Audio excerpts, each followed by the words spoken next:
this a choke point. Being till you break from the pressure that's a no joint. Remain unsolved like a cold case. I'm cocking the aggression, that's the workplace. Yo, it's probably too late to be thinking about a life sign. Unload hate like I never need the right time. Not for the bait, I don't resonate with like minds. Letting off the air from your pipeline. Play some more, you think you're winning when I'm coming here to settle scores. Playing with life till it's something that I can't endorse. Bow down, no, I'm making sure it's back and forth. Records abandoned, no remorse.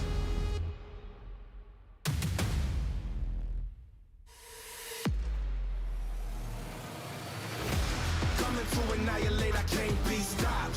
When it falls down, I remain on top. Live by it, die by it, I got one goal, create a chokehold.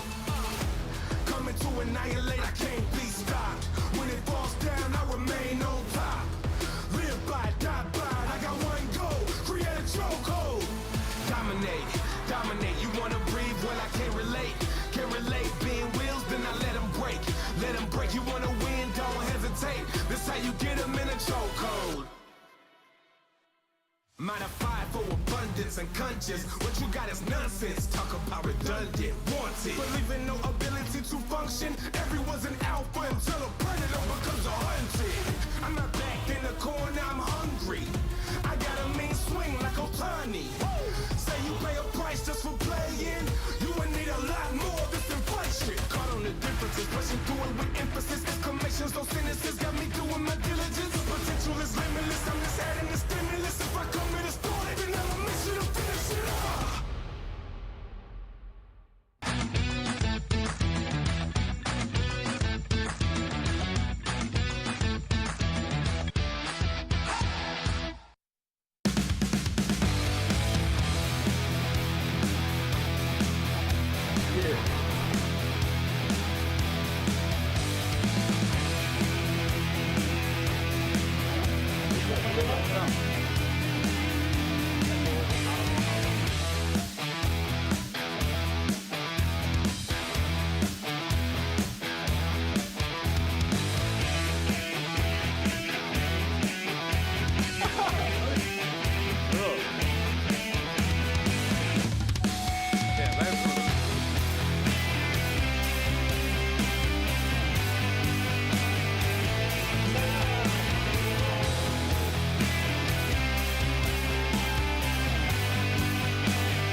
我以前来过西湖，但是坐游船是第一次。I have never been in this place before. It's my first time in China. So far, it's very good.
It's actually going to pull the trigger quietly.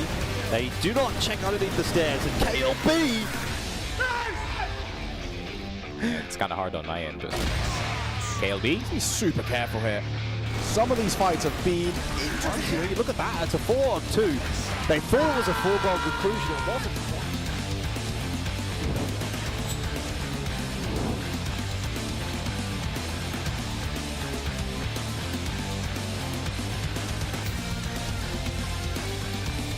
Works, Tino misses, and maybe this is a go sign for 3BL. Horus will pick up Elvin to begin things up.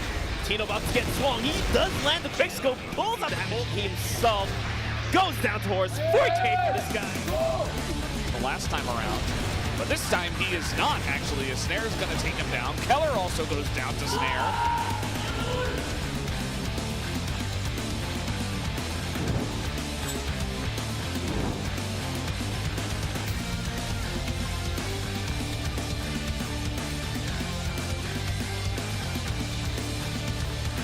Traded down here and will be pretty comfortably. A couple of kills coming back on in though from Q9, and YJ wants to pick the pace back up. VNC 1-for-1, not good enough.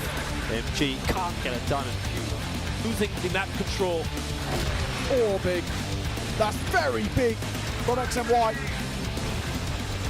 The Colt pulled out for another behind it.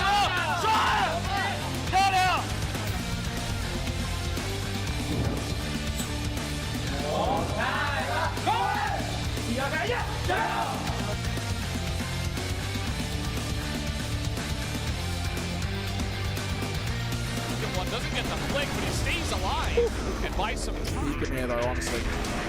They do anyway. As well, Shady, Lucas, Dola, all getting involved in some way, shape, or form. Won't affect this round. Duke, down you go.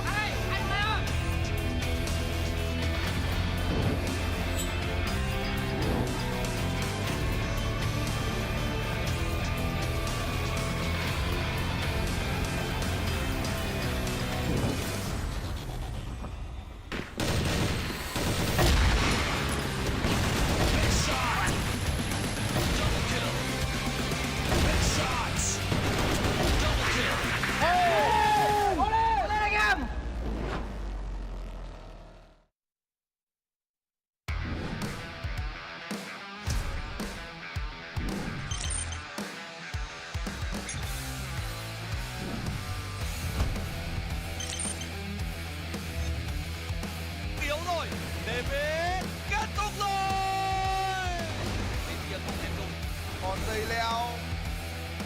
Đặt ra 2 cái đầu đến từ bông kêu bị bóc, không tranh cùng về và cái giá phải trả. Kéo là trên cánh cá. Hai người đều biết vị trí của nhau.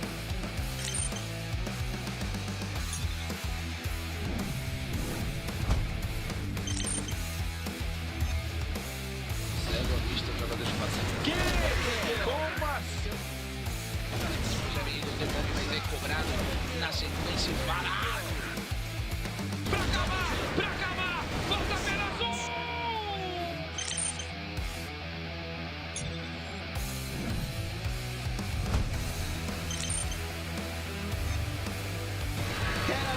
cannot connect a single shot. That SGJ, here's the retake the IGL.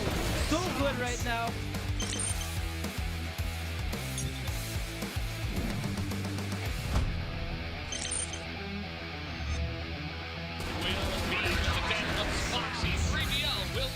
Potential winning round. Oh, but the save goes a bit too far.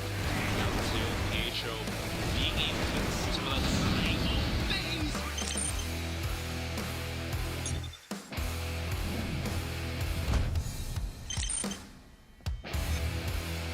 Focus up a little bit.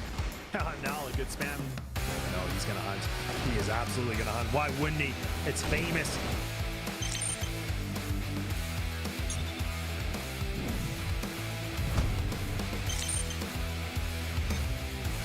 和1-2各收一个 DO 后，也有人头进账。2颗闪光的影响之下，还能摁2个。门烟一封，这边殊死一搏，连秒2人。这边是一个残血炸祸点 KOA， 血量也不是很多。恭喜群众，原点的一个必伤，2个人同步拉点，硬汉拿下了16个人头，可以恭喜一批。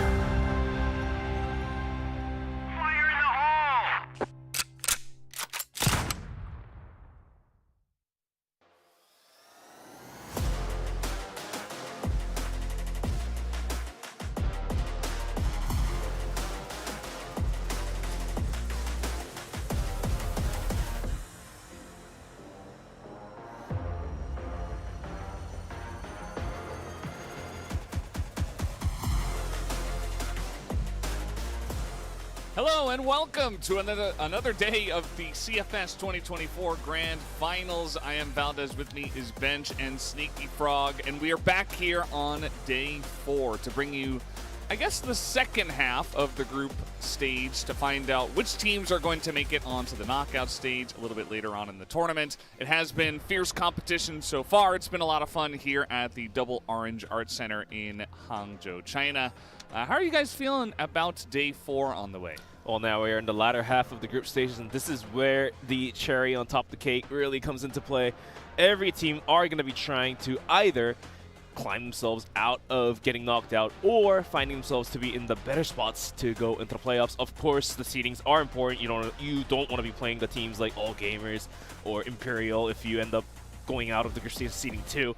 If you're on seeding 1, you are looking at a lot of a better situation going to the knockout stages. Yeah, it's very fierce competition. We've had a lot of teams already kind of go 2-0 or 0-2. Has there been any team that's kind of stood out to you so far, Sneaky? Not gonna lie, I mean, just the team that is gonna be up next, Antisocial team. I mean, for a squad that has 3 players that kind of stayed in China for a bit, more of the streamer role, right? I feel like maybe they've done some grinding behind the scenes, and it seems like the best server in the world has kind of paid off for them. And I mean, they're possibly going for the best 3rd seed run of all time here.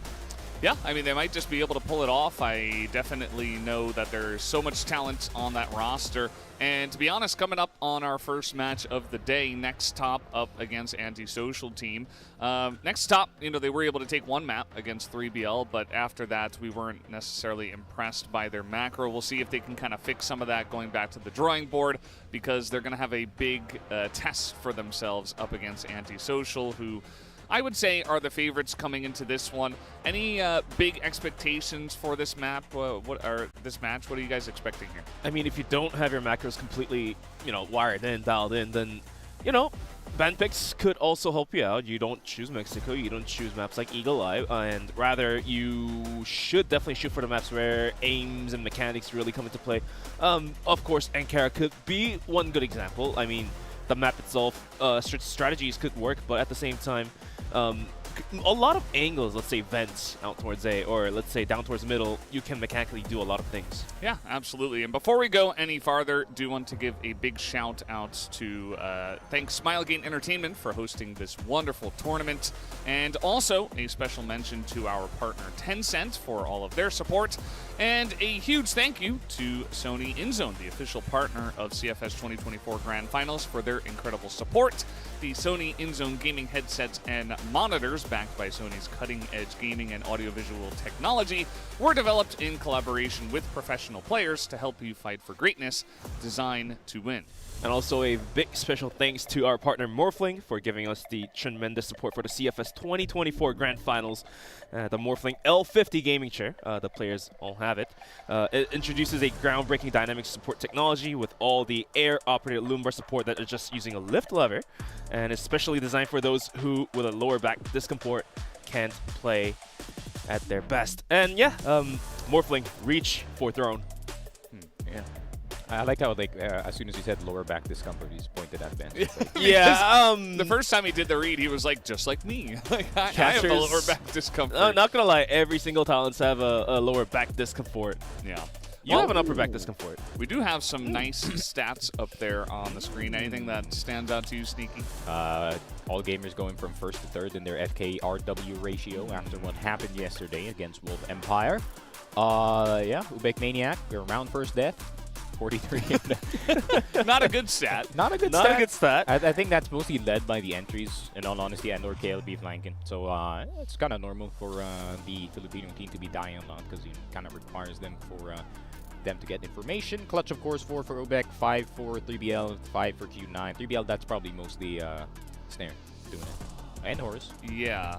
It does feel like they have a lot of clutch members. I mean, for Q9 yesterday, it was... I mean, they did come out alive, but at the same time, they had to rely on a lot of the clutches of their players to survive that group stage. So, yeah, definitely the numbers being put out there is good for Q9, but I don't know if they want to continue on with that trend. They just want to... I feel like they would want a rather clean run out of the maps. Yeah, wouldn't be surprised to see that coming through. Taking a look at potentially some more stats on the way here, we got Imperial's Eagles up there at the top. That's first in KD overall, a 2.75, very impressive, and followed by Ryuzal, Danimal. I think Imperial so far, they've only played one match, if I'm... Yes, they've only played against Tao. Yeah, so at the end of the day, I feel like... Stats kind of inflated. Yeah, they're very inflated for sure. But still, expecting a lot out of Imperial in general. Wouldn't be surprised to see them continuing with high numbers across the board, even in their second and third matches on the way.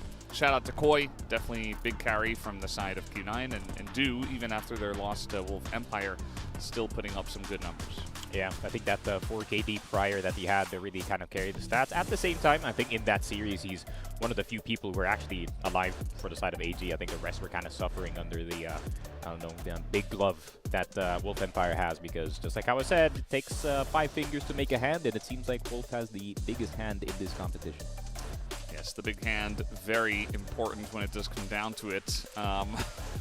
When it does come down to our first match, I feel like NEXTTOP, it's kind of like 5 fingers, you know, but they're not necessarily connected. It's like 5 separate fingers that are all kind of working together. They have a general idea of how to work together, but kind of have to put it together in one hand. I am very much looking forward to seeing if they can make that happen with this very important match on the way. We're starting off with that Group D match, NEXTTOP versus ANTISOCIAL, and then we will get into ranking versus LCK, and then we got unKnights up against Swamp Gaming, and then Imperial versus Evolution Power. Which matches are you guys excited for today? Definitely unKnights versus Swamp Gaming, especially just because how Pietro has been IGLing the team for such a long time, and of course they had a slow first day, but they did have an off time. They had 2 days, 2 nights basically to go back to the drawing board and figure out what's going on, and, you know, get right back into the lobby. And for Swamp Gaming, Kai's has been playing absolutely out of his mind, my Canadian fellow. Yeah. Like, you know, but yeah, Swamp Gaming definitely has it in him, and yeah, it's gonna be one of those very toe-to-toe matchup, and that's the type of game that I usually love to cast. So have to look forward to it. And also Imperial versus Evolution Power. Of course, Evolution Power is the upper dog by stats, but based on the LAN experience of the current Grand Finals, I feel like Imperial does have that offline edge on top of Evolution Power. That's how it feels to me right now. What are you thinking, Sneaky? I'm thinking that is that second match, rather, that ranking versus LCK match. I think that's the one that's most likely going to go into all 3 maps, knowing ranking has been playing well. As of recent, LCK has shown some stuff as well, but I feel like it's going to be a close one. Let's say, you know, close map win, that's for sure. Yeah, we'll see if it does get there. I feel like we've had a decent amount of 2-0s. Funnily enough, a lot of the 2-0s have been pretty close. We've had some blowouts as well, like 10-2, 10-1. All gamers doing that. We saw Imperial doing that. But at the end of the day, we've had a lot of close matches. So certainly it does feel like here at the CFS Grand Finals, really anybody can win on any given day. So a bunch of close matches today once again. I feel like even NEXTTOP can try to turn things around. It's still just the 3rd seed from Brazil. At the end of the day, they did fall to Imperial and to Vasco. So technically, in terms of the stats, not quite on the same level. So I think this one could also be very close. For me, definitely looking forward to that 4th match, though. I think Imperial versus Evolution Power, that kind of feels like 2 of the top teams in this tournament, actually. Not necessarily tournament favorites, but a couple of teams that could, you know, if they begin to ramp up now, begin to make a claim for that stake. So very much looking forward to that 4th match. I mean, that's what they say. They say save the best for the last, and looks like we do have the most fierce, I guess the most intense matchup to be game number 4 of the day. Sneaky though, so we, pre-game we were just talking about how Filipino teams are finding somewhat of a success, but it's just that little bits here and there aren't puzzling together. What do you think is like the main reason behind that small fallback not working out? Yeah, it's kind of just some macro problems, maybe inexperience for the boys over at their side, so I really feel like this more experience would be nice, but of course we are going to take you to the stage to introduce the players.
Hello, CrossFire Esports fans all around the world. We're here with day 4 of the CFS 2024 Grand Finals.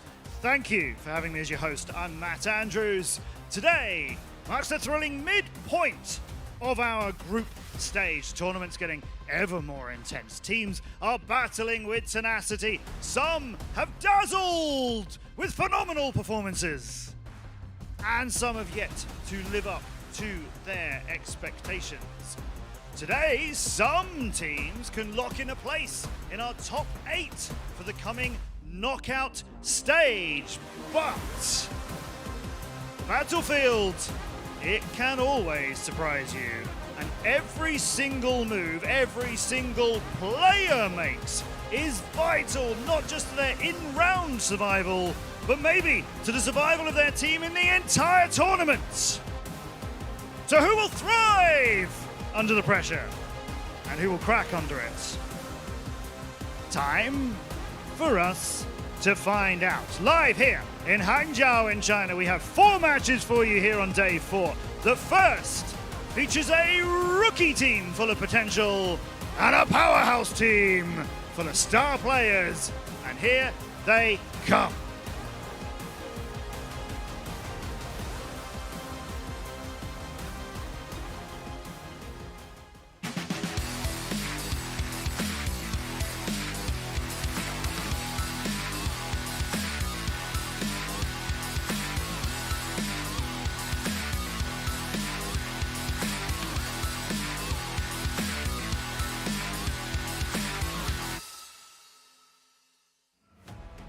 First here on day 4, fighting for their survival, it's Vietnam's NEXTTOP!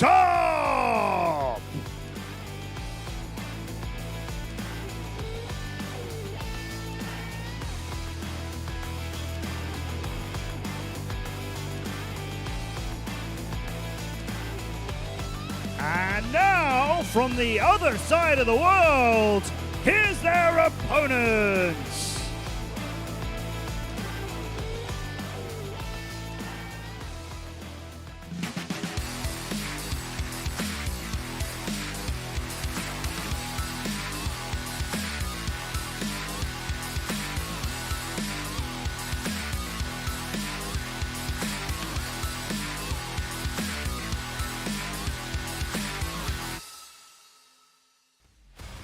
The Brazilian Stars are here looking for their second victory. They're the ANTISOCIAL team.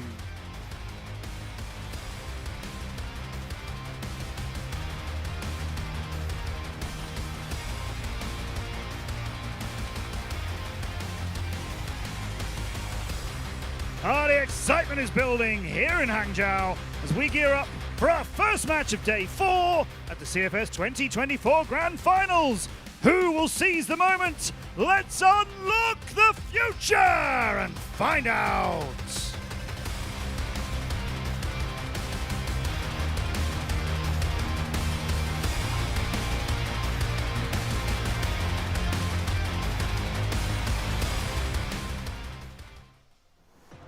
Thank you, Matt Andrews, for that awesome introduction to our 2 teams. And our first matchup here, NEXTTOP up against ANTISOCIAL. As I don't know if you guys noticed, but Adrian was up there doing like a weird, funny pose for all of his fans, I'm sure. But yeah, getting ready for this matchup. NEXTTOP up against ANTISOCIAL. It's Vietnam up against Brazil. And a couple of teams that aren't necessarily on top of their region, but are trying to make names for themselves here, coming on in, especially from the NEXTTOP side, as we do have Baku, Datchip, Kai, Arki, Mausev, and Pooh. The homie Pooh. There it is. He actually played really well in their series up against 3BL, as well as Pooh. I think both of them are a very dynamic duo in the side of NEXTTOP. Problem is the rest of the squad really couldn't pick up the slack. No, honestly, man. I feel like if you know, Baku or Key or Mouse V actually performed slightly better, they would have actually had a chance against 3BL, because 3BL actually wasn't playing that well that day. They could have actually slipped the win. And our co-casters, Jordan and Neo, many a times they picked on how this team, mechanically good. However, macro-wise, it's not there yet, and that's proven by the stats here. Blacklist side, 52.4%, good scores, but Global Risk, where you need to have a really strong macro to actually win the rounds, they are below 50% on that matter. But let's go take a look at Antisocial team. Their squad looking only so strong because of Gokhan as well. Adrian, Gokhan, Lucam, Vienna, and WI. Stats up on the board, definitely for Gokhan, 1.48. Yeah, it's like he never left. Like he's just like that. He's just built. Still there. It's in his DNA to be a God-tier sniper. To be fair, for ADRF, right? I feel like he played 2 bad games, or no, not 2 bad games, 1 bad game, and I feel like that kind of dipped his stats. But game 2, he really took it to SGJ. That was for sure. Vienna, of course, doesn't have to rank that hard, being the IGL. And I want to kind of highlight Y here. Not gonna lie, for a rookie and a very young rookie, he actually is performing really well. He's hanging with the big boys.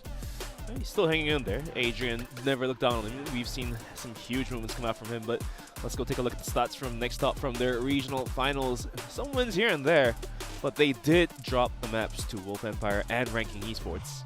Yeah, that's really the big thing. We talked about this a bunch, but in the Vietnamese region, in the CFVL, it feels like Wolf Empire, Ranking Esports, they're the 1-2, and then there's a relatively large gap, and then you get into NEXTTOP and Team Alotus. NEXTTOP was able to 3-0 their closest opponents in Team Alotus there in the 3rd place match to secure the 3rd place seed. But at the end of the day, when you think about the Vietnamese region, you see, Wolf Empire yesterday taking down AG. You see what they're capable of, and hopefully we see a bit of that from NEXTTOP as well, some of the learnings from the region. Whereas on the side of the Brazilian team, Antisocial, they were able to take down Ice Games to secure the 3rd place seed, and there's only 3 seeds from Brazil, so that was essentially their ticket into CFS Grand Finals, and that was a close one, right? 3-2. They barely made it across the line, but I feel like the results, the numbers here don't necessarily tell the whole story of just how talented this team is.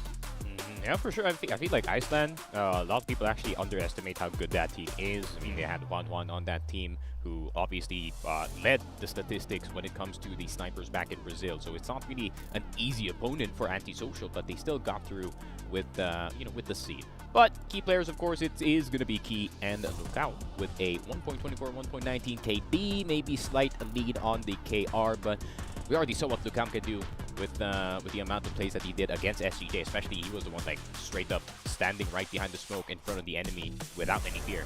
And interestingly enough, the playstyle of these 2 players are also similar in a sense.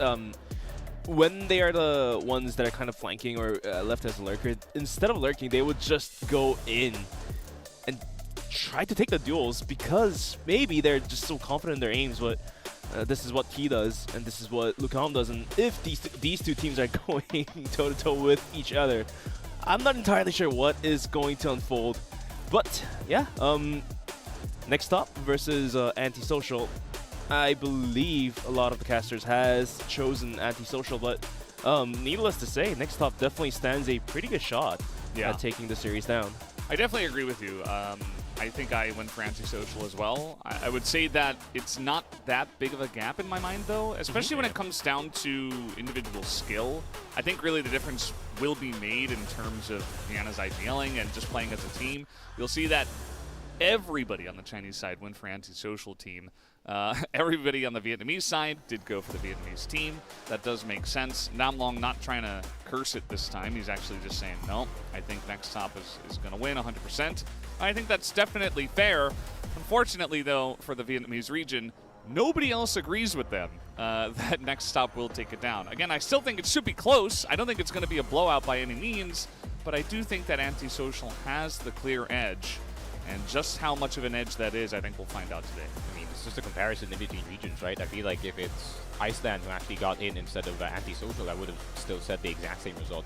It's just that CFBL as a whole is just overall a better region. Granted, CFBL did win as of recent, but just like how he said it, it is a very top-heavy region. Got Wolf Empire ranking everyone else as well. But hey, it seems like we got a message going on. It has been 5 years since the CFBL team raised the champion trophy.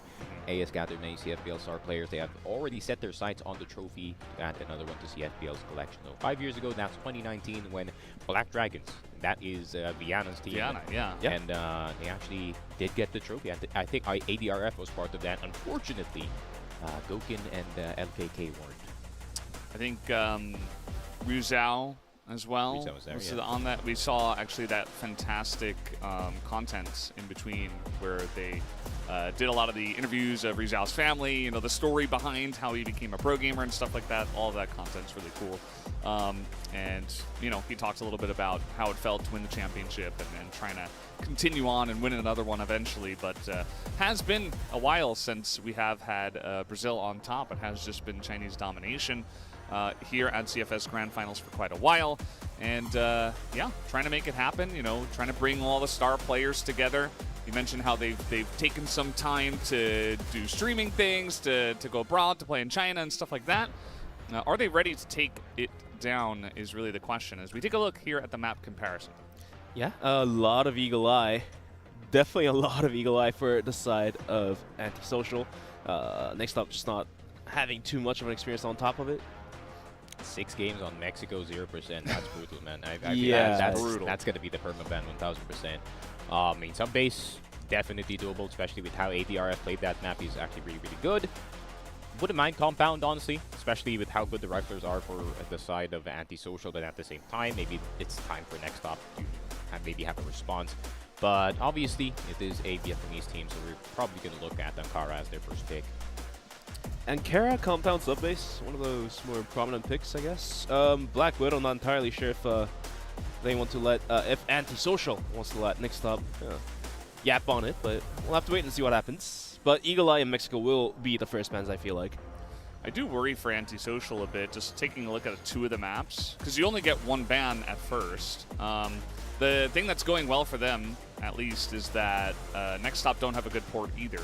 They've only played it 3 times. They have like a 33% win rate, so I don't know if NEXTTOP can say, okay, we're going to force you to ban Mexico, and then we're going to select port, because they're not super confident on port either. And as you were mentioning, they definitely favor maps such as Ankara, so maybe against this team, Antisocial doesn't really get punished in that sense, where it's like, oh, well, they're not great on port. They played it a decent amount, but they don't really have a good win rate.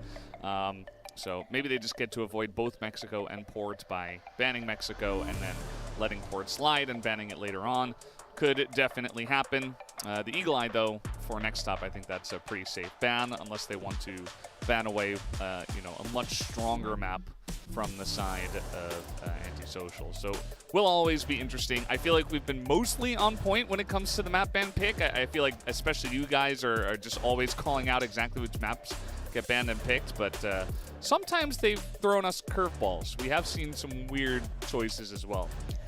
Definitely a lot of weird choices, but I think the point you made is very valid, because NEXTTOP as well, not the greatest team on port as well, and I don't think there just really is no chance for them to pick port as the first map to be played. So most likely, yeah, should be either vetoed or left as a decider, unless NEXTTOP wants to, mess with the heads with Antisocial. But we'll have to wait and see what really happens. Can't really jump the guns for veto. Yeah, that means they're gonna pick port first, because that always happens. It's like, oh, they're not gonna pick port first. There's and no like, way. Oh, no way, and then comes out right on the portrait.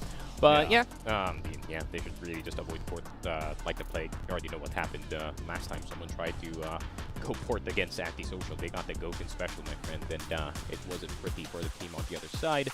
So, I don't know. I feel like the objective here for the side of NEXTTOP is to probably put Goukin in a map where it is super tough to snipe. You know, sub-base. Problem is they're also good on sub-base. Maybe Mexico. Compound, not a good option. Mexico, maybe, but I feel like that's going to be a permaban. Yeah, permaban from the side of Antisocial.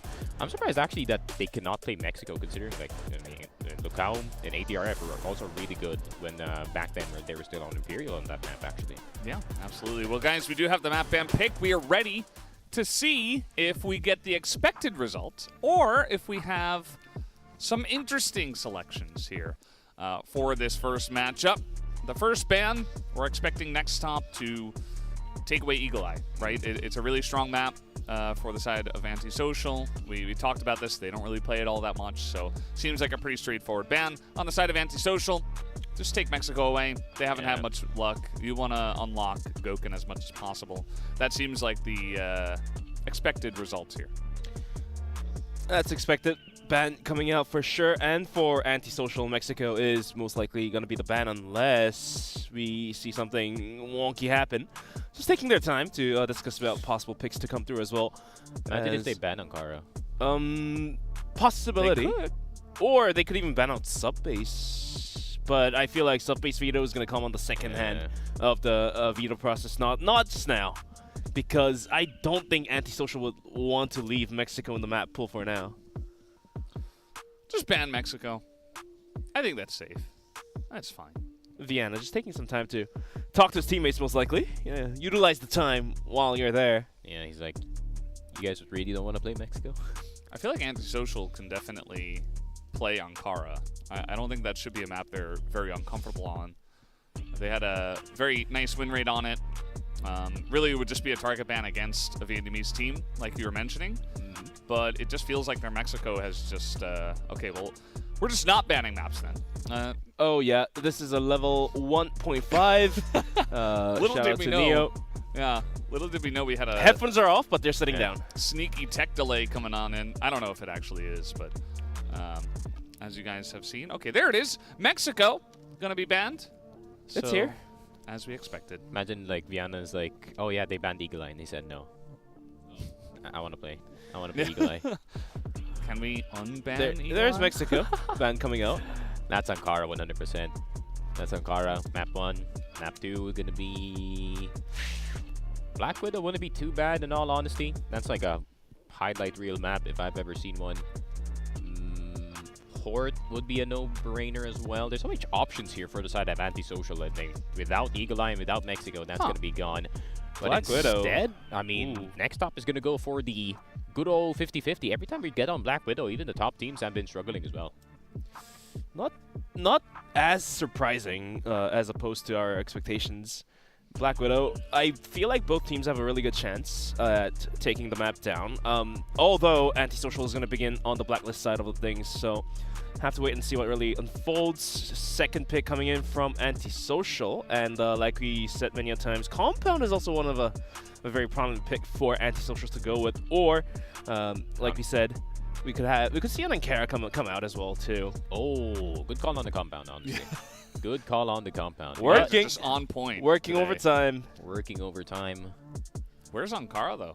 It might get vetoed. Yeah. We'll have to wait and see, but global risk taken by NEXTTOP, and then let's go into the veto process. That's port. No brainer, man. No-brainer. You don't wanna get hell rained on you by Goukin in top A. Not at all. Antisocial most likely is gonna ban Ankara. No, just make it easy. Don't make it complicated. Get Ankara out of there and play that sub-base map. Honestly, they could actually also run Ankara, but I wouldn't risk it against a Vietnamese team. That's a valid point. It's just Vienna is gonna make sure he is going to process every single possibilities, but at the end of the day, it's going to be Ankara getting ruled out. Makes sense. So Makes a lot of sense. Black Widow, Compound, Port. Honestly, 3 good sniping maps for Goukin here. But Compound's going to be a bit of a question mark. I feel like that's more going to fall in the shoulders of Lukaum and ADRF, WY from time to time. But it's going to be interesting to see what Antisocial is going to look like when the main focus is going to be on the Riflers this time. And when it comes down to just pure mechanics for gunning, rifling, taking aim duels 1v1 essentially, Compound, I think NEXTTOP stands a solid chance. We might even see them challenging the blacklist side on the Global War. They might just start pushing out from all angles and see what goes from there. Container mid fight 24/7. That's a possibility, and Compound is definitely one of the maps where if you gain mid control, you do gain a lot of ground to pressure down on your opponent. But the map ban pick has been completed, and like I said, Black Widow to kick us off and going into Compound, and the decider being sub-base. Set of very interesting choices made, I would say. Yeah, it doesn't really feel like, you know, like a standard order of maps that we've had so far at this tournament. We've had a lot of, you know, sub-base into Ankara, Ankara into sub-base. But Ankara banned, sub-base final map. We get to see Black Widow, not one of the super common maps that we've seen so far at this CFS. Oh, the first-person shooter keyboard setup. Absolutely love it. Upside down, 90 degrees. That's like beyond 90 degrees at this point. That's like 130-ish, something like that. But yeah, I've seen people find a lot of success in that setup. But that's got to be bad for you, man. I feel like ADRF is speed running carpal tunnel there. But well, he's been playing for a long time. I'm surprised he's still going well. Maybe. I feel like maybe that's the position to do it. He's got his forearm workout set up, you know. Maybe that's what's saving him. But yeah, all in all, I feel like it's a very even matchup given the map picks here, and the map data as well is somewhat even, just a little bit more leaning towards antisocial. So good chances to NEXTTOP as well here. Well, I feel like Black Widow, surprisingly actually with how common Black Widow is played in just a normal game of CrossFire, we barely saw it in this tournament, which I do understand, because just like how I said earlier, I feel like top teams are this is one of those maps where you can kind of take the fight to the top teams. I mean, it's a very basic map. There's like 5 entrances towards the sites. It's a very straightforward concept of a map. It's like, all right, we're going to take this side of the map, and you're going to have to deal with it. But interestingly enough, I feel like this is one of these few maps where the GR side can actually fight back with their own map control. I mean, you can, fight for short, fight for long, especially sometimes in the B side, you might want to take waters, but it kind of depends on what Vienna's taking. Yeah, Vienna, it might just come down to him. I am curious to see if NEXTTOP has kind of developed on some of their play. We saw that they can certainly hit their shots, right? We know they're going to come in, they're going to tap on some heads. They are very capable when it does come down to that. What is it going to look like on Black Widow when it comes down to rotations? If the entire team of Vienna and the boys on the side of Antisocial is pushing out of water, will they take the rest of the map? Will they try to push onto a long? Will they try to take the other site and be a little bit swifter with some of their reactions? Or are they just going to stay a little bit flat-footed? Something to look at for sure. And on the side of Antisocial, how big of a impact is Goku going to make? How are the Riflers going to do? And what does the strategy look like for them going into Black Widow? How practiced are they on this map? We haven't seen too much of it so far. Yeah, I feel like now we are kind of in a blunder where we initially made a guess that Antisocial is going to come out on top, but now with this map pick and with the points you made, it just feels to me that I can't really guess who's going to win the first map at this point. Just because how Black Widow, like Sneaky mentioned, it's a very basic map, it's a very classic map, and a lot of strats could be made, but since it's been played so much for a team that does like macro, like NEXTTOP, they can still adjust to a lot of the playstyles that your opponent's going to bring out. Antisocial, sure, Vienna has been in the scene for a long while, and he's a great IGL, always preps great tactics, but since the map is very classic, what more of a specialty can he bring to it, right? Because most likely, NEXTTOP has an experience going against some sort of tactics that Vienna has prepared. Sure, if it's a map like Compound or Subbase, of course, NEXTTOP's going to have some issues reacting to it, but since this being Black Widow, whatever Vienna brings is not as unusual to NEXTTOP, is my first guess here.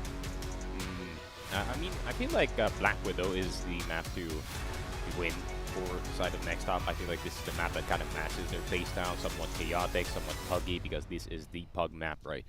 And I know this as well. At least I'm gonna, like, my references for this is like games back home, so I don't know about the other regions. But the teams who kind of play like NEXTTOP back in Manila, they actually are pretty good on Black Widow. I feel like it kind of just like how I said, it's a straightforward map. That means, you know, there's straightforward fights that is going to go on. There's not much complications happening except for, you know, a few fakes from time to time. But yeah, mostly the more chaotic teams enjoy this kind of way. Problem is, Antisocial is from Brazil, and half the teams there are chaotic. So they might be used to the pacing of NEXTTOP here, of just throwing whatever sticks at the wall and see what happens. Yeah, but Antisocial themselves aren't necessarily that chaotic flavor. I feel like they can do it if they want to, but they don't necessarily lean on that too much. So will their style work on this map very well? I am curious about. It is going to be interesting for Antisocial as well, moving into the rest of the tournament. The fact that they just kind of have to ban Mexico every single time. We've seen other teams that have this issue as well, where it's like, well, if you have one perma ban and you're doing best of threes, but eventually you make it onto best of fives, it just becomes very easy for your opponents to prepare for you, you know, because they just know, okay, they're going to ban Mexico. We don't even have to play that map. And they can just target stuff against you as well. So it's going to be interesting, especially as we get further along in the group stage and more information is being let out. More scrims are being played here between all the different teams, and everybody's talking and stuff like that. And you just get to see more teams either thrive or struggle on the stage, so you just get a lot more information. And I feel like in general that will favor teams like Antisocial that do have a strong ideal, that do have great preparation. But still worried about that Mexico as the tournament comes along. Yeah, for sure. I feel like it's kind of easy. I wouldn't say it's easy being an IGL, but I feel like it's easy to IGL the team when you have like Lukam and Gokun and ADRF just making their own plays, and I feel like you can just adjust on the fly, right? I mean, you can, yeah, for sure, you can make a strat at the beginning, but you can kind of just let them loose and you're like, all right, let's see what happens. Like Gokun can go long A or maybe mid, and maybe Lukam can find something in mid doors as well, especially how aggressive he was in that Ankara game against SGJ, who's not afraid to be in the face of the opponents. I mean, behind the smoke, but still in the face of the opponents, at least in terms of spacing. So, are we going to see the exact same bravery from this squad? We're going to find out.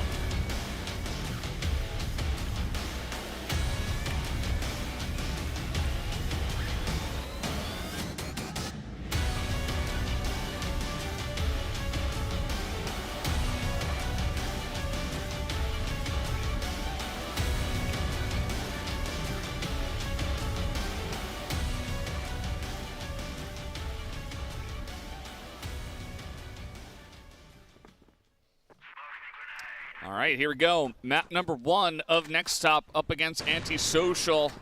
And Viana going to start off with his own Alm. We got 3 Alms picked up by the side of Antisocial, and trying to get in front of Viana. They will be able to do exactly that. They just kind of run into him as he was alone, and they were able to identify that and punish it. Yeah, it did not work out for Viana. He got sprayed through the boxes and was eventually taken out by, I believe, Malzev. But at the end of the day, the rest of Antisocial is going to lick their wounds and try to get themselves going towards the B bomb site. The C4 and the rest of the 4 players are going to be gathered outside of the hut. It is being defended by Bakut and Key. Adrian jumping in with the pistol. Key's going to swing, but he's going to get taken out. And Dante has a buck, and he has to call for rotation. Gets one. Needs to find more to hold onto the bomb site, so nades are flying his way. Bucket will find the second kill of his own now, switching to an AK. Looking for a swing, and he does find the third kill. Eventually goes down, but the damage has already been inflicted. All down to the hands of Gokun, the star player of his region. Will be able to recover the C4 on a 1v2. He finds the first shot. This clutch is very doable, however. The flash is going to delay his time and allow for NEXTTOP to go for a rotation, enters windows. Jumping in, misses, but the Colt is good. Down to a 1v1. Has a nade, has a flash, but looks like he's going to swing towards the spawn area. The spot is good! And Gokun is going to clutch up the round for his team. Antisocial is going to be able to pick up the first round to start the round off nicely. They got Gokun round 1? Yeah. Ooh. That doesn't feel good. That doesn't feel good, that's for sure. I mean, they had such a good defense at the B site. You got Viana and Long, but Gokun. That's the answer. That's the solution to everything. Yeah, it's not really fair when you have Gokun on your team, is it? The dude just goes in there, clutches it out right from the first round. He doesn't look like he clutched too. He's just like, all right, I clutched it. He makes it look so easy. He's nonchalant sniper. Yeah, he just makes it look so simple. Like it's just a normal everyday thing for him. Whereas most players are going to be shaking and not necessarily able to put 2 and 2 together. And now here's the thing: can NEXTTOP find some resilience and be able to make a comeback from this one? Because I feel like that clutch, it really mentally touched you. Yeah. Yeah. That's one way to do it. For sure. I mean, to be fair, where was Pooh looking? They heard the C4 being picked up in B-side, right? Like, he was looking mid-doors already? Brother, your timing is, yeah. Your timing is jet lag, that's for sure. It was almost too fast. But, too fast. I mean, they had the other guy maybe beginning to look into the B doors. So maybe they were like, okay, we have this covered, but they did not, obviously. Yeah. Have the angles. So a bit unfortunate for sure. I mean, he's seen DatChip's leg like 8 times. Viana knows 100%. Ooh, Viana. Clean one. Yep. Lest we forget that Viana was one of the top snipers in Brazil. But Keys is going to back off. Yep, they're just going to respect it. I don't know what NT's doing. I really wish they just go back to their old style, man. This is the map to do it. Whatever you guys were doing yesterday. I have no idea why you're freezing now. Maybe it's nerves. Maybe they're just scared. I mean, they can feel Goken's aura all the way in base or something. Playing with the timer is just fine, but there's only 25 seconds. They're going to set out the smokes and make a cross. And Pooh's just going to say no to that. Finds one through the smoke. Almost goes down. The gap was very wide. And now Mauser swings out and gets a kill. The C4 gets planted, but already down 2 members is going to be Antisocial. Yeah, I mean, they get on the site, they get the plant, but they're certainly bleeding members on their way. But Goken's just holding down at the barracks, and now another kill going the way of Lucom, just slowly moving up short. And now it's all up to Mousevy. He's all alone underneath. They know exactly where he is. Yeah, you see his face. Now he's not even going to try to go for it, is he? I already saw him like shake his head. He's like, maybe? He's got Nom. Oh, okay, nah, he's dead. Yeah. They know where he is. Ooh, that shot was crispy. And now on the 1v1, there's just not enough time. But, oh, okay, no, he just dies to a grenade. I was going to say, maybe, nice little moral victory, you know, you take him down. No, he just dies to a grenade instead. He offers his life to God Goken so he can get the blessing of good shots on the AWM, but take a look at the round 1 replay, man. Look at this. Sees a glimpse of that shit. Boom. He is just that fast of a player. Goken once again coming alive. No surprise whatsoever. WY in the B side. Has to be careful. Flash is going to go through ADRF. He's going to cover his teammate. That chip is now dead. And I like this. So, I mean, despite one guy dying, they're still going aggressive in mid. And just like how I said it, this is the map to do so. Well, I mean, he's all the way up there, and he's going to be able to find the drop onto Lucom. Goken tried for the refrag, but Key was able to reposition himself in time before going down. 2 rounds already being picked up by Antisocial, and first round came down to the wire with Goken's clutch. Second round, seemingly more swift for the side of Antisocial. And now we're looking at round number 3. It's more even, but still have to wait for the mid and the late round composition of what these teams are comprised of, but have to wait and see what really unfolds. In the meantime, like you said, Seiki, many a times, I do kind of want to see Antisocial in their old form and old tactics and old movements. I do feel that they are playing more static as opposed to more fluid movements like the other Brazilian teams have. I think because they assume that NEXTTOP is probably they assume that NEXTTOP probably has a player like pushed up somewhere, and they want to punish that person accordingly. Problem is, NEXTTOP, they are sending 1 or 2 players, and they back off immediately. There's not really any contingency in their plays at this very moment. But to be fair, there wasn't much contingency in their plays from yesterday. So, let's see if RNG can be on their side. ADRF spotting Bakyu. And he does get Viana, and this is what I was talking about. It's okay to cause chaos, because this is the map to do it. Black Widow. Bakute all the way, clearing waters for the NEXTTOP squad. Problem is, there's still 2 players in the base, and one of them is Goken, so it's always winnable when he's alive. The timer, though, is ticking against Antisocial. Goken's going to have to find these shots. trying to cross. Looks like Y is going to go for the spray downs, but it's going to be Gouken with the pistol to get one. 17 seconds in ticking. They have to make the crossing now. And somehow, Gouken gets on top of the bomb site, but does he realize Pooh's right there and goes down? It's going to be Pooh. As Y quickly gets the shot done and make that a double kill for this guy. And somehow, Antisocial is going to turn that board around on a 2v3 with 17 seconds virtually left onto the round into a win. It's going to be 3-0 on the scoreboard. Yep, I feel like this is just as expected, man. I mean, Antisocial, time and time again, punishing the forward players, and NT kind of gets scared to make a play happen, but Mouse V, that's a good start. ADRF is out, but look at WY with the Colt running straight into Pooh. But Key gonna try to get the flank, does get the jump going. Lucam has no idea. WY could be up next, but he turns around in time. He somehow gets Key. Mouse V could be up next, but he gets WY finally. But once again, the statement rings true here, Valdez. As long as this fella is alive, yeah, it's always winnable. Absolutely. I mean, he is 6-0. The guy is just already putting on a show, and he's got a lot of time. I feel like this is really where Gouken shines because he's got just such a great understanding of where the enemy players should be on the map. So in terms of clutches, he always knows the exact right angle to take. Only issue for him, obviously, he doesn't have the bomb, so going to make it a bit more difficult to find the perfect angle. But he's trying to isolate this against Mouseby. Immediately dies as I'm singing his praises. Was a difficult clutch to pull off either way, but yeah, that flank that came in from Key was pretty huge. Really took a lot of the power away from that push, forced them to push straight into the open arms of the rest of the members of NEXTTOP. And finally, NEXTTOP are on the board after 3 very dominant rounds from Antisocial. Took a lot of effort for Melzev and Key to go on the flanks and try to get the kills, and eventually the round they won here, it had to come down to Key going on the catwalk flank from the backside, and taking down 2 players was apparently enough for them to finally get around. Now Vienna crossing in towards long. He did switch to an AK. Melzev getting called out. Is eventually going to be able to rotate back out towards underpass without losing too much of a health. In the meantime, default setup from Antisocial. We do have Y out towards B long, and the rest of the team kind of looking at every single angle that NEXTTOP is going to be able to push out from. It's been happening the past couple of rounds, but it looks like this round, NEXTTOP's going to keep their composure and hold onto the bomb site. But that shit boosted up. Can he hold this one down?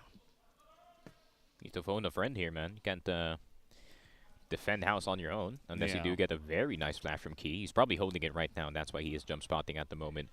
Here comes Yana. Flash grenade is going to come in. That chip will get the dip first, but WY, that chip is now down. He's cracked, but Bakute going to try to see if he can trade his teammate. Nate's going to go through. Is it going to do enough damage? WY only chipped by it by a bit. Key on the underside of the stairs. Bakute on towards Metal Box. He is just staying as much as possible. Lucam is going to get Bakute, but one in return. But look at Key trading his teammates in time, waiting for the activation. The human landmine gets 2. This guy, he is just holding down the site essentially by himself. Did so much after that chip got that first kill, but now it's actually going to be WY who does pick up 1. Still low on health, and they should know that Key is in the corner. But again, Lucam was running in there with the bomb, and now they don't really have a good way to get it. WY trying to throw a grenade in. They're going to take him down. He was already so low, and Gouken left alone again. Calm and collected, waiting for the push. That flick is insane. And now he's just got Mouse. He knows where he is, and he lines it up. Easy for the man himself, the legend. Gouken special, we say. That's all he needs. He only needs like a single pixel of the enemy, and he's like, target locked. It's over. Look at Key, though. That flick is out of his mind. However, it wasn't enough to win the round for his team. Unlucko. Well, that's how that round played out. It's going to be 4-1 on the scoreboard with Gouken just clutching 2 rounds out of the 4 that they have won. Going to be playing pretty slow. Ooh, that was very close. I think that was inches away from actually getting the kill. Vienna tossed the mid-smoke out.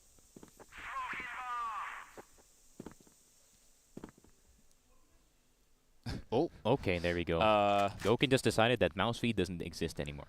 Yes. Snapped him out of reality. Yeah. That was out towards A long, and that's an opening frag. Maybe he could have won against Viana, but then he found the Goken angle, and unfortunately, there's not a lot of players that are going to win that very often. The HE nade offering wasn't enough. Yeah. And now Goken, 9 KD. Just 9 and 1 in 5 rounds, now 6. And he says, well, if there's someone there, we could probably just push him. And a lot of utility thrown into that chip. They have not cleared the top of the site, but the second that chip shows his face, they get him down. Viana, a very nice shot himself through the smoke and a takedown Poo. And Key coming on in. And that's a perfect time to go for a pause. This round is just so one-sided, flawless to the side of Antisocial and NEXTTOP. They need to figure something out because this is very one-sided. Yeah, it's not going well for NEXTTOP. I mean, there were some very close rounds, although they did end up losing it. And at the end of the day, they were able to pick up 1 round. But yeah, it's not working out is what's essentially happening for NEXTTOP. Had they picked up the rounds that came very close, then it would have been a different story. But now there's only 4 rounds left on the first half, and they already dropped 4 in a row. It's not going to work out too well, and hence is why they're going to call for this tactical timeout. Not entirely sure how they want to switch up their tactics. I mean, I feel like there's nothing wrong with the rotations on the global side. All that it's more like Antisocial's just outgunning them. For sure. I think they should just play like they did, like on subbase. Like, in all honesty, just send it, bro. I'm telling you, Black Widow is the map to send it. Yeah. And they're playing scared. There's no reason to play scared. And just like a certain Japanese baseball captain said in the World Baseball Cup, now is not the time to idolize the opponent. Shout out to Shohei Ohtani. But that's what I'm saying. You just don't be scared of the enemy. I know you guys don't watch baseball, but man, just don't be scared of Antisocial. Even if you die, it's fine. Just try it the next round. At this point, NEXTTOP, you're at the point where, yeah, you might lose the series 0-2, but I mean, at least go down fighting, man. Go down swinging, because right now, I feel like they're kind of sitting there on GR side. I'm not satisfied with what I'm seeing, man. Yeah, I mean, at this point, you got to switch something up. And what they've been doing has mostly been sitting back. Maybe they send 1, maybe 2 guys. But that has not been working. Not working out. It's going to be this round as well. Bucket getting knocked out. And that's going to allow Antisocials to maintain a man advantage. It's going to be 5-1-4 once again, just like last round. Not entirely sure how NEXTTOP wants to approach this round with only 4 players. I mean, no long control. No idea where short control, or no idea if Antisocial is going to enter short. I mean, the lack of forward players that they have on NEXTTOP at the moment, they're just going to be hoping that Antisocial messes up one way or another. ADRF has made it all the way into short, but he's just pressuring for now. He's not going to commit.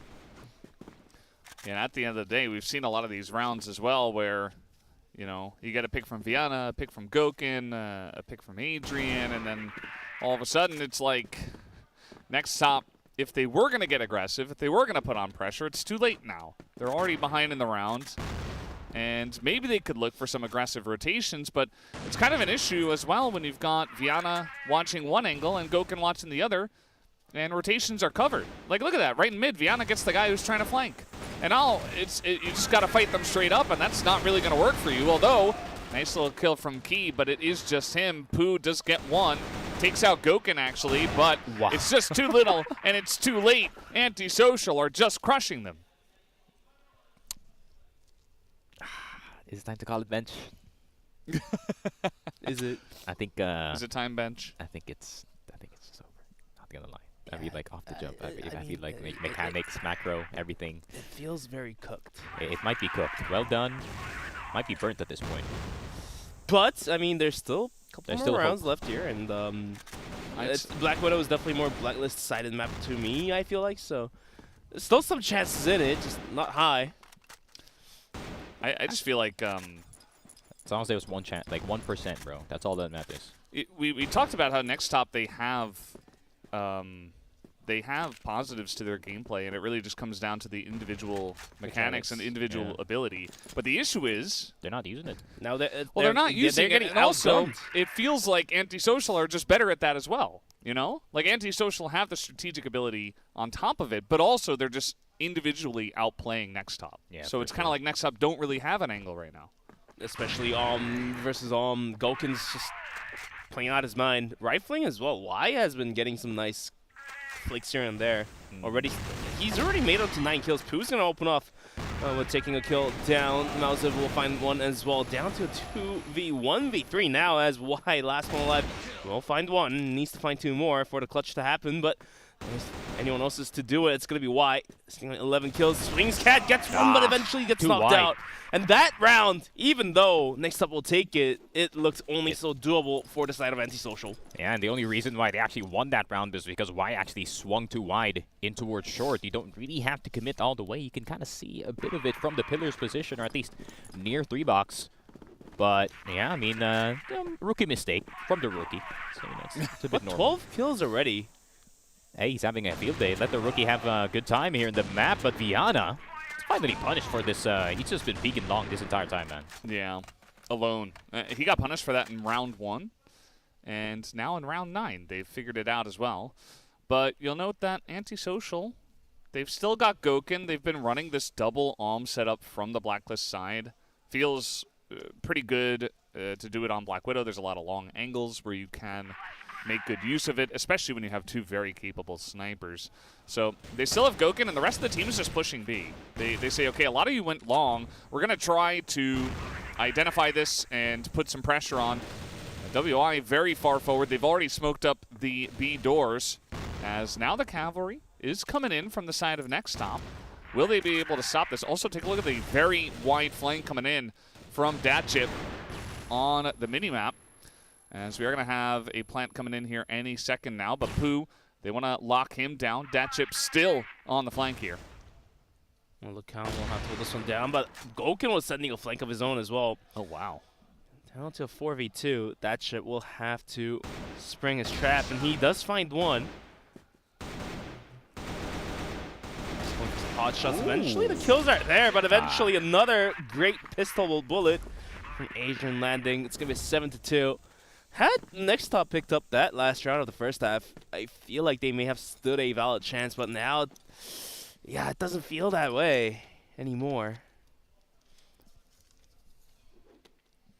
Yeah, they started off pretty well in that round as well. You remember, they took out Viana, and they were reading the push pretty well, but it just wasn't enough to get them across the line, as now we're seeing the difference in KD.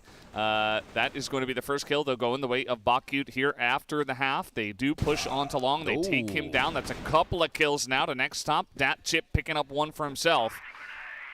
And now you got a bunch of first kills. Although they push into water, that's a couple going the way of Antisocial themselves. Also a long kill on A. So a bit separated was NEXTTOP, trying to push 2 locations at the same time. Antisocial able to chip away. Yeah, look at Lucam though. He's already gotten himself in towards short. Y is like, nah, Lucam, I'm going to get these kills. Never mind. They're going to help each other, actually. ADRF, can he push the pressure from B storage? But it seems like he's not going to push the issue. Yeah, they're just going to play it normal.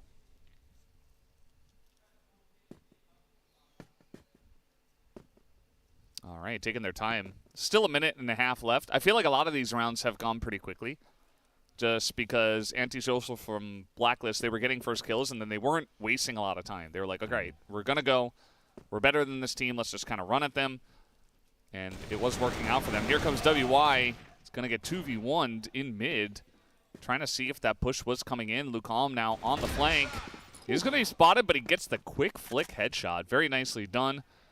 As now they see him. There's only one guy left, and they say, well, we got to push on a B and see if we can isolate Adrian on the B site. Let's see if this works out for NEXTTOP. Are they going to check it? Ask the question. Are they going to check Coffin Box? Oh, fuck you. Yeah, they do check him. So it's only Lucam left. Well, I mean, the C4 now is going to be planted. Lucam having a decent day. haven't had a chance to clutch, and now here is his shot at it in a 1v2. Pooh gets spotted. The shot's not there for Lucam, and the pistol is great from Pooh. Eventually, NEXTTOP is going to be able to find a round here. The dream is still there. That's that sniper's hand. He can turn around so quickly. 180. 180, no problem. But maybe this is the time for the side of NEXTTOP to be a lot more comfortable on their BL side. Goken around the corner, but he's not going to commit on the angle. Viana is here too. But I think you have to back off, my friend. There's too many people occupying barracks already. But he gets away. He was struggling there, but he did get out. Just barely. Still just double alming the whole way through. Viana says, I'm having a good day. And honestly, some of the shots that he has hit have been very impressive. So don't mind that he has stuck with this weapon. The issue for me is if both snipers just run down long. It's a little bit stacked on that one angle. Don't necessarily need it. But they are going to have to cede control of A-Long for now. Dat chip is going to take over that area of the map. I mean, I wouldn't even be surprised to see Viana drop that arm and go for the rifle, because NEXTTOP is now on the blacklist side, and they might just take it to the close quarters combats, and arms aren't probably the most ideal weapon to go with. Pooh's going to take a bunch of damage in the process of the commotion, but looks like they're going to be able to walk away without losing their life. Pooh just walked in and walked out. Yeah, no, he's casually just dropping by, we say. He just checked out. ADR's there. Oh, yep, okay. Let's go back short, guys. It's going to be a bit tough, but they blinked. Yeah. Yeah. Goken's in a good position, though. He can have presence A, have presence B. It's dependent on the smokes whether or not they can actually block off the sniper here, but NEXTTOP with a bit of macro action. They went A, smoke lineup immediately, so they're going to assume that it is going to be an A split, but it is going to be a B side take instead. WEI's got a nice angle here. He's in front of the smoke. That's a couple of smokes that come down. He's really just trying to click on heads as they come through. And for now, it is stopping NEXTTOP. But now the flashes are coming over the top here onto the B side. WEI just holding position. Finally going to be pushed against the wall, but he's avoiding a lot of the flashes. Still, the entry does ring true for the side of NEXTTOP. It's all up to Adrian behind the box. He finally goes down. Oh, just through the doors goes Viana, looking for the cold shots, just missing everything after a really slick snipe. As now they're trying to punish him, and there's the plant. Oh no. This might be cooked. Mouse V, not spotted. Oh, now he's spotted in the coffins. Is it gonna be a funeral? Yes, it is. And there we go. Lucam with the clutch on his second try. Does get it at the end. Yep. Antisocial. I mean, they brought it down to a 1v1, but eventually it just wasn't quite there. 8-2-3 as Antisocial just leaves 2 more rounds to go. It's a rough one. It's like a rough 2v2 too. They were just, Viana was just going in and out of doors. Somehow got the kill on the cold, missing his arm shot, but he's got his boy Lucam right behind him, so that's not going to be a problem. And now here comes a long take from Antisocial. Nate raining down as Viana now on the M4 leading the charge here. However, rest of NEXTTOP did back out. Malsby's down very, very low. I feel like he's below 10 HP at this point, but he's still alive and could go for the arm any moment soon. That was a very nice pressure out there on A-Long. It felt like Viana calling for that, and he got quite a lot of support from the utility. You know, flash coming over the top, smokes, probably coming down for NEXTTOP. But either way, still able to get in behind, spam with that M4. He's been mostly on the AWM for the majority of Black Widow, so swapping over, trying to make a different play. And the game becomes much harder for NEXTTOP as they lose control of A-Long. Basically half the ground out towards A.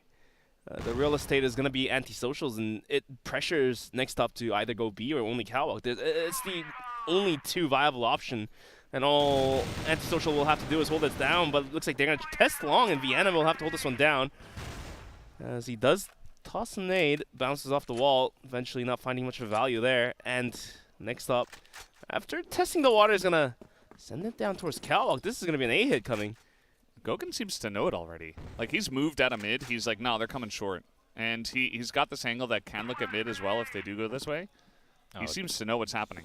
It's going to be a highlight play, ready and roaring to go. It's Are already we in the cooking? clip. Is he going to cook? 5 bullets, 5 enemies, but one does decide to go the other way. Gouken hits Mouse V, but Key with a quick response, and here comes Bakyu trying to go for the flank, but Viana is still in the enemy base, and all of a sudden they're surrounded, my friend. I mean, take a look at the setup. Like, Antisocial are kind of everywhere, but I like how NEXTTOP handle this. They push out, and they try to take down members before they can crush in. That's a couple of kills going over to Key already. Key picking up 3. Oh, the flick coming on in from Y, but it's not quite enough. Pooh able to put it down.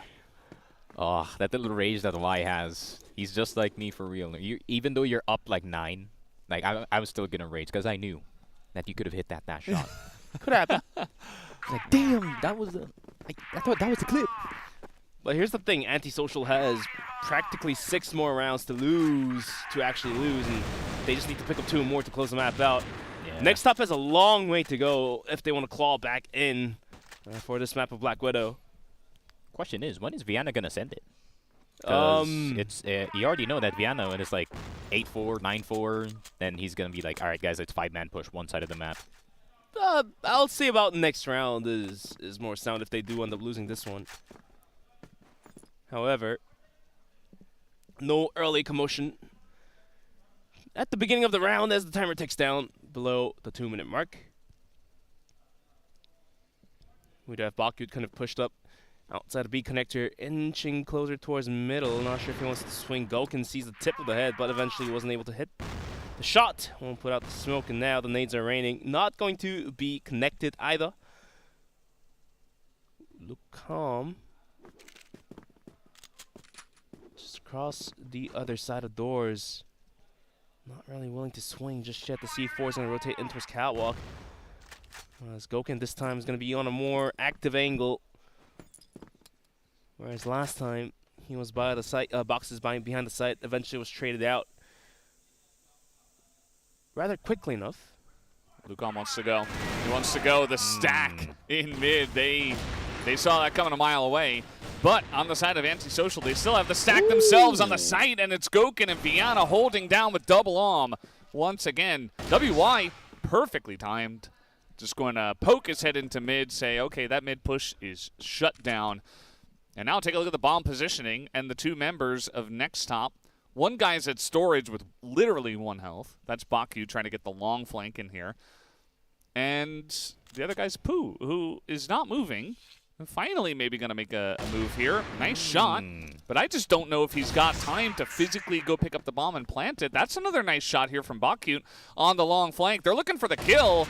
Can they take out Gouken, though, is really the question. Oh, the 1-tap? Oh! Give it to him, Gouken. Oh! He's trying to style on him. Oh!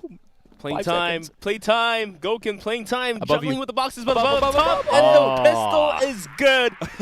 Gouken, That was crazy. again and again, is going to win the rounds and secure the rounds for his team. That's Gouken's favorite thing, too, the quick switch after the first shot.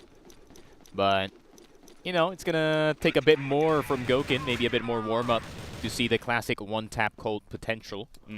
But yeah, it's already 9-4. Doesn't really have to heat up too much. ADRF does get taken down immediately. Mouse V is going to take control of Waters, but WY, who's been on fire the entire game, another 1-tap for him. I mean, that was just really slick. They were kind of stacking in the archway, but at the same time, not an easy shot to hit. Lucan, he's taking on the world. He's here in short. He is part of this push, and he says, okay, I'm not going to back away. I'm just going to try to fight this one. And to be honest, he doesn't have a lot of ways to escape. Okay, he goes back in. What happened to that spray there? He's out, and he's in. Oh, this lineup is not great. The double stack in mid, able to take down Gouken. Oh, Viana's turn to clutch. Maybe the 1v4. Roll back the years. Show us that BD Turn back potential. Time. Unlock the past. True. Oh, Pooh. Well, nope. He pooed on his dreams of clutching that one, that's for sure. But 9-5. Still a big lead for the side of Antisocial, but, I mean, NEXTTOP, they got no pressure on them. Oh, Antisocial is laid back chilling. They have secured a map point, 9 rounds in.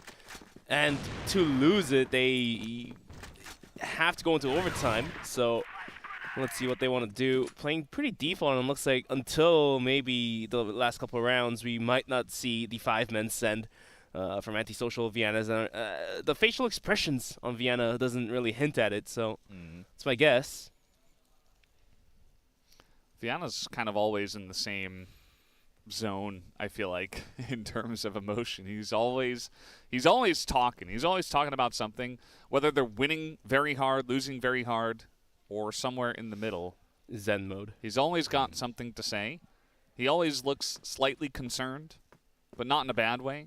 Not in a bad way. Just kind of like, no, guys, come on, we do this, we do this.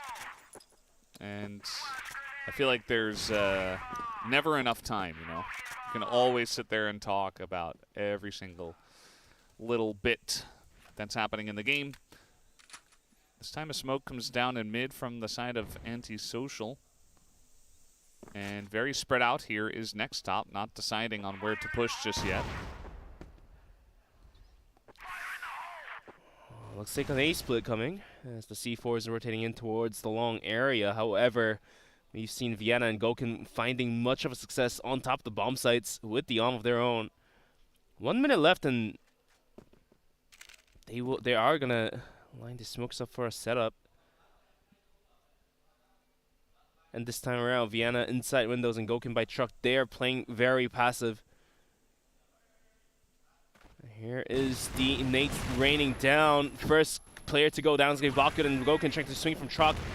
He's actually just going to jump around to dodge nades and somehow lives this one. It's actually Vienna that's holding onto the site here. Gokun spend most of that time just trying to survive. Wow. That's a third hit from him. The headshot looking for Poo too. Vienna clean with it, not able to hit that shot, but he's already done his duty. And the rest of the team, slow on the rotation. They're looking to go way through long. Looks like maybe Adrian will head through mid to join Vienna here. Bomb planted. Poo looking to maybe take over the back of the site as Vienna. He might be the entry armor here to just try to find out where they are. But no, Adrian's going to win on short first. The shot is dropped by Poo, and that's going to do it. Antisocial will take down Black Widow. The choice of NEXTTOP in a 10-5 victory. Very dominant stuff from our Brazilian third seed.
Map number 1, very heavily in favor of Antisocial here as they take it down 10-5.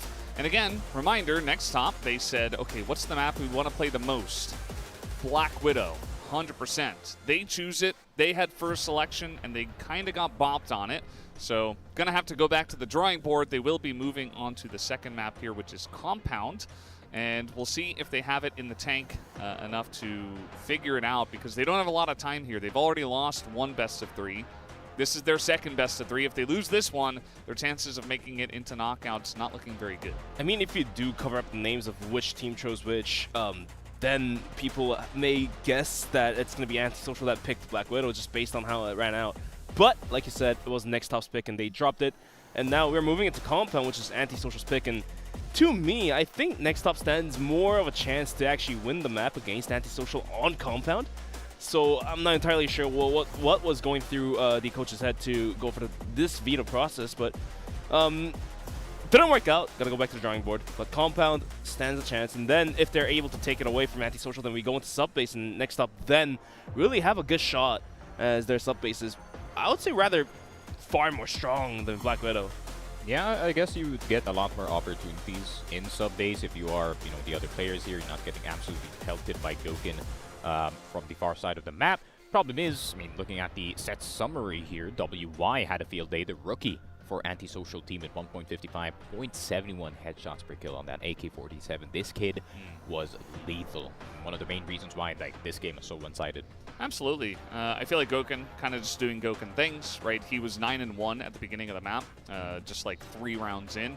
Also, big shout out to Viana. I feel like he really held it down as that secondary sniper and was very crisp. I feel like extremely reliable and certainly able to go toe-to-toe with anybody on the side of NEXTTOP. Gokin, he's just going to collect another set MVP because that's what he does. It's not very fair to the rest of his teammates because they never get to get it because Gokin gets it every single time. So that's just what happens. It's pretty good. If the enemy just gets Gokin, then that's just the term. That's how it is. That's how good Gokin is. Sometimes you just get Gokin, then you can't do anything about it. Yesterday how we were just trying to sprinkle up a lot of MG special, didn't work out, but tonight Gokin special is on board and it's working. It's working very, very well for Antisocial. And Black Widow 10-6 rather. Didn't quite work. Yeah, 10-5 didn't work out all that much. Compound seemingly better as they do get to start on the global risk side. Let's see if they are able to hold on to the bomb sites and take it from there. Yeah, for Compound, I think it's a lot easier for NEXTTOP if ever they are going to play that GR side. Just to defend. It's a very valid strat in Compound to just sit in the sides and wait for the enemy to do anything. Or send it down middle. Send it down middle, that as well. That's more likely, in my opinion, for NEXTTOP if ever they do want to take the fight to Antisocial, which I wish that we saw in Black Widow. I feel like NEXTTOP were playing scared in that game. Not gonna lie, I feel like as much as just like how we said it, it's like God Gokin, Lucam on the other side, Adrian as well. But just like how I said it, you can't be idolizing them in the game. You're gonna have to be going at them with no respect whatsoever, and we didn't see that at all. And that was the map where disrespectful pushes are actually the game plan that can work in Black Widow, and we didn't see it. We didn't see it from NEXTTOP, man. I have no idea why. Yeah, and disrespectful pushes, you talk about that. That's not a good idea on Compound. If you're going into A, you're just kind of running on in, no smoke, no utility. You can't disrespectfully push Gokin. He will just kill you. We saw Ice Cube do it. It was like, okay, you want to try to just run into us with, not checking all the boxes, not being careful. You will just die to a good sniper. There aren't a lot of great angles for snipers on this map, but there is that one, and if you give him an opportunity and you play a little bit disrespectfully, you might just get your head taken off. So, as you were saying, I feel like Black Widow was the opportunity to do it, but now they only have one chance left. Otherwise, they're probably out of the tournament. So, really would like to see NEXTTOP, as you mentioned, just kind of let go of all the nerves. Just try to play like it's just a basic lobby, and you're just playing your game as well as you possibly can individually. It does feel like they had some decent execute set up there, at least for the Blacklist side. I feel like their GR side of Black Widow looked very weak, which I was surprised based on it being their map pick. But at least it felt like they had something prepared for the Blacklist side a little bit better this time. Still not enough to deal with Antisocial. Yeah, to be fair, it's kind of hard to counter a team that has nothing to lose because they're just going to do anything in the map possibly. So maybe Antisocial could be used to it, considering the 5th to 8th place teams in CFBL kind of play exactly like that. And maybe it's just familiar territory for Antisocial because if NEXTTOP kind of cranked up the aggression, they're like, hey, this is more like it now. Now this is our groove, this is our rhythm, and they're gonna play the usual Brazilian game. For NEXTTOP, to justify them, I believe Compound, if they do end up going all haywire and go all chaos and try to gain as much as ground possible at every angle possible, players would, let's say NEXTTOP could employ this. They can send 2 players down middle. 2 players will try to aggress down towards double pillars, and 1 guy will just exit from A-long and try to go for the angles on the global risk side I'm talking about. They may lose a couple fights here and there. If they're able to win a couple fights here and there, ground control is there for NEXTTOP, and from there on they can, you know, have a better macro to so to speak, and try to win the maps. And unlike Black Widow, Compound, there are some wonky strats that you can go for. So Antisocial, they could be prepared, but at the same time, NEXTTOP can also prepare even stranger, let's say, way to play the map. I sure hope so. Board. Yeah, I sure hope so. I think if you're playing standard again against Gokun and Viana, who's playing well, WY, who looks extremely comfortable as a rookie on a big stage, no nerves, no nothing, you're probably just gonna lose. These guys are that good that if you're playing standard, you're not gonna have a great time, unless Antisocial, for some reason, they just kind of dropped the ball in game 2.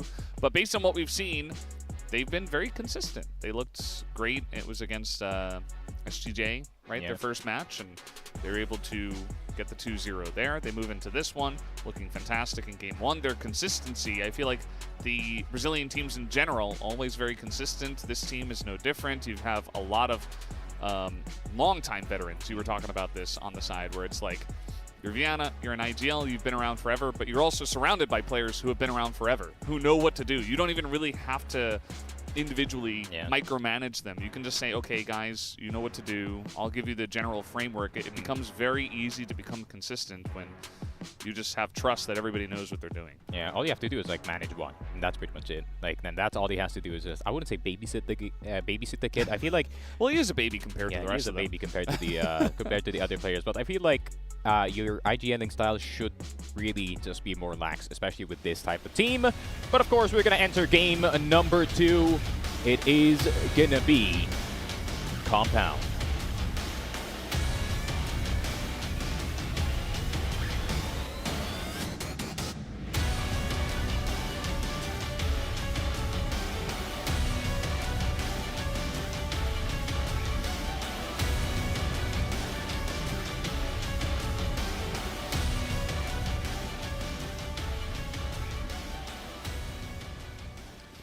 All right, off we go on to Compound. And this time, the map choice of Antisocial. They will be forced to start off here on the Blacklist side. And we'll see what that does look like. I think that Antisocial's Blacklist side of Black Widow was fantastic. So can they keep this level up? Can they keep this level of play to really just shut down NEXTTOP before they get going at all? That would be ideal for them. But let's see what the strategies look like here. About to find out within 2 minutes time. Pooh thinking about going to double pillars, but he's gonna find himself in a corner rather. C4 is going to be left unnoticed out behind the container boxes in middle, which soon should be recovered by Viana. I can hear the players behind us getting a little bit loud, so I feel like Antisocial's thinking about something very aggressive down towards middle. It looks like we'll be lining up the nades. Oh, they're gonna nade stack deep by the container. Apparently, unfortunately, nobody was there, and Key's getting way aggressive. Oh no! Disaster strikes for Key and his team.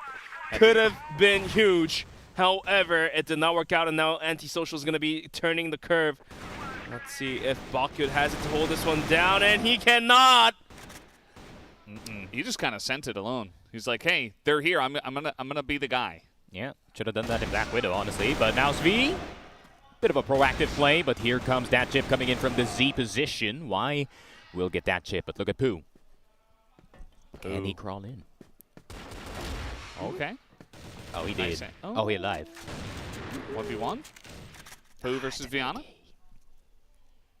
Pooh, Viana. Oh, this is a smart play. Where's he going?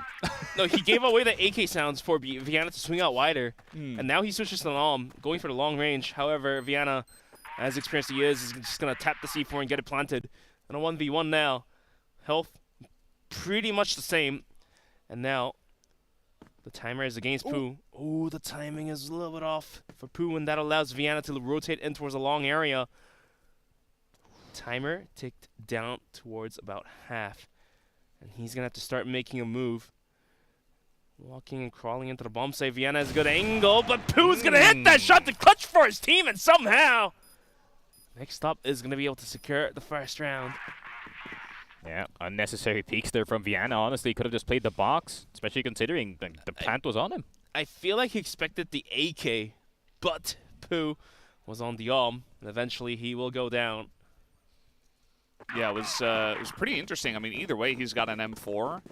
Like, I think you're right, Sneaky. Just play the bomb sounds. You know that he's got either an AK or an You don't have to take the long angle fight like he did. You just got to spook him. Exactly. Or Vienna might have just been confident. He did look very confident, that is for sure. And unfortunately, after he died, he looked a little bit sheepish. He's like, well, that wasn't necessarily what I was trying to do. But either way, it could have been different. He could have gotten the kill with a quick spray down, but it wasn't meant to be. He did the Yobib re-peek, but it didn't work for him. He's not Yobib. Yep. He is Vienna. They both have ones in their name, which is interesting. What does it mean? They could be, I don't know, maybe I'm the #1 player? #1 IGL?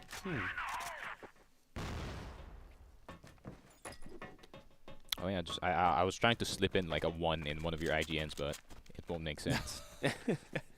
I realized none of us have I's in our IGNs. Yeah. Yeah. I have an L. I've never took an L. I have a B. True. 8. Yeah, that is true, yeah. Replace it with an 8 and gonna be cool. Let's yap in more crossfire action as Antisocial is about to cross in towards middle. Where's the mid presence from NT? Not there.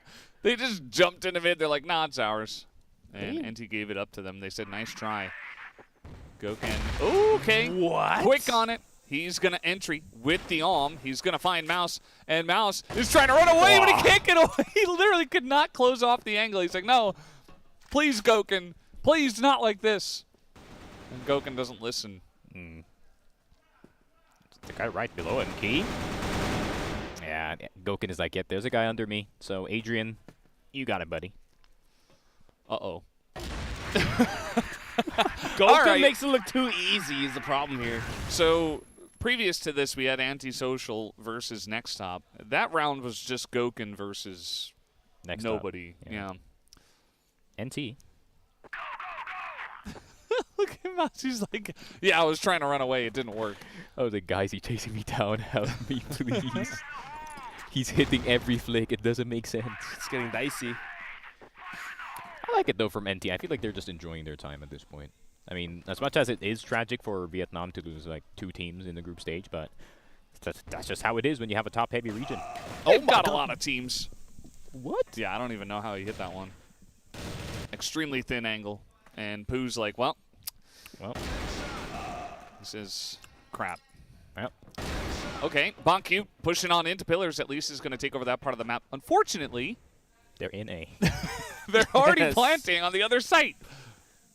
You are absolutely correct, and Gokhan's going to join forces as well.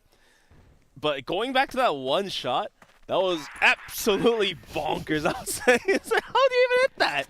You're not allowed to hit that, but here comes a big flank from that chip, and let's see if he's able to find some success here. Y is going to be waiting with open arms. He's going to wait for the pop flash, swings Y. He's going to be able to reposition himself and eventually get the drop and install down to the block. And, clicked out from the lobby. There you go, 2-1. That's more like it for the side of Antisocial. The round feels 2-1, but it feels like almost like a 12 to 5. Damn, you are true. Yeah. I mean, if Vienna wins the 1v1, we could have been sitting here 3-0, superb dominance, you know, not dropping around. And it was really close to Vienna winning that one. So 1 HP. It does feel like, especially the last 2 rounds, were just so one-sided to Antisocial. You got to worry for NEXTTOP. Nice little shot from Key there, trying to get more aggressive. Re-peeks into 2, goes down. He's got Mouse V behind him, but not in position to trade it out. Vienna is chilling here in A-Long. He's happy to just apply pressure onto his NEXTTOP. He knows that NEXTTOP cannot risk giving up the bomb site for free, as that just happened last round. Vienna knows at least one player from NEXTTOP will have to play there. And whilst all that, they're just gonna send it down through the smoke. Why? This guy is so aggressive. With a pistol too, of all things. He just sent it with a Colt and scared him off of that position. But I don't think the objective here is to push from long. They're just going to leave Viana there, and the rest of them are probably going to push from mid. And this is the right response from the side of NEXTTOP, honestly. If you can't take long, might as well take mid. But Goken is here with the sniper in the tower position. Guys, I saw Goken not hit a shot. No. It is possible. That's just your imagination. Maybe you're right. It's the Mandela effect. He never misses. We all just think that he missed, but it's not true. Another smoke in the 8 doors, and like you were saying, I mean, there is ample time to not push A long. They easily are able to regroup in mid. They shut down the aggression. And now NEXTTOP are kind of left with not much information. They don't know exactly which angle they're going to take here. I mean, at this point in time, they're just taking a shot in the dark for the rotations. They only leave one player, which is going to be Pooh in the servers, and he can easily get dropped. There's a bad angle. Yeah, it's not a great angle to work with. Now he does spot the players come in. He gets the first opening. He needs to find 2 more. But now another 1v2. Can he hold it down? And Goken hits it. Okay, that shit with a good flank. Can he get Goken, though, is the question. It's rough. Rough time. No one was hitting anything, maybe, except for Goken, of course. But WI couldn't get the shots going. But just like how I said, man, that wasn't even a good angle by Pooh. Like, there were better angles that you can play in servers, but look at Goken. Yeah, like you said, just a pixel is what he needs. Oh, NT lost a round? Sorry, I was busy watching the Goken highlights, man. Yeah. Here we go. 2 and 2. NEXTTOP did pick up 2 rounds. I like that we touted Goken as his divine being. Mm-hmm. Sometimes it does feel that way. But NEXTTOP, this is feeling much closer than the first map, at least. It does feel like sometimes they're barely crawling across the line, especially in that first round. But, I mean, wins are wins when it comes to these rounds. And, you know, starting off from the GR side, at least they're keeping up with Antisocial this time. They're not getting left totally behind. You know, Goken can do Goken things, but if they shut him down in clutch scenarios, maybe Antisocial begins to lose a little bit of confidence. Some nade stacks were shown down towards the middle, but Antisocial won't be able to find much of value. Viana drops down and is going to be knocked out from the lobby.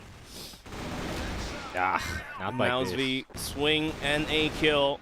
But Antisocial, they have grouped up outside of B, and Pooh is being contested. He's just sprinting away. Yeah. I'm out, boys. Not working out so far. Has the support of Balk. And yeah, Antisocial's gonna readjust themselves, send 2 players down towards middle. Well, it's gonna be a 4v3, and NEXTTOP might actually have a chance to lead out here for 3-2.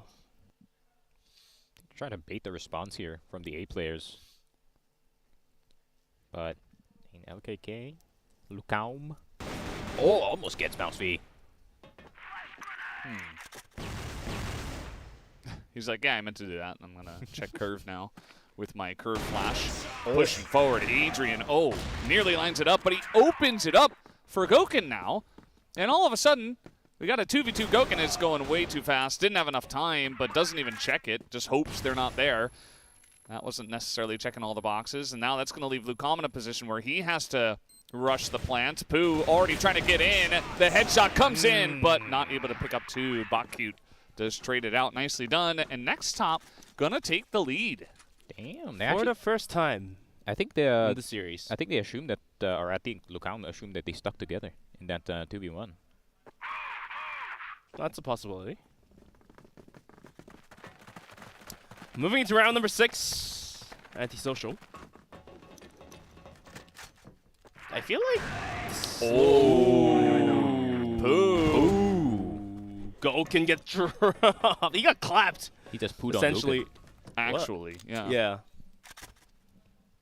A straight up crouch peek is crazy. I mean, we've been singing the praises of Goken for a good reason. But for Pooh to come in after a dominant NEXTTOP round... Maybe finally the nade stack actually works out. Those nades were miles away.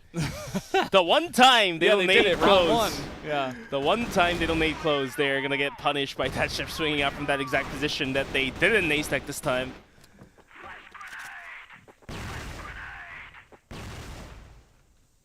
Oh, look out.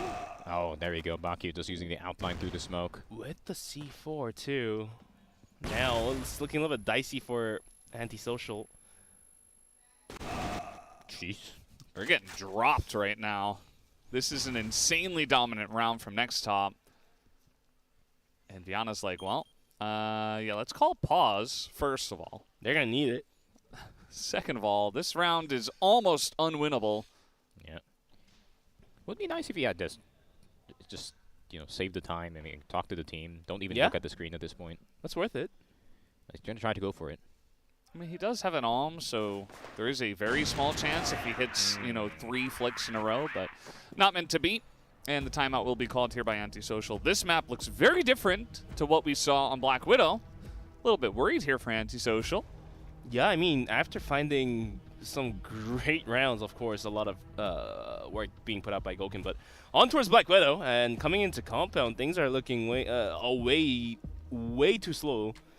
Not just the playstyle, but the way they're accumulating the kills, accumulating the rounds. It feels only so slower than what they were able to put out on towards Black Widow. Not entirely sure what the issue is, but hopefully this tactical timeout will help them resolve the issue. Just like He's just like me for real. I'm freezing right now, bro. I mean, the heat's on. They have the hot packs, but still. He's that heat struggling. Where's the team jacket, you know? That's what I'm saying. They have, like, the team Under Armour, too, you know? It's not enough. Should be okay. I mean, just like the Philippines, man, the average temperature in Vietnam is like 30. 29 if you're lucky. I feel like Brazil probably somewhat similar. Maybe gets a bit colder. Yeah. Depending on where. It's a very big country. The weather It's here huge. in Hangzhou, where the CFS 2024 Grand Finals is happening, the weather is perfect. Weather check? Is it perfect? Yeah, I mean, I came into casting today with a windbreaker, and I mean, you and I just about came right. from Yeah, South 'cause Korea, which is Korea, much colder than this. bro. It's literally So- snowing in Korea. So for us, it's warm. about right. Yeah. But Oh, yeah, for these guys, it's a bit colder, just a bit. Antisocial, they took most of the time to just let Viana kind of talk. I feel like Viana at this point, easiest transition into being a coach if he would like to. 100%. I think it would be a really good, like, strategic Absolutely. coach, yeah. Yeah. For now, he's still competing, so no rush. But eventually, once he feels like the time is right, could absolutely do that. And at the moment, will be easy. yeah, he's like kind of a playing coach at this point. Like half the vets in CFPL, like Nice and 18, everyone. Yeah. Just, coaching the homies now. Are you firing shots at Pietro? Is Pietro? Is Pietro's Pietro still Unk playing. status? Is he on Unk? Is he an Unk? Oh yeah, he's like my age. Oh. Ooh, oof, that's really old. But still plays at the top of the levels. Uncle Brendan. Much better than I am. So Yeah. props to him, even at his age. I mean, if you are as good as Pietro, of course, for CrossFire, then, Yeah, right, that's I mean, a different story. But once you have it, you never lose it. coming back to Antisocial versus NEXTTOP. Cute was not a flash. swings and a miss coming. As that chip gets completely flashed, and he somehow swings back and finds a double kill. Oh, but Viana got the trade. That was a hectic. There was a guy trying to swing from A, and Viana was just like, nah, you did this before. I know that you're going to be pushing this angle. So Key gets taken out. And now that makes it a 3v3. At this point, I mean, you've still got Gokun alive, and it's a 3v3. It's an even setting, and Datchip even took a bit of damage. Not a lot of utility left for the side of NEXTTOP as well. So what is this going to look like? Pooh's looking into long B, but they're just hopping forward, and it's coming down to a cold fight, and that's going to go the way of Gokun.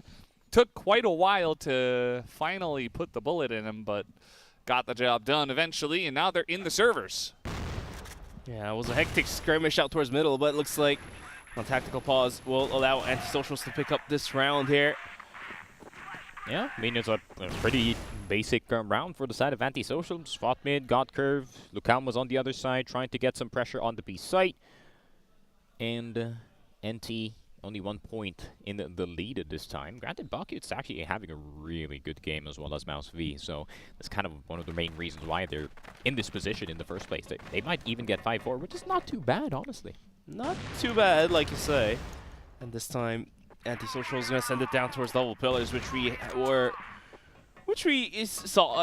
able to observe happen a couple of times, but they just didn't really continue it onto the bomb site. And with the pop flash, they're going to send it. Pooh at risk, but the pistol is good for a quick headshot. Will pop a flash of his own to hold on to the aggression. Lucam and Bakut being traded out for a 4v4 now. Antisocial want to take this slow. They have Goken over on A long, and he's just going to be watching for rotations. We have seen a lot of rotations, aggressive plays from NT coming through. But yeah, he's just watching for it. The push comes in. It is a trade 1-for-1, but Viana's pretty low. Doesn't have a either, so a little bit awkward. But they're just going to leave one guy in B main, and the rest of the team heading over towards A. Yeah, I think Adrian, when he checked frame, actually, I think he saw that chip, at least that chip's beanie cross into the site. And I think, yeah, that is not the safest way to go. I mean, an AK plus an AWM in servers, that's a disaster waiting to happen. Well, their big rotation towards A is seemingly what's cooking up here, as the C4 is going to be in A connector still.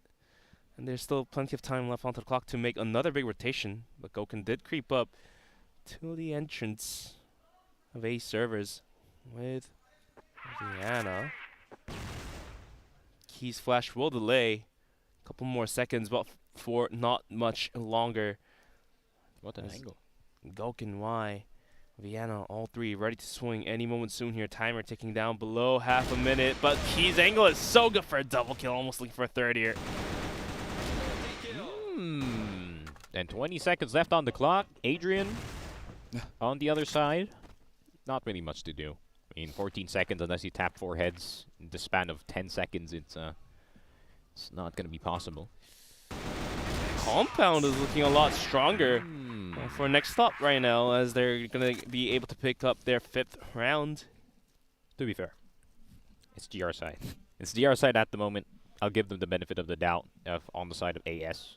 I think, yeah, I feel like now is the time for NT to play like they did in Black Widow, where I think they're more proactive now, but still, I feel like the anchors are doing a great job just holding it down. Also, Key. Thank you, Key. I learned the new angle. Apparently, you can kind of just hold it like that, and in that very small corner, you can plant the C4, and you can prevent that from happening. I mean, we do see a lot of off angles that NEXTTOP will try to employ, but I mean, Antisocial, are they going to fall for the same trap twice, is going to be my question here. Could happen. Maybe some play into mid. I feel like Antisocial was having a little bit of trouble making it into mid, and they've shied away for that for the last couple of rounds. But now, last round of the half, they want to make a big play in towards mid. They take it over. They're looking to go curve. This worked the last time. You remember Goken was able to push in essentially by himself and pick off 2 people. And let's see if they want to go with it. The push out of A from Bakut going to be shut down immediately by Lucam. And that makes this push very strong, although there is a nice crossfire here between Pooh and Datchip, where they're just waiting for the push to come through curve. And it does look like they want to go curve, maybe into B. Oh. Take a look at Viana. Viana's flank might just pay off dividends. Pooh is stuck on the bomb site, but he does get one. Minimizes the angle to the only side of Viana, and somehow the rotation is going to come in quick and swiftly, as Goken is the last player alive in a 1v4. That chip swings, goes for the pistol, as Goken's going to run away for his life. Not going to work out. NEXTTOP picks up 3 on the first half. There we go. I mean, NEXTTOP, as much as it is quite the lead in the first half. Look at them, man. They're just smiling. They're having a great time. The vibes are immaculate on the side of NT. Problem is, it is now the second half, and Antisocial now gets a go at the more advantageous side of their GR, as is obvious. But let's see what happens. Maybe NT does have some tricks up their sleeve in this map. Yeah, it just feels like Antisocial were kind of floundering there at the end of their Blacklist side. They looked great on Blacklist on Black Widow, but they couldn't really figure it out from this side. And NEXTTOP, in their own right, were doing a great job of shutting down all of the angles that were maybe a little bit too obvious, perhaps, from the side of AS. So Antisocial only able to pick up 3 rounds. NEXTTOP now. Let's see what their Blacklist side looks like. Looks like they want to cover all the bases. They're going to try to come into pillars here, try to retake this area of the map. Viana, how aggressive does he want to get with this angle? Oh, very nice shot. And down goes Key, just like that, trying to push into Viana once the trade, but there's 2 of them here. So Viana's got some backup. He's going to take a lot of damage from that one grenade, but he is still alive. Oh my god, how does he hit that? Quick scope on that chip. And Adrian is just the insurance policy here. And Viana can go loose, but, you know, getting flashed by your teammate. That's one way to stop aggression. Yeah, getting too aggressive. Here's a flash. Need to stop. Yeah. Hold your horses. Or maybe Adrian just wants to kill. 27 HP, but still standing strong is going to be Viana after picking up 2 quick kills to hold on to the aggression. And yeah, coming to the global risk side, it does feel that Antisocial is looking very strong. Balka trying to swing. Swing and a miss. Oof. Bit of a tag, but... And now NEXTTOP is left nowhere else to go but run it down towards middle. Yeah, Goken's got it. I mean, Boo? Ooh! Oh, yeah. Yep, Viana's gonna get the kill on Boo. Mouse, V, and Baku, their combined forces is gonna kill him, but it's not gonna be mattering at the end of that round. So 6-4, Antisocial already in round number 1 of this second half, already with a quick response on towards NT. We're gonna take a look at this, of course. That chip, masterful AK usage. It was 5. It was 5 for that chip. Big 5. He got all of them. He's got his highlights. He's got his clip. And that's why he was happy earlier. Not that chip. It's that clip.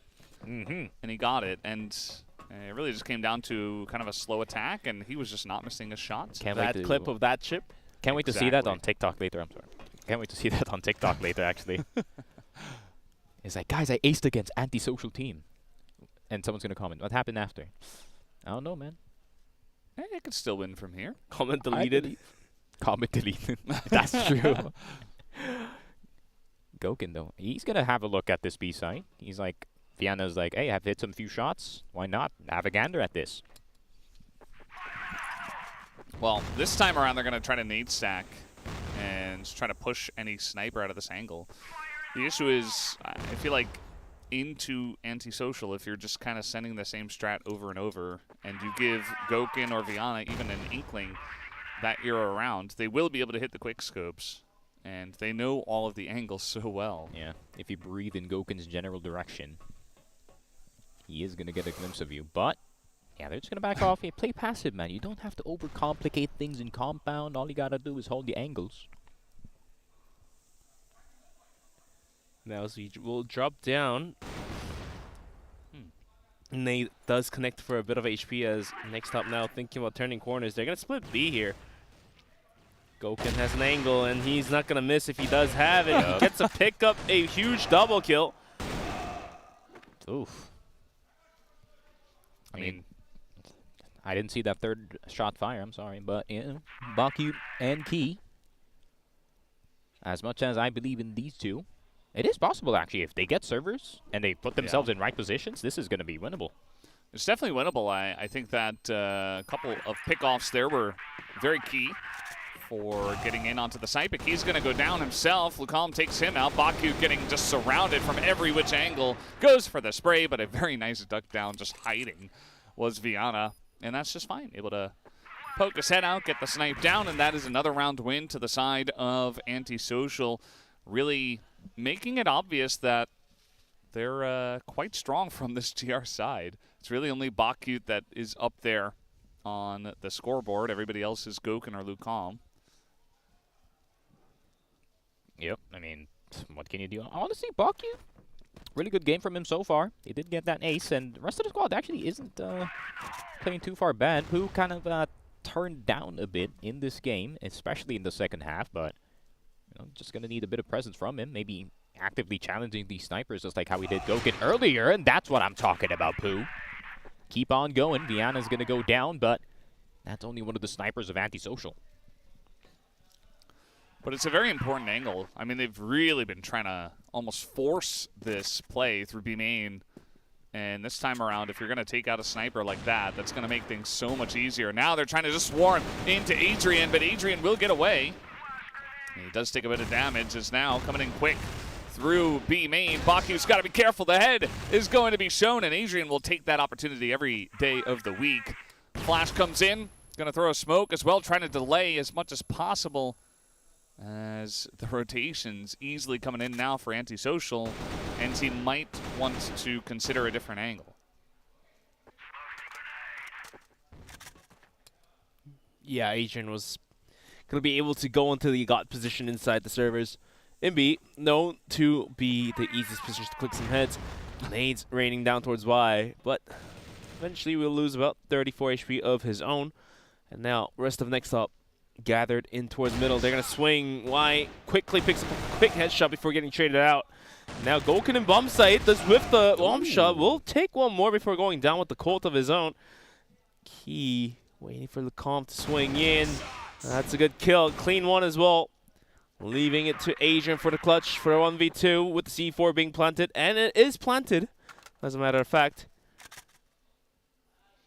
Okay, somebody's got to... Okay, now they're going to look at him. They spot him. Adrian, though, with the quick headshot with the AK. Looking for the one-tap on a Key. He is quite low.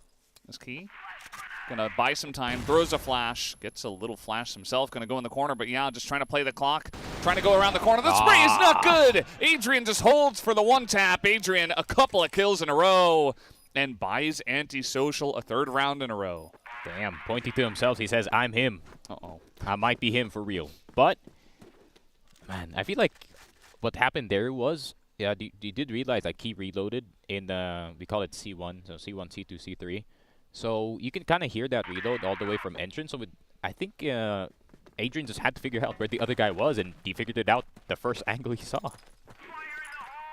The sounds are important. Sounds are indeed important. Adrian smartly repositioning himself after taking the first kill of the two.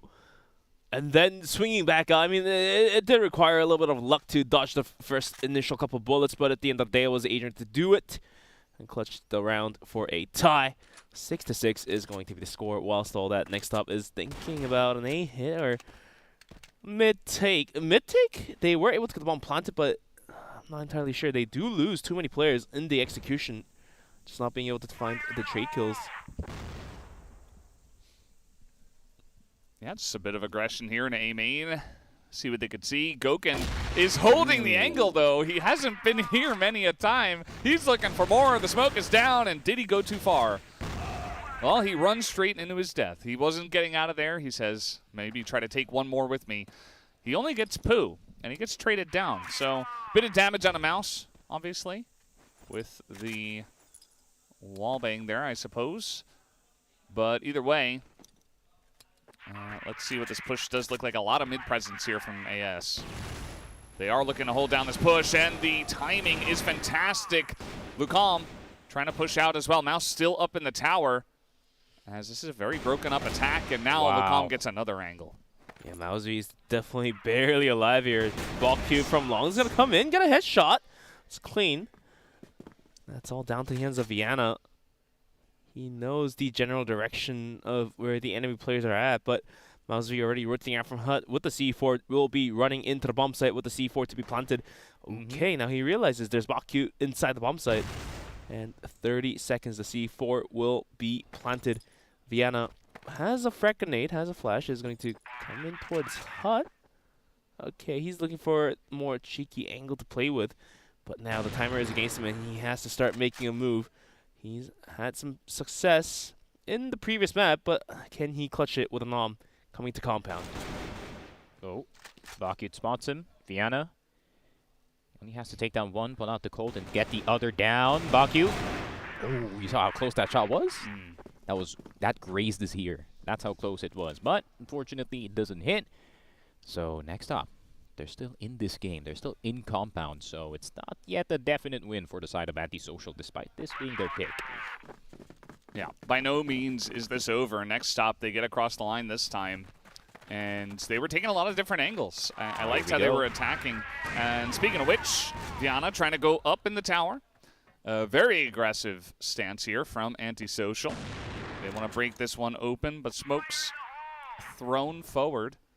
And NEXTTOP not rushing into this. Just going to back away and, you know, let Antisocial do their thing.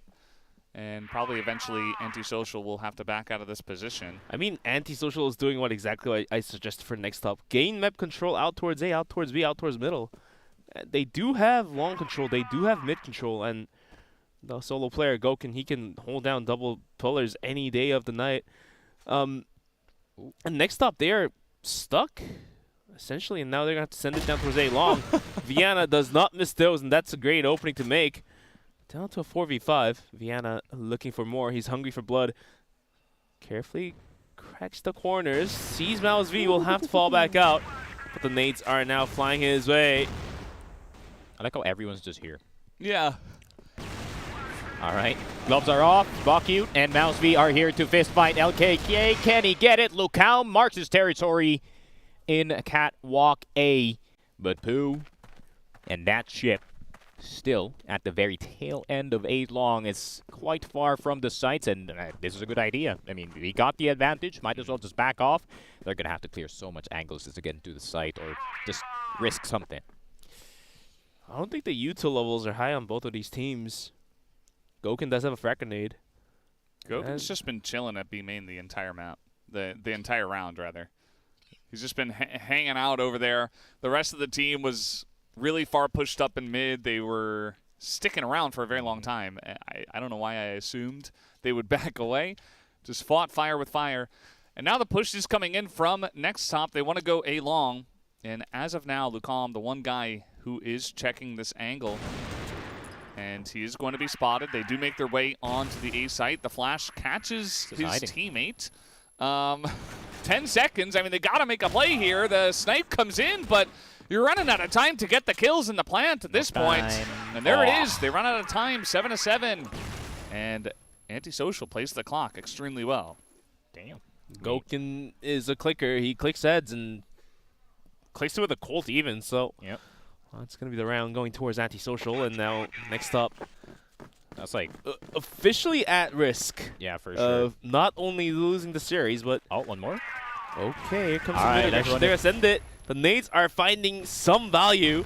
Mouse V down very low. Adrian trying to swing is going to be down to half HP. And now here comes another quick set of mid and A take by the side of Antisocial. They are going to be able to control far more ground than what NEXTTOP can utilize. Oh. If Lukao can actually spot that there's no one in mid, he can actually wrap all the way around behind pillars, but he's going to decide to back off. They're going to play it safe. Why not? You got 0 information. Plus 7-7. If you do lose this round, it becomes 7-8, which the risk is higher. So that's a penultimate match point. But then again, you wager your risk, and if it pays off, you win out from there. I mean, Goken has been holding this for 2 rounds in a row. Are you going to push him? The answer is yes. And unfortunate for them as Goken just shuts them both down. Headshot with the Colt to follow it. And a third! He's like, hey, maybe I can do it. No, he's still there. Yep. He's Goken. Goken's like, pick your poison. You get the Alm or the Colt. Oh, he is human. He is human.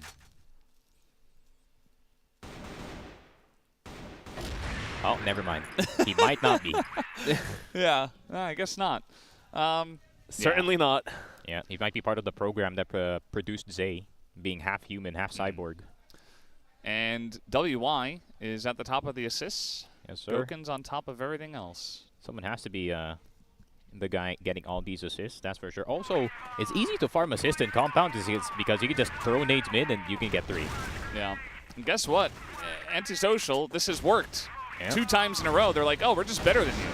And here we go again. I mean, it's just happening over and over. The Riflers, especially on the side of AS, just really bringing it this round as Antisocial, man. They have just realized we are them, and we're just going to roll over you.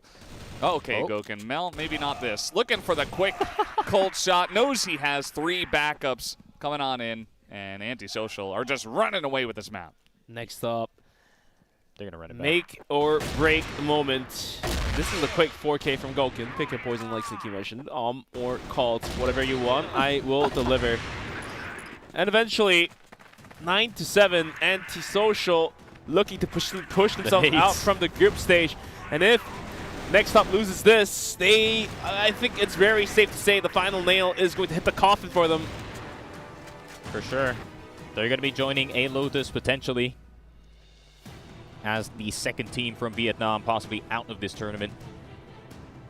And NEXTTOP, to be fair, right? I mean, it's always the second, or it's always just only one map where you see how good they are actually, but the consistency is just not there.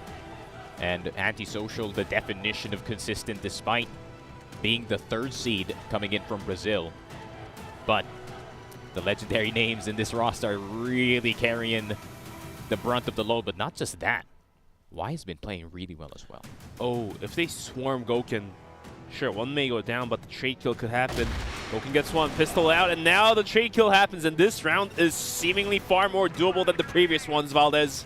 Yeah, I mean, this is what they did a couple of rounds ago. Oh, I guess it was 3 or 4 rounds ago at this point. You know, Goken out on a long. You're able to trade out, as you mentioned, and now Goken's just out of the servers, so you have a much better chance. You don't have to push a long from here, although it does look like they are gearing up for that. Oh, somewhat utility-less. Are they just going to run on in? That's another snipe here for Pooh.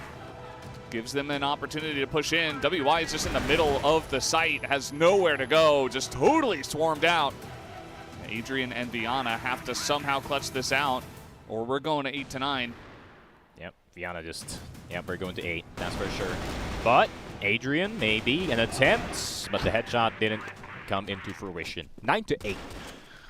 Damn, we made it all the way to 9-8 for NEXTTOP against Antisocial. All right. I mean, they're kind of subverting expectations right Here's the thing. NEXTTOP was the first one to lead out. And then now they're on the chase. Somehow the board has been turned around. And yeah, like, sure, we can give much hype to NEXTTOP, but they did lose the advantage, and that's the problem that's just continued to continuing to emerge for the side of NEXTTOP. Just not being able to maintain the lead. For Antisocial, they know that if they lose one more round, they're pretty much out of the tournament. Not mathematically, but almost definitely. And so it's, you know, you back a team up against the wall, they're going to play like there is no tomorrow, because there isn't. They will not be able to unlock their future if they do not win one more round here. I mean, certainly they can unlock the future next year, but might as well as do it this year. Isn't that still the future? All right. Let's see the push in the mid. Oh, the timing. Lucalm gets on in there, but he is traded out. Adrian here, oh, he's looking the wrong way on the entry. Mid is being held excellently so far by Antisocial. Just a bit of crossfire action happening in mid. ADRF and Y is going to get Bakute, but Y is still alive. ADRF dropping, Key in mid. Pooh and Key, let's see what they can do. It seems like Key's going to be the first one down. Pooh, the only one left alive, and as much as we love you, brother, it's going to be a sweep.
And there it is, the 2-0 going the way of our third seed from Brazil, Antisocial. Black Widow, much more dominant. It felt like NEXTTOP didn't really show up there.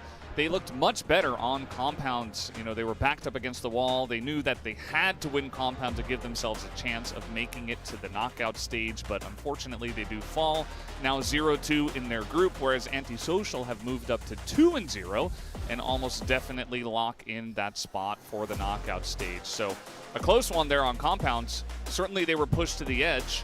Still, Gouken was able to put up like 21 kills on the map, so turns out that they've got the firepower to do it.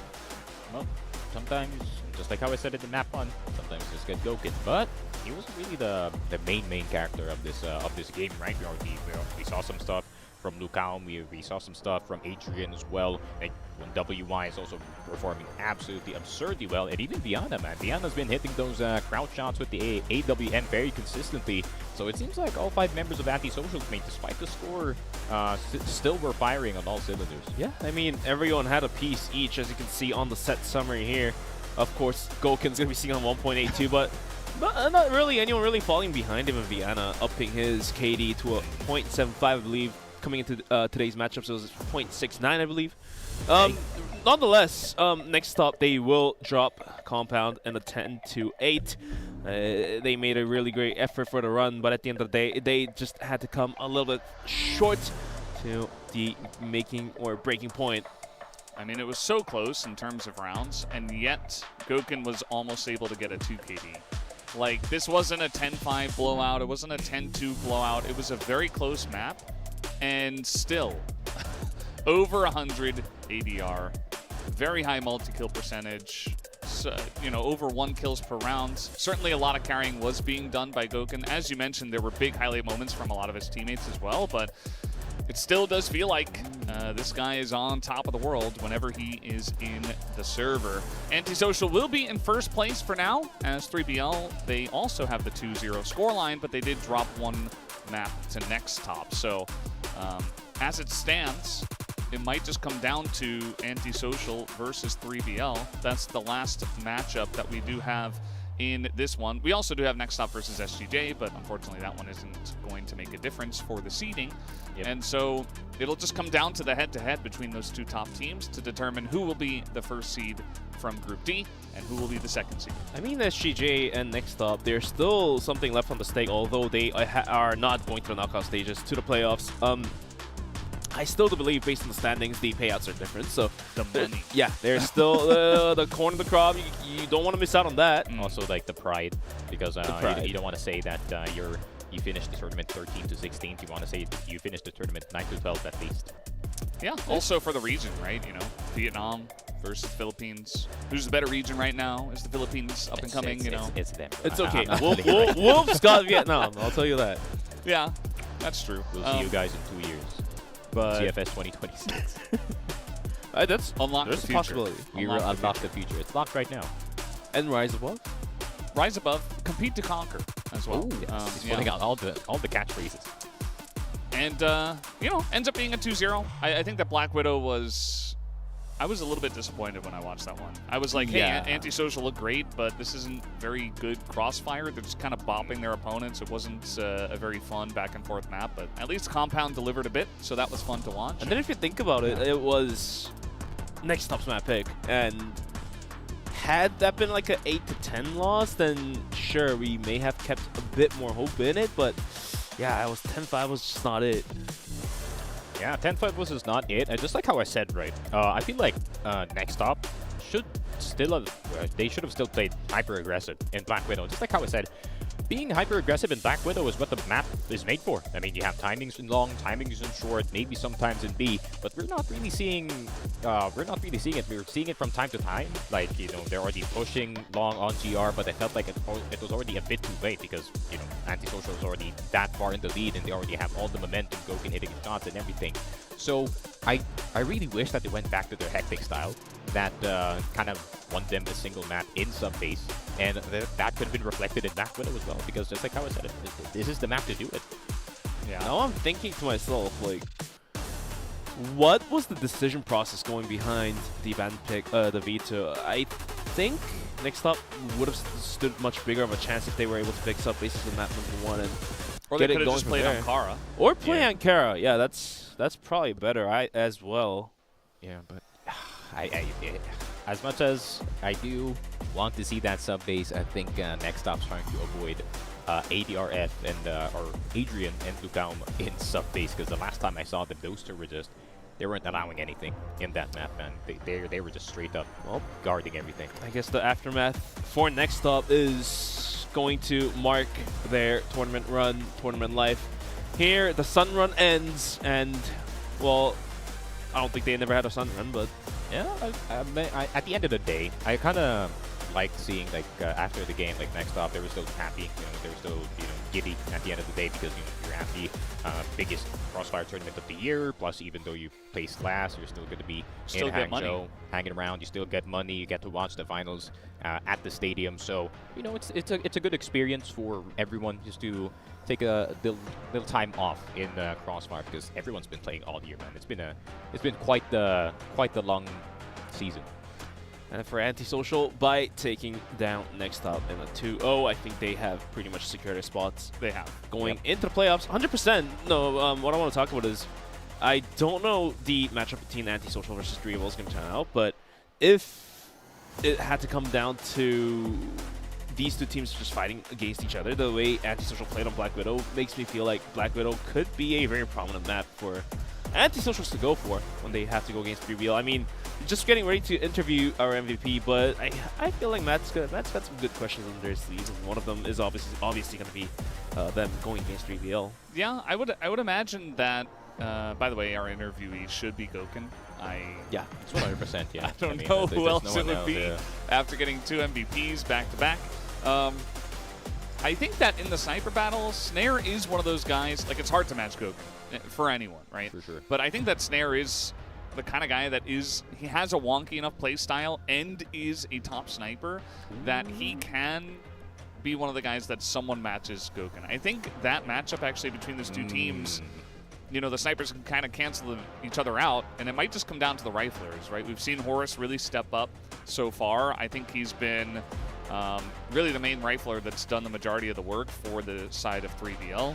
But on the side of AS, I think that they have potentially more depth. I think that depending on who shows up on the day, we even saw in these two maps against NEXTTOP that a lot of the score lines, everybody was pulling their weight. Nobody was really falling behind. The rookies doing well. All the veterans are doing well. Vienna's picking up the AWM. He's able to flex a lot. He's doing really well. So it might just come down to the rest of 3BL being able to rise up to that level from the riflers to just match Antisocial. Yeah, just getting ready to interview Gokun, who is getting ready to get on top of the stage. Matt's already up there. For this downtime, though, we do have 3 more games to be played after this matchup. And of course, what do you think is the most interesting game out of the 3 that is going to be played? Sneaky. Huh? Sorry, I was staring at Matt Andrews' head. But ranking versus LCK, man, that's where it's at. Yeah. I'm telling you, that's going to be close. For me, I just want to see Imperial versus Evolution Power, especially because I went against the general flow of the Imperial predictions. I actually went for Evolution Power, so I'm excited to see if my prediction pays off, because I just kind of have faith in the Chinese region, but we'll see what happens on the stage now. Matt Andrews is ready to interview Gokun, so let's hop over to the stage right now.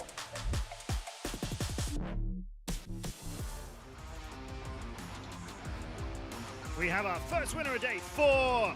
Gokun is the MVP for Antisocial team. So we knew ahead of this match that NEXTTOP were probably going to run at you, try and outgun you. Did Antisocial team plan any strategies really for NEXTTOP, or did you think we're just going to outgun them?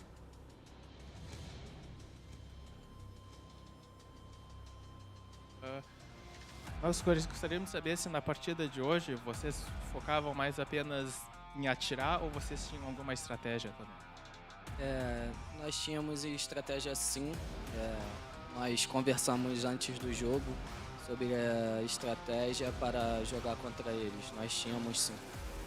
是的，我们有战术，并且 Yes, we have our own strategy on this team. 那个刚开始前就 And 有 also, 说好 and 的蛮好的。 before the game, we also made up our mind.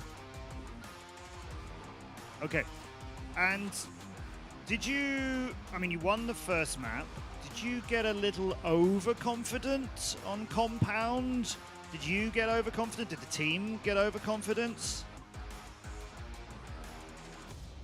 Depois da primeira partida, com a vitória, vocês ficaram muito autoconfiantes já no segundo mapa?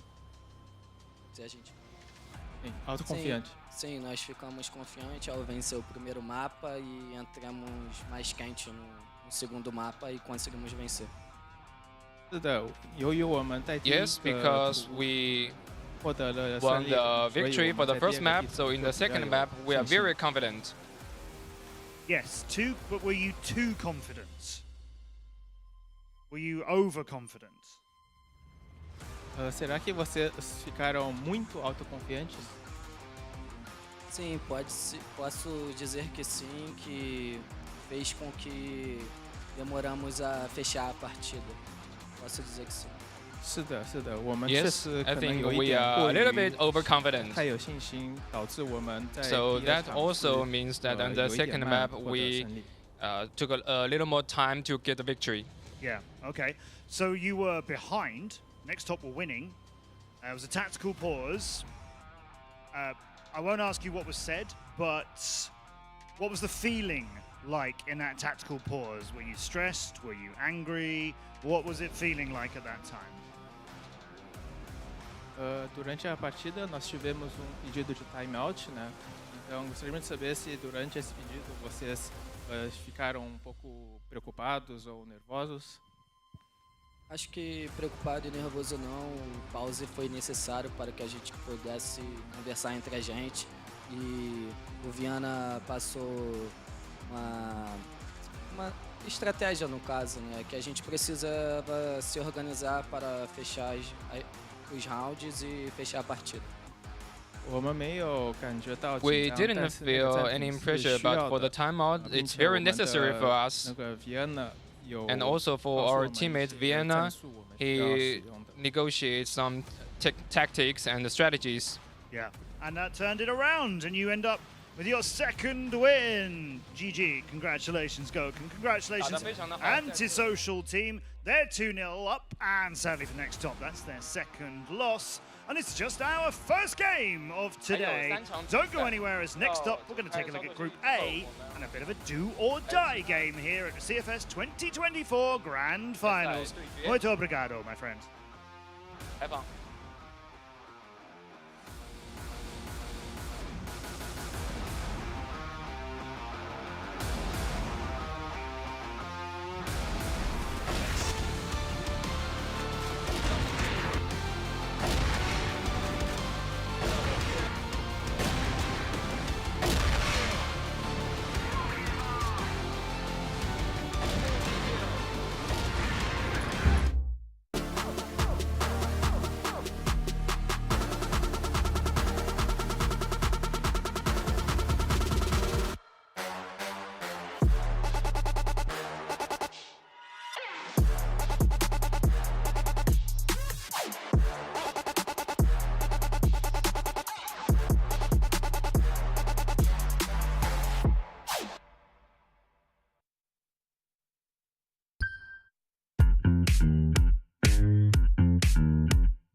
Xin chào mọi người, mình là Đức Toàn, mình đến từ đội tuyển ranking Esports Việt Nam.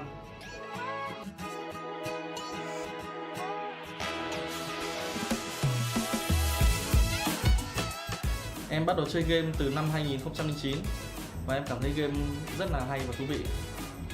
Trước năm 2023 em đã tham gia rất nhiều đội tuyển và đến năm 2023 thì ranking Esports đã gọi em về và em đã tập luyện hàng ngày để đạt được kết quả tốt. Thời khắc em không thể quên được vào cuối năm 2023 vào được top 4 CPS. Ban đầu thì bọn em được đánh giá rất là thấp nhưng không ngờ tới bọn em đã làm được điều đó.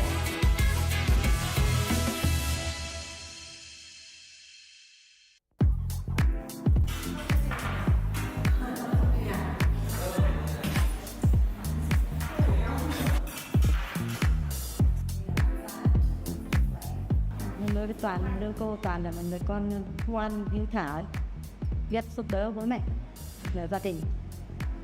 Nhưng bố mẹ thì rất tự hào về Toàn.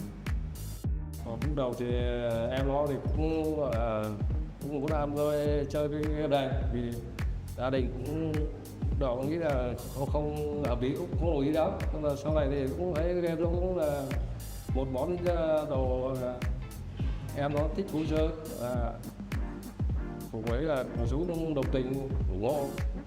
Đây là chương trình game của gia chú và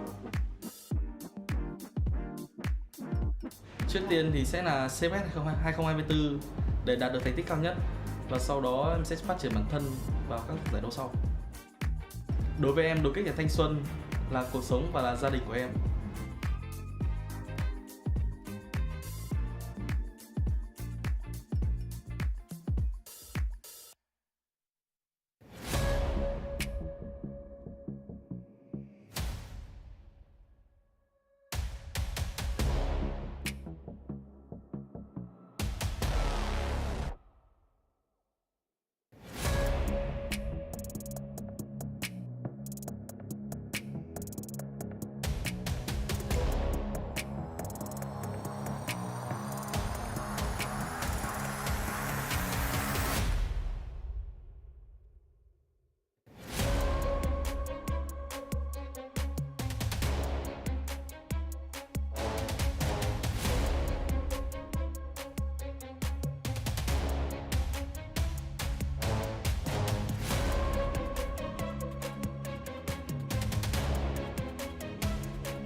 Rightio, welcome back on into the CFS Summer Championship, or CFS Grand Finals. It's not Summer Championship. I've gone back in time, man. Tell you what, though, that was a good event. But maybe it feels like it with with the three of us. It feels like it does. And also, actually, the matchup that we've got coming up right here, it does feel like that as well. We've got LCK, we've got ranking. So we do have a Vietnamese team. We've got LCK again, another one of those representatives from the West League. And I'll be interested to see how things play out here. But taking a look at that first match, Nikki, obviously pretty solid win there for Antisocial. We were having a look at that one in the green room, Neo and I, and Bench seemed like he was pretty keen on NEXTTOP, but tell you what, he was wrong, and there you go, Bench. Bad luck, mate. That's what happens. Yeah. I mean, the Legend of Pooh, unfortunately, has slid away. He slid away, and I mean, despite that, I feel like that chip actually played really well. So, I mean, 10-8 against Antisocial. I mean, I would be proud if I was them. Yeah, I gotta say as well, just for NEXTTOP, across the two series they've had, I quite like what I see from BotQ. I feel like he actually has a very good understanding. I just feel like he just doesn't have a lot of support. But as a whole, Antisocial should be getting 2-0 there. And it actually does maybe spice things up in that group now over towards Group D. We call it the Group of Life, but it means that direct head-to-head now between 3BL and Antisocial is for #1 spot and is to see kind of who can, in quotations, have an easier run. There's always that looming thought of that all gamers have finished second in their group, so somebody is going to be a #1 seed facing all gamers. That sucks. But for the most part, you want to get #1 seed. You want to try and avoid the big teams as deep as possible, essentially. So that's going to be a big battle towards Group D. So I'm looking forward to that one. Yeah, most definitely. But now we have to turn back towards Group A. Ranking and LCK, as mentioned, is going to be the matchup that we're getting to watch right here. And there's actually quite a bit of relevance with regard to this matchup, especially with the result yesterday, Vasco going down to Q9. It was a close loss, but it was a loss, and so they still have to play against Ranking later on in this competition. If Ranking is able to win this match, that game actually between Vasco and Ranking could end up being quite an important one. So I think there's a lot on the line right here for Ranking. As far as LCK is concerned, it's a bit of a more difficult way forward, so probably not as easy for them to make it out of this group. But Ranking kind of have their own destiny in their own hands. They just have to continue to sort of win out the rest of this bracket that they've got themselves, and then they might be in with a chance. So first step will be against LCK, which feels like it should be a pretty winnable game for them. Yeah, for sure. I mean, I feel like LCK, especially now Vietnam is kind of like caught up to the West League and the rest of the world. I feel like Ranking definitely out put the upper hand in this series, despite from what we saw from them prior, especially up against Q9. I mean, they did take a map off of Q9, actually, to be specific. It was the Black Widow. So, I mean, that's an LCK staple, actually. So maybe that could be something for the side of Ranking. But, I mean, the only person I'm worried about for Ranking Esports, honestly, is PM. The rest of them are pretty good. I gotta agree. I think PM, he has weaknesses, right? I think is the issue. And I think it's not even more the weaknesses, it's more the fact that there's some pretty good players not in Ranking who, I mean, we've already kind of discussed it, but saying PM's role might be in a little bit of trouble. I mean, like want to see it elsewhere. So he's the only player for me who I feel like is maybe not on the chopping block, but at least in that discussion, so to say. But I think you're right. I think fundamentally, I would be very surprised to see Ranking lose here. As much as I love LCK, because I covered them in the West League, and of course, being from the West myself, I kind of want to back my boys, but they are sort of in a region which is seen as significantly weaker these days, and they themselves obviously have some quite distinct issues. The only thing they've got going for them is I think that sniper head-to-head will be very interesting. We have the player attentions to show you, so we're going to throw it on over towards the stage.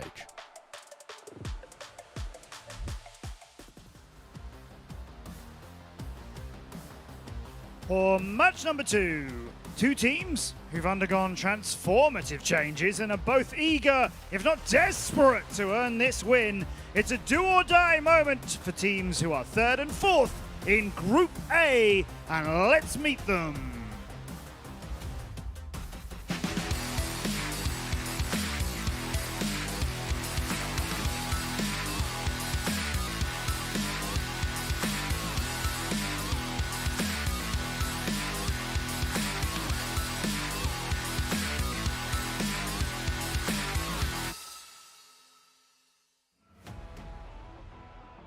Proudly representing Vietnam as their #1 seed, it's Ranking Esports!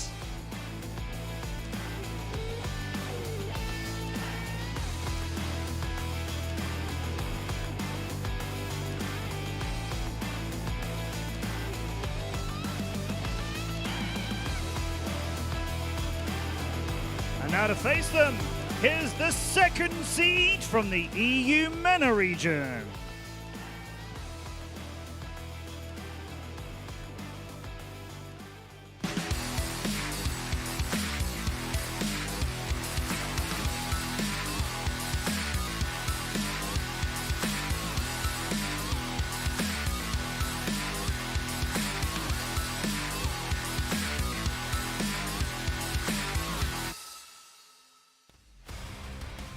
To the stage, this is your LCK!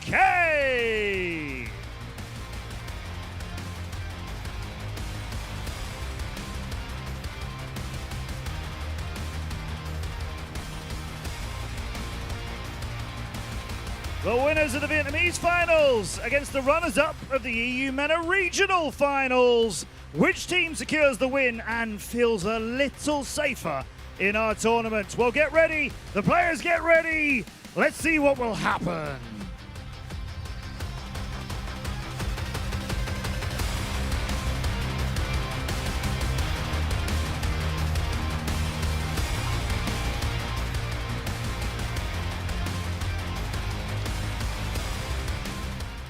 Let's see what will happen indeed. But I think first, before we do that, we have to go back into the past and see what has happened and think about the results that these two teams have already shown us at the event so far. I feel like there's been a little bit more from ranking, quite frankly. LCK up against Vasco. It wasn't exactly altogether stellar performance. They had one decent map and then they kind of trounced on the other one. Whereas ranking, we're actually able to take a map off of Q9. So we're putting those kinds of results together in it. I think there's definitely an argument to be made that ranking should even come into this one as pretty heavy favorites. Yeah, I think probably the way you've got to look at it as well is also about expectations. Ranking are a team that will, for themselves at the least, will have expectations about playoffs. I think it would be a little bit deluded. I think it's a tough word to say, but probably a little bit to say for LCK. Can we make playoffs? Surely not, right? No matter what group they put into, it feels like it's such a big ask for them. But ranking are a side who do have the competence to be able to bring themselves to that next level. We just didn't see enough of it. I think they took map number 1. I thought I was going to be the only one getting that prediction right for the upset. Let it slip away from them against Q9. But, you know, now we've seen how good Q9 can be. Took down Vasco. This is a side, of course, guaranteed this spot in towards the next stage. Ranking, we know what the ceiling's like. It's just, unfortunately, the floor at times can be a little bit rough, too. But whenever, for me, you know, I see Ductuan, I see Humio, I like this side. They've got a lot to offer up. So I never discount them. Well, yeah, we'll have to see what ranking's going to be able to bring to the table, but the numbers, at least on the stats page there, don't look altogether too impressive. The thing is, you have to remember that they have played against Q9, and Sticky, you did have Q9 as your team to beat for the entire event, right? Yep. So, high praise, I suppose. On the other side of the coin, LCK, we've had our conversations, obviously, around Vasco and their relative level of strength as well. So, again, I think LCK probably going into a matchup initially that was quite difficult for them. Numbers here, yeah, probably reflecting that, but is it going to get any easier against ranking? I actually think that's quite hard to say, to be honest with you. Yeah, especially we really don't know what form of ranking that we are going to see today, right? Are we going to see, you know, is it going to be the Humeo Esports kind of ranking where he's the only one who's kind of performing, or are we going to see like a complete ranking where Ductuan is ranking and LDX is finding his opportunities? But it could be the same as well here for LCK, right? Look, take a look at the stats with their game against Vasco. I mean, the only person that's realistically performing was Dizane. But I kind of want to see more from Flex and Raffin especially, man, because I know these players are really good, but maybe with an easier opponent, maybe the spotlight can shine on them, that's for sure. Yeah, but I mean, the thing is ranking going to be an easier opponent than Vasco? I think they're two stylistically very different teams, but obviously ranking have a lot of positives to their roster, especially when they're on. I actually feel like they can be argued to be one of the top teams in the world, so just firepower-wise, I think this ranking roster could really put LCK in the ground pretty quickly if you've got players like Humeo at peak form. Well, not many teams at the moment in the world can beat Wolf Empire, and not even just beat them in a best of 5 as well. So, you know, you really do have to show a lot of respect towards this ranking side. We know like we said, the ceiling of this team is just, unfortunately, the floor at times can be a little bit rough. But, you know, it's one of those where I think you're right. For ranking, they are a team that can be contenders. They can be a top-level team. You just don't always get to see it, unfortunately, for them. Where, you know, when you look at the flip side for LCK, it's just about kind of, I feel like it's about getting experience more than anything. I know they already are pretty experienced players, but they're not a top-level contender. You know, they lost to 3BL 3-1 of those finals. Pretty expected. Beat the rest of the cohort. Again, super expected there as well. There's quite a distinct gap in the West for those who are sort of unfamiliar, where it's 3BL at the top, a little bit of a gap, LCK, and then quite a large gap, and then unKnights and the rest of the kind of the pack in the West. And it's one of those where for LCK, I think they're doing sort of just their job. Expectations have always been quite minimal. For me, one player that I do want to see a lot more out from is Spoxy. Spoxy, in my opinion, is mechanically actually the best player on this LCK team. We don't always get to see it. The head-to-head is the two key riflers on each side, of course, for Humio and Dezane. Dezane are the most MVPs, actually, for LCK throughout the regular season of 2024. So he's definitely a very talented player, but like I said, it can't be just him. Progress-wise, I think conversation turns for LCK here to actually winning a series as opposed to just rocking up and maybe taking a map, because if we look back at Summer Championships, that was kind of like the first outing really for LCK this year internationally, and they were able to take a map against Wolf Empire. That's a pretty decent result, a map as well off of Imperial, so actually getting some pretty decent maps under your belt, but they haven't won a series. They didn't win a series at that event. They went 0-4. Now, if we want to see that improvement, even if it is gradual, you'd be looking for a series win at an event like this one, and I actually think a game against ranking, if you can take maps off of the likes of Wolf Empire and Imperial, maybe you can actually take a series off of ranking here. Look, across the board, predictions for ranking, and when we do go back over to our side of these predictions as well, I'd imagine there's going to be a few of us going the way of ranking. I know that I at least went for ranking in this matchup. I think they're probably the stronger side, but I don't think this one is impossible for LCK to cause an upset in, and if they can show up today and have a really solid performance, then yeah, I mean, they might be able to get it done. But the one LCK picker. I don't think it's unreasonable most people are going the way of ranking, though. Like, LCK haven't really had success at this level on this kind of a stage before, but we do need to see them start somewhere, and I think this is actually a potential entry point, I guess, for that success. Sneaks, what's going on there? Why is the one LCK pick? I don't know what's going on with that, honestly. I think he's just there to be the guy. A bit of a troll? A bit of a troll, so similar to what you did earlier, and then you know, everyone turned into a realist. So, yeah, I mean, LCK, it is possible, right? Like, it's just really about consistency between both of these teams.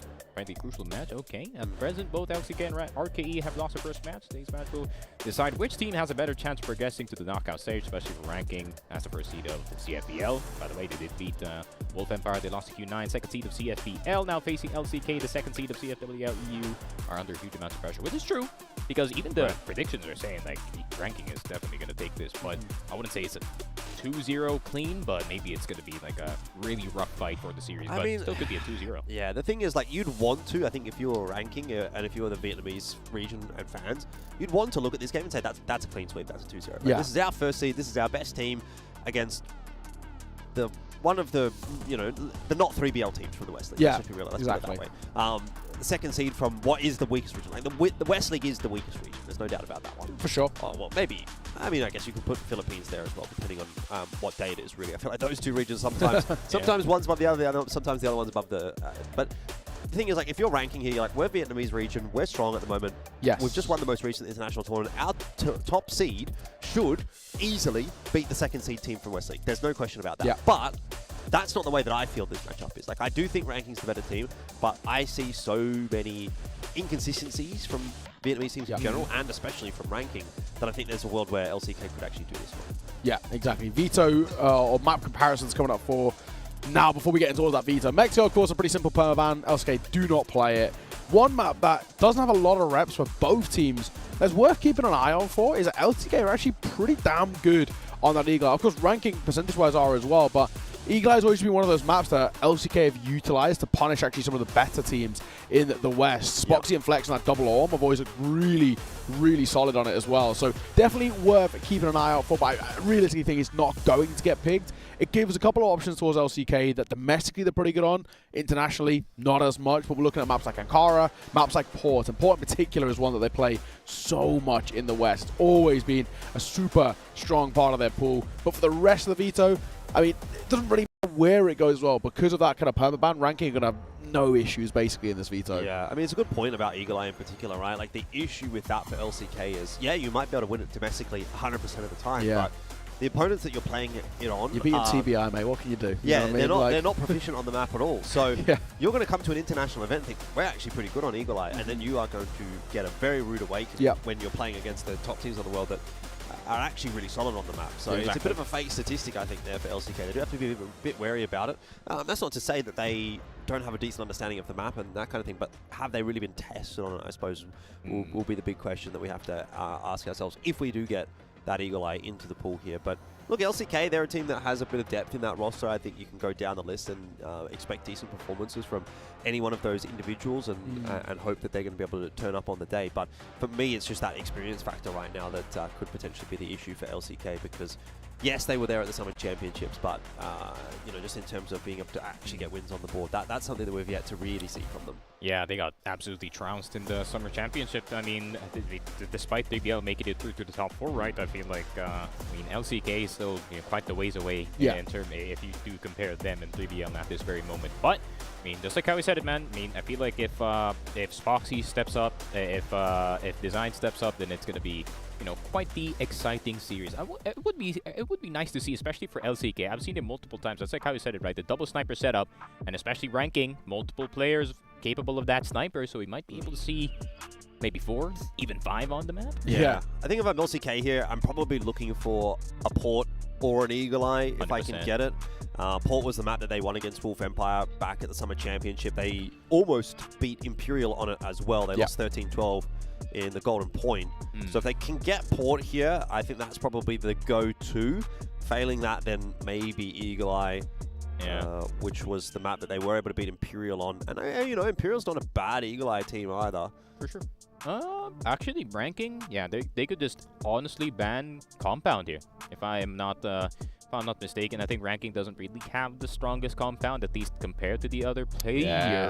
I'm telling you, that LCK Eagle Eye, I'm not even joking. I know they don't play it a lot. Their protocols on the map are actually really strong. It is one of those things, it's like, you know, big fish and small pond type vibes when you're like beating teams in the West. But LCK actually have a really good understanding of Eagle Eye. It's one of the only maps which I'm sad they don't get to play it more often internationally, because they do actually look pretty solid on it. It's one of the few in which they actually look more comfortable than usual. We get that Port pick, and that's one that they're going to be very, very happy with. I know ranking aren't going to mind it too much, but Port has actually looked like a solid map for LCK. It's one of those where you do have a little bit of belief that they can at least take a map in this series if they get one of Port or Eagle Eye. And they've got a Port there. A lot of reps, a lot of success domestically and internationally as well. Not look terrible on it at Summer Championship. So we'll take our credits there. Definitely got to think about it, though, from the perspective of ranking. This is not a go-to map for them by any stretch of the imagination. I mean, they'll leave it in the pool. You have to leave it in the pool, but it's not a map that they actually really like to go towards. They didn't play it at all at the Summer Championship. They haven't played it here.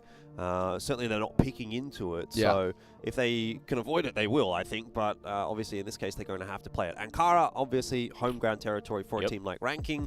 So that'll be a little bit more in the wheelhouse. But right now, that pool is kind of looking like a 1-1 at the moment, I would say. I'd agree. I really feel like it comes down to this decider. And this is where we might see that second wave ban of the compound coming through here, just for ranking, not to risk it. Yeah, I mean, I think going compound against a CFWL team, especially when you have barely any experience on it, is a bad idea. So I wouldn't be surprised if that is banned out. Really good ban from the side of LCK. That is the exact map that ranking actually beat Q9 on.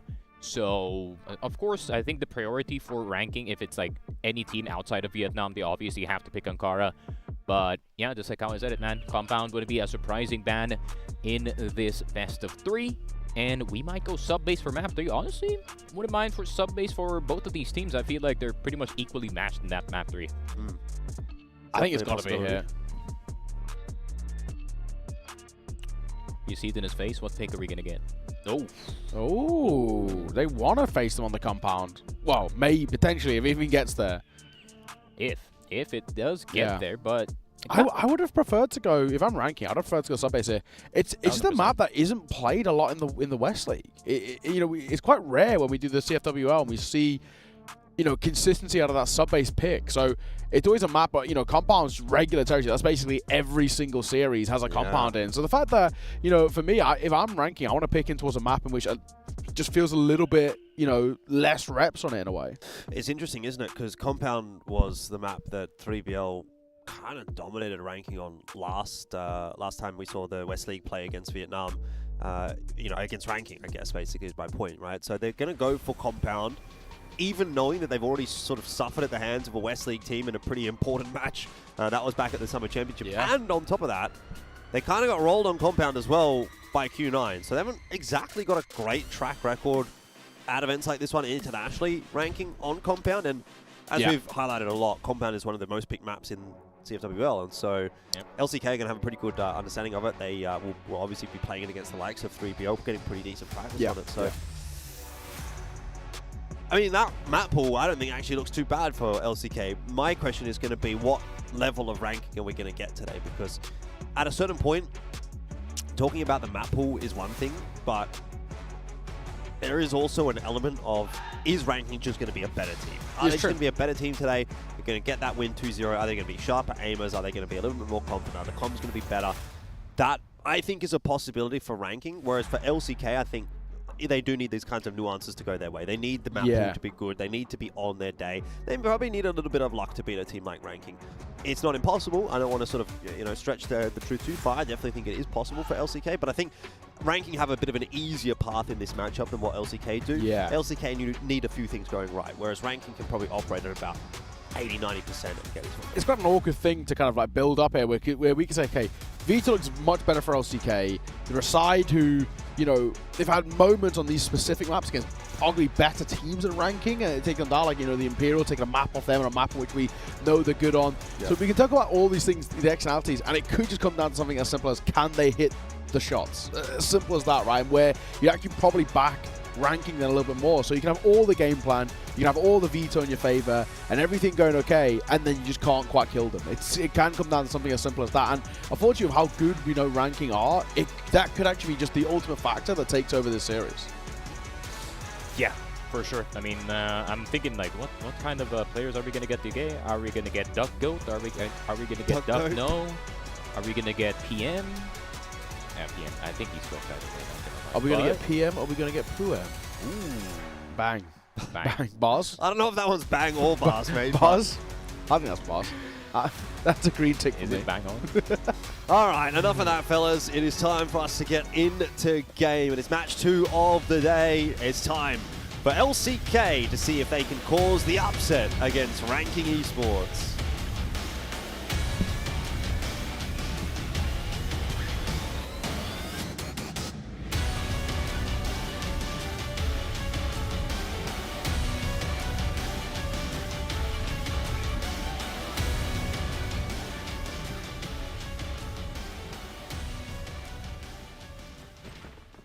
Here we are, straight away onto port.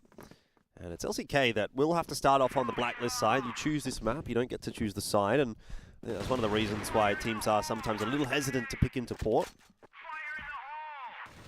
Damn, are the multiple players to actually support PM here? So they're kind of aware that PM has been kind of shaky for the past few days, so they're going to assign Nevis to kind of put him up in a position. Actually, Catwalk A, Flex might catch one, and he does get information. Problem is, he's gonna go back into the site. Flex eats a nade in connector A, so LCK gonna start things off a bit wounded, but they do get some map control. Son said he wins the race as far as LCK is concerned, and if you didn't get the memo from their first series, that is going to be a statement that will ring true when you're watching LCK. They do play a very, very slow brand of the game. Yeah, welcome to the West, really. Everyone bar 3BL. You guys need to play faster, man. Oh, trust me, bro. I've been saying this every week in CFWL. Like, the timing game, man. Once you learn the timing game, oh my god. CFWL is going to get 10 times better, that's for sure. But I'm just waffling, of course. 2 players on the bottom side of B. Ductwa and Humeo. I mean, if these two activate in the B site, man, that is a entire LCK squad down in the dumps. But just like how you said it, man, they're taking it very slow. They're not even doing anything is the issue. We're not gaining map control. We're not like poking and prodding and getting information either. We're just sort of waiting around. The only positive in this sort of play is you bait out a lot of the util out from ranking, but it's such a timid and sort of tepid approach. And they're going back to the original place they had contact on. But it hasn't sort of baited rotations away from A. Well, this is the first test. See if Ranking answers it well already.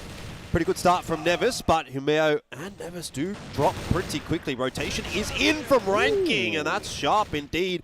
That's a firing squad from the GR side. All three of them in the same spot, and LCK goes straight into it. Spoxy can't win this round anymore. There's 5 seconds left. And that's a pretty decent display early on in the piece from Ranking. Yeah, and LDX, Nevis holding it down on the A site. I'm glad that they're kind of adjusting a bit here for PM, especially fully knowing how the top A position could be very difficult to defend, especially when LCK does have the connector A. But Ranking Esports, team play looking a lot better, a lot more smoother, but this could just be, it is GR side on board. Yeah, for LCK, I mean, we kind of touched on it a little bit already, but it's worth bringing up again just in how it concluded is, took forever, finally go for an execute, run out of time. It's like, you know, your own worst enemy there. Open up from PM. Good work. Gets a kill, gets out. That's all he really has to do. Reposition, another pop shot, but doesn't really do all too much. He's in a pretty strong position now, and especially with the numbers advantage, LCK look a little stunned. Yeah, Port really isn't a difficult map to play GR side on whatsoever, right? You just get the pick off, go back into the sides, hold them, and just force LCK to push one side of the map with a one-man disadvantage. And look at Humeo. He's going to get early info, drop that nade, and get back into the site. Call Duct 1 over. I'm going to hold on to the nade instead. That's well and good. LCK not looking to push too far forward. Still got a minute on that timer, so they will be happy to weigh that down as much as they can. Spoxy's been set up on the line here now, and LCK will creep out through mid. Don't half mind that one. Got to be aware of LDX's position, though, and he swings straight into them. Looking for that info. PM, however. Sharp shot from him with the Orb in hand. And it seems like entry into either of these sites is still going to be difficult for LCK. Yeah, I'm looking sharp, I got to be said. Looking alright. Looking pretty crisp, but LCK not looking too bad just yet. 40 seconds. Guys, gotta make a decision. Where do we want to go? C4 got to be collected. Let's go. We got to move. Don't really have too much time for deliberation anymore. Smoke down. C4 finally collected. They double it back, and that's when Nevis is there to meet them. He doesn't do very well. Damage dealt, sure. Humeo should have got both, because his aim was so low, and PM now long rotating. It's a race towards B in which PM will lose. Well, he doesn't have to win it necessarily. He just needs to find his timing correctly. He's maybe a little bit too slow here. It's a good quick plan from Dezane. If he would have hesitated, PM would have wrapped upon him. But info might have been given anyway. Shots out from PM. Now Dezane knows, and all it takes is a headshot. PM can still lose this clutch, even though he's got a massive health advantage. It won't come into play. The shots weren't fired by Dezane, and that is 2-0 for Ranking. Although that one got a little bit closer than they would have liked. Got a bit dicey there, especially in the middle area, but I'm glad that PM is like, I'm just going to drop the ego. This guy's 1 HP. I'm going to switch to the M4, make it easy for myself. And yeah, Ranking Esports, playing it standard, man. Get one pick, get out, and just hold as much as possible. But LCK almost actually got into one of these sites. It's a good idea from LCK to actually attack mid because it kind of cuts off the rotation on both sides. But you're going to have to be careful about that top A player because they just got free shots if you go into spawn. Raffen, seconds of asking, makes the jump up. Last round out, of course, PM went aggro here. Got a nice kill. Raffen is very far forward. Oh my god, he's stuck all the way up. LDX is going to be a dead man upon arrival, but he could get the site player first. He gets it in the end. Transfer is great. Raffen just walks all the way through, and Ranking get caught completely off guard. Yeah, that's a massive mishap from Ranking. Oh! Might not be an unwinnable round, though, with a shot like that from Nevis. There's a 4-on-3 for post plan, so still very favorable for LCK. And also, they do get a quick plant down. But Ranking not going to give this one up so easily. Yeah, gotta be a rough one, honestly. Raffen playing with the vision of the top A player. You cannot see Catwalk A from that angle, but here comes Ductuan coming in, but Design is gonna fall down. Humeo will get Design in return. Humeo on 1 HP, and this is no chance whatsoever. There's 3 rifles shooting at you at the same time, and LCK with a response. It's a nice round to win for LCK, but I don't think that really tells us a whole lot. You know, that's a bit of a gimme round. Can't expect to be winning rounds like that on a consistent basis. It's a nice individual play from Raffin, but you're not going to be able to consistently secure that kind of a freebie. I need to see them win a bit more of a standard couple of rounds here if we're really starting to put some accolades in their direction and say that they can put together a really strong half. There you go, man. Lion Claw getting Humeo. That's a big piece of the pie already out. LDX with the spray. It's a bit rough with the M4. Almost gets Raffin, but it runs out of bullets at the wrong place at the wrong time. PM with the M4 this time. Raffin is pretty low, and they're going to reveal their tracers, which is not the best idea, especially right behind that smoke. Look at this, the 3-man hold in towards the underside of B site. And here comes the flash. No one's going to be blinded whatsoever. PM coming on in, but it's kind of announced that he was going to go in that way. Yeah, that's Who a would bit have better. thought? A quicker round would work well for LCK. It's a bit more like it, isn't it? Yeah. Back themselves. Neo was right. I know. What can I say? But it's one of those rounds where as well, it just feels like we've made a call out of spawn. Flex said, this is what we're going to do this, and they just commit to it. Sometimes it really feels like they dip their toes in, but rather than jumping in the pool. You just want to see a little bit more of a strong foot forward, and that was better. It's really fun to see. PM missed shot. He's going to get punished by Flex. That's a bad one to miss for PM. It looked a little rushed there as well from him, and again, these slightly quicker plays from LCK, more 3BL style, are working. It feels like the West should just incorporate it, understanding that it's going to catch some of these teams off guard. Oh, but here comes LDX in the top A position. Since they do know that there's no longer a sniper, they can actually go all the way and long and actively challenge this, but look at the rotations coming in from ranking. There's already 2 players near bridge, 1 person top A, and it is only Humeo holding this B site. But, I mean, everyone's still holding back. LCK, just like how you did say, they went fast and then they went back to gear 1 once again. So they really want to use the clock to kind of put more pressure on ranking here. Not half bad as an option. The changes of pace, of course. Keeping ranking guessing. Still got a couple of members over toward this A site that they do need to dislodge, and there's so much util being thrown. They're going to back off? It's going to push LCK away. You say that like you don't expect that to happen, Steve. Yeah. It's an M4. I can tell you I have that, to tell you, get used to it, yeah. please. Like it's frustrating. Welcome but to our world. Yeah. Oh my god. We have to guard these guys once a week. I think I'm gonna rescind my interest of being in CFWL now, because this is I'm not even joking as well. Like, this is not. every team does it basically, bar 3BL. Every team is like, this is so standard for them. It's very I think maybe Swamp are a little bit different. Yeah. Yeah. That NA side, but then they've unfortunately got 120 ping and That's lose. true. So it is a real pick your poison. We're coming back though. This is very common. Like, you go away, exactly what they did in the first round. Show a bit of presence, go away, end up finishing there regardless. And it will work in this case. It feels like Nevis got to get another kill here, and he can't. Looks like in a bit of trouble. Spam isn't bad and a good find. Well, Humeo, you wouldn't rather have anyone else here. C4, is it planted? No time. Oh, that's Welcome a little bit to disappointing. CFWL. And look, honestly, LCK have That's got the second no one. round they've lost to the time, by the way. They've got nobody else to blame but themselves right there. Yeah, second round. What, we got 4 rounds played, 2 of which they've lost to the time. Yep. Just can't be leaving it that late. Yeah, the Time Lords are not in their favor. There's That's for no sure. reason. Yeah, I feel like just hesitating on the top A player. I mean, PM's dead, so who's Yeah, gonna stop you from taking A site? I mean, go. Here comes Lion Claw. Does get the entry on Nevis, and I think I know why they would not push that long, because the AKs are now doing in work for both sides. And LDX, is he gonna rotate in time? It seems like LCK, just like how you said it, the CFWL style, they're gonna back up. But look at LDX. He expects it.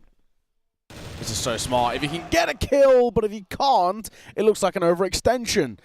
Hindsight's a beautiful thing, and it's 2020, and the issue is now that LCK have the numbers advantage. They've had the numbers advantage a few times this map. Been able to convert it a couple of times here.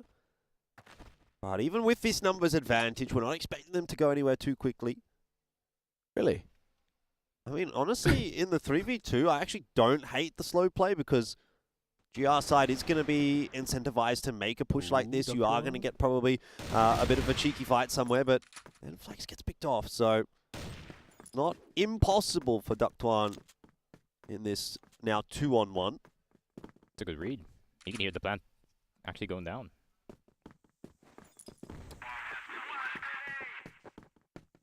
Okay, Not sure what reposition. the flash grenade really achieves.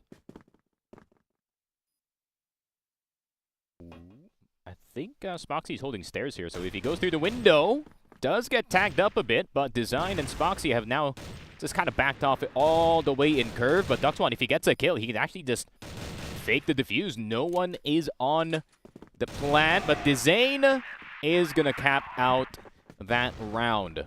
So LCK, I mean, they're fighting back, man, not gonna lie. I mean, as much as we did hype up the port for ranking as well, but it seems like LCK has the upper hand on that BL side, which I'm really surprised about. I mean, port, usually you don't like to play slow. You want to get fast map control and then go for the execute, but LCK is making it work. Yeah, this is what LCK do, though, against CFWL teams. They just grind them down. Doesn't matter who you are, you have to succumb to their style, you have to succumb to their pace, and it's grueling, right? It's a real kind of test your mettle, test your kind of fatigue as well. It's kind of like a fisherman style, man. They're just trying to bait you in. Yeah, yeah. To the bear trap. Well, not the bear, maybe the fish trap.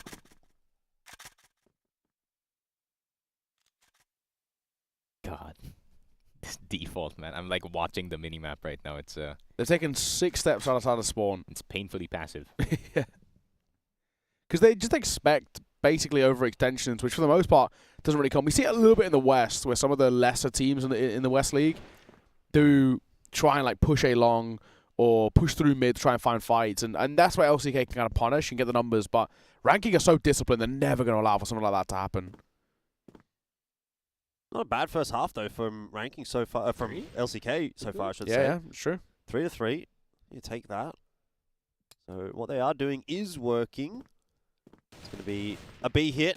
Humera, the only one on the side at the moment, though he'll have some fast rotators coming to help him out. Ductuan being one of them, and it was a slow approach from LCK, but as soon as they hit the site, they've just full sent it, and that has worked a real treat. That was almost actually a good defense from the side of ranking, in all honesty.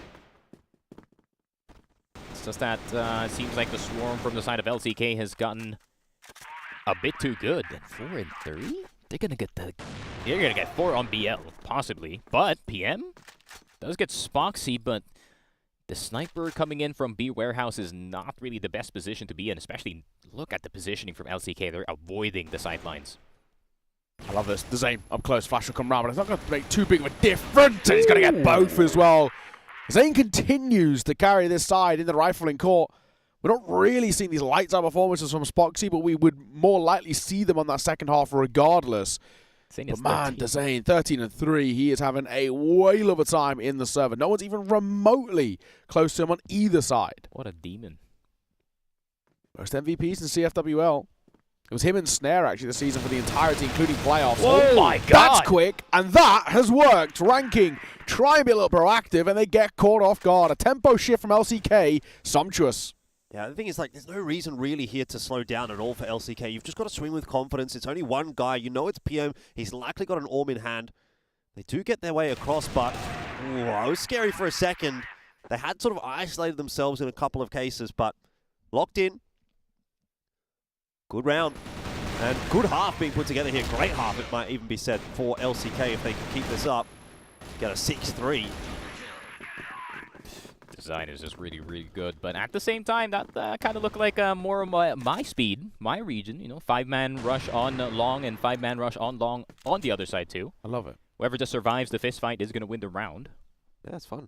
Yeah, it is. Yeah, come over. Do you know, it's one of those things, you know, we're kind of joking about, I'll come back to that in a second, Flex is on a kill and Dezane's going to find one of his own behind it. So, very quick. Good work. Why is Ranking doing this, though? Yeah, Ranking again. I think, honestly, Ranking, they're getting frustrated. Yeah, exactly.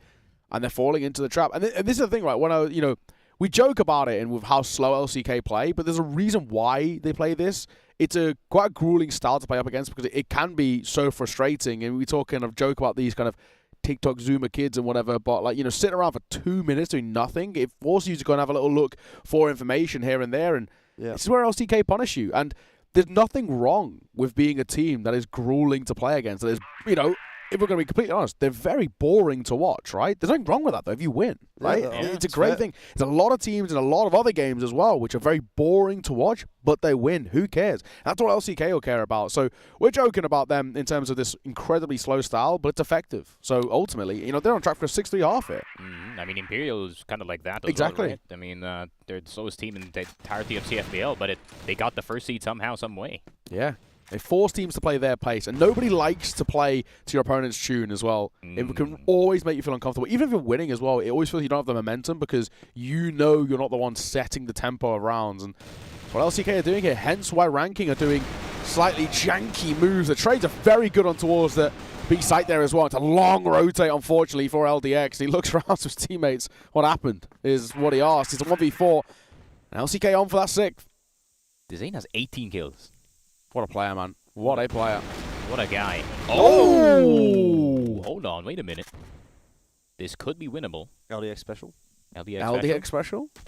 No. Well, there it was. Just had to curse him like that. But 6-3 first half, that's fantastic. Yeah, it is. It actually is. And honestly, that's kind of what we want to be seeing, right? No bias, but support from the West. I've always sort of come into these kinds of events, and the West League teams are generally kind of pushovers. 3BL has somewhat started to shift that narrative a little bit, but if LCK could step up and do really well on this international stage as well, even if it didn't mean making it out of this group, but not finishing last in the group, taking the scalp off of Ranking, you're starting to see competitive results from the West then, and makes the region better. Going into 2025, that's where you can start to really build those storylines, and I think that'll be exciting. But and then I can go into CFWL next year and not, expect something. Be like, okay. Sure. Because even when we started this year, if we're being completely honest, before, because we weren't really too sure what 3BL on their rebuild would look like internationally. We knew they were good domestically in the region, but we didn't know what it was going to look like. We didn't realize it would be this good internationally as well, right? So it's one of those where, we came into the West League at the start of the year when we were doing it, Jordan, like, March or sometime, and we were saying, this is all well and good. They're going to maybe do something here, but unfortunately, they'll get to summer championships, they'll all get rolled, and then we'll come back and we'll do, season 2, and they go to the grand finals, they'll all get rolled and whatever. But if that starts to change the narrative a little bit, and we start to say, okay, actually, these guys could do something here domestically, and then internationally, we could even see them make a playoff run, right? For the first time, if we get I can't remember the last time we had 2. If we ever had 2 good West teams or 2 playoff level West teams, we would have one with flip side. Yeah. But I don't know if we've ever had 2 that have made playoffs from the West. Sports made playoffs in 2015 when I first started. But were they the only one? Do we get 2 at the same time? Is what I'm thinking. I think they might have been the only one at that time. Yeah. So if we get to a point, okay, this is ambitious. Let's be honest, but 2 West teams making it towards playoffs. Not saying LCK. It could happen. Exactly, it could happen now. But they're going to scalp a big team. But in the future, the way they're sort of starting to ramp up this year, who knows, man? Yeah, ramping up like Nevis did, and he goes down immediately. Yeah, look, let's not get too far ahead of ourselves. Obviously, they're up 6-3 in the half, and that's about to be 7. More than likely, they will go on to win this map. I mean, it is Port. They are on the GR side. And expected from us as well. We sort of predicted this in the veto. Port's pretty good from LCK. There it is. But there's still a whole series yet to play, and you're looking fantastic right here, LCK. But let's not make this a one-map wonder the same way that it was back in Vietnam, right? They had good maps against good teams. And we sort of started to believe for a second, and then that belief was taken away from us. And same thing could happen here again. Ranking, reset, going into their own map choice, and Kara could be a completely different look than what we're seeing here. But first we have to get through this map, and Ranking are going to choose to take their attack timeout right here. Yeah. It was Port against Imperial and Eagle Eye against Wolf Empire, if I'm right in saying, in Summer Championships. So, we know they can take maps off teams. It's just about series. It's a whole different, kettle of fish, as we say in England. I think my only gripe for this game for LCK is why is there 4 AKs? Bants? Brother, there is 2 wooden windows in B house. There is 3 boxes in long. Yeah, but you forget about one thing. Doors wall Headshots. bangable. Yeah, headshots, definitely. The crispy one-taps for the show reel. You forget about that. Yeah, but especially in top A, right? I said earlier that they had 2 M4s in that first half. Because they want to and they flex refused on to them. they refused to push on in. Flex is kind of yoked though, man. Actually, because flex. Get it, George? Jordan's not amused. No, I actually don't. Can you explain that for me? George, get it? What is it? You get it, buddy. Get what, man? And right now, ranking are Duck, Twanang out of this game. I don't even know what you do off the back of this pause. They're trying to go quick, doesn't work. When they slow things down, they fall into LCK style. It's a lose-lose situation, really. I just realized the amount of bald people with glasses in this tournament is actually crazy.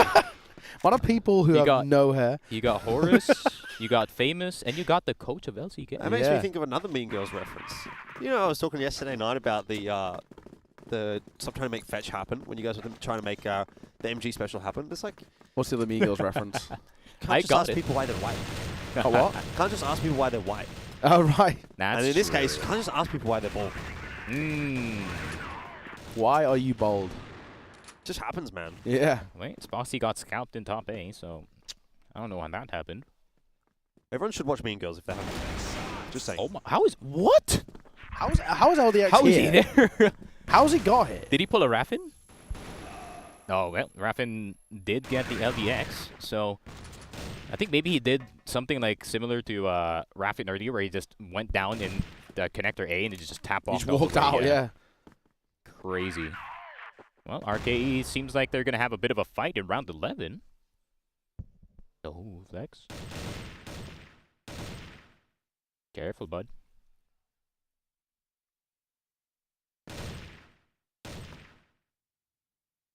And that one is really trying to get Flex out of that curve position. If they do kill Flex, that's like, you can just take either side and it would be easy for you guys. Yeah, Flex is sort of what feels like the last standing bastion of this round for LCK. If you can get one kill, Flex, in through mids, oh my god, he's so lucky to stay alive. And unfortunately, as he stays alive, his teammate falls. Down goes Raffin, and well, probably the round with it too. I mean, Flex, he shouldn't get overlooked here. He won't get cleared, dropped, and that'll be that, really. Landclaw, a lot to do, and really, it's a long rotate as well. I mean, it had to happen eventually, right? Like, it's not going to be a perfectly clean run from LCK. Ranking have their attack timeout. They figure something out. They get themselves around. But now it's about how LCK responds to this. In the case of LCK, what you'd really ideally want to see here is a pretty quick response and a comfortable win. You know, you want to make sure that you can limit them to something like a 10-5. Get one more round, basically best case scenario if you're ranking. And LCK have a convincing win there that they can take some momentum into Ankara with. But if this drags out, even if you do win the map, let's say you win at 10-8, that makes the feeling going into Ankara just a little bit different. Yeah. You already know, like, Vietnamese teams actually love it when the game actually drags out, right? Yeah, just like how we saw from Wolf Empire. Yeah. Overtime is their home turf. Ranking is the same as well. They're actually, their overtime winner is actually pretty high. I don't know what's with Vietnam in overtime, that's for sure.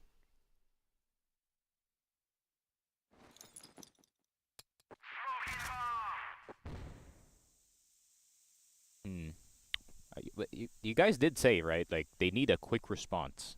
Yeah. On the other side. It's quick, so metaphorically. The Asian reaction here for that type of round is to really fist fight for this B position. But LCK doing the opposite. So, yeah, ranking is going to be looking for clues in this map this entire time.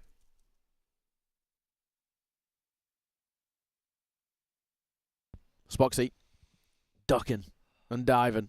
He wants somebody to peek out towards long. I haven't seen like a lot out of Spoxy, but he still just had his moments here and there. He's not doing terribly, but this is a guy who can light up the server. We said if we're going to see it, most likely will be on the GR side. They might try as much as possible just to sort of avoid him too.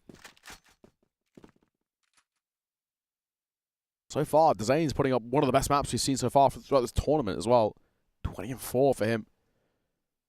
Raffin playing up on top. He's got the support of Flex too. Not always the easiest angle as well of Raffin's to clear. Yeah. Especially with this crossfire that sort of Flex has got with him. And Zane's not too far away as well in terms of the rotation.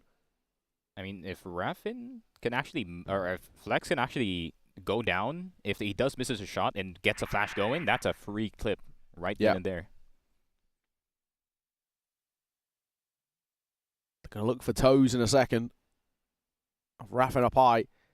It's all about this flash. See whether I can force Flex off the angle. 20 seconds. He might be about to pull off one of these. And as he drops down, he can line up a few. And he does so well.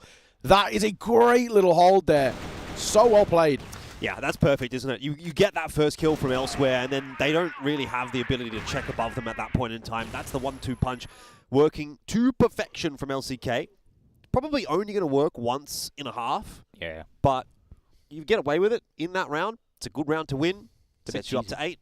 It's a bit cheesy, but sometimes you gotta cheese to get that dub. And I mean, got 8 for LCK, only 2 points away from winning port after such a good start in the first half. But what is Ranking gonna do? I wonder what Ranking is thinking right now, because at the moment they're like, oh yeah, we can confidently take the first half. We got GR. Oh. PM. You can't kill him. That's the awkward thing. Oh, he's waiting for his teammate. He's like, come over here. Oh, no. A bit of wall bang. Maybe confirming the damage would have been better, or re-peeking and dropping. Yeah. Instead of taking Flex's Achilles, he took his entire life.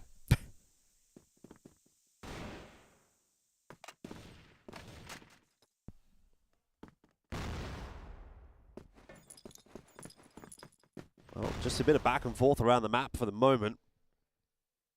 Even LCK scurrying around on the GR side. Not sure exactly where they want to have all of their forces. Look to be reasonably set up toward A now, which is not a bad read. Ranking coming through from Connector. Definitely going to be heading in that direction. So Smoke's heading over the top now. That is going to give it away. It's onto the shots here from LCK. Raffin tucked into the corner. Hasn't been spotted yet. He's playing anti-flash, but he's played it way too long. Still, the frags coming through nicely from Zane and Lionclaw. And Spoxy quick on the rotate. He's actually dropped the C4. PM has to go back and collect it. It'll give Spoxy some time to work toward A. You know, he assumes he's in top A already, but PM is only making his way there, so PM does have the information that Spoxy is still in spawn, so he's not going to drop the plant just yet. Actually, he's going to investigate where the last player is, but it's going to be a bit of a ring around a Rosie. Now Spoxy has found himself in long, and PM has found himself in B. They've completely avoided each other, basically. It's the nature of the beast sometimes with those 1v1s. This is about worst case scenario for Spoxy. He's on the complete wrong side of the map. But straight it out for an M4, which is not a bad choice. PM is tagged up pretty substantially. But he's going to have to get a wriggle on to get over toward B. If he forces a miss here, he just wins. Yeah. PM, less than half. Playing up towards stairs. He's sort of diving between the two angles too, so timing he's got to go. Could get the worst of him, but you're right. C4 less than half ticks. Spoxy gotta go, miss shot, and that'll be that. Like we said, one missed shot out from PM means that Spoxy will win that round. Good choice as well to kind of drop the ego and say, I'm just gonna go for a rifle here. I feel like this is the best call. Sure. I know he's tagged up a little bit. I don't know exactly how much, but enough that it means that I'm gonna have the advantage. So well played there from Spoxy. Took a sweet time, but he made it work for him, and it will be another big round on the board for LCK and one away from taking ports. Now, again, we sort of expected port to go the way of LCK. It's one of the two maps that they're really conclusively good on. Yeah. Oh my God, Spoxy. Crossfire Gods loved you in that prior round, but not this round. But Ductwan gonna get flex as well. Zane, of course, always with the response, but here comes Raffin with the spray. Only gets a dink on LDX, and the rest of LCK has found themselves on the opposite side of the map, and Ranking Esports has taken this B site, but Zane is going to try to get some quick control into B house in order to gain at least a bit of space to get back into the site. We'll have to wait for Lionclaw to link up with him before they push their way in. But this is a pretty good setup from Ranking, pushing through the smoke into this. It shouldn't go right, but it has. Actually, it's only one player in the warehouse there. I thought it was a couple. LDX slow. Isolated on his own, as you say. LDX, a sliver of HP, and Nevis not too keen on the peak right now. He's been absolutely booked. Lionclaw sports the last player out, but Zane sticking the defuse. He would have won it. I think he would have won it if he's just started that defuse, but no chance now. LDX dared him to hold that defuse. it's like a hindsight thing as well. If he had actually stuck that, he genuinely could have had a chance. It feels, in the end, not to be, but delays, what sort of feels like maybe the inevitable. I'm not 100% sure if it is the inevitable, but surely at this of point. LCK seeing this off. Exactly. 9-4, now turn 5. Coming back from this would be a pretty monstrous effort from ranking, honestly. Doing it on the blacklist side as well. Would be one of the best comebacks in the CFS history, that's for sure. I mean, that far down, especially on play BL side on port, that's a nightmare. Yeah, Nevis has been, not gonna lie, Nevis has not been playing too well for past few games. Haven't really seen any standout games coming in from him, but I do expect him to at least eventually show up, because I know that Nevis, like, when he is on, he kind of coincides with Humeo here. Like, you have a good lurk, you have a good entry, kind of good on both sides, but unfortunately Humeo and Nevis are kind of suffering at the moment.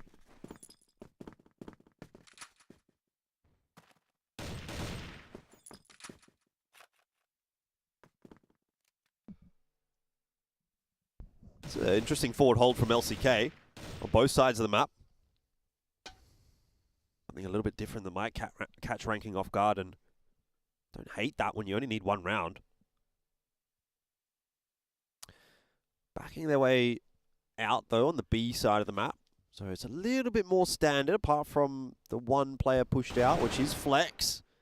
He's now been spotted by PM. Kind of stuck between a rock and a hard place, though Spoxy should be able to come to him that Long is pretty clear for the moment if he needs an exit route. Yeah, but look at this setup, though. This is going to be pretty hard to crack. I hope Raffin has an M4. Well, never mind. Never mind. Zane just gets his head taken off in curve through the window. It's a big scalp, actually, because it's to Zane specifically. Also opens up your avenue of attack into both A and B. Spoxy's going to be able to pick up the angle and pick up a kill as well. No more than that. The swing does continue to come here from ranking, and it's on to just Flex, but they knew where he was. He stuck around way too long, and ranking should be getting another one here. Line clock. Returning in from curve via mid, and yeah, I mean, this one is done, it feels. Unfortunately, that's 2 versus 4. Any constellations would be nice for the stats, but it feels pretty unlikely for the most part.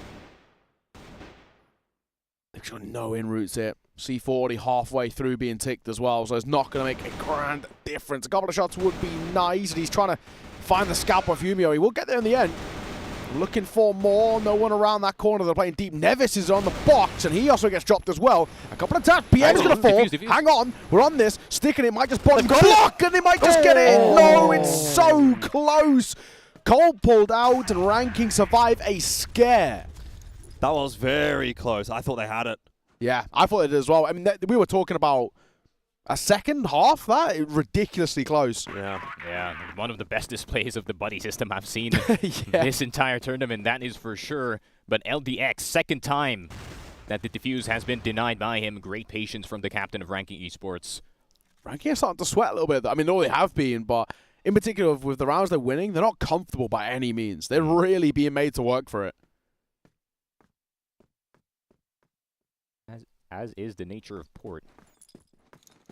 But Ranking Esports once again, kind of playing the exact same timings as LCK at the moment. They're taking it slow at the start of the round, making sure that no one's running it down mid from LCK. But is PM going to check connector A again? No, it's actually Nevis who's going to try to check for Flex here. Raffin playing up close too. Let's take this first fight. Flex needs to be very careful. A couple of steps further forward, he's a dead man walking. But Smoke will keep ranking at bay for now.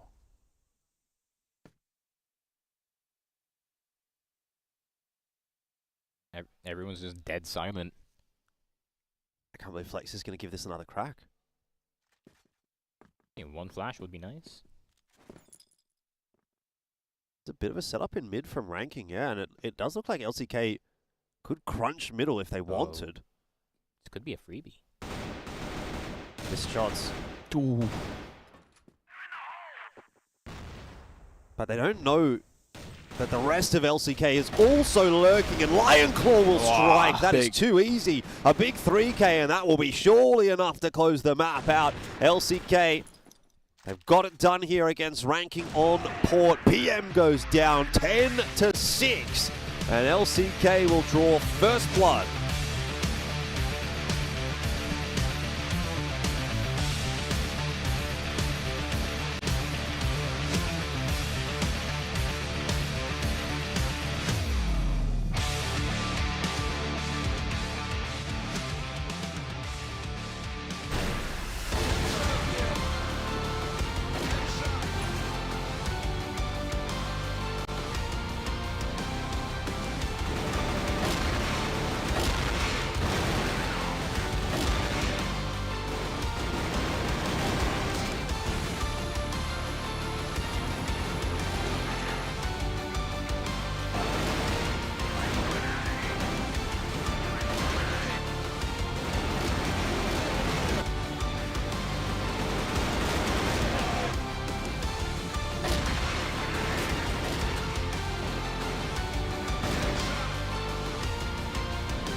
Well, that's a little bit of spice to start our day. Obviously, you've been here already, but we get to watch a pretty interesting match to start our day of casting. And, yeah, no bias, but Wesley getting the win. We're happy with that. We are. Obviously, it's one map, though, and I think that's the big takeaway from what I've seen from LCK internationally this year is that they have the ability to win one map. Definitely, we've seen it again. But now we have to question, do they have the ability to close this series out? That was good. But Dezane obviously leading from the front, kind of going pretty nuclear. Not sure that we're guaranteed to see that again.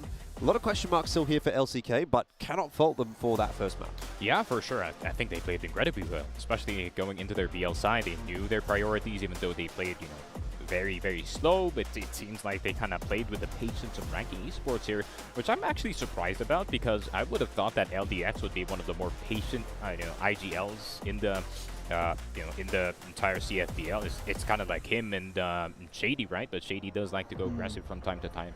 But yeah, there's a lot of unnecessary stuff that ranking was doing on their GR side, which like would have been won if they just held. What do we put that down to? Is that just LCK playing really well, or is there an element of ranking maybe being a little bit unfamiliar with Port, not quite as comfortable on Port, and we're going to see a different looking ranking going into Ankara? I mean, that was definitely what felt like a punish pick. I mean, we kind of came into that immediately. We said the second LCK get a Port, we're like, yeah, this is their territory, right? I mean, all day, ranking on incredible on this map. It's definitely one which LCK, they have two pocket maps which they're very strong on, that and Eagle Eye, and I think, you know, any of them they probably would have been fine on. And I think it's just one of those where it goes back to that conversation about LCK where it's like, we know these guys have a one or two maps that are great. It's just the series which is different. Speaking of great, Dezane was fantastic. 4 KD. That is the highest KD we've actually seen so far at this tournament. The other guy who put it up was Do in their opening game, and they won 10-1, 10-2 in that series. So Dezane, incredible from him. 116 ADR, 1.5 kills per round as well, just to add it to that tally. And, you know, none of which were even first kills. So, I mean, that in itself is pretty impressive. He looked so damn solid, so clutch, able to step up in late rounds. Having a play like that as a closer who I think has a lot to offer up must be so nice if you like flex as an IGL and having that reliability in a player like Dezane. 44% multi-kill percent as well. Yeah. Like, that's pretty crazy. Like 44% of the time you're taking a fight, you're getting more than one kill. That's an insane conversion rate, and something that, if that continues, I can see Ankara definitely going the way of LCK. If we get that exact level out of LCK on this next map, definitely going to be winnable, but it's a bit of a different ball game, right? LCK, you know, they typically do rely on that double orb setup on this map. We see Flex a lot with it as that secondary sniper, so that's a little facet that we didn't really have to sort of lean into on Port. They were kind of getting it done with the rifles. How much of a emphasis is ranking going to be able to put into this one, and what can they pressure LCK into if they can force them to go back to that double sniper setup, and that's not working? Maybe this still sort of falls apart for LCK, but the building blocks are definitely there. LCK do play Ankara in their regular season matches as well back in CFWL, so this is not unfamiliar territory for them. Yeah, for sure. LCK, obviously, I have watched some CFWL, and unfortunately, I had to watch some LCK games. So, yeah, it seems like they also know how to play Ankara. Granted, it is different. compared to what ranking usually does. But, you know, I feel like LCK's slow type of game, especially if they're going to start on the first half, is definitely going to be very, very annoying because ranking is trying to fight you for map control and trying to fight the actual player, like high mid. He's going to try to fist fight you, but then, you know, what if no one's there? What if they're just holding the sights? Who's got the blacklist start? Did you write that down? Who's got the blacklist start? I can't so remember. No, it is, this is a ranking pick, right? So yeah. So LCK, they're the type of team to pick GR first. You reckon? Yeah, I reckon. Yeah, I mean, I think that could be an interesting little curveball because that is going to give ranking the inroads to sort of be the ones to sort of play their own game here a little bit more so. Whereas, obviously, from what we saw there on Port, instantly from the get-go, we're playing LCK's game. Like they're slowing it right down. Ranking doesn't really have maybe the tenacity that LCK does, let's say, and so they start to speed things up a little bit, but they're on the GR side, and that's playing into LCK's hand. If Ranking's now on the blacklist side, and they're hitting, you know, some pretty quick sights and stuff like that, double orb setup, obviously, in the case for LCK there, that can make it a little bit more difficult, I think, for LCK. So it actually would be interesting to see if LCK might have chosen to start blacklist side. We'll have to, you know, get clarification on that when we get into the game, but yeah, just the little intricacies of how that might play out, and if Ranking can come back from this game, from this break, and come into this game, play their own style a little bit more, obviously going to help them out quite nicely. I will say though, just kind of maybe, you know, obviously we're quite hyped for LCK here, but the 4 times I've actually watched them this year, they've lost this map. Twice in which the 3BL, once regular season, once playoffs, and then twice at the Summer Championship they lost it as well. So that is the real thing. That is maybe a little bit more of a, maybe I should take a little bit of a step back on LCK. It's good to ride this high for them now on a map which they are good on, but they've actually struggled on Ankara this year. The 2 times played on LAN, both times were pretty rough around the edges, to say the least. And then, yeah, the regular season in the West League, they weren't always fantastic on it. I just felt like sometimes they can just get outgunned on it, as simple as that. They just don't look as crisp, as confident in some of their peaks. Like, you know, if we don't get that design masterclass, what is the issue then with LCK? How are we going to find form? Spoxy's not looking lights out. Flex was actually looking so far this tournament like he's struggling. And he's obviously, as a secondary sniper, we always sort of want to see numbers out from him, but we don't. So this is, for me, I mean, we sort of built this up when we saw the Veto come through anyway. It always felt like a third mapper. I don't really have any doubts this will go to a third map. All right, interesting. Yeah, I mean, I guess I'm trying to kind of keep that hopium alive, but I wonder if we do end up going to map 3, if LCK is going to be able to push it over the line there, because it really has felt in a lot of cases like they are just good for one map, and you want to kind of see that momentum continue in the rest of the series, but they just don't have the ability to kind of have that many good maps over the course of an entire series. So, yeah, I mean, what's your feeling on that one, Siki? If we end up at map 3, Ranking having one Ankara, obviously, is there a little bit of a world still in there for LCK, or are we kind of like, oh, this is not looking good? I think LCK can definitely win map number 2 after how map number 1 went. I think no one was really, you know, definitely online from the side of Ranking, right? Even Himeo was kind of falling asleep in the Port map, where we expect him to be that 1v9 carry for the squad. So, you know, if Ranking is down in the dumps here in Ankara, if they cannot get the map control, if they cannot, you know, go up against Spoxy with the sniper, if they cannot find the Zane anywhere in the map, then I mean, I could see this being a quick 2-0, which is pretty tragic, right? Because we were expecting a closer series between these 2 teams.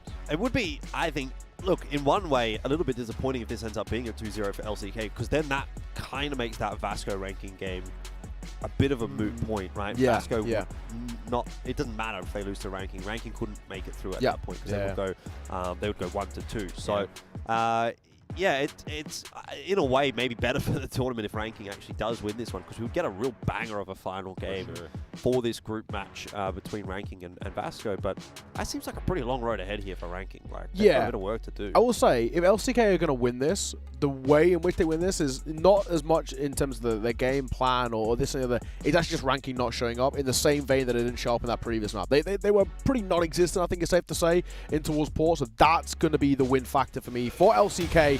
But we're going to have to wait and see. Map number 2 coming up next. It is Ankara, the pick of Ranking. Can they respond?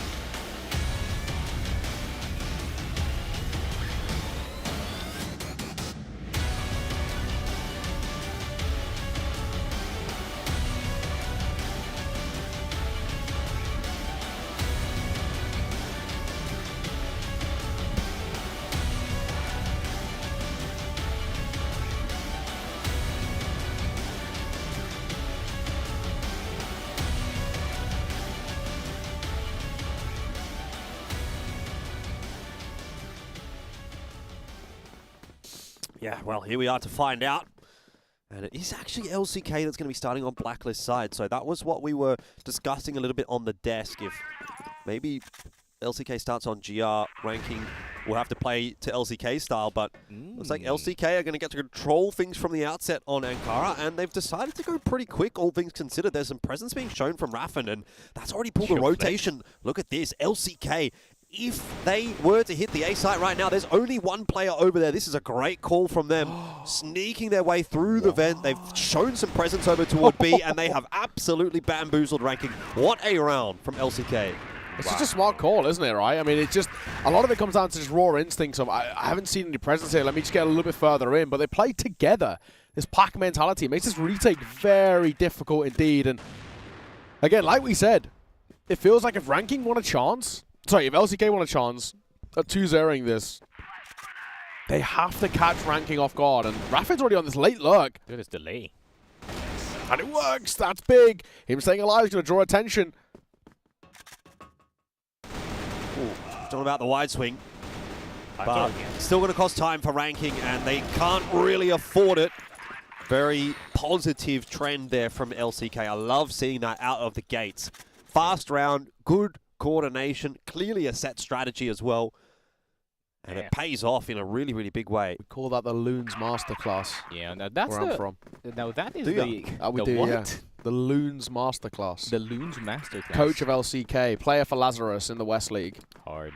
It's quite interesting that though, like just being a player for Lazarus and then a coach of LCK. Yeah. 2 jobs in one. Not a bad gamer himself, I gotta say. I suspect he is just coaching for this tournament. Yeah, it is. He wasn't a summer, I'm pretty sure, right? No. I like that though, because you get like an outside player's perspective. Yes, yeah. On the game. He's very vocal in tech pauses, so he's obviously definitely saying, right, guys, this is what I'm seeing, and as a guy who's played against you multiple times in the season. Also, he's someone that's been around since day one. You know, he's been competing on this very stage since who knows when, 2015, 2014. Dang. It might have been. So he's still not a bad player at all. He's definitely had solid. the success. He knows what it takes to be maybe not necessarily a champion. I can't remember if he's got a win under his belt. I don't think so. I don't think so. But no. you know, certainly up there in terms of competing. He's been on teams that has been inside of the playoffs comfortably a few times. And that will be something that LCK is looking to emulate. You know, they're not here to necessarily win this event. Obviously, every team wants to win.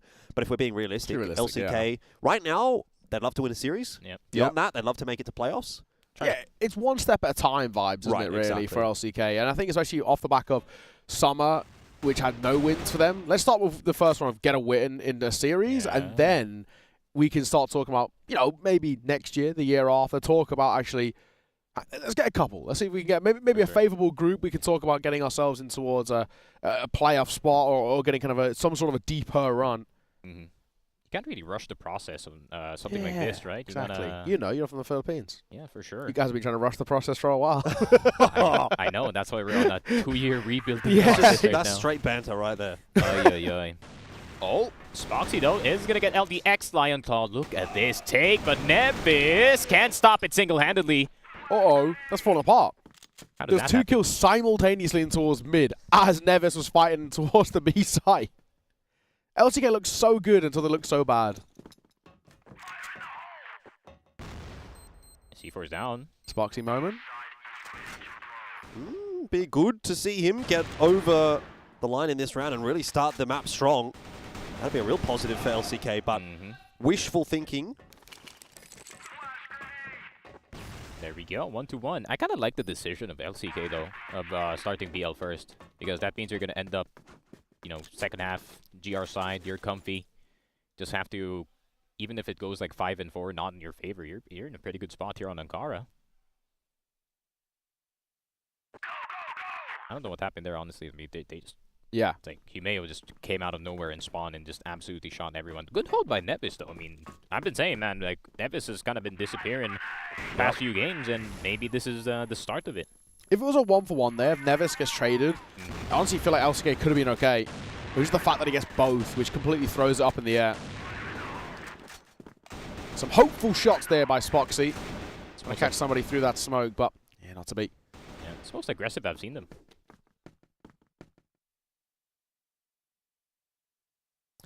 Not a huge amount of map presence in this round from LCK. You've got Flex sort of exploring the mid-con, but aside from that, we're back to the tried and true for LCK. They're going to go back to their roots and just slow it down. Worked very well for them on Port. But make no mistake, this is going to be a much more difficult map for them. Making it a lot more comfortable here. And most certainly aren't going to be rolling over and dying so easily. We'll get a bit of information. Plenty of time available though for LCK. They've cleared out Hotel outside B. But that doesn't mean they can't still have a look back over toward A, and that's exactly what they're going to do. They are nothing if not consistent. Yeah, Flex holding that catwalk A position. He can actually throw a fake smoke. You're thinking the same thing. Great minds think like this, Sneak. There we go, and they're gonna think it's B now. Get on the server, mate. They need you. Yes, I'm like the coach, but instead of coach, caster. They're out though. On towards 8. C4 go down. And Ranking gonna have to play full retake It's here. interesting, isn't it? You've decided to go full retake? And especially because the flank is sort of being held there as well. PM's gonna make that rotate in. It's gonna be a little bit uncomfortable. Flex is happy to take a fight here. If he can get one, just one, could be a big difference. But I actually like that. Just tries to fall away. Great. Yeah. And on the fadeaway, James Harden-esque, he gets that tap and he looks for a second behind it, and he will.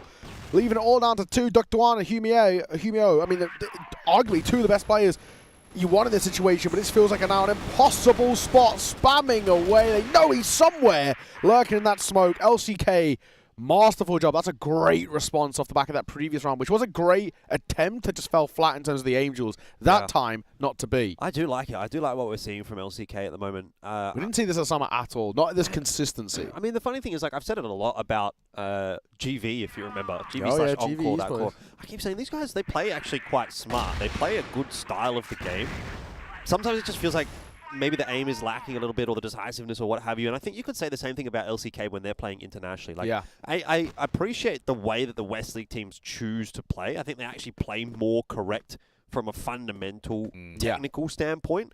It's just that maybe individually they're not quite as talented as the Brazilian teams or the Chinese teams, for example. Yeah, agreed. But when the aim is rolling, I mean, they actually make, I think, better decisions than most of the other international teams, and that's paying off for them. Plan not yet down in this round for LCK, but they are into the site, and we've got Flex on a big flank. So this round's about to get quite interesting, but not a bad setup here for LCK. If Flex can get his timing right, which he will.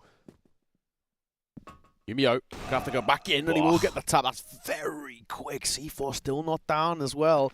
Finally, Will. That's a quick one tap. Spoxy and Raffen are both low here. They're going to try and fight together, and then they get isolated, which makes it very awkward. 1 versus 1. There's a lot of time left on that C4. Spoxy got to try and dance around and stay alive, and he's trying his absolute best, but this one feels like a foregone conclusion just because of the HP, and it was Humio. Good 1v2, but I feel like for LCK, if they stay alive just a little bit longer, they can play the time there. Yep, LCK Ranking, we're having a tap-off there on the AK-47s. Fortunately for them, Spoxy did have the sniper, and he already missed twice. And Humeo playing that 1v1 expertly well, so at least we do know that Humeo's clutch is still within this game. And you do have a point there, Jordan, where the CFWL teams are more, you know, strategic more than anything, and I think that's an indirect consequence of the ping difference between the teams, because like, yeah, probably, yeah, like it's the strats. I mean, obviously some of the shots aren't gonna hit, so yeah, might as well just play it smarter more than anything. And if they go into LAN and they kind of somehow get used to playing on 0 ping, I mean, their strats are good. Their macro is gonna be immaculate. Yeah, it is exactly that. It's the macro sense is good. It's just the micro isn't always fantastic, and there's 1v1s, those head-to-heads, they can be just a little shaky at times. But slow start once again. It was okay for them last round in the sense that Spoxy got an opener in through mid. This time Flex going to try to be that one. He has the support, and they move their way forward. They're getting decent amount of control here.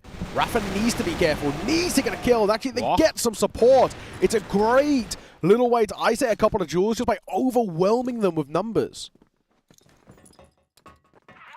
Yeah, PM On the sniper, can he make the highlight play happen? It seems like Raffin, all he needed was the call to take him out. And look at Flex. He's here for the late push, but do they even need it? It's a 2v5.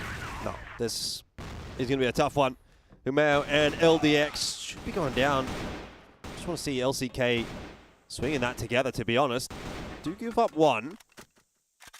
They're very hesitant at the moment to get that C4 planted quickly.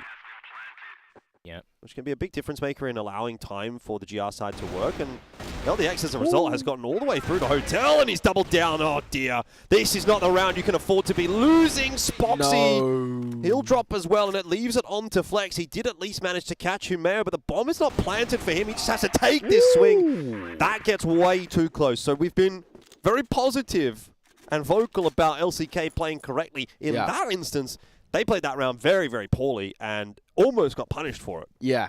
And, you know, Flex in a real tough spot because the C4 was not planted for him. So, in a weird way, if the cross had come onto site, they could have just stuck it. Yep. If he misses those shots on the cross, that actually might be round over favoring ranking, and that would be a killing blow for LCK for sure. Yeah.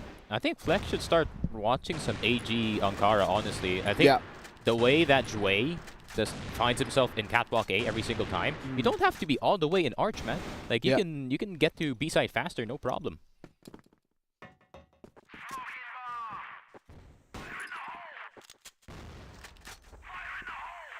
Another A take, A execute maybe.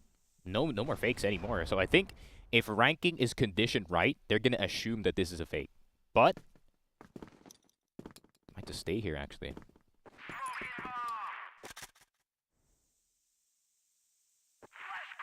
Flash going over the top. That'll be the go signal for LCK. Has not caught Humeo. This one a little bit too telegraphed by LCK. And in the straight up aim duels right now, feels like ranking might just have that edge. Yeah, I mean, that's the literal default in Vietnam, right? When you're on Ankara, if you cannot find anything, it is the A execute that you're going to have to do. So they're kind of practiced on how to deal with those kinds of situations. At the same time, they could not take out LDX, who's been on the side of entrance that entire time. And it took Dizane actually forcing himself into sight, but it did cost his life and the round. But look at Nevis getting a lot more braver. I like this from ranking.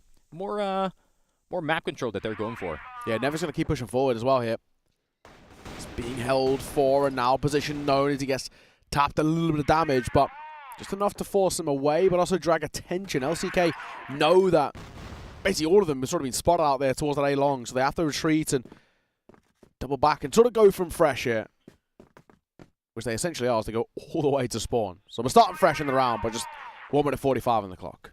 There we go. That's the positioning that I was talking about now.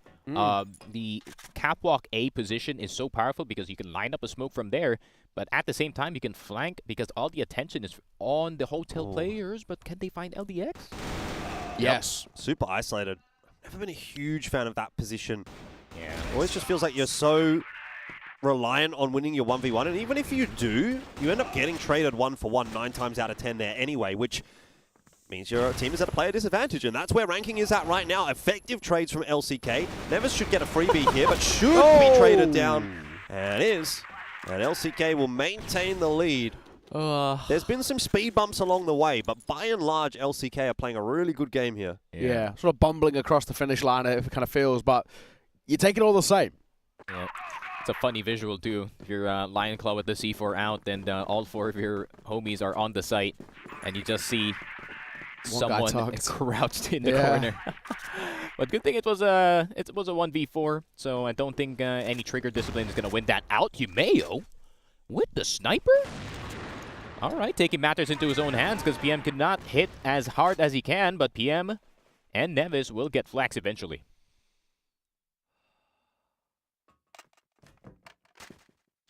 A good start for sure. I really feel like LCK are actually sort of scratching their heads now. They don't really have many decisions, and because they've already lost a couple of key fights out towards A long, they have no idea about how much map control has been taken elsewhere. Have they pushed mid? Have they pushed through B in towards hotel? Yeah, got to look for some 1v1s if they can isolate a duel somewhere and win it. So don't hate seeing Raffin just sort of hover around the vent. If ranking go looking for information, especially off of that kill from Spoxy onto Nevis. It might be into Vent, and that can bring you back to the 3-on-3. Couple of nice individual duels being won. LCK will be right back in the round. But the 4-on-3 will persist for now. And there's another push. LDX is pushing his way forward. So LCK may be rewarded for their patience here with an easy avenue into B, but I do just wonder if they're going to get baited to go A, because that's where Raffin's been dropped off. The incentive will be to go A, so you can have all your forces there, but actually if they get a bomb plant down on B here, that could be huge. Raffin come for the late rotate, late flank through from A. That's definitely a potential round win for LCK at that point. It's just a question of who goes first, LDK or Raffin, or players over toward A. Spoxy not quite getting flanked. They actually went in a different direction, and LDX, he's gone down. This is huge. B site's completely open. That's been cleared out by Spoxy, and Ranking are in an absolute shambles now. This was a 5-on-3, but they've lost full control of the map. Yeah. Plan's going down on B, and they've got a long rotate to make over from A. It was a 5-on-3 early in the round too. Yep. And LCK's full reset is actually done so well. Raffin, hold of that flank. This could be a big fight, and one in which he wins. That could be one of, if not the final nail in the coffin for this round. LCK, they're about to get a 5th. This is not a bad first half at all. Flashes over. Gonna try and pop out. Duckton wants to make his way out of the hotel. He walks straight in towards the shooting gallery. PM's also been spotted as well. And a dead man walking. Wow. What a round. 5 versus 3 in favor of Ranking. LCK win out the round with 3 staying alive. Like we said, I felt like if LCK want a chance of winning this, it has to be an underperformance from Ranking, and that is honestly what I'm feeling at the moment. They look not on the game for me. Is it too late to swap my prediction to LCK? Yeah, absolutely. Am I allowed to do that? Well, to be fair, the one guy that predicted LCK is blowing up our group chat saying, "I told you so." He's I the told GOAT. you." He's the prediction GOAT at this point. What was his name? Dadum. Dadum. What I will say, shout though, out Dadum one time. I don't know. I'm going to clip that. Shout out Dadum one time. My goat. Matthew Duma. Matthew Duma Dadam, my goat. Dadum. I don't know if I necessarily agree with you if it's Ranking underperforming. I don't think Ranking is playing phenomenally. Like, don't get me wrong, but I think that you definitely have to give some credit to LCK as well for the way that they are playing. I think there's definitely a really solid element coming through from LCK. Good decisions being made. They're hitting their shots as well. So yeah, I agree. Don't get me wrong. Don't really discredit LCK, but I do really feel like Ranking are underperforming compared to what we saw sort of in Vietnam from them and what we have seen, even like map 1 against Q9.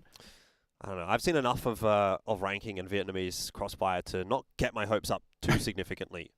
I'm a Wolf Empire believer. Yeah, the thing is, like, you're getting baited because all you've ever known is Wolf Empire being good. You started casting CrossFire last year. Yeah. And ever since then, Wolf Empire have looked fantastic, but I don't know, man. Vietnam, it's come a long way, let's just say that. And you still see flashes of the future's now what old, it used man. to be like. The future's now, and the future apparently is the West League. That's what I reckon. I'm with you. 3VL Masterclass, Vietnamese disaster class. It's still looking really scrappy. Raffin trying to get out towards the site. Cole pulled out. He's missed a couple of shots. He's panicking in that flustered situation. Does have support, but he doesn't want to overextend. There's a gap on that smoke as Spoxy wants to try and push his way forward and want to crept forward through. He knows that, but he cannot pull out the Orm in time. But still back and forth. 1v2 Flex got to show a bit of forefront here, and he doesn't take a hell of a lot of damage, which makes this impossible. 30 seconds left. How does he do that? Has to take that 1v1 against Nevis. Got to be a confident swing here from Flex. Doesn't really have the time to be messing around too much, but he is going to go for the flank. Going towards Hotel, and that may prove to be a good decision. Nevis is kind of concerned about the other angle. He's been spotted out. Time might now get the better of Flex here. Just got to hold that W key. Go for the fight. There's no chance of a plant anymore. Why is Nevis swinging? Don't even give him the chance. Just run it, bro. Go at him. Yeah, he really had to. He felt very uncommittal there. It has to be said. Flex, at that point, the sound doesn't matter, man. Yeah, he knows where you are. He knows exactly where you are. Nevis is just gonna play around the boxes, of course. Honestly, if LCK is playing like this on Ankara, I take it back, bro. I want to cast CFW now again. All right. Maybe just not port specifically. You say that until you have to come and watch TBI versus Anubis. Hey, I was cheering for Anubis. Why? I don't know. I like the squad. True. Maybe like 3 years ago. Yeah. Oh, he hit that? Okay. And Flex hit that as well. We haven't seen too many Orm Flex moments in this series, but when you get them, they're pretty sweet. Yeah, and this is the map where it'll happen. I mean, we talk about that in the pre-show as well. When we saw this map get picked, we were anticipating a double Orm setup. Zane, not sure that he was expecting that. They've overextended here quite significantly. Yeah. They're going to keep going as well. LCK are kind of thinking some sunk cost fallacy. Might as well keep investing in this push. Already committed to the bit, basically. But it is I think even though LCK probably are going to lose this round. Wait. Yeah, this fight actually might change quite spicy. my thoughts. Hold on. They're moving pretty quick. As long as they don't get hurt, they are going to find a huge timing right here. Raffen spotted them, and he's up to no good. Nevis, that'll be a freebie if he wants it, but he decides to keep going behind even further. He's looking for more than just one. Surely Nevis not going to spot him out. Does get executed. We're back down to the 2-on-2, and Raffen tucked in the corner. Wow. He's got one more. It's made it very winnable now for Lionclaw. Lionclaw's thinking, where is LDX, though? He might get him on the cross here. I think he... This is spicy. LDX is doubling away. Oh, but he is. Lionclaw's being very active, though, isn't he? He's already cleared out B.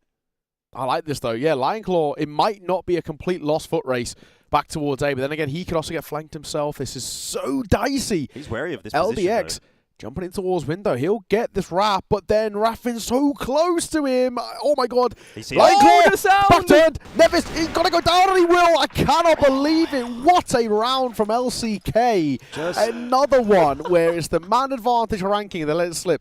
If I'm rankings coach, I am furious with the way we're losing some of these rounds. For sure. But LCK is so good, man. LCK are playing it really well. They're playing it super proactively. Yeah. They're thinking, okay, we've got a bit of a timing here. We're just going to have to go for it. Like, that's our only chance of winning this round. We're not playing this one out standard because we're down 2v3, but let's try and look for some info. Let's see if we can get a timing. And it works out. And on top of that, what I want to say is Flex hitting those 2 shots at the start of that round as well. It's a scary sign for ranking because if Flex is going to be a concern over toward A with that Orm, then you've got real problems because B's not easy either. No. And Flex can almost solo hold A when he's on. So this is a bit of an uphill battle actually for ranking if things are going right for LCK, which it seems they are. Yeah. I will say as well, you know, when you look at LCK, it's one of those things that in hindsight, if you clean up just a couple of small little micro things, they're an incredibly solid team. That's where you can talk about them scalping big teams. Like even like Flex there finds 2 to open, but he sticks around maybe a little bit too long, right? If we get him falling away, keep the numbers advantage and not be forced into a clutch, this is where it's a near perfect level of a round. 1 for 1 to start off early. Zane gonna play up close. Again, Zane, you know, he's been struggling here despite his lights out map number 1. He's 1-9, but if ever there was a time to show your forefront, he's gonna get spammed down. He was flashed. He could not see a thing. This one, unfortunately, is impossible. All we need is just a little bit more out from Zane. Well, anything in all fairness, he's 1-10 now. If we get him online, I think ranking in a lot of trouble. Sure, he's the only last piece of the pie that they need for this game. Yeah. Spoxy cannot do anything about that. That was a tragic round for LCK. I mean, the counter utility was actually good. They were delaying them in main. It's just that Flex couldn't hit a shot on Nevis as he was entering the site. Yeah, this is definitely not over, though. I mean, ranking, even despite the fact that they're not playing fantastically, I've still got 5 rounds here. Every round sort of feels like it's on a tipping point. You've had a little bit of luck as well if you're LCK. Raffen getting some good timings. But if that starts to shift in the other direction, then maybe the winds of change will be in effect and ranking can still come back into this series and take it to a 3rd map. At which point, I would definitely have serious doubts about whether or not LCK can finish it. I think that would be a bit too much of a mental hurdle to get over, but talk about that when we come to it, if we come to it. There we go. Nineclaw almost gets his head taken off. So Spoxy's going to be the one spotting the heady for second mid. Has to be careful.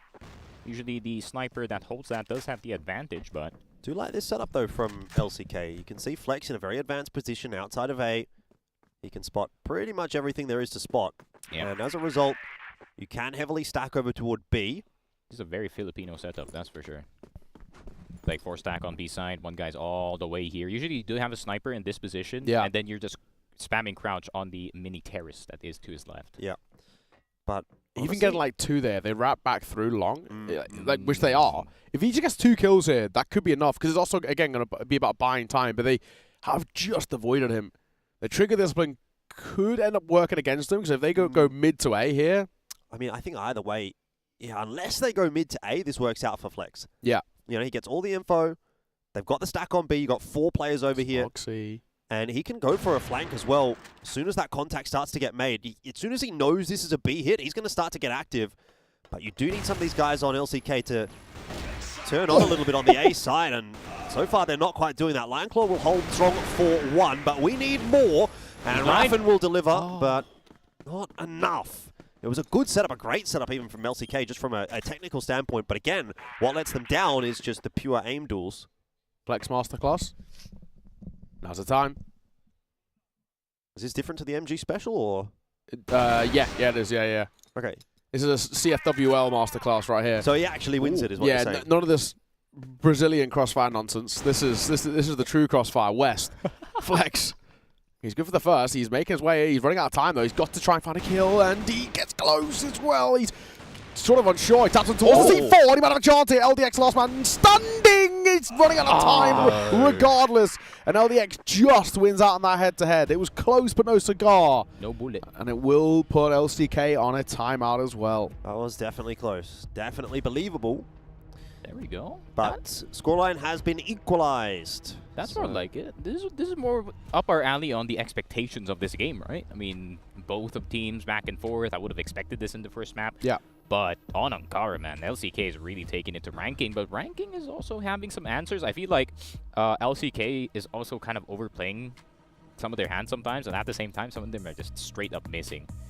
Flex, you know, of course he was talking to the Zane there. Turn your monitor on. Plug in your mouse, please. I hope that's not what he said. Mate, we only need you. Yeah. If you just click head. You know, if you join the lobby, we might have a chance at it. Come on. We need you. Would be funny if they just all 4 started collectively roasting the Zane right now. What are you doing? Yeah. You dropped 21 last game. Now you're 1-11 now. I think it's 1-11. Yeah. Flex is like, that's no biggie. All right, we can win this.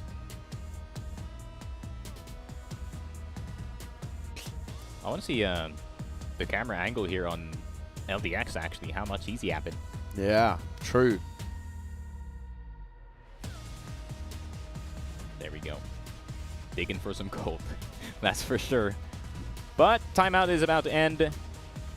And it seems like everyone is ready and roaring to go. This is going to break the monotony of this game as LCK going to take a 1-point lead. Is RKE going to make the comeback on Ankara happen? Yeah, more forward presence from LCK in this round. They want to be a bit more active. Raffen, he's been the stalwart. He's been the stronghold. Can he do it again? Flex is going to take the early contact, but shots not quite landing here for LCK. Raffen, he wants to continue to push forward, but there's no support. And this might start to signal the end of the run for LCK. It's been looking good up to this point, but as we said, we had our questions about the consistency and can they bring that level long-term over the course of a best-of-3. Well, not looking too good here, but that's a nice double from Spot. What? Not quite just a double, but more than that, and I will eat my words in the blink of an eye.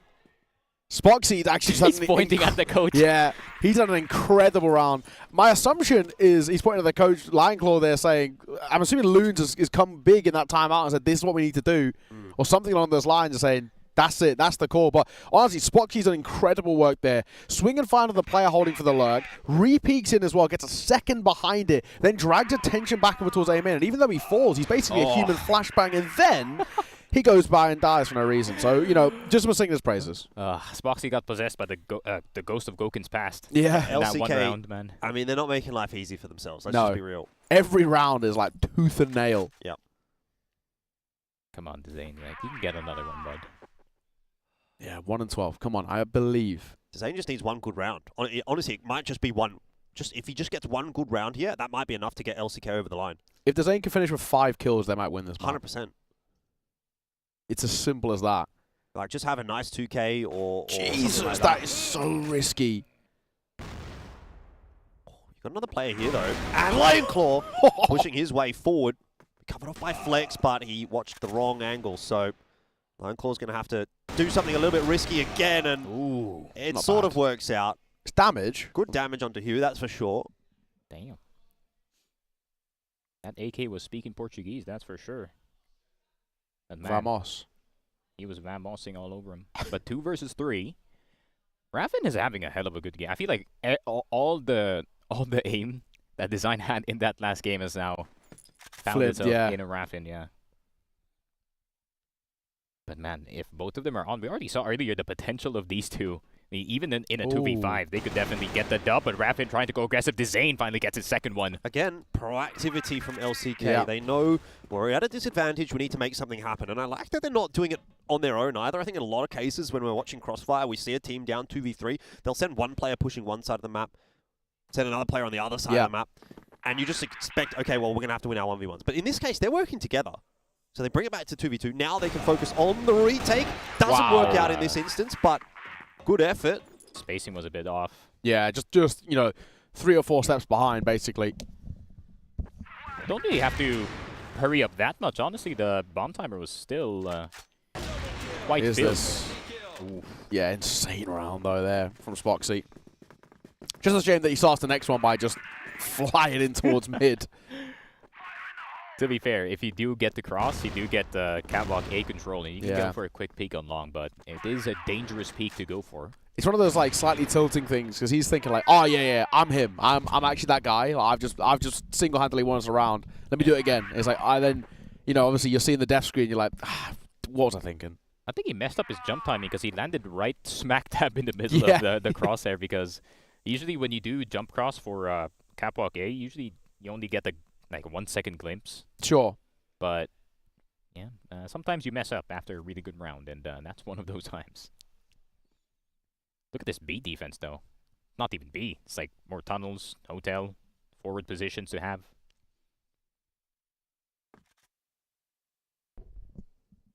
Looks like sort of setting up for an A hit on a split in the way that they currently are. They can push more or less all the way through mid here. They don't realize it yet.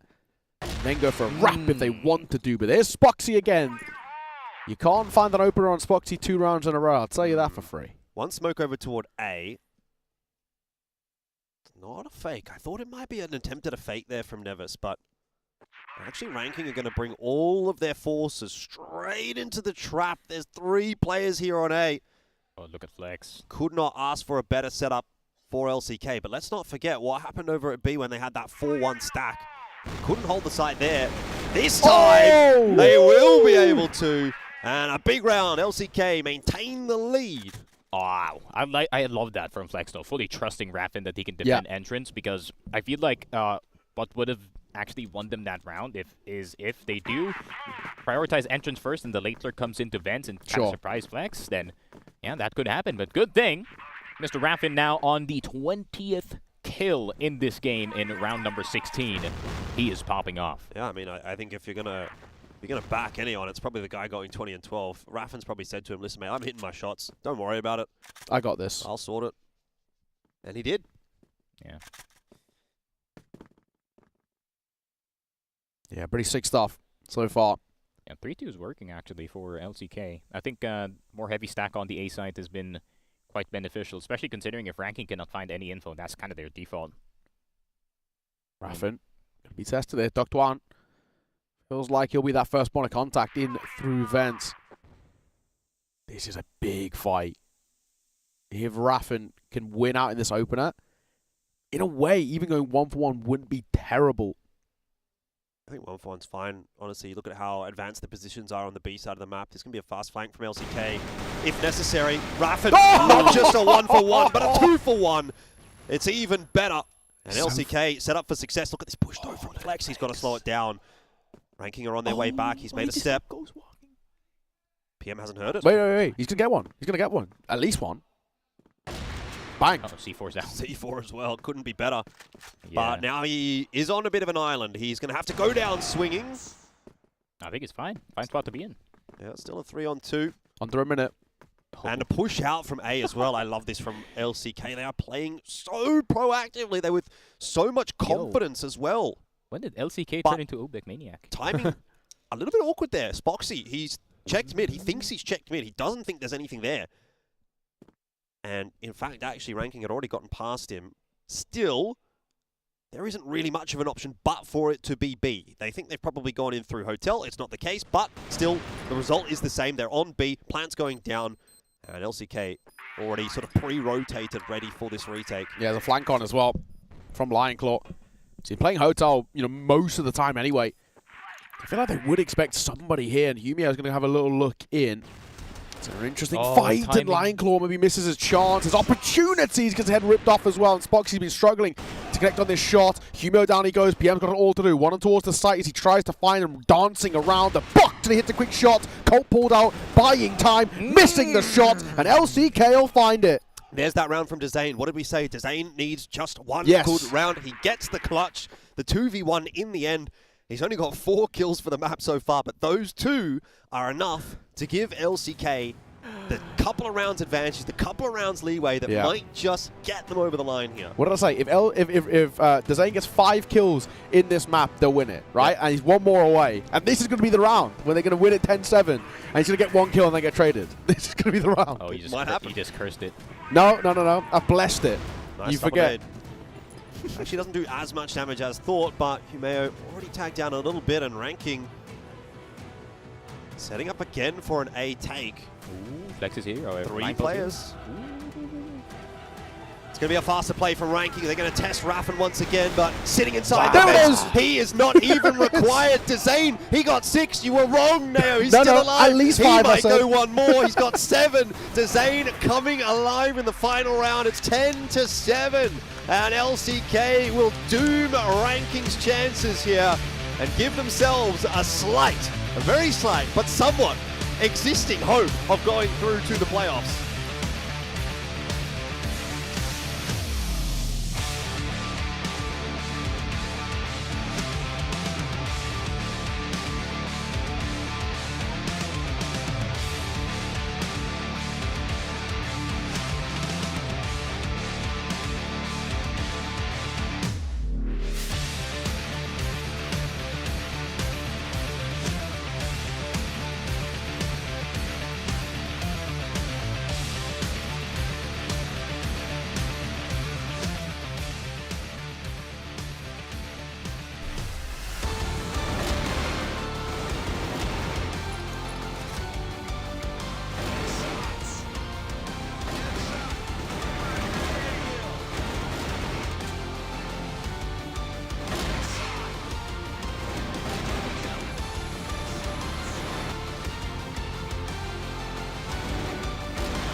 All right, well, there's a lot to say about that one. LCK with their first international win of the year. It's got to be a good feeling as well, up against Ranking, which is the top team from Vietnam. So there's definitely some concerns, I guess, over in the Vietnamese camp. But at least for us here, as primarily West League bias, I think we're feeling pretty good about things. And in a 2-0 fashion as well, LCK, they looked great. I never doubted them for a second. Yes, you did.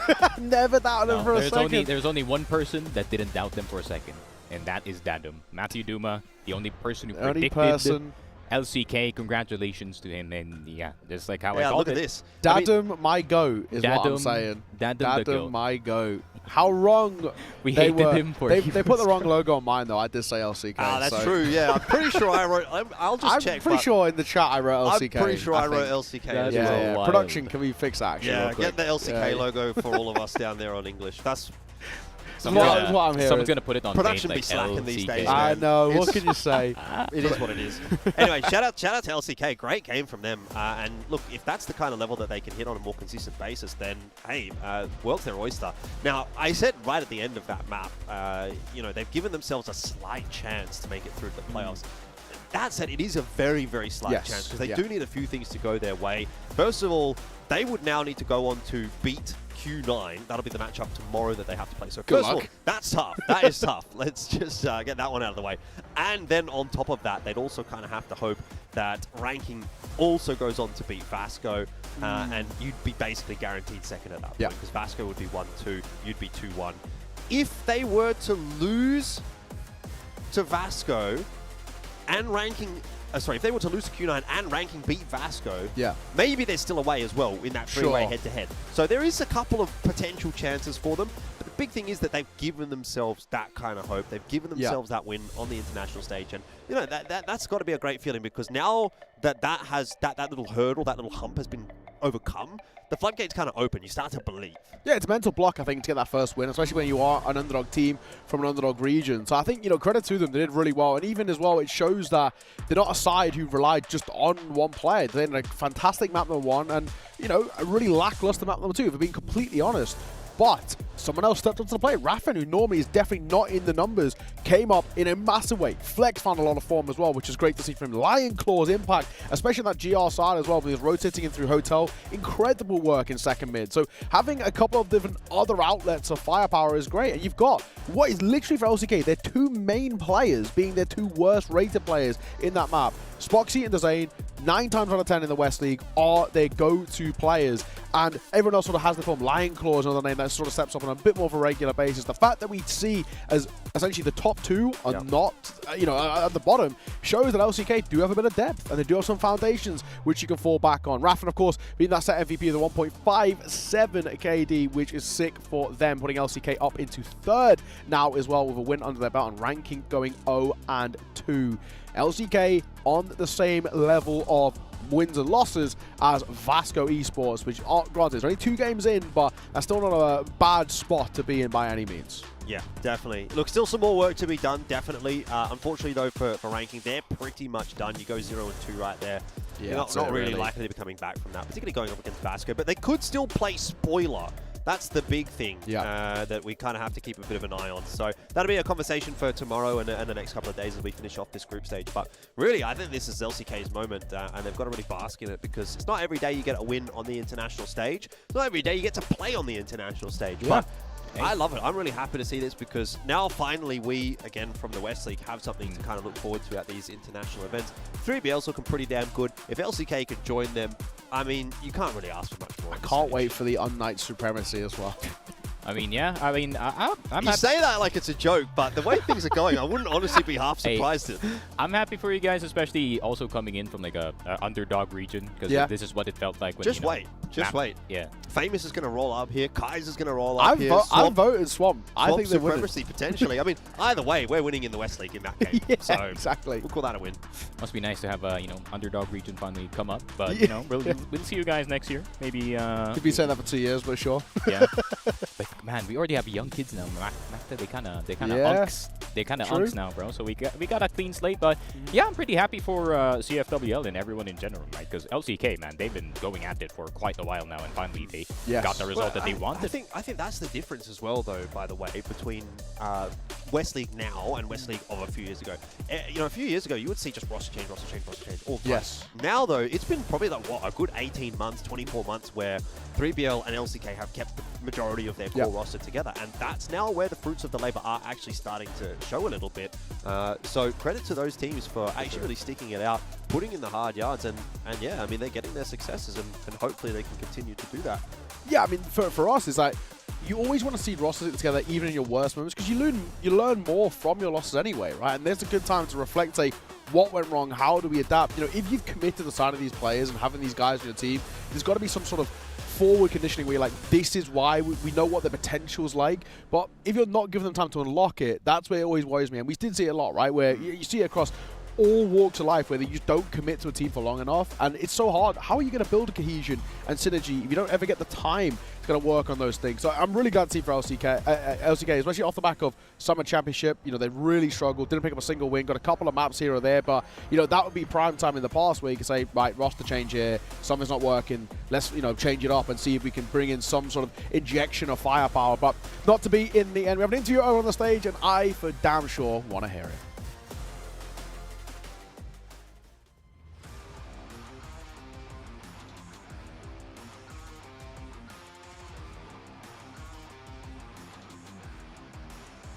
Our second match of day 4. A great battle over just the 2 maps. Could have gone to 3, but we just got the 2. The winner's LCK. Dezane here, our MVP. Dezane, when your team won that second map, there was a big roar from your side of the stage. Obviously, you're pleased. Were you also a bit like relieved? Like, yes, we got one. This is our first win, so we were so happy. And we are more confident about the tomorrow game. So we are just fine right now. Fine right now. Okay, yeah. Obviously, we didn't talk to you after you lost to Vasco. Because they won. You went down 2-0 to them. Was that a surprise to you? Yes, it was a surprise. We were not expecting these scores, actually. So you thought you'd beat Vasco? Yes. By a long way? Yes. Why? Like, we were actually preparing good for them. Yeah, we were just confident against them because we know they're like not that good, because in Vietnam they just, you know, they get a bit bad scores. Okay. So yeah, we were just confident. We were just confident against them. Did you do preparation for them? Yes. Yeah, Yes, so we did. Did it? I mean, you lost the game. Do you think you prepared the wrong way, or did they just outplay you? I think we just did a lot of mistakes. We just did some dumb mistakes. So yeah, we deserve to lose. Okay, Yes. good. That's an honest answer. I respect that. You deserved to win this one, I think, against Ranking. Yes. Yeah. Yes. You went 24 kills on the first map. You got, I think it was 2 on the second map. Not 2 actually. Last 2 rounds I get some kills. Oh yeah, all right. Some important kills. 1 Yes. clutch and 3 Yes. kills. Yeah. Were the rest of the team just stealing all of your kills? Yes, Yeah. they did their work. They were fucking insane. Yeah, we just beat them. You just beat them? Yes. Yeah, your team were just going for it then? Yes. Yeah. You lost on Ankara. Why Yes. were you so good on Ankara today? Because we play more control game. We just talked about this yesterday, and now we are just playing more control, more slow. We focus on our aim. When we push together and get trades. Yeah, that's the main thing. That works. Yes. How's your preparations for Q9? For Q9, we watched a lot of VODs. I think we are ready for every map. Every map? Yes. So you've already started the preparations Yes. for Q9, Yes. yeah? And now presumably you're going to do some more. Yes. Yeah. This group is tough, okay? Yeah, it's This a group is tough. It's possible Q9 will beat you and be 3-0 in this group, or it's possible we might have tiebreakers. This group is, you basically have to beat them, right? Is it, you're confident about it, I think. Yes. Yeah. Yes. Why are you so confident you can beat Q9 Club? Because in this group, every team can beat the other teams. You know, everyone can beat each other. So yeah, we are just confident because their level is not top, not like Baisha, you know, like Okay. 1 year ago Baisha. So we can just beat them, I think. We are confident always against, doesn't matter who. Right. I mean, that's a good thing to have. A Turkish team being confident about whoever you play. I think a few people will be surprised that you seem quite relaxed about playing Q9. I'm relaxed. I'm good against everyone. So yeah, I'm just confident. Yeah. My team also. You had a big, like I say, the 24 kills that you got. That's a lot for anybody. Yes. And obviously the rest of your team are considerably lower down than what you got there. It feels like map by map, there's one kind of big standout player, Raffin, in the second one. Yes. And everybody else is this deliberate? Is somebody just going for it and the rest of you are backing them up? Or why does this keep happening? I think it's because we have very strong players. So one guy can come and just pop off. That's why. We are all so good. Yeah. That's And you're why. used to this happening? Yes. Do you adjust your play? You sort of like, we're going to let Raffin just go and take this and we're going to back him up? No, we that just doesn't play. change They things. just play and it just happens. It just happens. Yeah. Let's see what happens when they face Q9. That's going to be an incredible match. Can't wait to see it. Congratulations to Zane and Thank you. LCK. They needed that win, and they got it in style as well. 2 more games coming up on day 4, so don't leave us. We'll be live to you here from Hangzhou with the next after this short break.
我以前来过西湖，但是坐游船是第一次。 I have never been in this place before. It's my first time in China. So far, it's very good.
It's actually going to pull the trigger quietly.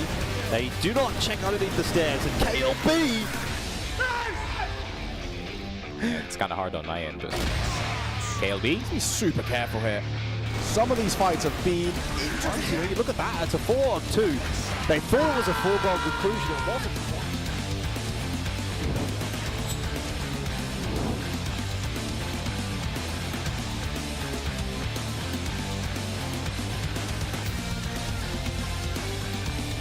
Works, Tino misses, and maybe this is a ghost sign for 3BL. Horus will pick up Elvin to begin things off. Tino about to get swung. He does land the quick scope, pulls out damage. He himself goes down to Horus. 4K for this guy. The last time around. But this time he is not actually. A snare is going to take him down. Keller also goes down to snare.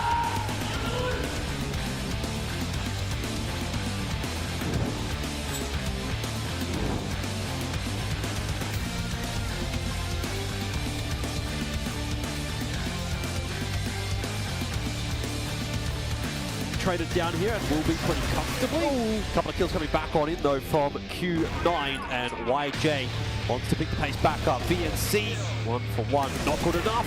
MG can't get it done. Losing the map control. Oh, big.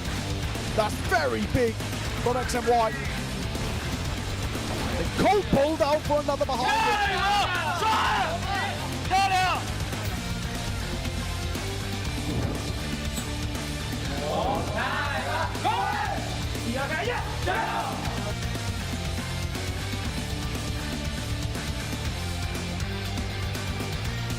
One doesn't get the flick, but he stays alive and buys some time. Keep it here though, honestly. They do anyway. As well, Shady, Lucas, Dola, all getting involved in some way, shape, or form. Won't affect this round. Duke, down you go.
back on into the swing of things here at the CFS 2024 Grand Finals, and it is time, after having seen some success for the West League, to return back to the West once again. We've got unKnights and Swamp going head to head, and we have a bit of a change up. We've got the fellas, we've got the Boomer squad. Let's be real, we've got the Boomer squad on the three oldest casters. Yeah, right.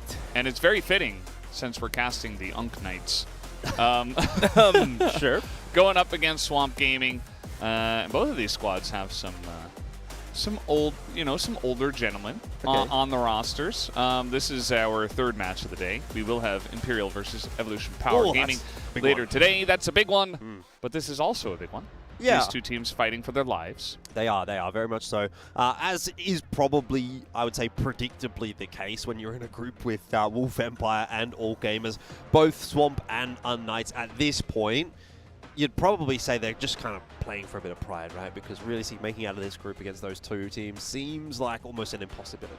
Yeah, so group stage, going to the playoffs, that might be out of the picture, but now you're going against one of your regional partners, and you definitely want to come out on top in Swamp Gaming. It just only feels that Swamp Gaming has the edge above unKnights based on how it worked out on the LAN today. You reckon? Yesterday. You reckon? Yeah. You reckon? I do reckon. You that. reckon? Okay. Do you I mean, reckon? Famous had some huge days. Look, I'm definitely not against that at all, and I'm sure we'll talk about that in just a second. But first, before all of that, once again, we have to welcome our teams to the stage.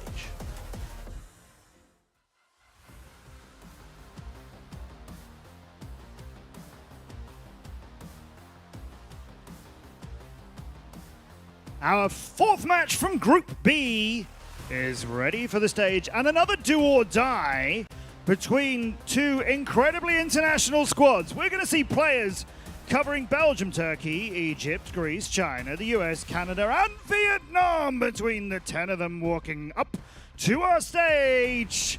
Let's bring them out.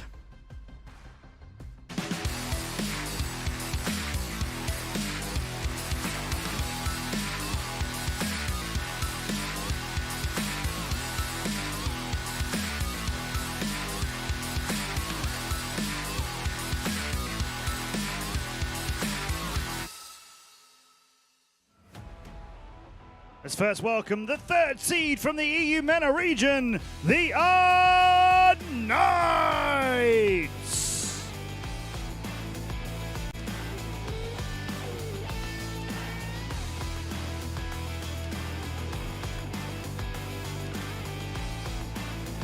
And now we welcome their opponents, the winners of the NA Regional Finals.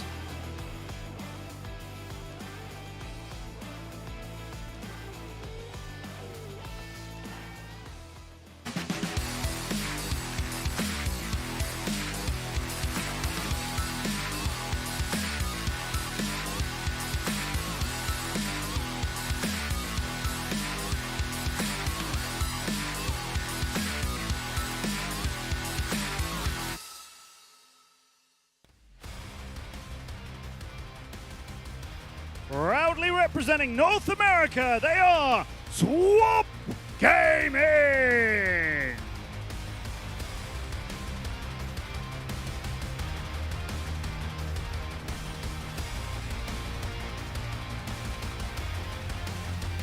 This could be a very close match. Both of these teams lost their first game 2-0. So they've got to win this one. It's about to begin. They aim to unlock the future.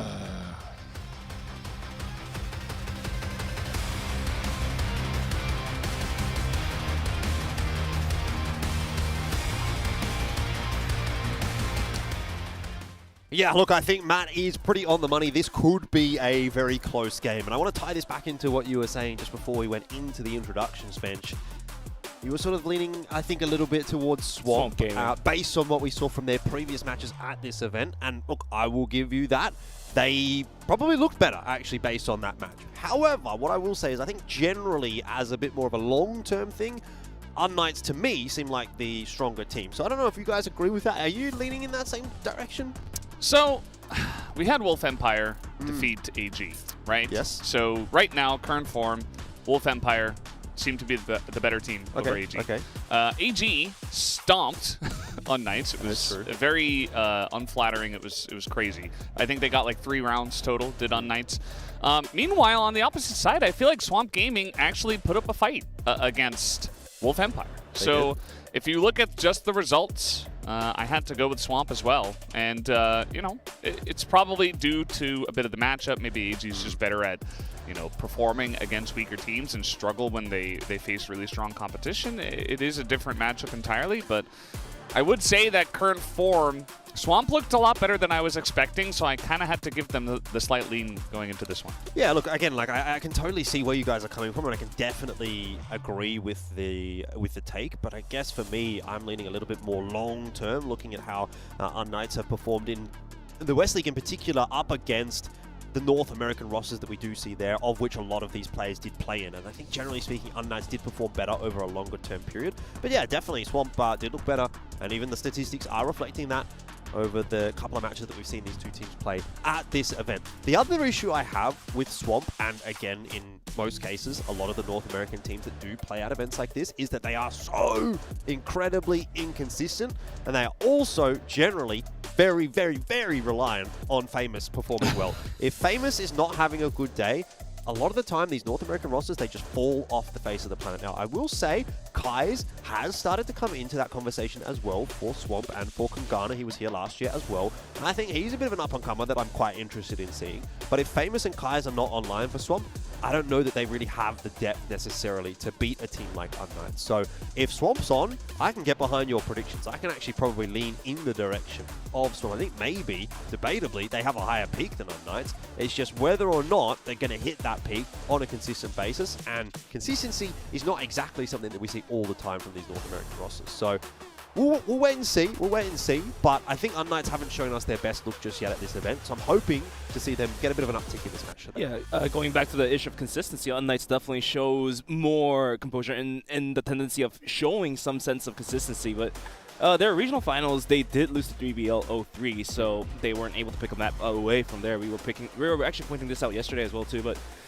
ended up winning against GV, and they were finally here. But yesterday's form for unKnights was just not there. Maybe it doesn't necessarily relate back to being consistent. I guess like they just weren't ready to like just finally jump into the offline matches. But now let's go take a look at Swamp Gaming's regional finals. They did come out alive from their regional finals, and now coming into yesterday's matches against Wolf, I feel like, yeah, like you mentioned, Famous, like he has to sing bullets, otherwise like they will get knocked out. But Famous was there, and like you said, Kai's was also very, very alive.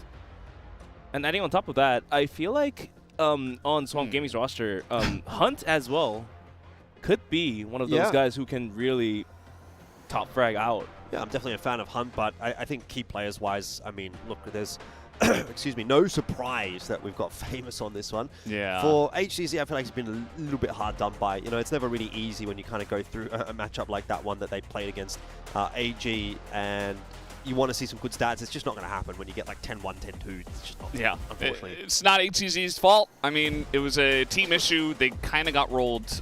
So, you know, these stats are, it's not exactly fair, but yeah, I think Famous up there.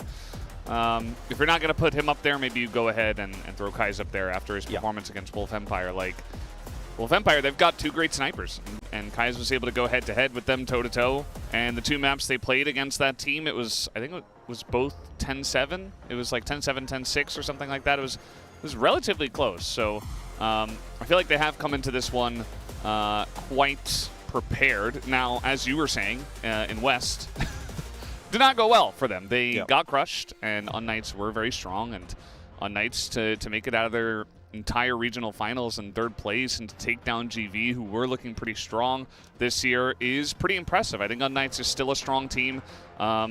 We talked about it all the time in group stages, right? It was their first matchup against one of the best teams in the entire tournament, maybe the tournament favorites, right, before losing to Wolf Empire in AG. So at the end of the day, can you really blame unKnights for that loss? Not really. And maybe unKnights are going to turn it around, and I think that's a fair assessment coming into this match as well. Like, I think we're going to see our predictions kind of all over the place. They certainly were, spoiler alert, on the English side, kind of all over the place, very split. So I'm excited to see what the rest of the talent thinks. The thing about unKnights, the way that I would categorize them in the West League is that they're kind of the gatekeeper team. makes sense. Oh. So very one-sided for the Okay, Chinese team. China. I would say I think the Chinese contingent are very much fans of Famous. He actually played in China at one point in his career as well. So I think there's a lot of love for Famous. Well, they didn't vote for him when they were playing against Wolf Empire. Okay, well that's also one-sided, isn't it? Yeah. But no, I think unKnights are a bit of a gatekeeper team, right? Like, they are not up to the level that LCK and 3BL are in terms of being able to consistently be top of their region. But similarly, they seem like they're a bit of a step above the rest of the pack, and they're very consistently able to beat, as you say, the GVs, the Lazaruses, the likes of Swamp, or whatever iteration they're going through at that kind of time. So that's kind of why I've lent unKnights there. I think they disposed of their region pretty comfortably. It's just that they do struggle a little bit to make that jump up to the international stage. And whether or not that'll be a problem for them now actually playing on stage as opposed to just playing at home, that's a different ballgame, obviously. I think this is a bit of a 50-50, quite frankly. It really is the big takeaway for me. unKnights have the long-term status, I suppose. They have the long-term advantage. Swamp have the more short-term form and definitely have got some good players that can peak at the right time at events like this. So really, it's a bit of a coin toss. I went unKnights. I think I value that long-term presence a little bit more. But I can see the argument for Swamp, and I think it's kind of fun that we've got a little bit of a spread, because typically it's just, oh yeah, we're all voting for one team, we're all voting for the other team. Unless you're Doom, right? Doom, yeah. He did really well. Quote here from Jacqueline about unKnights. And Jacqueline. What's beautiful about that is that they've got 5 players across from 5 different countries. So that's kind of cool as well. You know, they're definitely a team that sort of comprises a lot of success from each individual region. And you kind of see that a little bit in Swamp as well. They're very sort of global teams, which is quite nice. So we do get that a little bit in the West League. A lot of regions wanting to be represented, and you know, you kind of have to find a team to play in. But yeah, when you do, it's all good. But then again, like you mentioned, the head-to-head record for these two teams, I feel like unKnights would feel a lot more comfortable going into the matchup against Swamp Gaming in the West League. They did beat them 2-0, so we'll have to wait and see what happens. But yeah, the boss got it all during the last match while Swamp Gaming was waiting backstage. Kai's accidentally stepped on a cable. And he immediately asked the director if he needed to pay for the damage. Apparently not. And yeah, he gets to walk away without losing too much of his pay packet. Yeah. Famous says no, not paying for it. Kai's just paying for it all the way, even though it was a joke. I wouldn't pay for it. Funny little moment off screen. Interesting news off stage. Oh, I've tripped over cables so many times too. Have you? Yeah. What? Oh god. Even there's a cable right in front of us actually, and I tripped over it like twice. I had an absolute stinker of a cable situation one time where I just completely tripped over my headset cable trying to walk off of the caster desk. Literally fell flat on my face in front of the analyst desk, because the caster desk was right next to the analyst desk, and I fell right in front of the analysts. While they were live, obviously a very happy moment for those guys on the camera. But anyway, let's talk about the maps here. And we've obviously not got a huge amount of information when it comes to Swamp. They're still a little bit of a fresher team. You can see that represented in how many matches they've played. You know, you've got 23 games of Compound and Kara, 22 of Port for unKnights. They play a lot in the West League, but Swamp still a bit of a fresher team, so we don't have as much data on them. However, you can see a bit of a trend there. Black Widow and Kara Port definitely going to be the ones that they're going to be angling towards.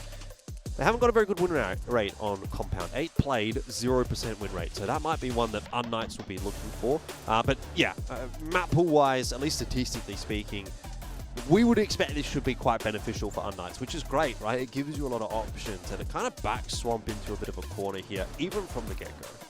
Yeah, I mean, at the end of the day, if we're looking at all of the matches from this year, you do have to give unKnights the advantage. Obviously, like even in the head-to-head, 2-0, 2-0, pretty unceremoniously. So I think unKnights, from, you know, if we unlock the past, right, unlock the present, perhaps, they should be the favorites. But it's kind of it's a new stage, right? And Swamp have really stepped up. I think they impressed a lot of people. Clearly, the entire Chinese talent side were just like, whoa, these guys are here to play. Yeah. Or maybe they're just biased for Famous. That's also okay. Because he played well, and Famous rarely doesn't play well. True. And if he's on form and he's got literally just one other guy, you've got a recipe for success. So if Kai's steps up, maybe they can two-man it. We'll have to wait and see. I mean, the entirety of the team as well. Obviously, got to pull some amount of weight. But yeah, let's get into the pick ban here. and see what we're looking at in terms of maps. You talked about that compound. Maybe that does get banned out here. I think unKnights, definitely another one of these West teams that is very strong, comfortable at least on that map. And, you know, the stats weren't great for Swamp on a lot of different maps, so they're just going to go for the Ankara ban instead. Ankara gone, but as mentioned, that leaves a lot of options open to unKnights. Black Widow is my guess. You reckon? I mean, they showed really good form yesterday too. And if I was unKnights, I wouldn't want to put Swamp in a more comfortable spot and take them to other maps where unKnights will have an upper edge in terms of... He said Black Widow. Wait, maybe... Wait. You were expecting a Black Widow ban, Maybe right? it's ahead. Yeah, no, I think they selected here. Probably. I swear he said Black Widow. He did say Black Widow. But subbase is the ban. Yeah, I mean, if unKnights is not going to ban out Black Widow, I mean, for Swamp Gaming, Black Widow is definitely a go-to. Yeah, they... He said it pretty quickly, so that is the selection.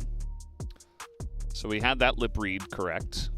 What is the choice here for unKnights? Probably would not be surprised to see the compound. Sneak into Mexico too, maybe.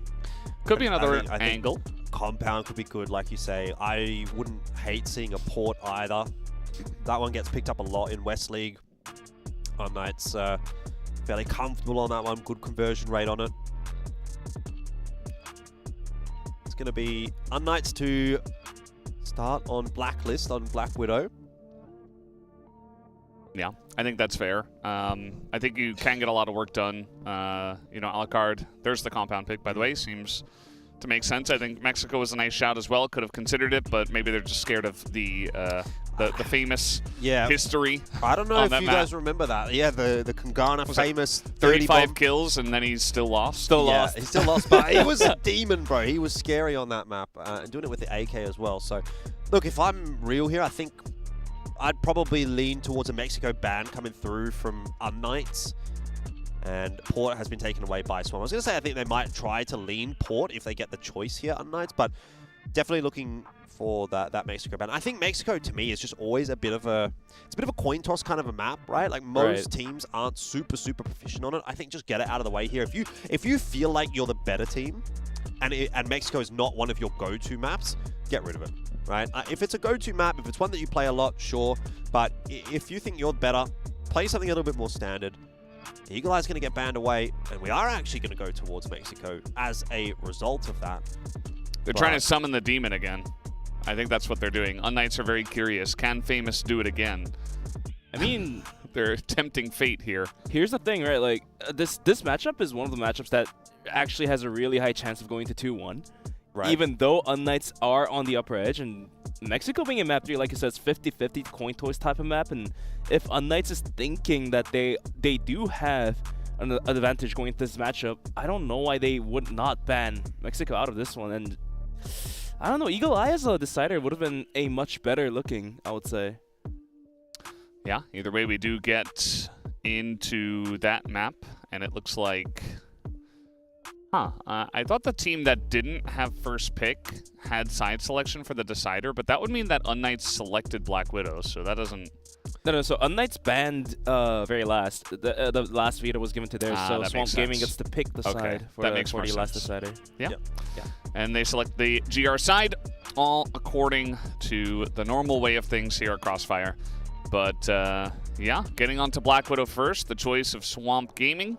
We saw that ANTISOCIAL looks great in our first match on this map, really just tearing apart NEXTTOP on that one. So maybe Swamp looking to get a little bit of inspiration from that. Yeah, so after having now seen the bans and the peaks and whatnot, how confident are you guys feeling about your predictions? Because, again, you know, I feel like I've come in with some hard-hitting analysis, some high degree of confidence in my unKnights selection. I'm feeling pretty good. I'm feeling pretty good about that, even after seeing the veto. Not necessarily such a fan of the Mexico as the decider. I think we do go 3. There's actually a reasonable chance here for Swamp, but I'd be looking more likely towards a 2-0 right here for unKnights. I think they're not too bad on Black Widow. Look, it's maybe not one of the maps that they do love going towards, but I think they have reasonable success on it. So, what are you guys feeling? You feeling like Black Widow might be a bit of a trump card here for Swamp, and you're gonna back your boys still? Yeah, I mean, like, data-wise, I can't really say much, but I do have that gut feeling Swamp Gaming just might have a steamroll of a map here. Okay. And for Black Widow, I have a feeling if Swamp gets it, they're gonna get it in a 10-3, 10-4-ish type of round scores where it's very not very lopsided, but still very lopsided. It's a strong win. Yeah, strong win. Right. If they do lose, they're gonna put out a very close scores. Like they lose to maybe like 8-10-ish. Okay. Yeah. Okay. I was about to say I was rudely interrupted by players trying to prepare for the game. But yeah, I don't know. I think that it really just comes down to current form, right? I think it's just like current vibes. UNKnights just, they were totally absent. Like we didn't even really see them step up to all gamers at all, whereas Wolf Empire kind of showed that the team is mortal. So it did feel like there is a gigantic gap there, whereas Swamp Gaming, what they've showed so far, I think that it is enough to at least tell me that there's not a lot of nerves. They're feeling very good about their current form, and they feel like they can take down any team. I do wonder if, perhaps against Wolf Empire, they felt like, okay, there's nothing to lose. These guys are fantastic. So maybe they just felt a lot less pressure. Maybe they feel more now, where it's like, oh, this is a matchup we can actually win. So that would be the one issue I might have in my mind in terms of vibes. But besides that, I would say as long as they ignore that, I think they definitely are playing really good Crossfire. And I wouldn't be surprised to see them take this one. All right, well, we don't have to wait too long. We're ready to get underway with Game 3 of the day. It's a West League matchup once again. It's unKnights up against Swamp Gaming.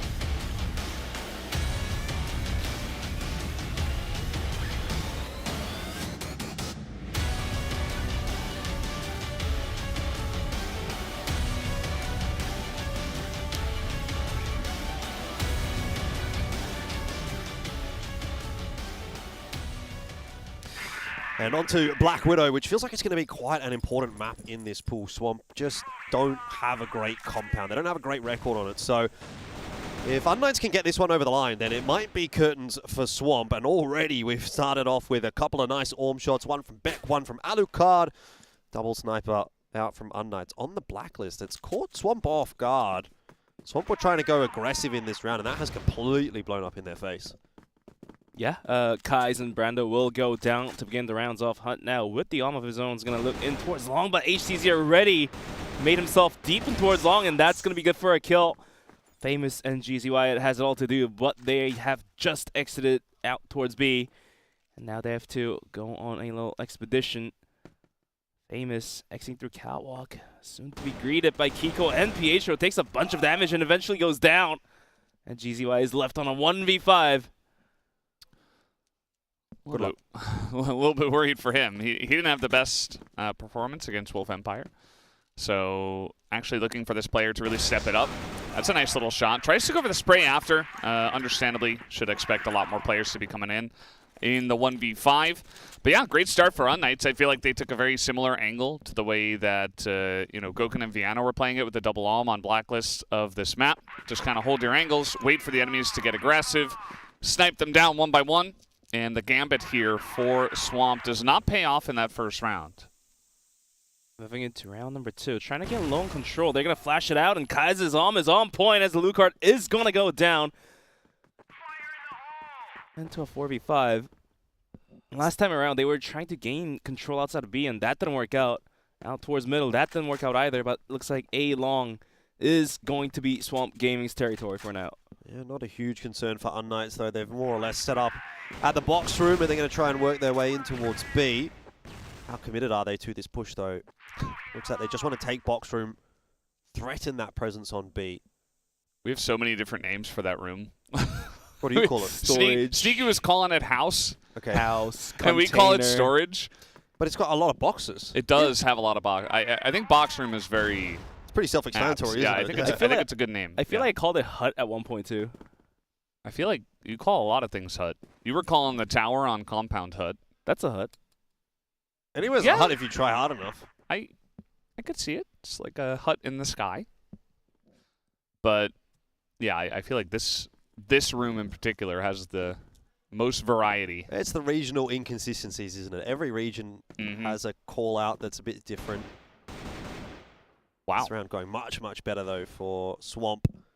And unKnights, it seems like they've always been corralled into a B hit here by losing A long so early on in the round. And what's interesting is Pietro's kind of been able to creep his way out, so might not be over just yet.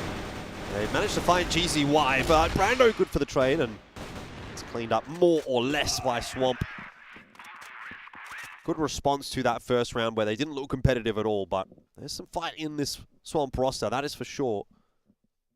Yeah, I think it's just good setups from the side of Swamp. You know, the later peek onto Long.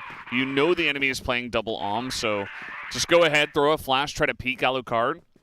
They get that pick first, and then afterwards able to roll that into another pick, and as you mentioned, corral them towards B in a very fast manner. Now it's just Pietro kind of going on his own little adventure. Yeah, I don't know. He's in the box room house storage by himself. As now little trade out here. Kai's gonna have to back away. It does hit a cold shot, but look at this. Nobody's covering short. Beck's just in, and now he's right underneath the window. This is going to be difficult, I'd say, for Swamp Gaming to retake. Yes, indeed. Plant's not yet down. Actually, Bomb hasn't crossed. It looks like unKnights are a little bit tentative to make that cross happen, but slowly starting to come through, and preemptive attempt at the retake from Swamp. Hasn't worked out at all. Famous kind of baiting Hunt a little bit there. Hasn't been able to find the trade, and now we're down to a 2v4, which leaves Brando and Famous, the two veterans of this roster, to try and pull something together. Pietro spotted out Brando. He's going to go on his merry way, just try and get out there, maintain the numbers advantage. It's a good choice. No need to over-peak that fight. Going into a 2v4 with both players down to about half HP. Brendo's going to swing it, gets first, but he eventually is traded out, and now down to Famous, and Spawn is going to get knocked out as well. And unKnights is going to find one more round for themselves. And yeah, like I said, it does feel to me that if Kai's is able to find the first opening frag, then the round definitely goes to Swamp. But if it's one of those more generic rounds, then players like Beck, who made a very fast catwalk move, took Kai's down, and that was a round most likely for unKnights. But the long commotion, Famous is going to find the spray down onto Kiko, and using the smoke, GZY is going to reposition, but HCZ so quick will find a double kill onto Hunt as well. Now Famous trying to hold this one down. Swings and goes down. HCZ with a quick triple kill. All headshots, apparently. Well, we saw HCZ and Famous as the key players for this matchup, and maybe production team knew something we didn't. HCZ, what a great round from him. Taking matters into his own hands. He's done some good damage onto Kai's there as well. Headshots him from all the way downtown. And there's the finishing blow. This is unbelievable from HCZ. That's just an insane round. Yeah, it really just came down to him. I mean, there's been a lot of focus here on A-Long, understandably, so far on this map for both of the teams. But really, it's been unKnights that have gotten it the majority of the time, and they have just held on to a lot of these rounds. Now, this round isn't over yet. We'll see if Brando can get some kind of magical 1v3 going, as the flash is already in there. And there you go. Just covering the window. Gonna get the plant anyway. And nice little point over to HCZ. Definitely giving credit where it is due. Hard to argue against it, really. You can't really go, oh, that was all me, when he's picked up 4 kills. Vibes are looking pretty good, though, for unKnights. A lot of these rounds looking pretty damn stable. As Swamp are having difficulty finding inroads early on in the piece. Once again, long control will be a focal point for Swamp. I think if unKnights recognize that, they can just start to pressure B and mid early. If you're going to keep putting 2 or 3 players at A-Long, it's a very fast, or rather I should say very slow rotate from A-Long to the rest of the map. And if unKnights go fast elsewhere, you'll find yourself with a pretty solid numbers advantage. But for now, unKnights is going to consider this one more of a slower round to take on. Grenade's not finding much of a value, but yeah, the moment they saw the smoke pop in outside just Long, they decided to reset back towards spawn and get going from there. And as you see, we see 3 players of unKnights just coming down towards middle, 2 on towards Catwalk, Beck and HCZ, clearing Cat. And if they are able to just get in deeper, A could be at risk. Yeah, I mean, realistically right now, it's just Kai's who's holding this angle. They got a 3 stack on or around B. You can see that Hunt is watching kind of mid at the moment, but can easily rotate. Looks like maybe it's just a mid hit here. Maybe mid to B with that smoke underneath the bridge. But look at Famous. He's got a pretty massive flank. UNKnights really have to go, as the shots are just not going to get the kill. Finally, they do ring true, and now Hunt trying to hold down this angle. He's not going to be able to, and they look to hit towards B. It's a bit of a slower maneuver, though. The entire team isn't there either. Beck. Take a look at Beck. Famous has no idea. Good patience from UNKnights, but they still need to get their way into B. It's a decent crossfire for Swamp. Pietro should be dead here. Where's the rest of the swing? He got baited a little bit by his teammate. C4's dropped in the box room. Back to 2-on-3 now. Advantage Swamp. Hasn't been a particularly impressive round here by UNKnights, but to be fair, Swamp are throwing a lot of chaos into this one. 1-for-1. It leaves Beck. We'll get the trade. And it is still a winnable round for UNKnights, but he's got to grab that C4 and he's got to move quickly. 10 seconds. Kais just has to hit this one shot. He's missed it, and that will allow the plant for Beck. Yeah, this is a very messy round from both sides, I'd say. Oh, the Colt, the 2-tap. Just able to find the head eventually. Picks up his 8th kill in this entire map. Just crazy stuff. He's 8-1. He was 7-1 going into that clutch. That's the guy you want right there. And he has delivered once again. Another round for UNKnights. This is starting to get quite problematic for Swamp. Yeah, 4-1 on the first half. And so far, UNKnights showing dominance so far. And if they're able to just continue on with the trend and close the first half out and maybe like 6-3, even better, it would be 7-2. Going on to the global risk side will feel so much better. UNKnights now have long control. Looks like Swamp Gaming is going to change up their gear and sort of play in a more central setup. Yeah, I mean, they have 3 guys that could just aim down the sights right at short. If UNKnights wanted to go that way, they're certainly conceding a little bit of the map by giving up long, which has been a very contentious area of the map so far. And UNKnights will take that one for free. Just going to go on in, maybe throw a smoke, threaten a push, and force Swamp to just have a lot less information on this map. But no movement just yet from UNKnights.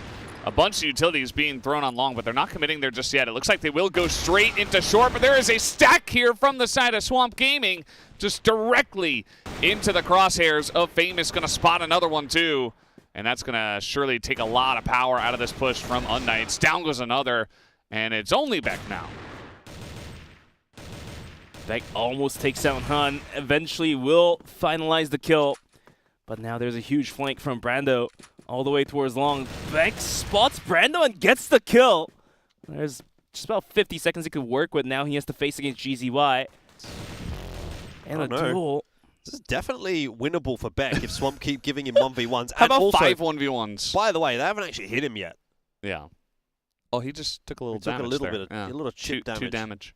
But I think that was from falling. Yeah, that was from falling. I like this though more from Swamp now that they've decided, okay, let's just group up, play the numbers, and mitigate any possibility of Beck winning this round. I mean, it's 20 seconds left. He doesn't have the C4. He's got to win basically a 1v3, not 3 1v1s now. It's impossible. Got to kill all 3 of them. But he can do some stat padding on the way through. 10 seconds left here. I mean, it's always going to be difficult. A win's a win, I guess. It is. For Swamp. 4-2 the deficit, though. Still leaves a little bit to be desired on your map choice. Absolutely. I mean, I say a win's a win because they barely got across the line in a 5v1 scenario. So that's not exactly confidence building, I'd say. But they eventually figured out that if 3 of them just stand on the bomb, they'll probably win. A lot of early util usage in this round from UNKnights over towards A long. They're anticipating, again, that long aggression that we've seen from Swamp. So they dump a bunch of grenades, but it's all for naught. Swamp have changed things up, playing a little bit more passive over towards A this time. So some wasted util from UNKnights to start this round off. And let's see if Swamp can capitalize that factor and hold on to the bomb sites a little easily. As Beck, just you were mentioning, 8 kills to finish off that clutch, and now he's sitting on 11 kills, probably looking for more. And to the side of Swamp, that's only going to be Famous at 7 kills and Brando at 6. Beck finding much success down towards the catwalk area. He was lurking there at one point and was able to catch Famous on the rotation. This time, it's going to be a main push. 4 players coming in deep, and Brando has to hold this one down with a pop flash. They're going to give it a go. Brando gets 1, and that's going to be a spray down. Good for 2, and Famous will find a kill as well. The short hit doesn't seem to be working out very well for unKnights. Might have to get put in the disposable shelf and get rid of that as a strategy for now. HCZ, though, has been able to creep his way up long, and if he hasn't been hurt, he might be able to get a freebie here. Kais, though, quick on the trigger finger. Keeps himself alive, and once again, Beck with it all to do. 12 and 2. What I will say is, I wouldn't mind seeing Beck get involved in the rounds a little earlier. Roles-wise, he's kind of been left to do what he wants, which is fair enough. But if he can find 2 or 3 kills on the entry, that's going to be more impactful than 1 or 2 in a situation like that. Yeah, as you mentioned, kind of just stat padding to pick up kills at the end of the round that you're going to lose anyway. But, I mean, he's performing well. He's very confident. But, yeah, I think he just has to kind of join up with the team when they're going in. The issue, I feel like unKnights' pushes onto short are okay. They're just kind of unlucky that they're doing it right when Swamp get the read, and they have it stacked 2 rounds in a row. So kind of unfortunate that they do run into that, but also, you know, you could have flashed it better. You could have entered yourself in a little bit better. So yeah, I think unKnights with 2 rounds left in the half, just kind of shelve that one and see if you can get wins elsewhere. But it's nice to see that Swamp have kind of woken up just a bit, and this time they have control of long. Yeah, for Swamp Gaming, the Riflers are really putting in the work. Brando especially, and Famous, is holding it down. But the timer is going to be burnt down towards the minute 30 mark, as unKnights, they're going to wait and see if anyone from Swamp pushes out, but unfortunately that's not going to be the case. Every single player is holding the positions. And now unKnights have to make a decision. This time, they didn't invest all that much nades. They still are holding on to most of the smokes and flashes.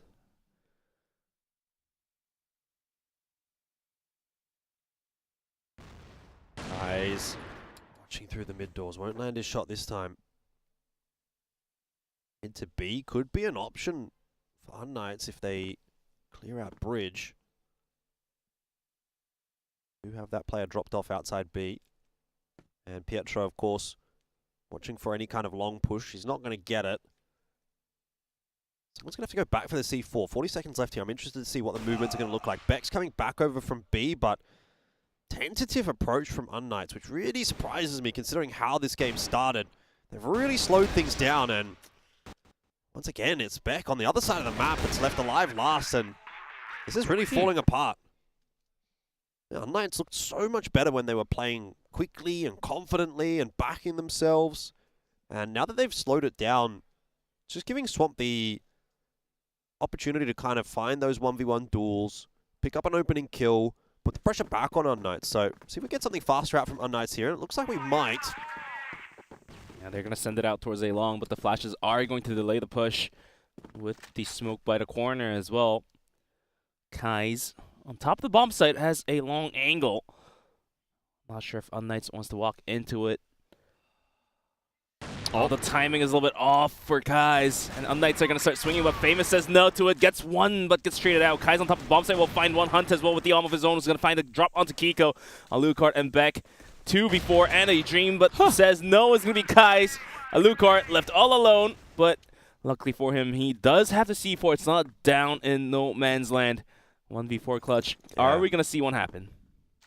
Don't think so. Yeah, they were kind of just all out there on long with no utility in their faces. Tentative. In the barrels of 2 alms. Yep. Kais and Hunt just, it was hunting season, literally. And unKnights were the prey.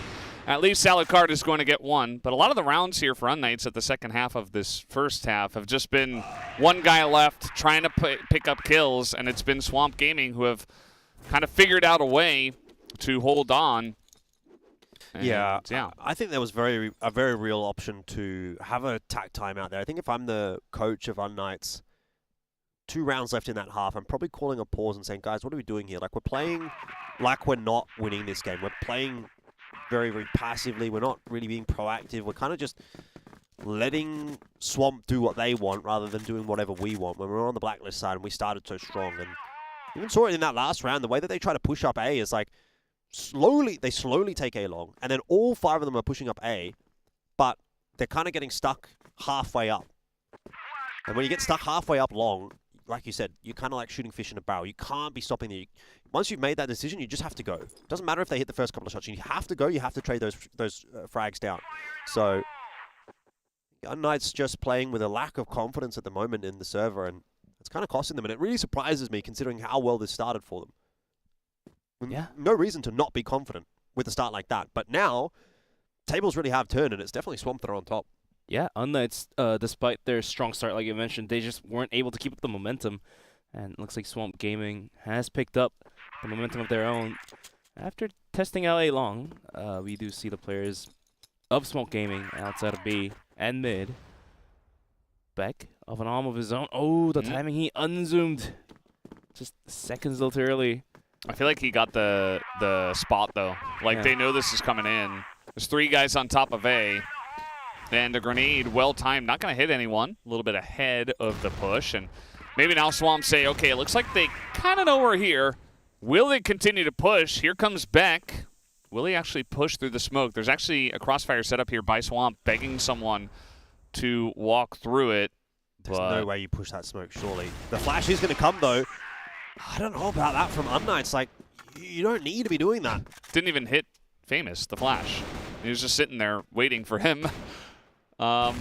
This flash is going to hit them. And now only 30 seconds. End a kill on long. Still a chance here for unKnights to hold on, but the aggressive peek here from Kai's going to take him down. Hunt goes in over the top. HCZ, the spray is good. Picks up 2. How? And Famous, he's got to go pretty big here. There's not a lot of time. He's on the hunt. But take a look at HCZ. He's just playing around the truck. He's just running away. Goes for the peek finally.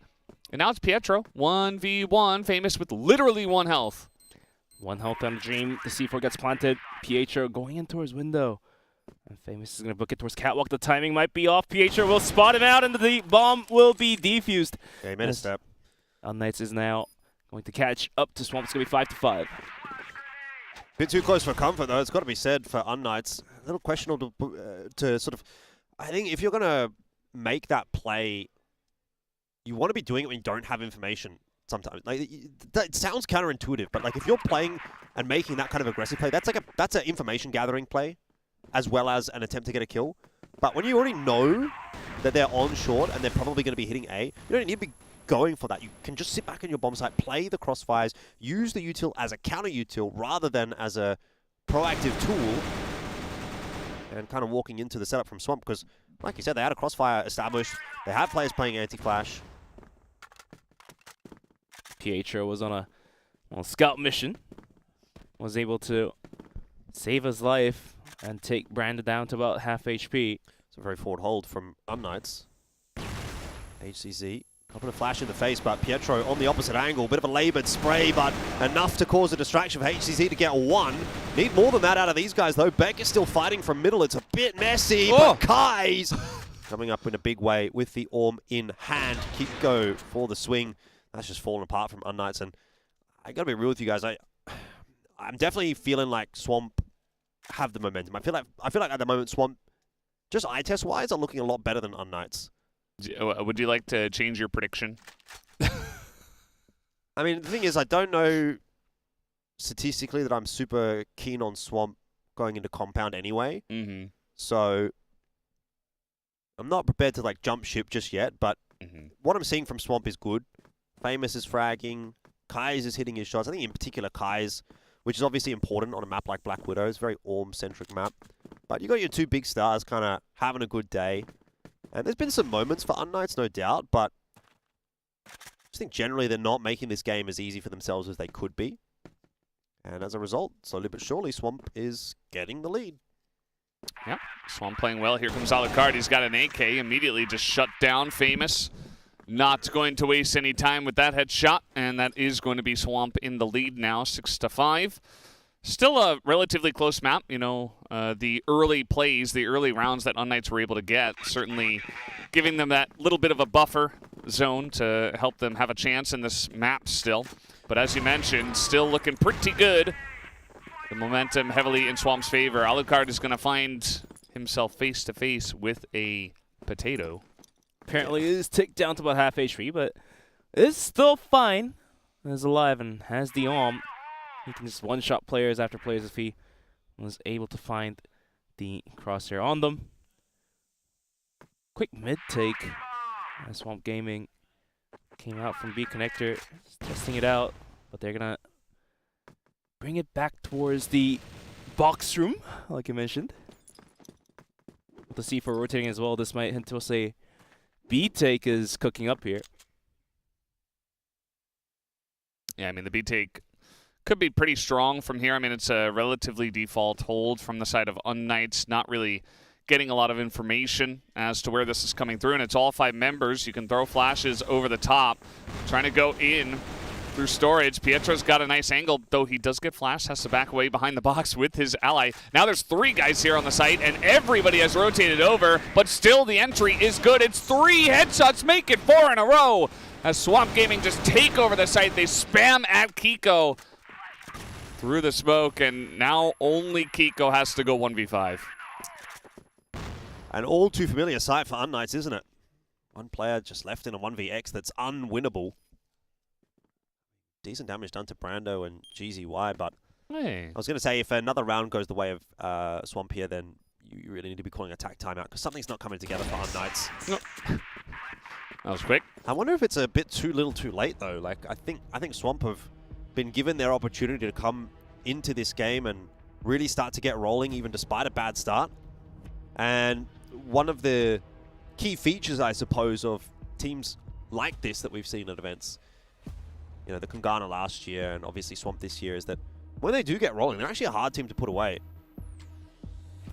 So unKnights are going to have to do some serious thinking here and figure something out pretty quick smart. But yeah, with Kai's and Famous kind of doing what they're doing and everyone else supporting quite nicely. Yeah, because yesterday GZY was completely quiet. I think he had like 0.2 KD to come out of to finish the day basically, and now I think he's sitting on 6 and 6. That's equivalent to 1. So 1 KD. Everyone really having a piece each, supporting their own teammates. Yeah, I mean, at the end of the day, you just need, you know, 3 bodies, 4 bodies that are going to be able to support Famous.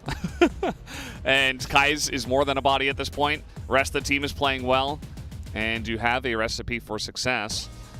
And whereas unKnights not really able to put up the showing that they were hoping, I hope that loss to AG didn't do them in too wrongly. I hope they're still able to hold on to their mental after that one. But so far, not exactly the unKnights we saw from West, and Swamp have upped their game. And Pietro's got a lot of thinking to do, and he's got an admin over his shoulder. Hopefully, yeah, that's not looking good. His headset is also off, so it's also potential that they called a timeout and spent a decent amount of that time trying to fix Pietro's PC. Yeah, it might go into a technical timeout. We'll have to wait and see what really goes. But like we said, Swamp Gaming looking very, very hot, although they were off to a very slow start. They did lose 3-4 rounds in a row and then just making a comeback. And now they're on top in terms of round scores. Tech pause indeed.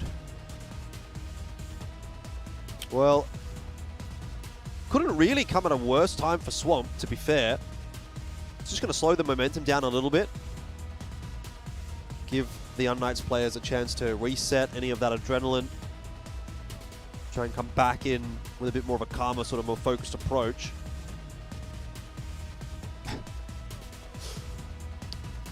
Jin's just hanging out, having a good time. He looks very relaxed. Foot crossed over the knee, leaning back. He's like, nah, you guys got this. And so far they have. I think it was a bit of a slow start. And teams like Wolf Empire will be able to punish that and really begin to roll.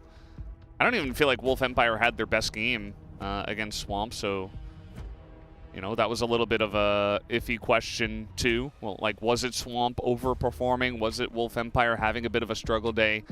But Swamp at least were able to seemingly gain a lot of confidence from that match against Wolf Empire, and they're definitely playing better as a team, as a squad, compared to what I've seen from NA in the past. So it's really nice to see. It's made it a lot more interesting because, you know, a lot of the teams from West have been kind of struggle street for most of CFS Grand Finals for many years in a row.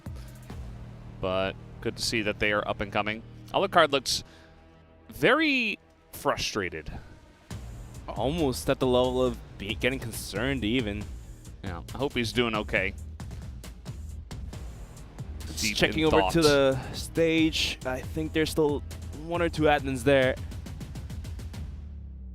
Yeah, I mean, to be fair, you wouldn't really be super pumped about the proceedings so far for unKnights. It's kind of a death sentence if you lose this series. You've already lost to AG. You go down to SG, you then 0-2, and you know, then you're kind of required to beat Wolf Empire and have a lot of other things go your way to make it out of this group. So feels a little bit impossible, but well, it has to be said for unKnights that they haven't been in this position before.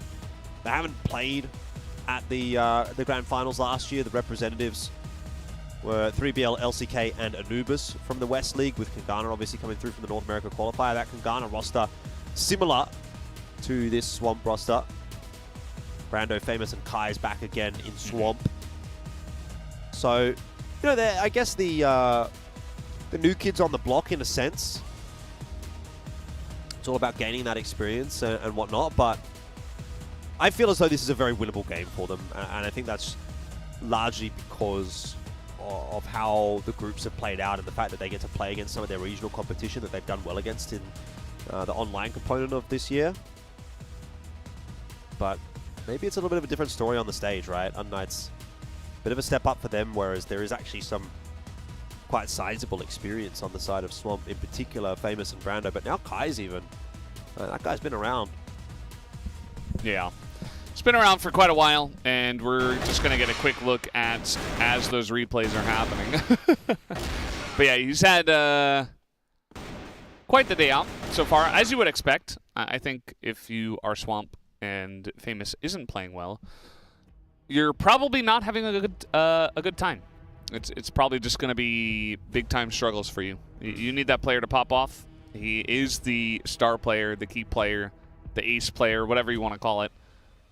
And if the pause is going for this long, it's not just about killing the momentum of Swamp Gaming, but now unKnights, they're going to feel some frustration too. And if Swamp finishes Black Widow in their favor, then we move into Compound, where we unanimously feel that unKnights have the upper edge in that map particularly, but yeah, I'm not sure if that's going to be the case. Nobody's happy about this situation. No. Coach is chilling. Yeah. I mean, at this point, you mentioned it before, Elfish, it's kind of unfortunate timing for the side of Swamp. They had a lot of momentum, and now they just kind of have to sit back, and they might not even know 100% what the issue is. It's kind of just like, oh, well, there's a tech issue on the other side, so we're just gonna sit here and wait. Unfortunate. No, nobody wants the tech issues. I had kind of a feeling. I thought I saw the admins walk away, but I mean, they're still me present. I see them still there. Yeah. Yeah, I'm just kind of looking back at last year and trying to see if, you know, is there a world where Swamp can maybe get as close as they did last year if they keep playing this well. But the problem is, this year we've got 4 groups of 4, so it's a bit more of a standard split, whereas last year we had 3 groups of 4. We had that like playoff for the last slot. Yeah. You don't really get that opportunity anymore. You could have gone through from 3rd place in your group. Now, though, you have to be top 2, and we're back into the game, and immediately Alucard, you talking about him looking a little bit fiery there in the break. He starts off nicely, so hopefully some smiles as a result of that one. But yeah, unKnights probably desperate for this round. Yeah, being down 5-7, and you're on the GR side, should be feeling relatively comfortable, but the score is not going to make you feel comfortable by any means. As Flash comes forward, Brando's just poking his head in, seeing what he can see. The timing on that was very interesting. It's almost like someone called, okay, I'm going to flash it. He looks away, and then he just dies to Pietro instead. So maybe a miscommunication. Maybe he thought... It happens. Or maybe he was just checking the corner. Either way, he is now out of the server for this round. And that's a couple of picks already for the side of unKnights. 3v5. And they're going to test it out towards Cowell. My quick reminder, C4's dropped outside of B. They're going to send it down towards middle. Guys, Pietro's going to get taken down as Famous is going to swing that angle. Yeah, Pietro's having a real roughie. So is Kiko. If those two guys could just sort of find a way to lift here, it might be enough to get unKnights an advantageous couple of rounds or two and bring them back into this game. But Swamp have still got Kai's and Famous alive in this round, and that means anything is possible. Even with Kai's low, he is the sniper, so it doesn't really matter. One shot, one kill. That's what he's looking for. This is a good read, this push, and they're going to find HCZ. I mean, they saw multiple people in mid and on A, and they just are able to push on a B essentially for free. It was only HCZ on the back of the site. He's just left alone, dead. They do get the one pick as the cross was coming down, but now GZY does plant this bomb. And Famous still alive, full health, 18-6, sitting comfortably on 3 KD in round 13. So yeah, he's on his game right now. It's just the Famous diff, isn't it? Dude's worth 2 players sometimes. Alucard has managed to dislodge him this time, but GZY still on for the clutch, looking for it. Time is his favor, and not quite the bullets. So he was close. They have time, yeah. They should be able to get this. Yeah, most likely. Yeah, they got it. Was a little bit close, but yeah, you know, right as we were singing his praises, Famous just dies, and then unKnights able to retake the site 3v1. Yeah, unKnights surviving for now. Keeping their head above water. It's like that meme, you know. Barely breathing. This is the Boomer desk, so yeah. You know, the so memes don't really hit as memes. hard. No, yeah, Boomers love memes. I reckon. we know the memes, but they don't resonate as well with our audience. I feel. Well, Swamp Gaming is going to be coming in towards long. unKnights, when they were on the blacklist side, they failed to cross this one, but let's see if Swamp has the setups ready to do so. They're going to send it together as a 5. Almost like a ball rolling. Alucard's going to have to really commit to this angle. But if he hits his shot, that's all that matters. Whiffs, though. Ends up being a 1-for-1. And that'll be good enough as far as Swamp is concerned. That allows them passage into the site. And now with the numbers advantage, very real possibility of pushing this closer and closer to victory on map 1. It's a good kill, though, from Pietro. Yeah, I'm not sure if Hunt really wanted to go that aggressive. I mean, his teammates at the bomb site. Famous just flying down. HCZ, he's been good with the one-taps. He's going to get one, has the long-range angle, but it's not good enough. Famous Bro, you can't stop this guy. Look at him. He's just insane. He's a madman. He looks rabid, like he's about to, I don't know, he's about to, like, evolve or something. And he kind of has already. I mean, 20 kills, round 15. The guy is a madman, and so far unKnights have not really been able to put him down. He kind of looks like one of that chess YouTubers. Like, sacrifice Kai's. Got the round win. Just sacrificing his teammates so that he can carry them. Oh, recipe for success. Yeah, I mean, they already are sitting comfortably at 8 rounds. 8-6. Just to pick up 2 more. Alucard will have to fall back from his position as a AK bullet just came right at his feet. And unlike last round, Swamp's gonna take this one very slowly after planting Hunt in deep A long. Yeah, I know it's just going a little bit missing in general. HCZ's been decent, Beck's been decent. Neither of them have been putting on a carry performance, though. And with Pietro, Kiko, and Alucard really struggling, just not enough firepower right now for unKnights. It honestly feels like that's the big difference right here. Oh, that angle. They're just so far down in mid. There was just not enough looking at that angle. If Beck goes down, they try to swing it, does Kiko, but he finds more than one. Finds multiple. Pietro does get the one tap, but he is now down. And that is a favorable trade here for the side of Swamp Gaming, who are looking to enter towards mid. They get that kill through the doors, and all up to HCZ. He's begging people to just peek him. And Famous was thinking about it, but honestly, the better play is to just go ahead, run towards A, and get the plant. And there it is. HCZ goes down. Swamp Gaming on 9 rounds. Famous still holding on to his 3 KD, and he might even get higher than that at this point. 21-7, and it's only HCZ sitting with 5 assists. It's just because Famous gets too many kills, he can't get enough assists to be the only person on this stats screen. 9-6, it seems kind of doomed for unKnights here. It's just been a little bit too clean from Swamp in this second half, and even the first half, I think unKnights let themselves down. Solid performances from Kai's and Famous. Everything going as intended for Swamp. A big test coming up next, though, obviously being Compound, a map that they have struggled on. But the way that they're playing at the moment, it definitely looks feasible. And the rest of the team is really just doing the work. Like, Brando, left on a lurk mission, is able to find a frag here and there by lurking.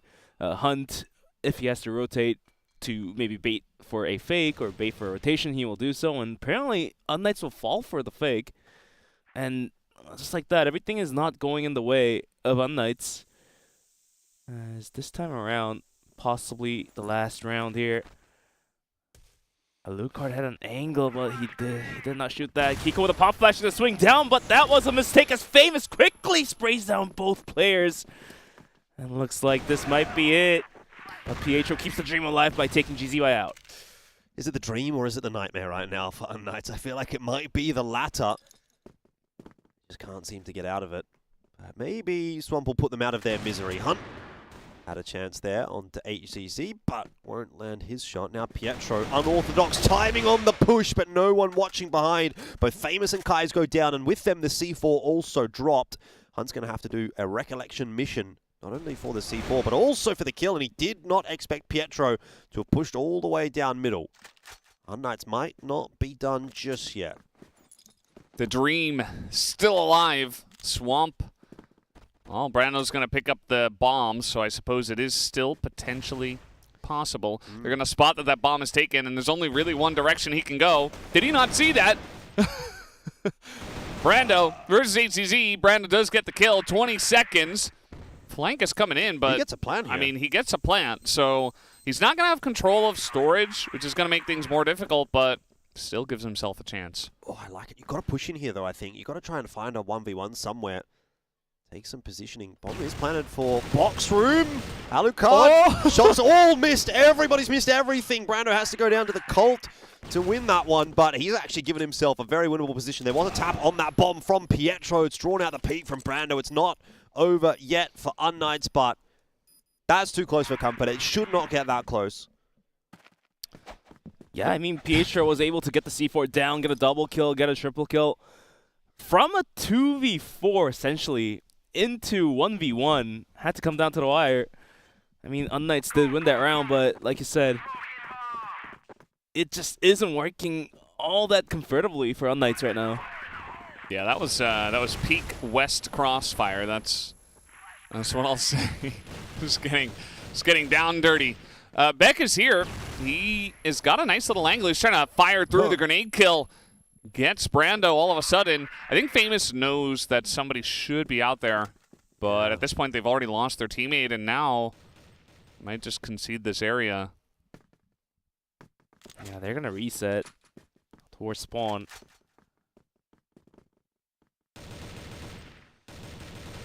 Two pot shots being thrown out, but nobody is really looking in deep towards middle from the side of unKnights. And so far, Beck, after finding some damage to help his teammate get a nade kill, was going to hold on to long for now. Looks like Swamp Gaming is interested. They do have the interest in knocking towards long once again. Sending 3 in there. I don't know if that's the right choice. I know it's pretty heavily stacked towards the A side of the map. It'll be an easy thing for Alucard to swing long and help Beck out as soon as the contact is made. Best case scenario, Beck gets an opener here, but he doesn't. At least Alucard's able to trade it down quite cleanly. In fact, Kai's will drop as well. Alucard starting to come online. Leaves Famous in the 1v4, but what we just saw and the fact that this is Famous... This is winnable. Makes me think it's winnable. This is winnable. Absolutely. He's just going to go straight on. He's not even going to go for the rotation. He's just searching, finding whoever he can. Can't see the feet. Slowly checking every corner he can. But they are on the back of this site. Who's going to see who first is really the main question. Famous running on in. Kiko in the window as well. He's not going to check behind the truck, and he goes straight in and dies.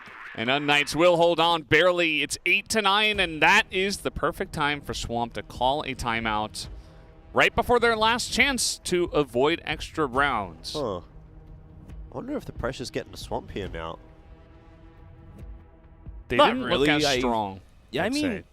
Swamp is doing just fine. Going to overtime, I feel like they should still have a really good shot at just taking the map point back in to their hands for a 1-0. I mean, this is an incredibly close map so far. It's been really very is. streaky, right? Like, unKnights started off strong, then Swamp were strong, and now unKnights are coming back in a big way.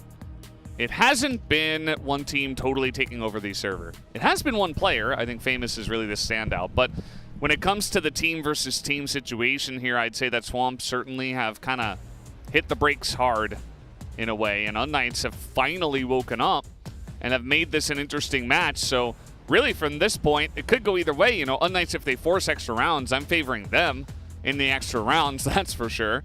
But Swamp have a big opportunity to end it here and put themselves in a good spot going into Compound. Anybody's guess as far as I'm concerned. I mean, this is a real coin toss. I don't think either team have really shown us enough consistency to say that this is definitely going their way. Yeah, that is definitely one aspect of it. This looks like the brains trust of Swamp. Coach plus Kais plus Famous. See what they can come up with. The left brain and the right brain at work. And the center brain. It was talking. But All this right. is the last round for the main rounds. 9-8. Swamp Gaming needs to take this one if they just want to close it out here instead of taking it to the overtime. A long take is going to be their choice. I feel like I saw Beck there. I feel like maybe Swamp didn't really anticipate that. Whatever the case, that was a very quick round, and that will be overtime. Yeah. Well, yeah. I think I saw one smoke. You know what? And both teams have realized that, hey, sneaking down a long, not great when the enemy is playing any sort of default. That was one of the rounds of all time. Again, just peak West Crossfire. This is, I think all of us here are kind of used to this. But yeah, it's a close one. It's 9-9. We go to extra rounds. And the brains trust. Didn't work. Didn't work. I feel like if they would have had a better chance if they just played something else than creeping up towards A long without using utils. True. Here comes unKnights. Looking, hey, we've seen this before. It's not going to go well for them, unsurprisingly. And Kais is taking a look at long. You would expect an A long piece to be coming through with this one, and that it is. The bomb's on the ground. Beck is alone. Where have we seen this before? Yeah. unKnights, it's just the formula for them on blacklists of this map, I guess. I'd like to see a bit of B pressure, a bit of mid pressure. You know that Kaiser's going to be playing A. He is the sniper. He's pretty much been playing A the entire map when they were playing on that GR side. Even Famous was over towards A. So I don't know why. Why do you choose to go A when you know that both Famous and Kaiser are there and they're like the standout players at the moment? I mean, look, Brando's had a good game, no doubt about it, but surely a little bit of an expedition toward B is warranted here. See what unKnights come up with when we jump into the next round. But Beck is doing Beck things. He's definitely fallen off. He was something like 12-3 at one point. He had 12 kills. And now he has 14, like 15 rounds later. Kind of unfortunate. Yeah, Beck was clutching up at one point earlier in the rounds, just not showing that performance anymore. I was looking for one, but it's not given. 10-9, Swamp Gaming on the goal risk will find a round. And this time around, like you said, unKnights is thinking about testing in the water out towards B. Surely. A defense from Swamp is looking great so far. Yeah, I think this is a good idea. You know, try to test the other side. But I think that Swamp have also identified correctly that, hey, we've been shutting down A with flying colors. Let's let up a little bit on the defense there. Let's stack B a bit, see if that works out. I mean, this setup is also fairly default as well. You know, you've got like 2 guys sitting on B, 2 on A, and then you've got the mid guy, number 4 there, Brando, kind of as a guy who can rotate and cover mid. And as we can see, unKnights, no committal onto the B site here. And the angle down mid is not going to see this push coming in short. So unKnights stubbornly looking to go short, saying, okay, surely this time they're not stacking it, and they are correct. But you're also going to Kai's once again. And the guy's been pretty on point. So I'd be scared. And they're just going to back away. Honestly, I think I would rather see them go B against 3 than go A right now. In saying that, though, Famous is over towards B, so that maybe changes the game a little bit. Problem is, you just don't have any information here as unKnights. Like, they haven't really got any map control. They haven't taken long very much. They haven't had any looks into middle. You're kind of just gambling on a hit on B and hoping that that's going to work out. HCZ will toss a flash in here into the box room. That'll give away the game, and Swamp's going to be very prepared for this push. Apparently not, because Kiko's just ran out and killed the player behind the close box. Beck trying to take that fight against Famous. It's a bit of a mess here, but unKnights are starting to slowly pull ahead with the trades coming through. They just throw numbers at Swamp, and apparently that's good enough. Down to a 3v2. The double arm setup from Swamp. Can they make some magic happen? Kais gets one, but they straight it out, and Hunt had nothing more to do on top of windows. And unKnights is going to be able to find a round of their own as well. It's kind of crazy the way that played out. I feel like, as you were mentioning, you wouldn't mind seeing a B hit even with the stack coming in, and it actually works out. They go very hard, flashes straight through the window, in behind the box. Beck on the entry. It's what we wanted. And now we've got Pietro and his buddy just running up mid, and take a look at this stack on a long from Swamp. They have no idea that they have been totally flanked here. Yeah, this is perfect from Pietro, but what does he do from this position? It's a little bit hard to just jump up into that window, because if you get the timing wrong, you're kind of like shooting fish in the barrel. So he's got a strong position, but has to do something with it. And now that pressure is happening on long, that'll be his time to strike. Famous goes down straight up. Nice stuff. Good timing from Pietro in the end. He's also spotted Brando out on the rotate in through middle.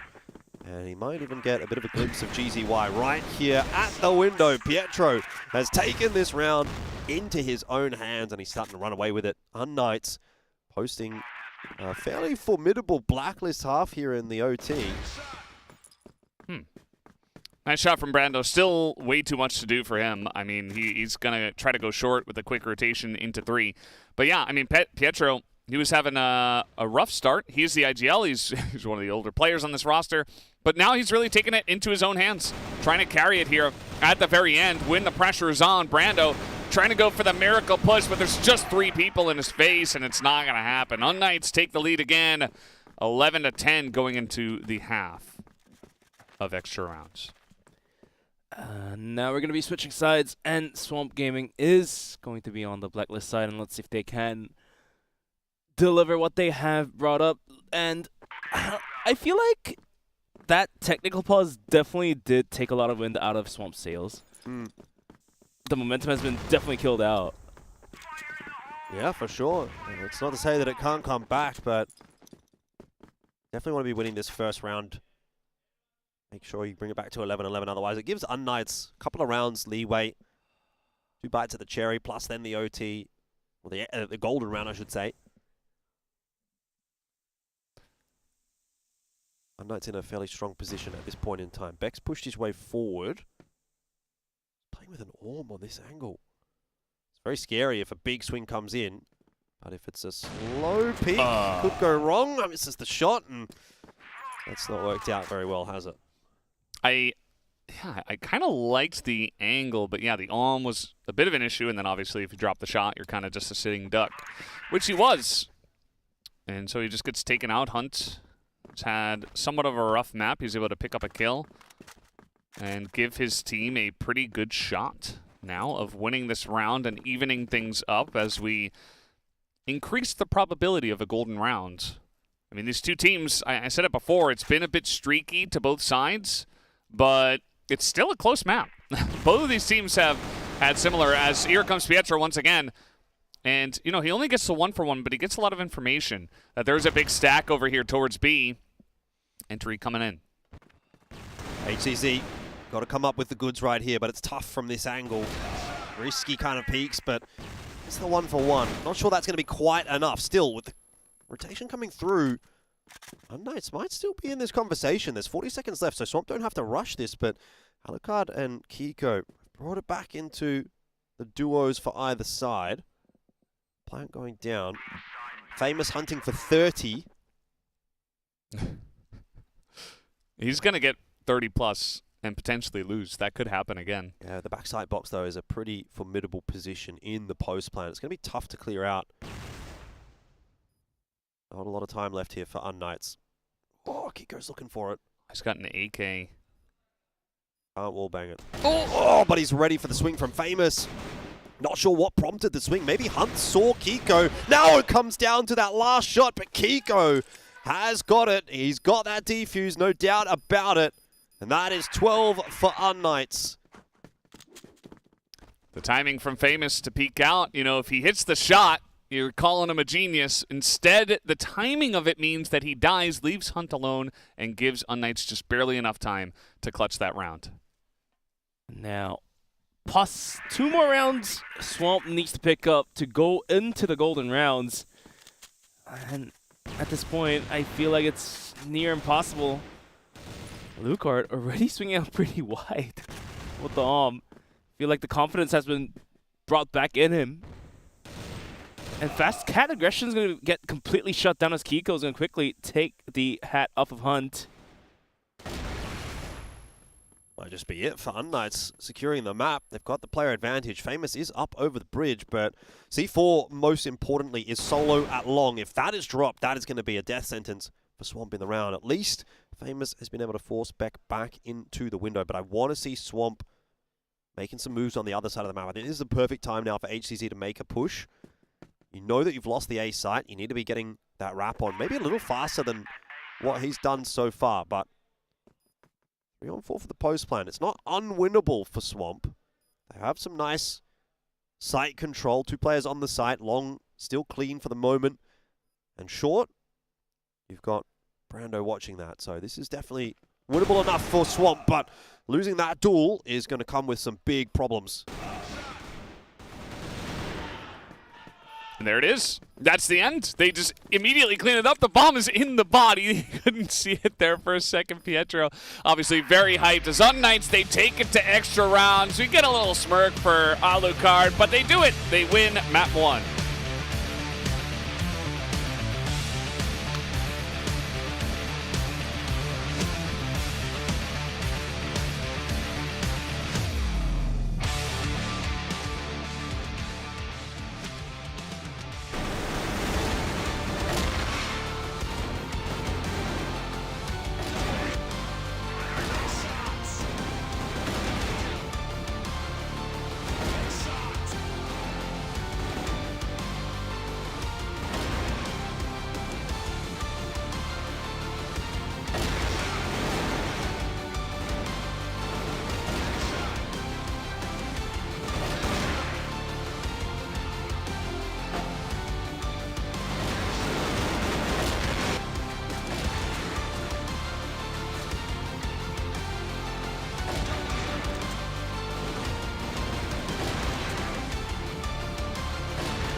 Well, it was a real grind to get through, but at the end of the day, it is unKnights that do prevail on map 1. I don't know that it was a stable enough display for me to say, yep, they're going to go ahead and 2-0 this series. However, obviously looking at the stats for Compound, not looking so great there for Swamp going further forward into this best of 3. But look, I don't know, man. What do we really take away from that map? That felt like it could have been anybody's game at any point. Right now, I'm still very wishy-washy about that one. Yeah, I think that's a good point. I don't think either team played to their full potential, and it just kind of feels like, you know, if you're not a top team at CFS Grand Finals, sometimes the pressure will just get to you, and I think that's fair, right? And, you know, these teams don't have a huge amount of time on a big stage under this much pressure. I said it at the beginning, I'm like, maybe for Swamp, you're feeling pretty good against Wolf Empire because you're really not expected to beat them. But now you get this lead against unKnights, and you slowly begin to lose a little bit of that edge that you had against them, and unKnights slowly begin to believe. And I think, you know, last 7-8 rounds were all unKnights all the way. So they forced, very importantly, the extra round, and that's all it took for them to take the map down. Pretty damning look for Swamp, isn't it? Yeah, unKnights, although they did go on a little detour, but at the end of the day, they were able to take the map. A big detour, Small let's say one. that. Yeah, They took the scenic route. Yeah, they basically had to go on a highway for a little bit, but yeah, at the end of the day, they were able to take the map away from Swamp Gaming. But I just don't, like you said, I just don't really feel like there isn't much to be taken away from here. Yeah, we'll take a look at the stats though. 2.4 KD for Famous. If it was a winning map for them, it would easily have been the standout player, the MVP. Kai is a nice little cameo effort from him, and I thought Cheesy Y and Brando did okay for themselves as well. But I mean, look, it's so hard to like look at these stats and actually say that unKnights won that map. I think if you took those scores away and you looked at the stats, you go, yep, Swamp won that. Because there's nothing really super impressive, super out there from unKnights. Even Beck 1.08, you know, he started so well, but definitely fell off. But I suppose it just goes to show that in the end, unKnights had a little bit more consistency, weren't relying on the peaks quite as much, and they pick up the win as a result. And also, Beck will grab himself an MVP as well. Well, still, well, yeah, but you know, I want to be seeing a little bit more from unKnights. Like, this is a team that has done much, much better than Swamp domestically, and even in the head-to-head matches against Swamp has generally been pretty solid. 2-0'd them both times they played. So, you know, we may still see a 2-0 tonight, but I think unKnights are, you know, still showing some susceptibility, some shakiness on that stage. I'd say that, you know, Beck, he had a much better first half than a second half, but still deserves it. You know, the numbers were there. It's kind of funny, though, you know, it was more of a team effort. You know, everybody kind of pulled their weight. Even Pietro, shout out to him. I think that as an IGL, it's easy to just get mired down, making the calls, telling everybody else, move your chess pieces a little bit and not try to carry your own weight. But towards the end, he's like, my team needs me. And he was able to get above, or at least close to the 1 KD by the end of it all, after starting like 1-7, 1-8. So he's generally not a guy that frags out big time, but he was able to do that and kind of be the difference maker. So he's not going to get the MVP, but hey, I feel like he still deserves the shout out there. And now we move on to Compound. Let's take a look at some of the numbers. And of course, unKnights is going to have the upper edge here. At least if you were to compare Compound, Swamp does have some numbers played on it 8 times, but 0% win rate though. Yeah, the win rate is just not there. Yeah, we saw that in the graphic in the pre-match. They haven't won on Compound. Look, obviously a little bit better on the GR side there, but you're kind of comparing apples to oranges really when it comes to these two teams on this upcoming map. It's a go-to for unKnights, definitely. They play it a lot. Whereas for Swamp, I think they would rather have avoided it. Unfortunately, you know, you have to go a little bit deeper into your map pool in these best of 3s. So for Swamp, you know, I still think there's a chance, you know. I think because we're getting some good individual displays from these guys. Like, there's always, that's the thing, there's always this bit of an X factor about these North American rosters. But generally speaking, I think we're looking at consistency. We're definitely going for unKnights right now. So I'm calling 2-0 still here for unKnights, but it's a tentative 2-0. Yeah, no, I mean, as long as they play really well and Swamp can't quite hit the top, it's almost like there's this ceiling above them that they can't quite break through. It's like a stone ceiling, not a glass ceiling. They're like, they get up to it, they get right up to it real quick, and then they just kind of, they're just met with so much resistance for one reason or another. You know, they can get a lot of rounds against Wolf Empire. They can push unKnights to extra rounds. They can almost win maps, but they can't quite get those maps. They can barely get not across the line. So for unKnights, I feel like they don't quite have that ceiling, and they are a strong team, and as long as they work through some of their issues, they are a better team right now, and I wouldn't be surprised by any means to see them take down Compound. Now, that being said, I don't think Black Widow was a clean map for either team, so still some room to improve from both sides, and if Swamp are able to turn it up, maybe they can break through that ceiling. You seeing the comeback at all for Swamp here? I'm not entirely sure here, Jordan. I mean, sure, Black Widow, they sold. were able to take it into overtime, but even that overtime looked very not so great. So even the way that you answer that just tells me enough that it's like, not really. You know Yeah. what I mean? Like, Yeah. you don't have to say yes or no. Just you have to go, it's not If there you're not for sure, me. I don't know. I really Yeah. don't think it's happening. Like, the way that this has been set up, the way that Swamp have kind of backed themselves into a bit of a corner here, it just feels like it's an insurmountable task going into Compound and then going on to win map 3 as well. unKnights, they've got to be feeling good at this point in time, right? Like, that's, I think, the biggest takeaway. And for unKnights, this would actually mark all 3 of the West League teams. Again, if we're not counting Swamp, because they did come through from the North America qualifier, all 3 of the West League teams actually having gotten a win on the stage at a CFS event, and I couldn't tell you the last time that would have happened. So, I mean, there's positives to take away, definitely. There definitely are. Moving into Compound in terms of, you know, what we're going to see here, the snipers are going to be important, but it's not exactly a sniper show-off map. This can be definitely one of those maps that Famous pops off on. You remember we talk a lot about the 35 kill Mexico or whatever it was. Mexico is another one of those maps. It's got a lot of corners, and Compound can be that for Famous. We'll see if it's enough or who's going to take it as we hop onto Compounds.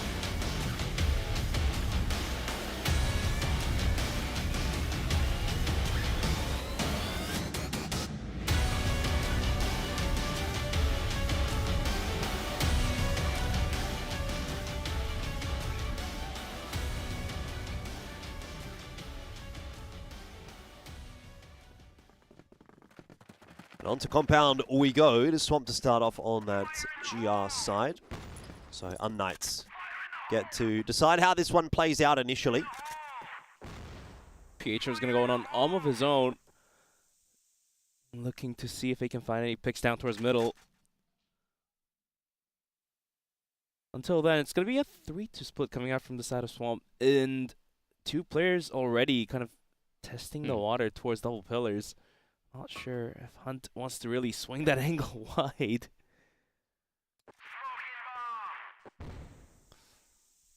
I think he definitely saw Beck, but Beck sitting there with an M4, probably not going to do well against the arm of Hunt in a straight-up 1v1, but Hunt just calling for the smoke, playing it a little bit more passively, potentially waiting for a real push to come in. Just going to be peeking through the smoke. Nobody's actually pushing through this just yet. They're still hanging around pillars, though, just 2 guys seeing what they can see. No big committal from the side of unKnights just yet, though. I mean, there's the C4 rotating into the pillars as well, and Pietro is looking to cut the corners any moment soon. Some nades being thrown down out towards middle. However, the C4 is still lingering in double pillars. Pietro swings, Hunt misses, and that allows for the rest of the team to rotate. And HDZ on a fast push, but eventually he's punished by Famous. And now Pietro running into servers does see the tip of the head of GZY. Can't quite catch the kill either. But Luca somehow gets a pistol frag on down onto him. Down to 1v2. Kai's, can he find the frags here? Yeah, definitely a winnable round for him, but 2-on-1 not going to be easy. Plant goes down. Definitely a retakeable site, a difficult retakeable site, I should say, and not even going to really come down to that. Just gets absolutely blasted as he even tries to start having a bit of a look in. So solid start from unKnights. Yeah, unKnights, a nice little set play there. It's actually a big pressure through the pillars, but it looks more like a curve hit. And it just sends HZZ in basically alone. He's kind of like the sacrifice. He's the entry man through curve, but he's not really the main crux of the push. It actually comes in through B main with 3 guys, and Pietro kind of leading that squad. They were able to just bowl over them. I like how they set it up, too. You know, a couple of smokes really trying to deny vision. They take mid, nobody's there, and it just allows them to get a perfect push on a B.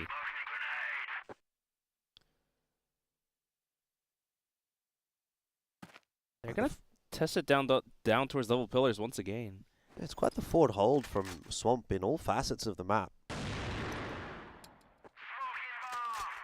Going to be forced to use his smoke pretty early on in the piece. But still trying to pick up an advantage through it. Won't have any luck this time. That's already some map control from unKnights. Imagine they'll go and have a look at mid now. Very methodical approach from unKnights on this blacklist side. Quick shot from Kais will take down HCZ. And with that, rest of unKnights is sending it down towards mid, cutting towards curve. The flashes are going to delay the push, and Brando swings, gets all the information, and is able to back out. Knights have to be careful not to run straight into the barrel of Kais, especially with not much utility in that door. They're going to throw a smoke through the door, kind of make it difficult to hit A and force them towards curve, and that's exactly where Famous is, but he drops the shot. He's not able to get anyone. Hunt on the bottom of this site. They could easily try to get on him, but he's able to hit one, picks up a second with the Colt, gives his team a pretty good shot of taking this one down. Alucard by himself in the servers. He's going on the hunt. He wants a pick before he goes for the plant, but they're just waiting for him to plant and say, we can retake this 3v1 if you'd like. And Alucard is just going to be given nothing. Yeah, there's not enough time. 13 seconds. He has to post for the plant. Gets Kais down, but now here's the double swing. Why didn't they catch the kill there? No way at all. And unKnights somehow gets the round. That's insane. And Swamp haven't done anything wrong there at all. I mean, they pretty much played that to perfection, but Alucard just comes up with the goods and says, thank you very much. I'll take another round. That is brilliance. Yeah, they double swinged it too. Yep. Everything was done perfectly. They just didn't hit the shot. Just didn't hit their It's shot. the one big issue. Yeah. Got to shoot the guy, you know? It's the Valdez, you still way want the to say game it's works. the peak West Crossfire? I mean, that's also peak Alucard, too. I mean, he's just... We haven't seen it too much at this tournament, but he's definitely a clutch master. And he doesn't have a big name for it, but I'm a big proponent of the Alucard fan club. But yeah, I don't, you know, he's not given a lot of opportunities. That one was pretty insanely played. But the first shot misses from Kais. They double swing afterwards, and nobody can see. He's like invisible or something. I don't know how he didn't get hit.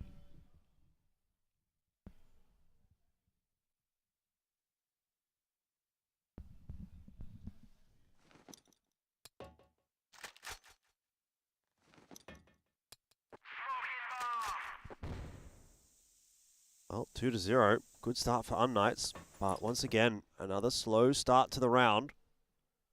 This time they're going to probe in toward A. Kai's missing his shot. This is sort of falling apart at the seams for Swamp a little bit. I don't know if this is, you know, a tilt factor or anything like that, but you can imagine that they might be in their own heads after losing that last map and then also losing that last round. Vibes have to be at an all-time low for Swamp at the moment, and unKnights might just go ahead and crush them here on compound. Could happen. We saw a lot of streakiness on the last map, so I wouldn't even be surprised if unKnights start really strong and then somehow Swamp come out of nowhere and start to pick up some rounds. But yeah, it does feel like Swamp aren't really playing at the same level we saw on Black Widow. The Famous did a lot of heavy lifting on that map. He only has 2 kills, make it 3. As just trying to just chill in curve, just hanging out. Famous is like, no, that's not allowed. Big trade, though. Back, Kiko and Pietro get a couple of headshots. And now 4v2. The real push was going into A. Now Famous swings out, gets another headshot, but now in a 1v3 with the C4 planted, he cannot find the player in heaven. Goes down, and unKnights will strengthen their lead. It's going to be 3-2-0. Let's see it.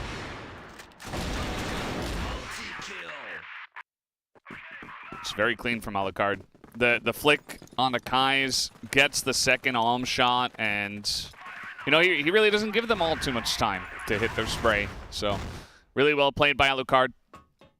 And now a bit of a stack here from Swamp. They got a lot of guys in the pillars. Will they push towards mid? How aggressive do they want to get? Famous looked pretty angry at the end of that last round. And it's like he wants blood, and he wants to push into them, but UNKnights are going to identify this and try to slow it down. Yeah, Famous just trying to take some proactivity into this round by pushing into pillars there, but hasn't really worked out. And yes, they get some map control, but no opening pick to relieve a little bit of that pressure. And even now you can see some of that util getting tossed out on B. Really going to plan for Swamp at the moment. UNKnights unsettling them again. Another slow round here. Leaving Swamp guessing. Yeah, and just how they played last round, it was only believable that they were gonna hit A, but they rotated the C4 out quickly enough and hit it towards B. And with some pop flashes, they're gonna send Pietro down in towards middle, kind of being the thorn in the foot.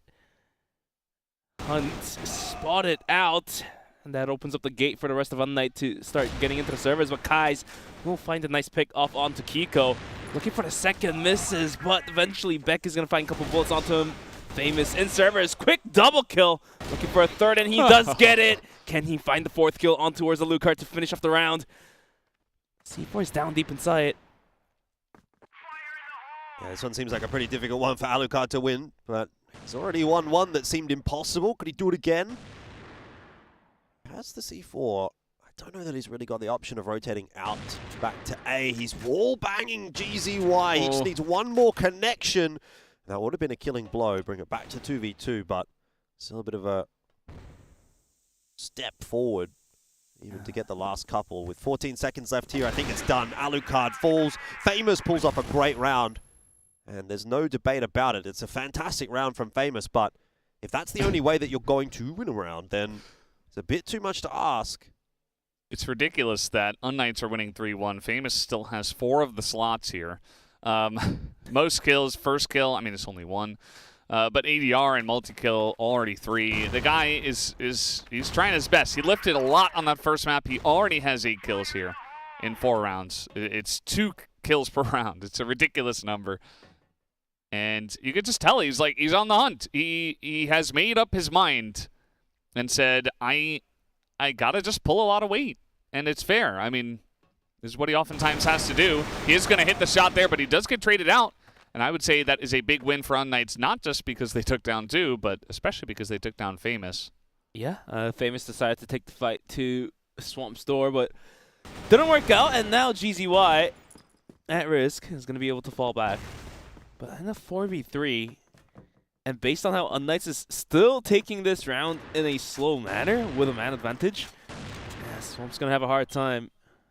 And they're going to call for the attack pause. Yep. I mean, better early than late, but this is not looking too crash hot at all. Kai's, at least this time, able to get the better of HCZ, hitting his shot.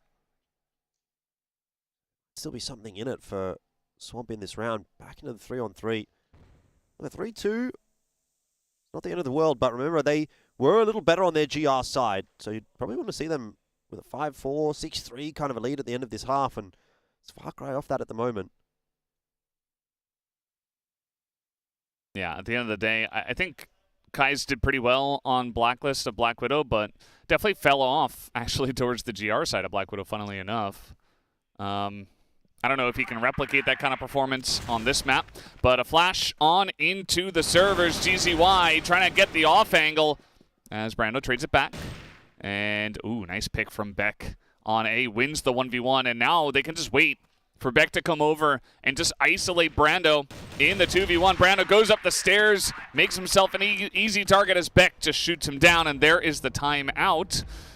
And Swamp Gaming gonna really have to dig deep for this one. They call an early timeout. It's already 4-1 in favor of UNKnights on Compound, a map that we said should be heavily favored towards UNKnights. Swamp need to find the answer now, otherwise it might just be doomed. Yeah. Yeah, Famous has been dropping huge numbers, but when he gets aggressive on the global risk side, UNKnights is just able to find the trade kills. Whereas for the rounds that Famous did really well, it was more of just when he goes on the retake rather than he himself getting aggressive. So, I'm not entirely sure what Swamp wants to do here. And for unKnights, they look pretty calm and happy and just ready to get back into the game. Yeah, I mean, for them, you got to be feeling pretty good. This is definitely a different feel. Even though the score is the same, right? unKnights started off 4-1 on Black Widow, and then Swamp were able to come back. But now they start again 4-1, but they forced the timeout, and the wins feel much more dominant. And it feels a little bit more of like unKnights versus just Famous compared to what seemed to be Swamp as a team coming in and making a lot of work happen on Black Widow. So definitely a very different vibe at the moment. Like I said, great round from Famous. But if that's the way that you win the round, you can't replicate that. You can't say we're going to win 10 rounds from this game doing that. It just doesn't happen like that, unfortunately. This guy has almost 1,000 damage. Okay, nice. Getting aggressive down mid. Kai is going to take down Alucard, wins the sniper 1v1. He's going to get up here on the box. As the timeout has been called, and they make the determination they need to get in their faces and get aggressive. Famous, just eats all of that damage. And Beck's trying to push down. That's going to be ETZ from the top of A, just takes out Famous in mid. Yeah, Famous and Kai's both goes down, and all of a sudden, unKnights looking to find their 5th round is still going to play patiently whilst all that. GZY and Brando on a big flank. Pietro's, he was just looking. Oh, the timing, so unfortunate for Pietro. Beck does get that trade frag, though. The issue is going to be retrieving this C4. It comes down to HCZ winning this duel, and he'll be able to get it done, though Hunt's position might still be unknown, might still be a problem for HCZ. He's been spotted out, though, and it seems as though unKnights can do no wrong. Everything they're touching is turning to gold at the moment, and for Swamp, everything is turning to dust. 5-1. And unKnights, like we anticipated, is showing dominance in Compound. And this time, going for early mid control. And then Pietro hits a little bit of damage, but he's just fine. And he's going to went for the pop flash and swings in. Continues to go for the hunt, but eventually he's taken down. We got to play in mid as well at the same time. Famous able to hold it down. Kai's sniping out Alucard once again. And Beck, long range 1v1 win against Famous. Even if they don't win the rounds, I'm sure Beck will be happy with that. Ooh. Okay. That was it was like a homing missile. Yeah. More than a grenade. And Swamp, they get a round. They get a second round. Still a chance for them. It's a bit of a far cry. It's not going to be easy, but you got to start somewhere.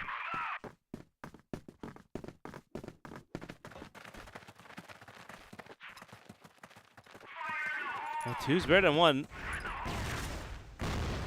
If they do end up finding these last 2 rounds on the first half, then Swamp is still in the talk. However, if they drop any rounds that are left, unKnights are looking so much better. Pietro, quick swing, quick headshot, Hunt goes down. And they're going to reset. Somewhat of a bait and switch setup there for Swamp that doesn't actually go right.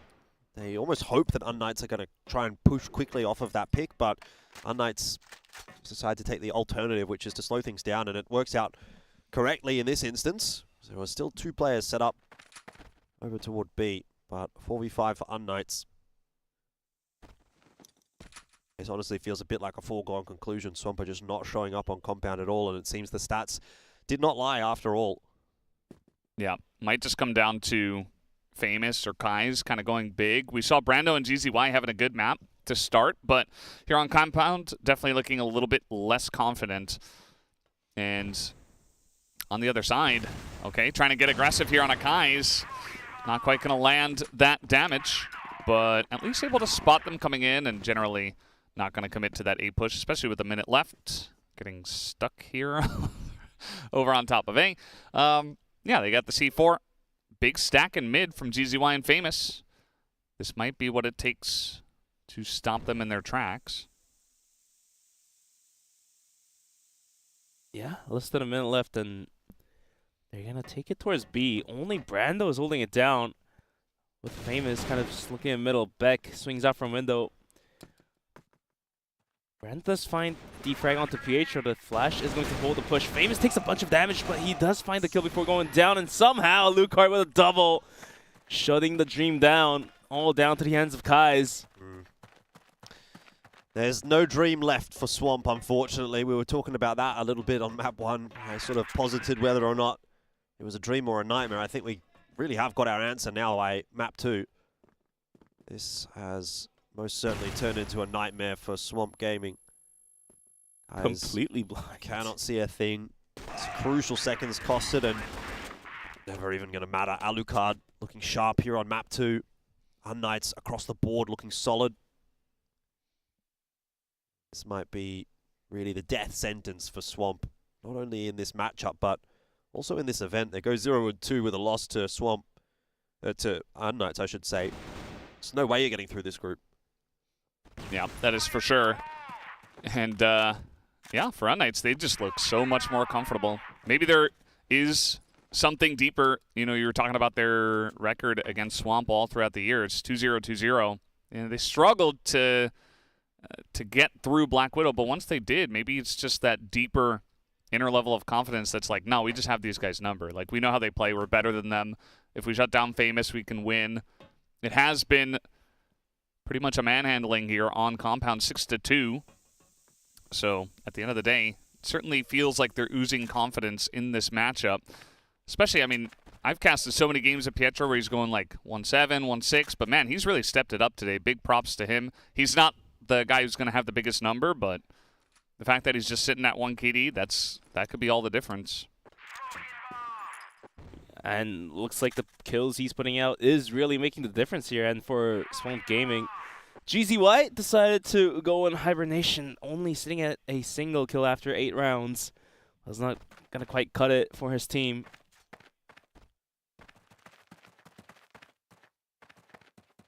The clock is going to be burnt down to the minute.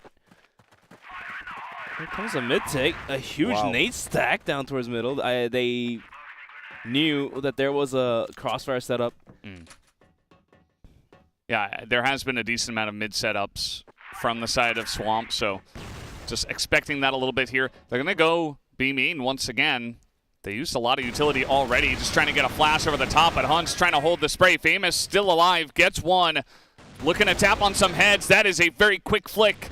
And he is holding it down desperately, waiting for Kais to maneuver over. But Alucard, he's still alive as well. He's going to pick up the bomb. They got 30 seconds. He's rotating to A. They say Famous is on B. We're not going that way. We don't have to.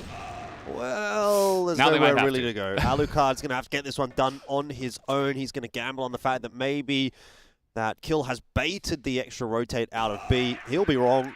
And it'll be 6-3 at least. Swamp get themselves a third at the end of the half, but it's really not a lot to write home about there.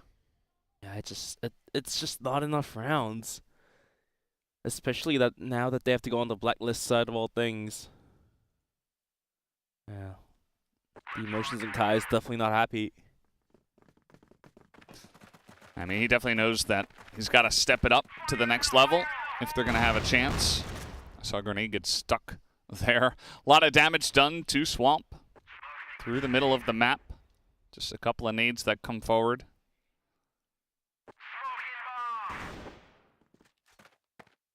And already, even before they had a chance to shoot a bullet, they are going to lose some HP. And you know, that mentally really puts you in a more passive area of things.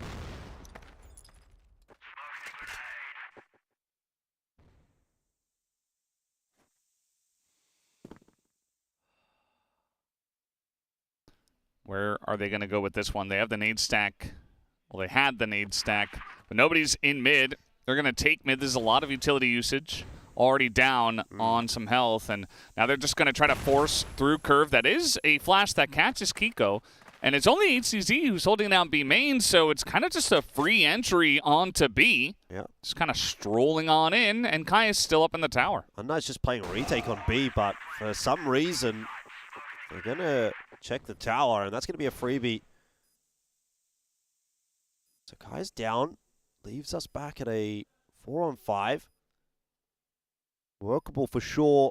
for unKnights, but they're going to have to go quickly. Smoke's still yet to fade. Util's getting tossed in now, and here we go. Pietro to lead the charge. He'll fall, but the exchange is more than favorable enough for unKnights.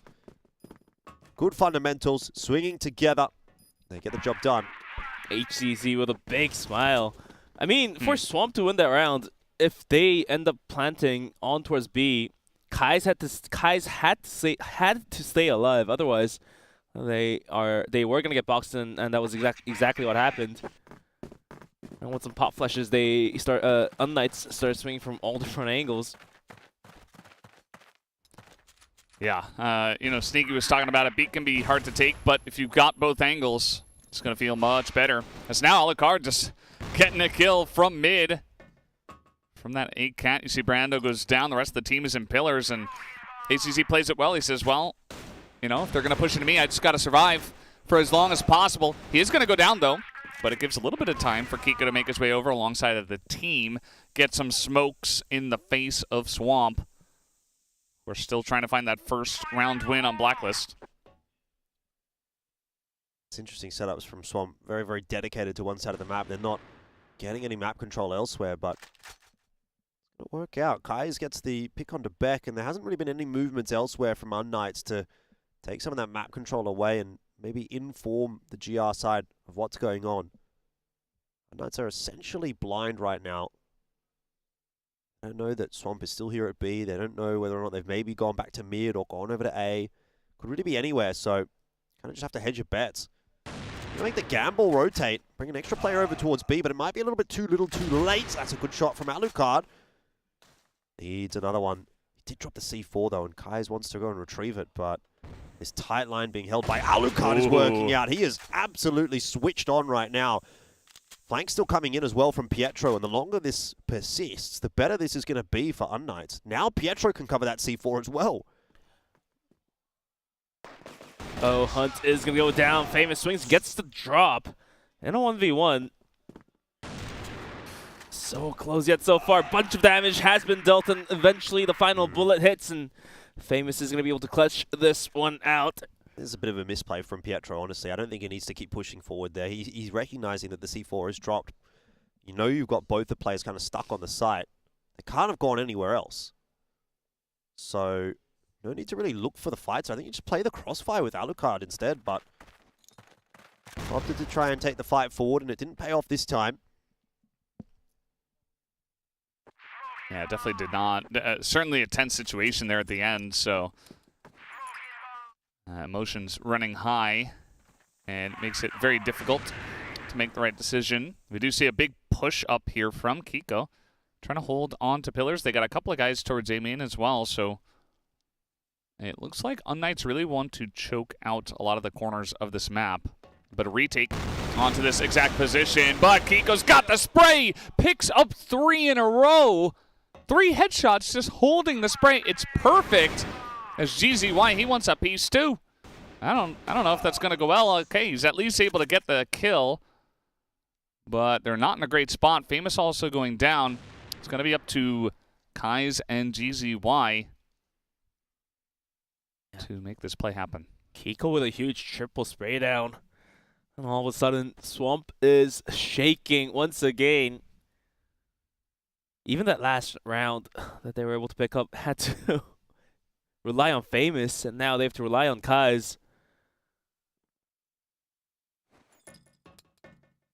Just a minute left, but I don't think they have a clear idea of where to get towards.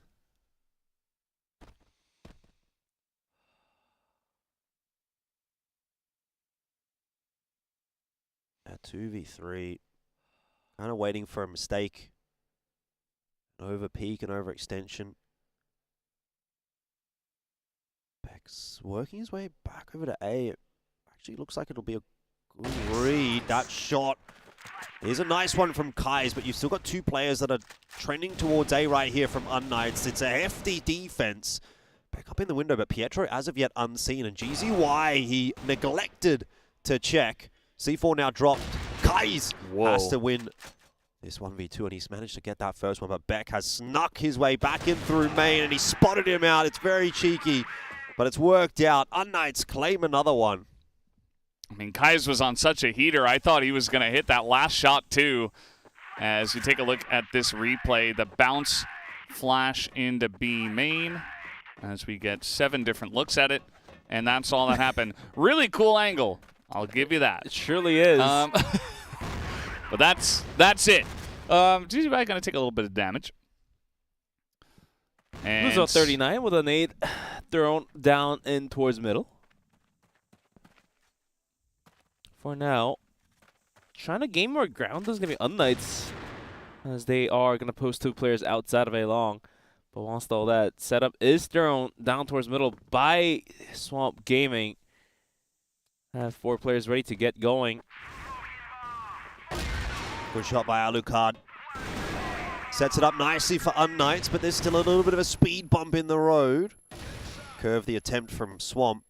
Go back to A now, but having lost members all over the place, it starts to get more and more difficult. Hunt, famous, try and save the day for Swamp. Exiting back in through middle and going to try a different route. Yeah, way too much action in front of that door with the smokes not deep enough. Alucard able to convert on, I think, at least 2 kills. And just given way too many ways to carry the team. And now take a look at the fast rotation. They push out of A. They're taking all of the center of the map. They know exactly where Famous and Hunt are. And that's an easy kill onto Hunt. Famous, the last guy. Beck just going to win in the straight-up 1v1. unKnights 1 round away from taking the 2-0. Yeah, Beck getting some great flanks off in this series. The spirits are high for unKnights, as is to be expected. It's been a good night for them. Hard work on map 1, but map 2 has been relatively easy pickings for them. 9-4. Swamp Gaming, we thought they were able to turn the board around, but apparently that was not the case. HCZ swings out, gets a kill, continues to spray, and in the meantime, PH was going to pick up a kill before going down as well. Down to 3-on-3. Kai's quick shot on the head of Alucard. As this round might just go towards Swamp if they're able to continue to find the kills, and Famous will eventually find the drop as well. Greedy, very greedy from unKnights. They just wanted to finish this one off nice and quick, but maybe overstayed their welcome in a couple of instances. Alucard reposting on the same line that Kai's has seen him on already. HCC trying to continue to contest with Famous, who was set up at pillars. Round does not go very well for unKnights, but they've got plenty to play with, so can't fault them too much. Yeah. Only production will be unhappy because they got to play the song again, you know. unKnights, they have so many rounds as a cushion that they play a fast one, fast and loose. It's doesn't work out for them, to say the least. Run it back. They're going to boost some of the stats here for Swamp, but... Didn't the music play like 4 times yesterday too for one of the matches? Can't quite remember which one Wouldn't it was. be the first time. Yeah. Well, I mean, they're going to send it down towards A. PH gets 1. And 1's probably good to halt and stop the push from coming in. I know that Kais was up in tower, but not really going to be able to do too much about it. Some chip damage, thanks to the grenades. The 1-for-1 exchange will dissipate, and we'll be back to a relatively slow round once again as Swamp look to clear out pillars.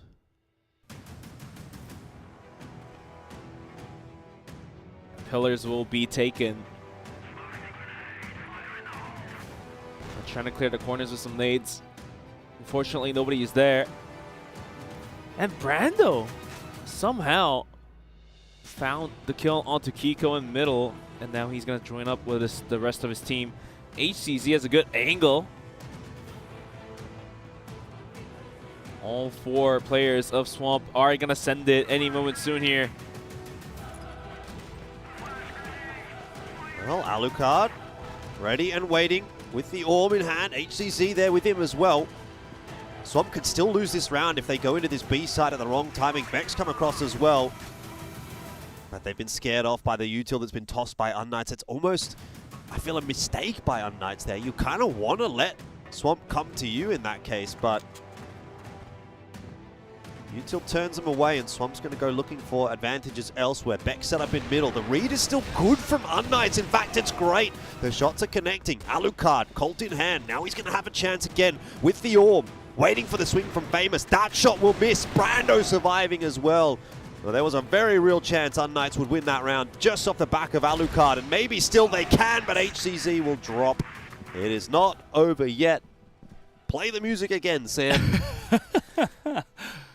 Oh man, put some more coins in the jukebox. We're gonna run out of juice Quarters, here, and pennies. I hope that unKnights don't, because that would be pretty devastating if it goes all the way into extra rounds after they pushed it to extra rounds in a much closer scenario and won the first map, and then they get pushed to extra rounds and lose. That would be rough. I don't know how you get through that.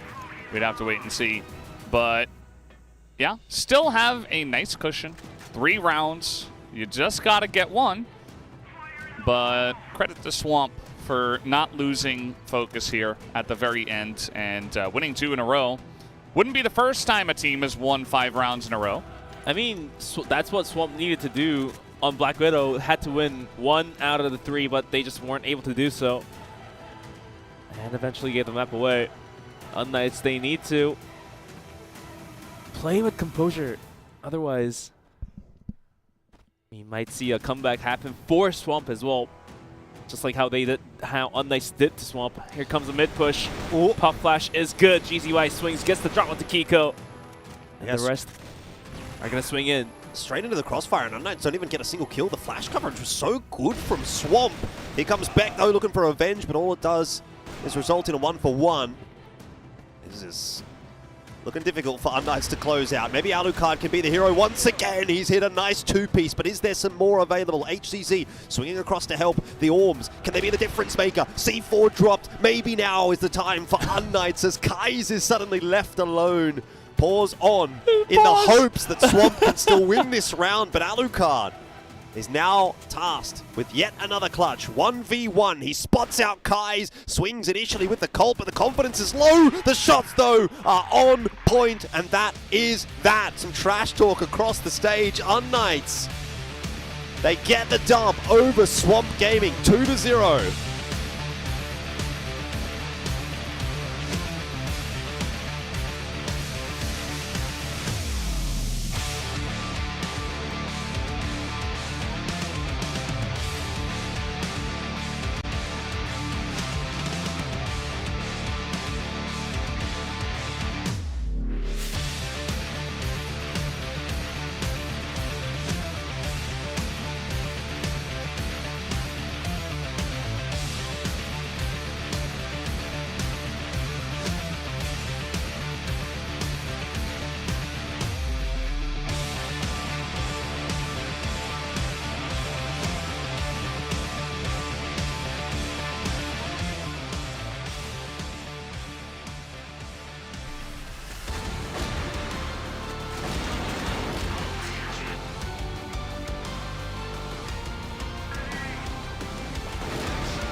There it is, another 2-0 for the evening. unKnights this time 2-0 over Swamp, as you can see. Pretty comfortable win there on map 2, although it started to drag somewhat.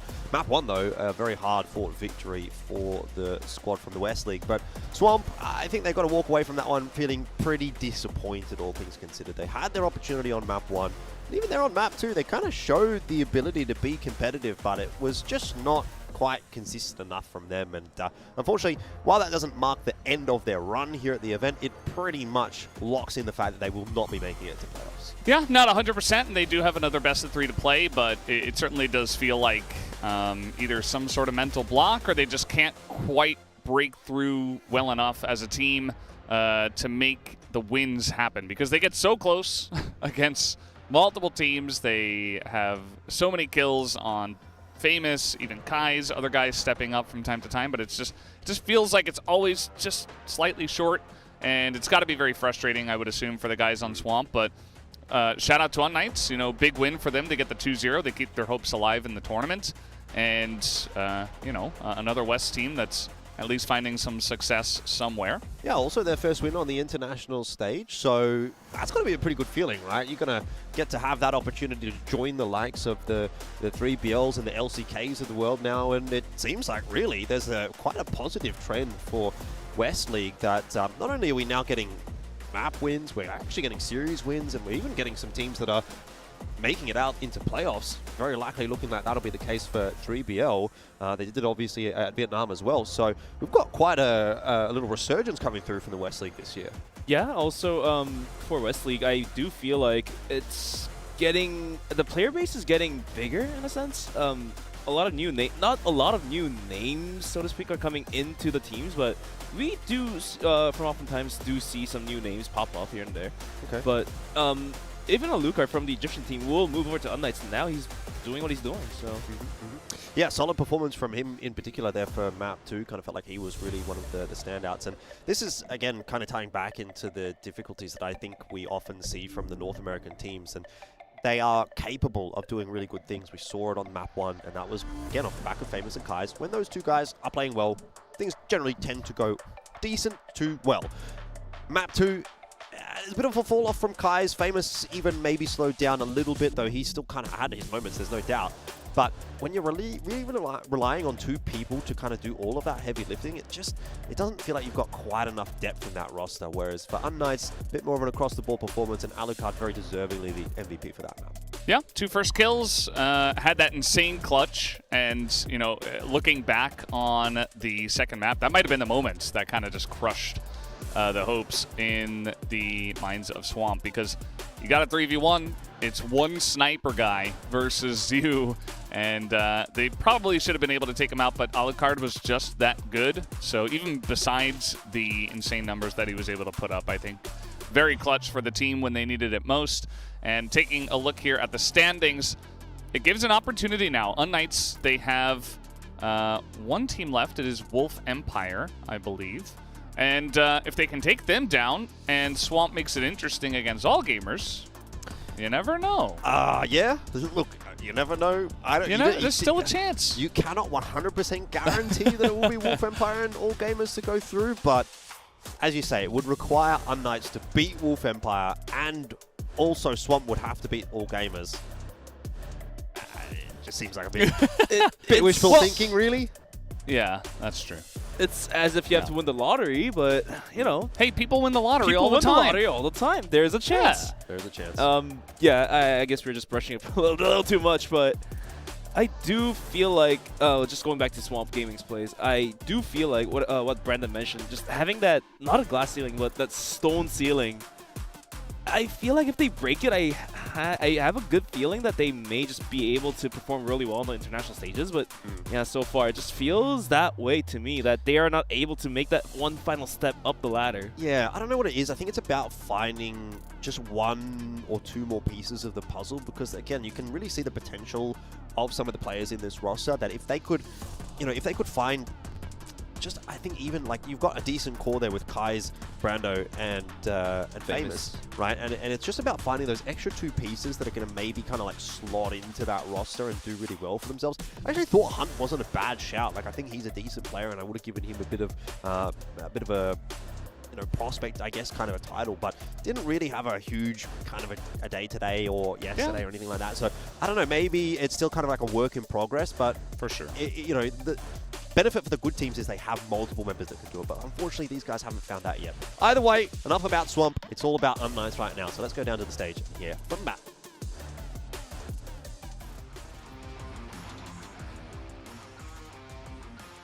unKnights in the winning position, and it's about time to congratulations to them winning out our match today. Alucard, the MVP. Alucard, we were just saying before this interview started, I just want you to take like this moment, because a win on a CFS stage has been a long time coming, right? Yeah. I mean, it took 4 years, 5 different lands. I always have the hardest group. This time it's still a hard group, but we have like one team I think we can beat easily, which was Swamp.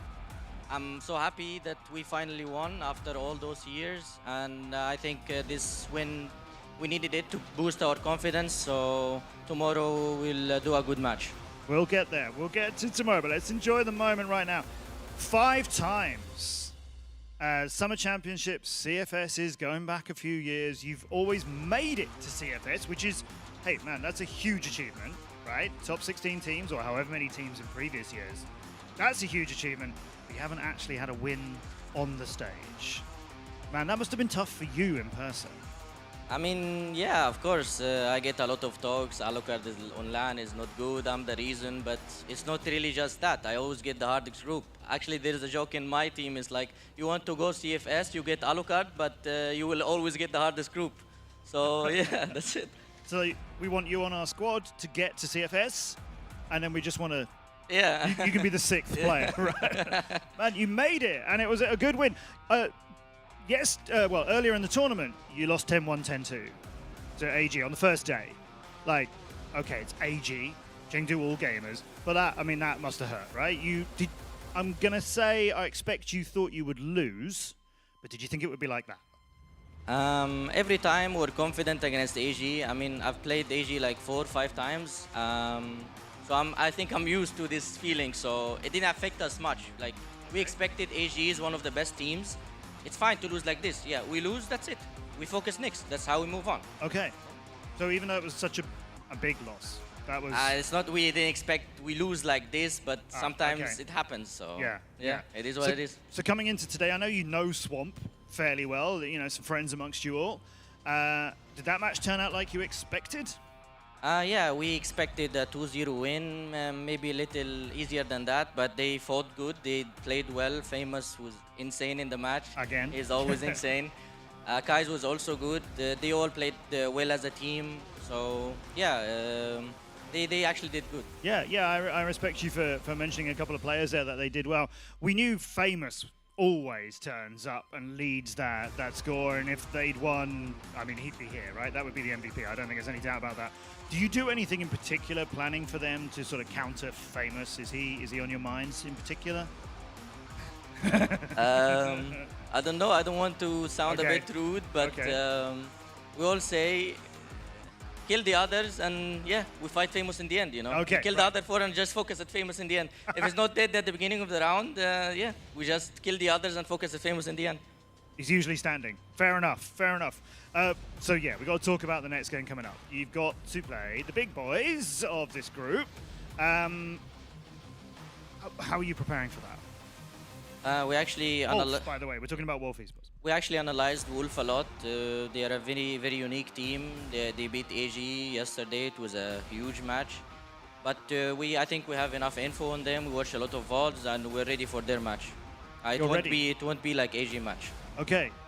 They do seem to have, as our casters were saying, they do seem to have sort of figured AG out. Can you figure Wolf out? As I said before, I think AG is better playing against other regions, but Wolf, sometimes they are struggling against other regions. They only, I think, know how to beat AG. Okay. So I don't think a Wolf match will be that hard, but we'll do our best, and I think we have a very high chance of winning. Amazing. Wow, 2 wins. Don't get greedy. But hey, maybe this is the start, right? Maybe this is it. This is what you want. Yeah, this means a lot. Yeah, for my first win, so hopefully it keeps going. So you must have friends and family and fans back. Well, I mean, you're from 5 different countries. You must have so much support around the world. Anything you personally want to say to the people who've been willing you to this point? I would like to thank every fan that supported us through the way. I know we don't have a lot of fans because we're from different countries. We don't have the support of one country in total. But our fans are loyal, and I would like to thank my family. They are my biggest supporters, and without them, I don't think I would have been here all these years. Yeah, well said. Well said, and well played! Oh, unKnights, Alucard winners of our match here on day 4. I'm so pleased, and I'm sure so many of the world of CrossFire are pleased you've had this moment too. Let's hope for another one. Let's hope for so. another one. Don't go anywhere. That's 3 matches on day 4. There's a big one to come. We always enjoy when we get a Brazilian team against a Chinese team. We've had epic matches many times in the past. There's a big one coming after this break.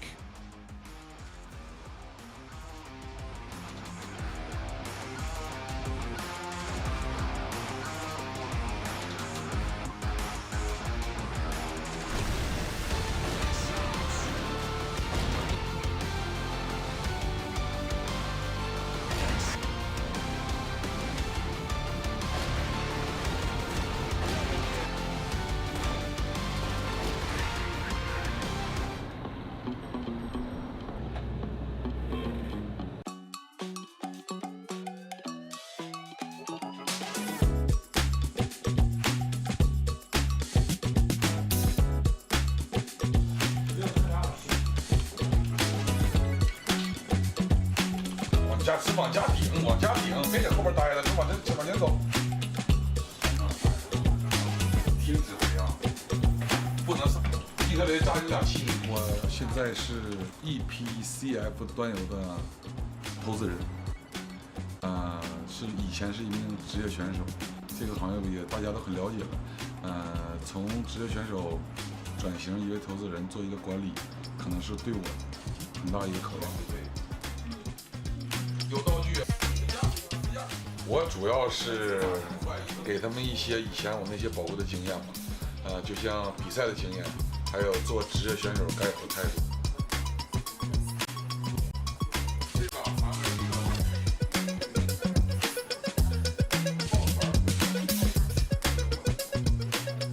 对我来说，帮助挺大的吧。然后没事儿教教我打游戏啥的，遇到比赛遇到问题的时候，他就会来教我，或者是告诉我一些游戏里的内容，让我提升吧。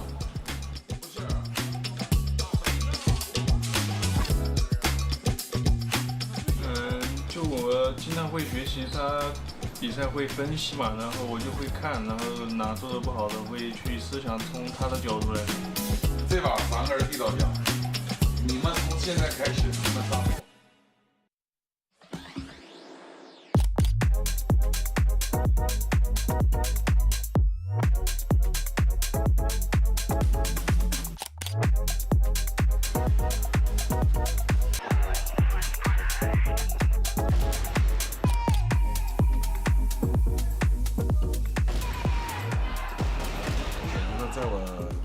选手肯定是拿冠军的时刻才是最高光的时刻。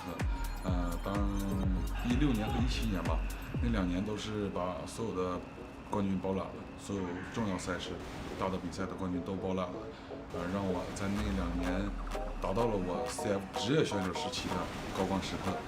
当然，我从刚开始打职业一直到退役，都其实还挺顺利的吧。感觉最开始就有贵人帮助我，后期成长为一个带领队伍的队长，再到后来即将退役，也有很多兄弟们那种不舍。其实，在我看来都是高光。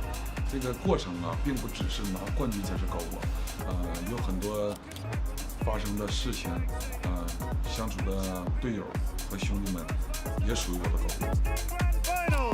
Ladies and gentlemen, BG！ 那心情真的是分很多种。第一种吧，我很怀念，就是很怀念自己作为一个职业选手。我非常喜欢职业选手这个身份，相比于老板，相比于管理者，我更喜欢我自己是一个职业选手的样子。我更喜欢去在赛场上拼搏，去做一个电竞选手，就是展现我自己激情和热血的一面。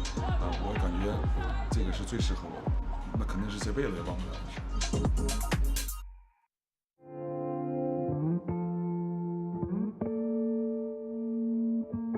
自己他妈能力大如果没得了的话，是不是直接 rush 保卫得的话就是防 rush A 区？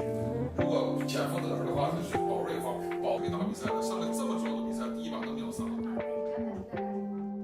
我看比赛呢，直播呀，这败日的决赛。因为我是一个 CF 的赛事主播因为所有的 CF 的比赛我都会观看，特别是像这种重要的，而且要投入100%、200%的精力去看。一个是分析比赛啊，带自己的粉丝去看比赛，再一个就是直播也是我的一项工作。被叫一匹大哥，太惨了。这会儿 Robbie 前夫 Robbie 也好 Rob， 我感觉心情都是围绕着 CF。变化呢，只是从一个身份转变到另一个身份，去努力适应这个角色。心情倒是比之前更沉稳了，因为毕竟年龄也大了，到了一个该做自己突破的时候。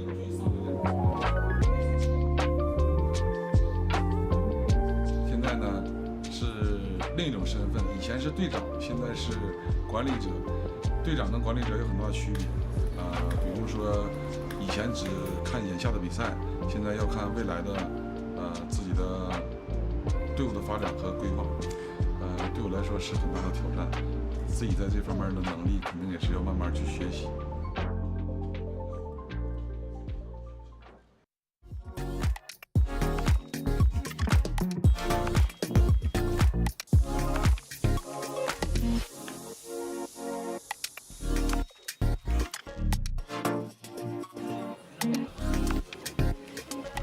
我觉得我的青春都在 CF 上面了，也这些粉丝的青春也有很多在这款游戏 CF 上面，很感谢他们从我打比赛一路支持我，CF 成就了我也想把我自己剩余的力量，就是还有很多能发光发热的，就是奉献给 CF， 也希望粉丝们一直以来支持我的也能一路陪伴我走到最后，感谢。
All right, here we are once again. Final game of the evening, and what a big game it is yet to come. Evolution Power up against Imperial. We've got a hot swap back out on the desk once again. Bench and Neo back on in. And fellas, look, before we dive into this next game, let's just talk about the last game, because that was a pretty interesting one. Obviously, Bench, you were there. We kind of got your thoughts, but Neo, I'd love to hear from you. Were you expecting that unKnights 2-0 as clean as it was? No, but more in the fact that, honestly, what a choke. I have to say it from Swamp. Because it's all the conversations, you know, we kind of joke about it, famous on Mexico. If it had gone map 3, genuinely, who knows what could have happened, actually. And I think the fact that it was, what, 6 rounds in a row, 9-6 up, I think, Swamp, choke out 3, goes to overtime, 3 straight off the back. I mean, we're talking about where, for Swamp Gaming, they were so close to actually giving themselves a chance in that series, and it fell apart from their grasp. And I think that is the difference between, like, a good team and a great team. unKnights, fair play to them. They were fully down and out for the count, giving up on towards map number 1, somehow find a bit of a second win and take it back. But I still, in my head, I'm thinking, what if we got that famous on Mexico type vibe? That is his map. He's one of the best players on it from the region. It could have been exciting, but coulda, shoulda, woulda, I guess, ultimately. Exactly, coulda, shoulda, woulda, and that is a very good analogy, I think, for the North American teams in general at CFS events. They're always kind of like nearly there, you know what I mean? But they're never quite there, and unfortunately that would be Q9. They were like, you know, it was not Q9. The opening game was Wolf. Wolf, yes, yeah. It was like moments of like, you know, they're like, you know, 10-7s. We're like, okay, this is like all right. Yeah, this is, you know, arguably the best team in the world currently. This is pretty decent. And this the thing is, like, it's so close, but all people are going to look at it on the macro sense is, yeah, they lost 2-0 and they're actually bottom of the group. Yep. Yeah. Yep, pretty much. But look, let's turn the attention back towards the upcoming match. It's going to be Evolution, Power, and Imperial. Quick top-of-the-line stuff here. Bench, what's your take on this one? Because it honestly looks like it could be pretty close. Yeah, I mean, Imperial will give all they got, and so is Evolution Power. I was just talking to TOs as well, and for Evolution Power, if they win this match against Imperial, they will eventually face off against all gamers. Has that been confirmed? I think it's 80% confirmed. If they do lose to Imperial, they do face off against Wolf, who has beat all gamers. So there's a lot. Yeah, it's like pick your poison, but I bet Wolf is a little bit worse of a poison. So how does that work then? It must be Group C versus Group B in terms of the playoffs. So Group A versus D, and C plays B. I would assume, because then it'll be based on your seeding in your group will mean that. Yeah, I mean, we didn't on what their seeding in their group is, but during the conversation we didn't dive too much into the structure, but that was what I heard. But looks like we are ready to throw it back to the stage to take a look at our players. Imperial versus Evolution Power. Let's see who is going to come out on top.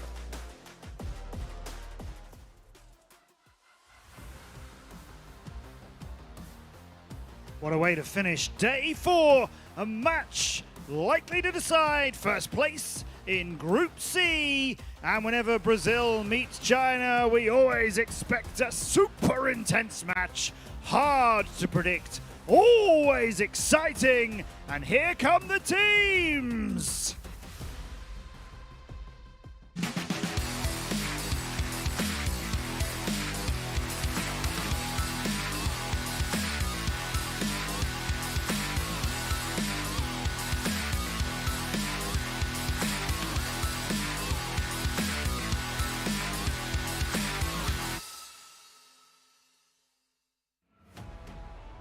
First to our stage, proudly representing Brazil, the powerhouse, Imperial Esports!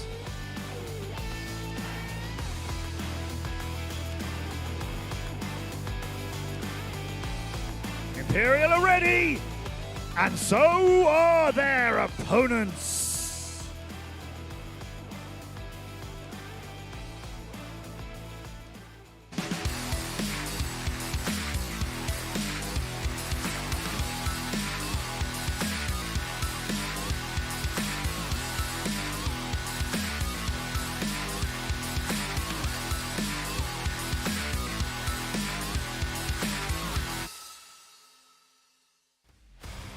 We welcome from China, Evolution Power Gaming!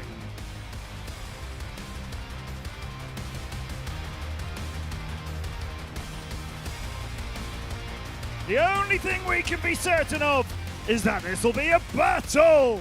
Our final match of day 4 is getting ready. Let's unlock the future!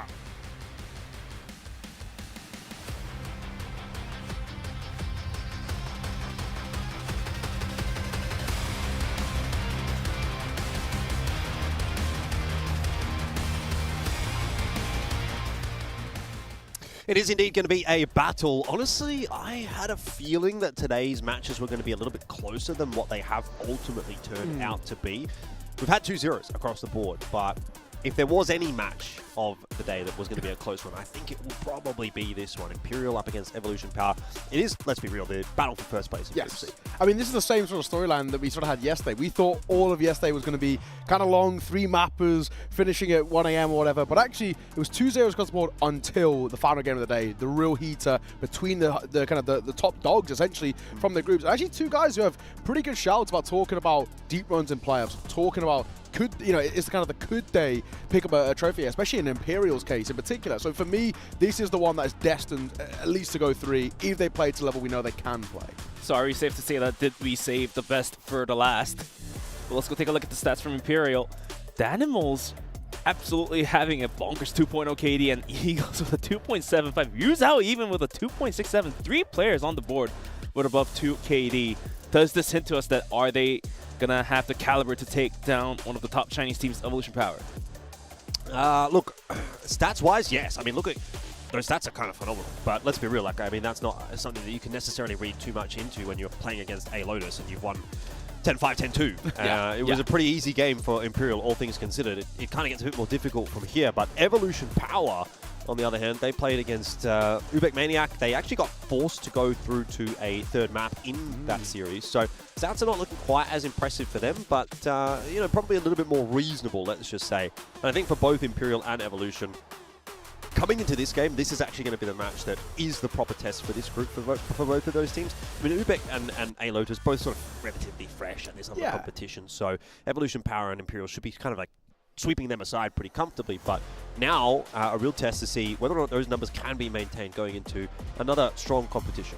Yeah, absolutely. I mean, when we talk about Imperial in particular, I think if I'm right saying it's Ryuzhao and Eagles, they actually have the two of the top 5 rated players coming in towards today. Right. Obviously, like you said, is the caliber of opponents you have to take into account, but it's still good to see that we've got kind of multiple different players on this top level. Take a look at their recent results as well, and for the most part, very solid. The one little hiccup there, of course, is that one against Ice, who did make a fairly decent run domestically themselves. They just missed out by 1 spot in the end of things, but the 3-1 over ANTISOCIAL and the 3-1 over Vasco in particular, for me, is the real standout result here. We're talking about Vasco, who are a side who in Vietnam made an a very good run, right? They actually did better than Imperial, and that was a shock to some. I think we always sort of expect Imperial to be that deep runner. So the fact that we've got, this Imperial side who are now kind of answering back domestically since the Summer Championships, looking good. For me, they feel like the strongest Brazilian team, with Vasco having their hiccups here and there. Yeah, I tend to agree with you. I think it is kind of hard to sort of say at times because the teams do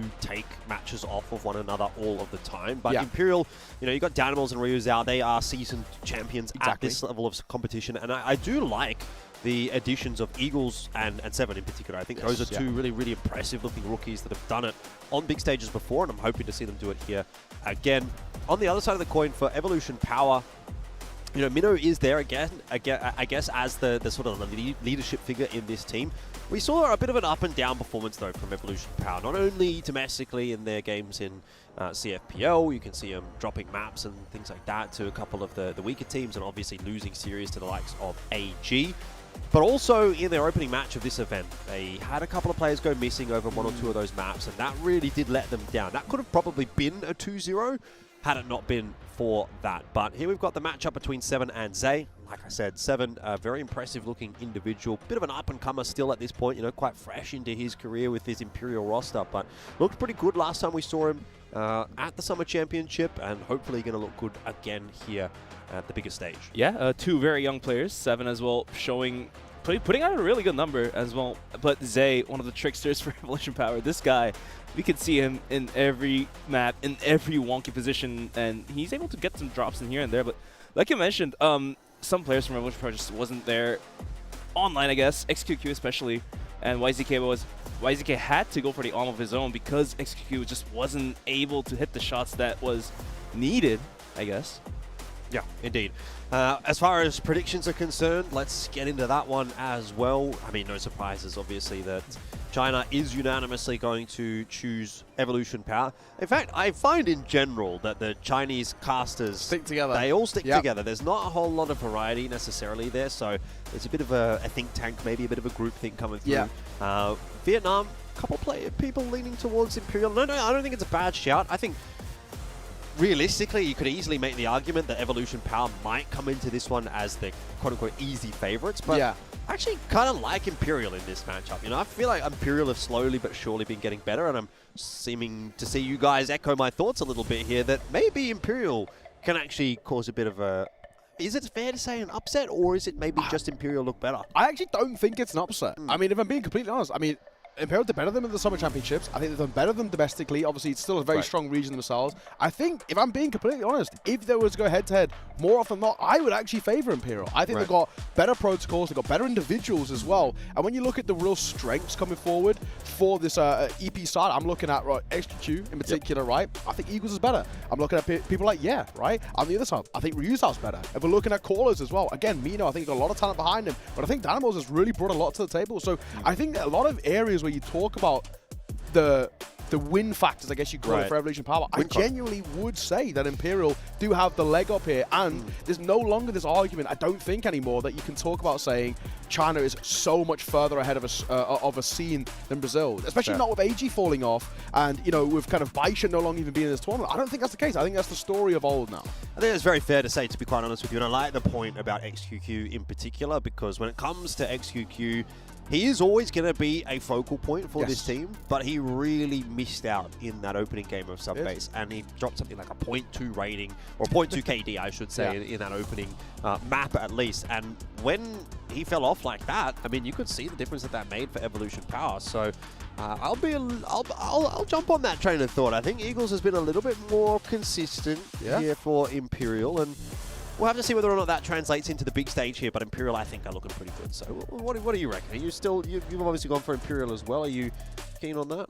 I mean, XQQ, of course, like the first map, it was very slow for him, but he was, in fact, able to pick up some pace. And adding on top of that, YZK, of course, dropping some naughty numbers.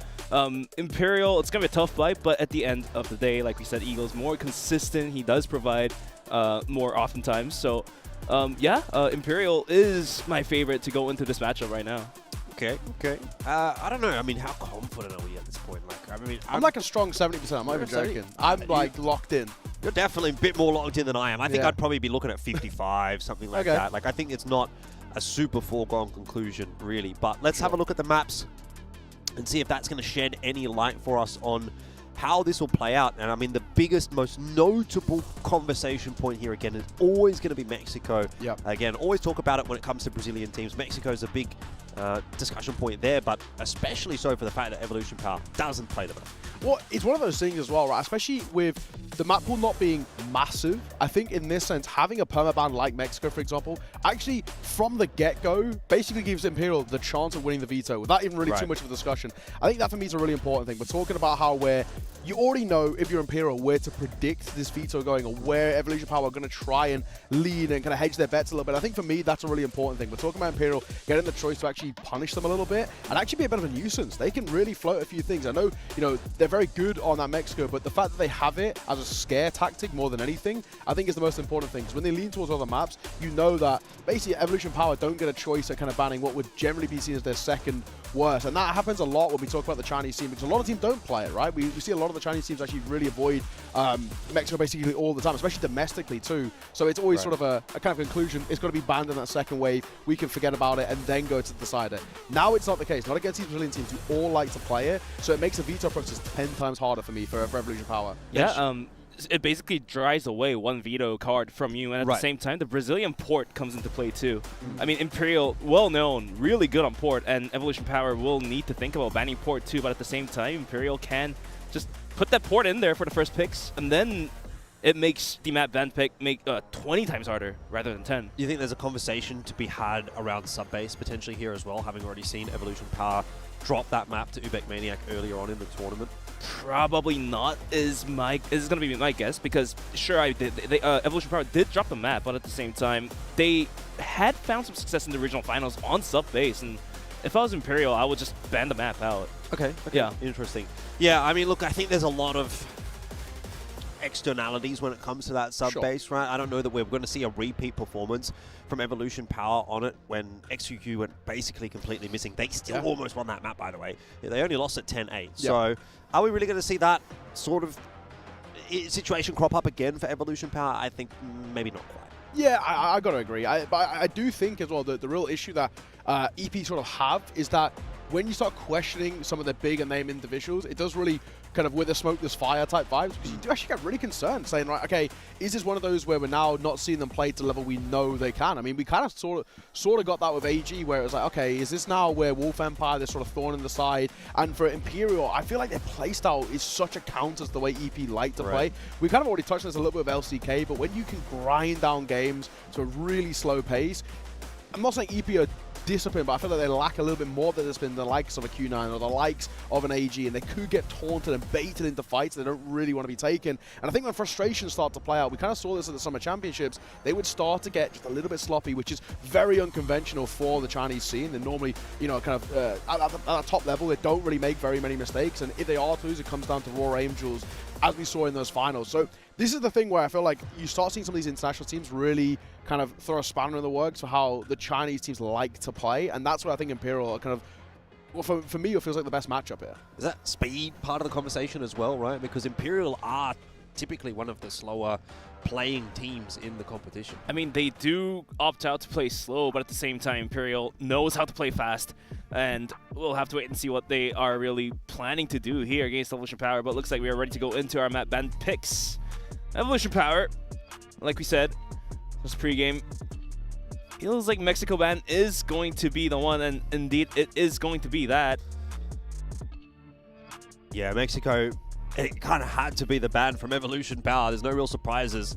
But this is now getting into the territory that we were talking about, where it really opens the door up for Imperial to already get a leg up just out of the ban straight away, and then they will also get a priority map pick here too. So it's true.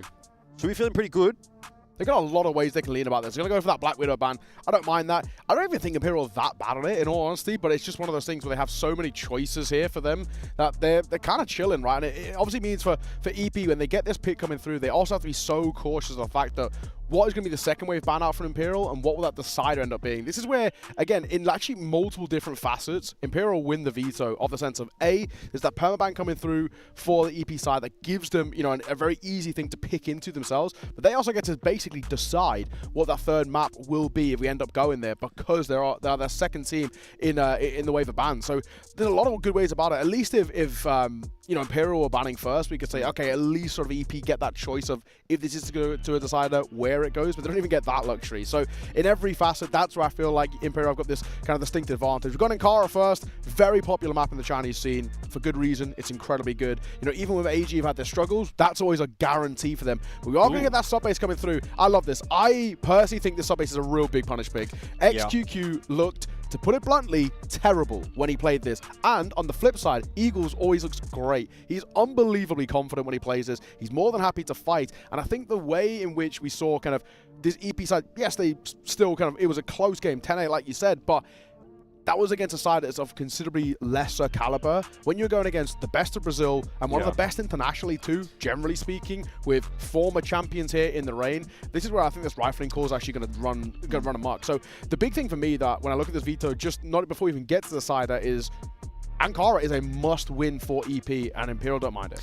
Yeah, exactly. Two thoughts on this one. I think Ankara is very much a map that Imperial would have expected to see out of this. And as you say, Subbase feels like it's a counter pick in a sense, right? They've already seen Evolution Power kind of struggle on that one. So as far as I'm concerned, this map, you know, is just straight up going to plan for Imperial.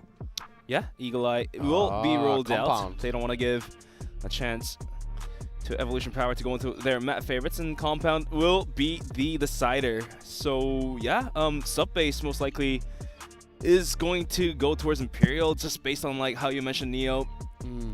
Evolution Power mightily struggled against the team of a lesser caliber, so I'm generally looking at this as well with Ankara in particular and saying that if we get a slow start out for EP, they could actually be in trouble from the get-go. And this is actually where things become really, really spicy. It's not a conclusion already that sub-base goes the way of Imperial. We just know the struggles that EP have had on it and the strengths that Imperial have too. And of course, with that pick coming through, for me, it absolutely feels like they've, in the last kind of day or so, done quite a bit of work into anti-stratting and prepping what actually went wrong for EP and how can we then implement that into our own style. Like you said, Ankara, basically with every Chinese team, you sort of expect to be picked in. AG pick it every time it's open. Q9 also are more than happy to pick it. EP is no difference. And it's obviously always been a real favorite for the region, but in a sense, the same way where if you have a permaban, if you also have a complete consistent perma pick, it does give Imperial a lot of things to look back on and say, okay, this is what we're going to expect to come through, and this is how we can really focus and hone in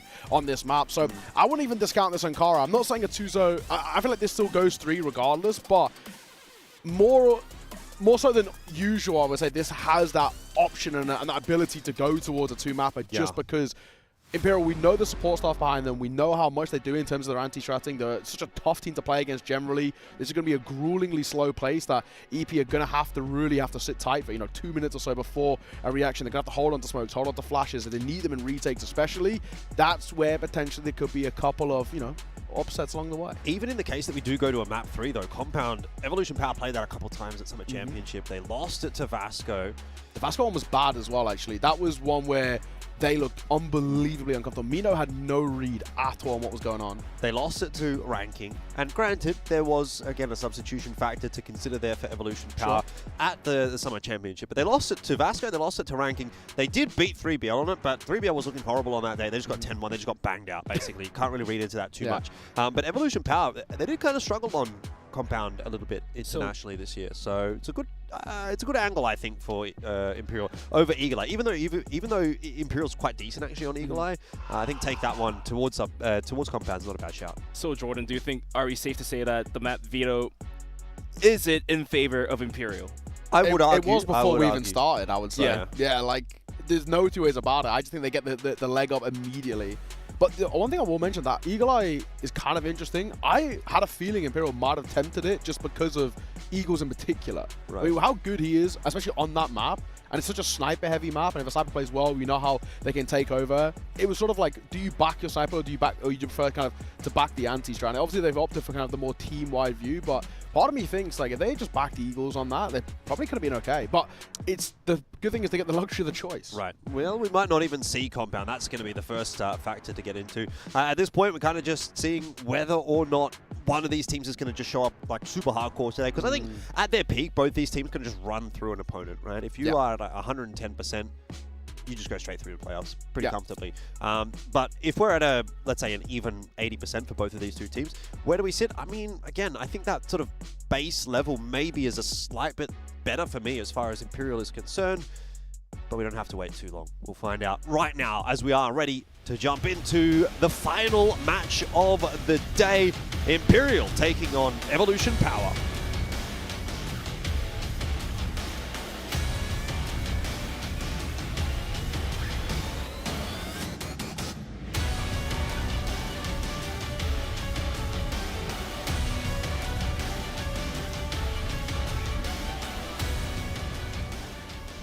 And map number 1, of course, will be Ankara. We're going to start off with Imperial playing on the Blacklist side. They are known for, relatively slow Blacklist sides. See if that's going to change up this evening. Pretty quick into mid, to be fair, all things considered. Already, XQQ peeking out from Vent's going to get punished by GDSZ with a Colt. So down a player is going to be Evolution Power, and also that the rest of Imperial is going to send it down towards Underpass. Not sure if the players of Evolution Power are going to be ready. The Pop Flash is ready and thrown. Mino trying to jump into the bomb site will get knocked out. Zay will spring up from his position, will pick up a huge double kill to hold down to the bomb site. And eventually, the bomb site will be swarmed upon. And YH will have to go for the clutch if he wants to win the round for his team. Yeah, good luck, right? 1v3, it's not easy. AK is okay, but he's behind a smoke to make things very difficult indeed. But a bit of an overextension there. And Eagles sort of tempting fate. Nade and a smoke again going to come down as they want to try and keep him at bay. And a swing, a double swing, in fact, as Eagles and Ryuzao, arguably two of the most important players towards Imperial, shut this down. It's a very good start for them, honestly. And in all fairness, a considerably quicker round than what we're used to as well with Imperial. They're getting fights in the first 30 seconds, and to a degree, maybe EP weren't expecting it. Yeah, dictating the pace from the outset, that's for sure. And Imperial going to run it back straight up. I mean, the biggest blunder is XQQ going down within the 30 seconds at the beginning of the round. Yeah, if XQQ has an off day, then we've already seen what that can mean for Evolution Power. Imperial, a lot of presence over towards A, and only the sole defender. This is an interesting stack on B from Evolution Power. So he's starting to come back across, but will he be there in time to help out YH? So far, doesn't look like it, maybe. He just slides in time, but it won't matter at all. Wow. That is a clean take from Imperial. They're looking good today. They're relentlessly aggressive as well. It's so good to see because we know they can kind of have these tempo shifts, but at the same time, they can probably also really condition EP to quicker rounds. And when they go for one of those slightly slower ones, as we're used to from Imperial, they're really going to put a bit of nerves on them. But easy stuff all left down to one man here. And unfortunately, it feels pretty unlikely. Warm holding, 1 versus 3 once again. YH can do anything in the previous, and I don't really think this is going to change here. If I'm being honest, down he goes, and a very quick 2-0 start. I know it's early doors, boys, but I do want to once again just bring it out. If this Ankara goes south, and I said it especially early doors, if they don't start well for EP, I'm going to get considerably worried, and I'm already starting to slightly get worried because these haven't even been close rounds. I mean, you're getting slightly worried. I'm getting massively worried right now because XQQ, or, I mean, let's not pick on one player, but the team in general, just strategically wise, whatever Evolution Power is opting out to do is not working out for them, and it's getting read like a book by Imperial. I think you are right, though, in a way, to even bring up the conversation about XQQ, because this tournament hasn't been good for him, and I think the issue is when you're on the flip side, you've got Eagles who's playing as, what, the second or third best sniper at this tournament so far. It's been, obviously, Do's not being too bad, even when they did lose. Ice Cube's obviously been pretty solid, Snares at his moments, but Eagles have been up there, you know, coming in off the back of day one. He was in that position. IZK, nice shot. Second, not quite as clean, but gets him information. He's dipping and diving between the two angles, and he's worried about getting flanked out here as well. So he brings over a bit of support, but they go quick, and they get kills in quick succession. The trade's on bad. Either 7. That's a massively important kill to put the numbers back in favor. Colt pulled out. XQQ tagged. He will get his kill, but he's in a lot of trouble now. The C4 still down. That's massively going to help out here. GDSC needs to be careful. Can't afford to fall down, and he's low as well. How is he still alive? He's all that's left alive as well, but he's put himself into a 1 versus 1. Grenade, oh, it was so close. There's another one out here. XQQ not going to be connected by it either. They're both down to a sliver of HP. All it takes is one shot, and GDSC gets it done. Big start. Imperial are hyped. They're almost getting out their chairs and jumping on the table. 1 point Might of save HP. that one for a little bit later on in the piece, but what I was going to say is, man, you can really feel the difference in this game. I feel like not a lot of time has passed, and already it's 3-0. Yeah. Yeah, but not only the pace and the fluidity of these rounds, but also just the raw aim and mechanics are just leagues ahead when you're watching these top teams play. Also, can I just, you know, it's a really, like, not so nuanced and very kind of laissez-faire point in a way, but the vibes feel completely different. EP look nervous. Even if you look at the cams as well, they don't exactly look locked in. They don't feel like they're there, where Imperial, we know this kind of the Brazilian flair. They get fired up, and they are. They're getting loud, and I know for damn sure that EP are not going to like that. You know what? The most impressive thing about that is that you know what laissez-faire means, so I'll take that as a win. I used to be fluent in French back in the day. Yeah, I lost it now. I haven't spoken in so long, but impressive, but nothing about this has been impressive for Evolution Power today, and it's all been Imperial. A's open. I mean, every single time Evolution Power go for the B stack, Imperial just knocks on A. Yeah. Now look at it. They call for a pause already.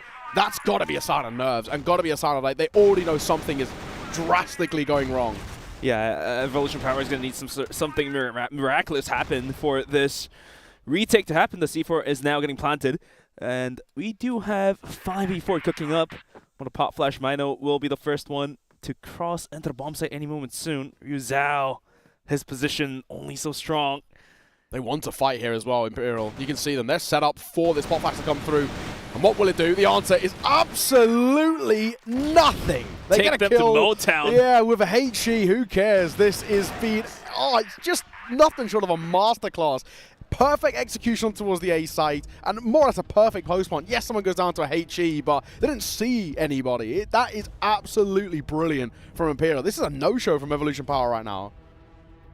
Yep, they have basically not turned up. I want to get some footage of the coach. I would love to see if anyone's getting past it. He stood up. Yeah. That's not a good sign if the coach is Again, getting wired in. You know, the vibe, right? I know it's such a kind of mute point for most cases, but I feel like especially when you go against Imperial, it isn't. They do have, as the kids call these days, they have aura, right? And I do think it also shows in the server. Yeah, I also think an interesting point to sort of touch on here is when we're watching the Philippines teams, for example, even the Vietnamese teams, I think you see it a little bit from them in these TAC timeouts. They're actually turning their chairs around to look at the coach. It's almost eye-to-eye contact. Yeah, it's almost like a group that's just in a circle, right? And they're all kind of talking amongst one another. In this case, you can at least see on Evolution Power side, they're all locked in on their screen. It's true. I don't know what the conversation is. Are they being berated, or are they just sort of being said, okay, here's what we need to do for the next round? Doesn't really matter, but it's a very different kind of a vibe. It's less of a group and more of a, the coach is like almost on a pedestal above them as like the teacher, and it's like, this is what is happening. You listen to me, more than a back and forth kind of a discussion. Even in the Imperial camp, it seems like, you know, a couple of people turning around here and there, kind of having a bit of a look, but they're just super chill, right? They don't really need to say anything. I think right now, you know, even in some cases when you're winning, there's definitely things you can clean up. I don't even think there's anything you can clean up for Imperial right now. I don't think the coach was chilling. Yeah, I don't think there's water. been a mistake. I don't think there's been anything that you can say, this is the issue, this is the problem. So I'm loving what I'm seeing right now. Once again, Evolution Power is sending only YH to hold on to the bomb site. Yeah, it's a big call. For me, this feels like EP have seen something, right? They've seen an anti-strat of Imperial, right? Their defaults are generally speaking towards B, hence why they're early doors stacking it up. I mean, they're kind of quite consistently playing this 1-4 setup with pretty minimal mid exposure. Basically, top mid's being held from B site itself, which is a pretty flimsy way of holding it. It does give Imperial a lot of room to maneuver around and just sort of poke and prod. And now that Nate threw towards Vents is going to call for one more player of Evolution Power to rotate out from B in towards A.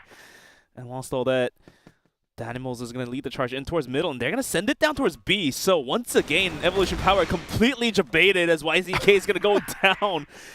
Not even noticing where the bullet's coming from. That's crazy, isn't it? Imperial is reading Evolution Power like an absolute book right now, but this round maybe not quite going 100% to plan. They have lost Danimals. It's a 4-on-4 post plant. Ryozao wasn't quite able to convert that extra kill that would have really almost sealed the deal for Imperial. But make no mistake, a 4v4 retake should be doable. It's a good trade there from Evolution Power. Big kill. Eagles, yes, as you say, nice kill from him.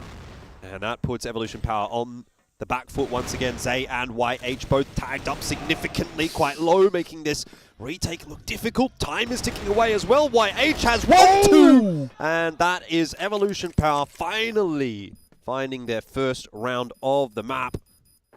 They lost track of them, it felt, because you could even see in that 2 versus 2, they still had a bit of attention drawn over towards lower tons, which is kind of weird because Eagles got the kill on the guy. So they still had attention drawn elsewhere. I think they felt there was some sort of late lurk that was going to catch them off when it was actually a pretty simple play coming through top mid.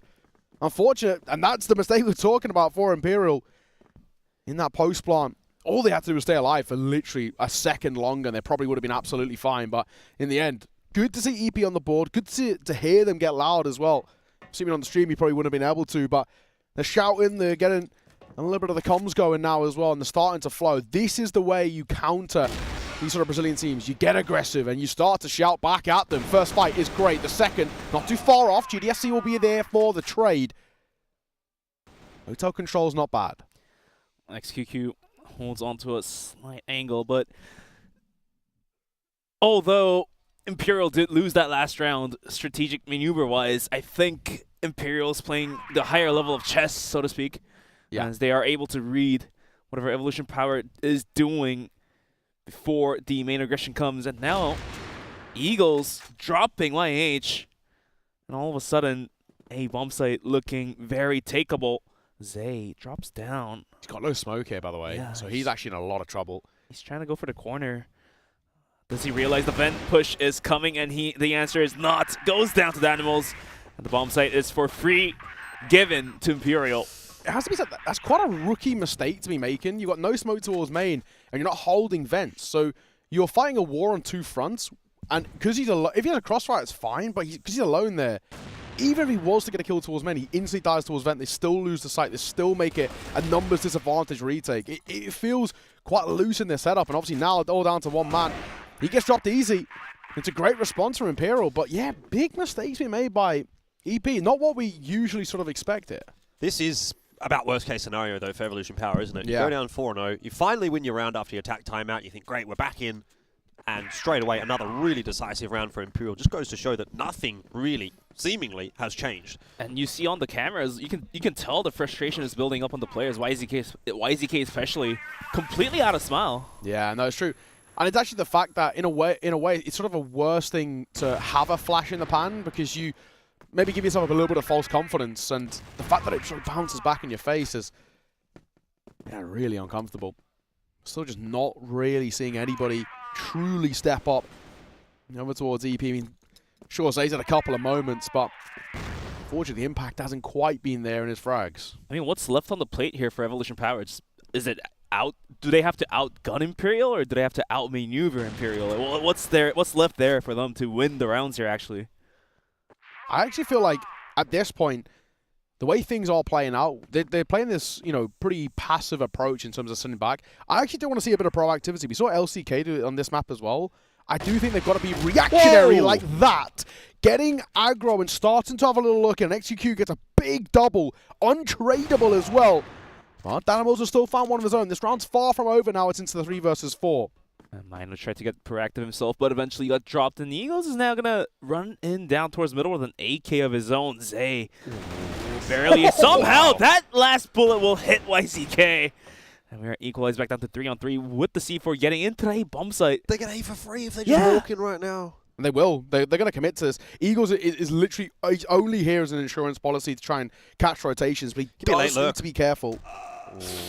Danimals were spotted out, but they didn't see the C4. And Eagles can get the trade. Oh, double! He gets the double. XQQ's been spotted out now as well. Eagles does not need to take that fight. Opts to, backs himself. Maybe a mistake there, but Ryu Zhao will be able to pop that bomb plant down on A. And XQQ's got actually no idea where he is. It's a long rotate too. He's going to burn a lot of the clock here trying to get back over. Yeah.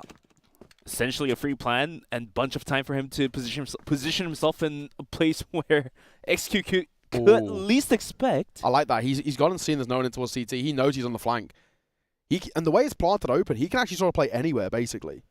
Yeah, Ryu Zhao floating around on the bomb site, though. Has just ducked himself behind the box. Pretty standard position, but hits his shot. And another clutch goes the way of Imperial, and it seems like it's not even that exciting anymore for them. It's more of a formality at this point. Yeah, guys, we've just lost the 3v5. EP, what is going wrong? 4 players are going to share 7 kills each. Yeah. Crazy stuff, isn't it? Everyone is putting up the numbers right now. GDSC 125 ADR as well. Ironically, the only player not to do it is 7. I know. Yeah. I don't think 7's doing too bad either. He's had his moments. He is always sort of that sort of middle of the pack player though. So the entry's doing super well, and the lurker of Eagles when he is lurking is doing super well as well, and he's just kind of doing his job. 7's like, yeah, I'm happy with this. Yeah, I'll get in the backpack. Oh, XQQ. Great trade. Whiffs the first one, comes back in, gets the kill onto the Animals, but 7 is there to trade him out, like I said. Just fantastic protocols from Imperial. The spacing is perfect. There's no way if you get a kill you can fall away. It's impossible. So going 1-for-1, I mean, generally speaking, going 1-for-1 is beneficial for the BL side. It's as simple as that, because it means you get advantage situations when you're moving on towards whatever site you end up picking, unless they go for a gamble stack, which is super rare anyway. This is a B setup here. They're going to leave one of GDSC to lurk in towards mid to cut rotations. The only thing for GDSC that he needs to make sure of is just that he doesn't die when he goes looking over towards top mid, eventually at some point through short. Because it is being held for from the B site. I mean, there's only a minute left, and Imperial's going to clear out office and come in towards the long area. YZK on top of the bomb site has to look at 2 different angles. I think the jump was good, but eventually he does whiff the shot. Mino from underpass will get a good drop. Good kill. Needs 2 more kills to hold it down. 7 and Eagles looking to cross. Eagles just can't find the bullets, and Mino is just so damn good. Looking for the 3rd kill of his own. He's going to go for the spray down, and he will eventually hit the shot And finally, Evolution Power is going to put out one more round. Yeah, Evolution Power just reminding us that they do still exist. Not completely done yet, but it's going to take a little bit more than that to convince me. 6-2. Imperial going to look for the 7th at the end of this half. That would be a truly dominant first half, especially considering this is an Evolution Power map pick. 6-2, yeah, it does look a little bit cooked to me, not going to lie. Yeah, I mean, already 6 rounds feels good. I mean, generally, I would say this map does lean on that BL side, but if Imperial do get 7, I already think it's over, but 6, for the most part, still feels like they're in a good spot. Mana's been doing pretty good in these last couple of rounds, though. Eagles now thinking about going aggressive. Haven't seen him climb into vents with the pop nade. He's going to go for the peak. YH almost loses his head. As Eagles is going to just fall back out of that one after losing 53 HP. Quick maths. Thank you, Amation. Nonetheless, a reset for Imperial. They're going to bring the C4 over towards Hotel. The last round didn't work out as Mino was putting out some huge kills. This time around, can Mino hold this aggression down?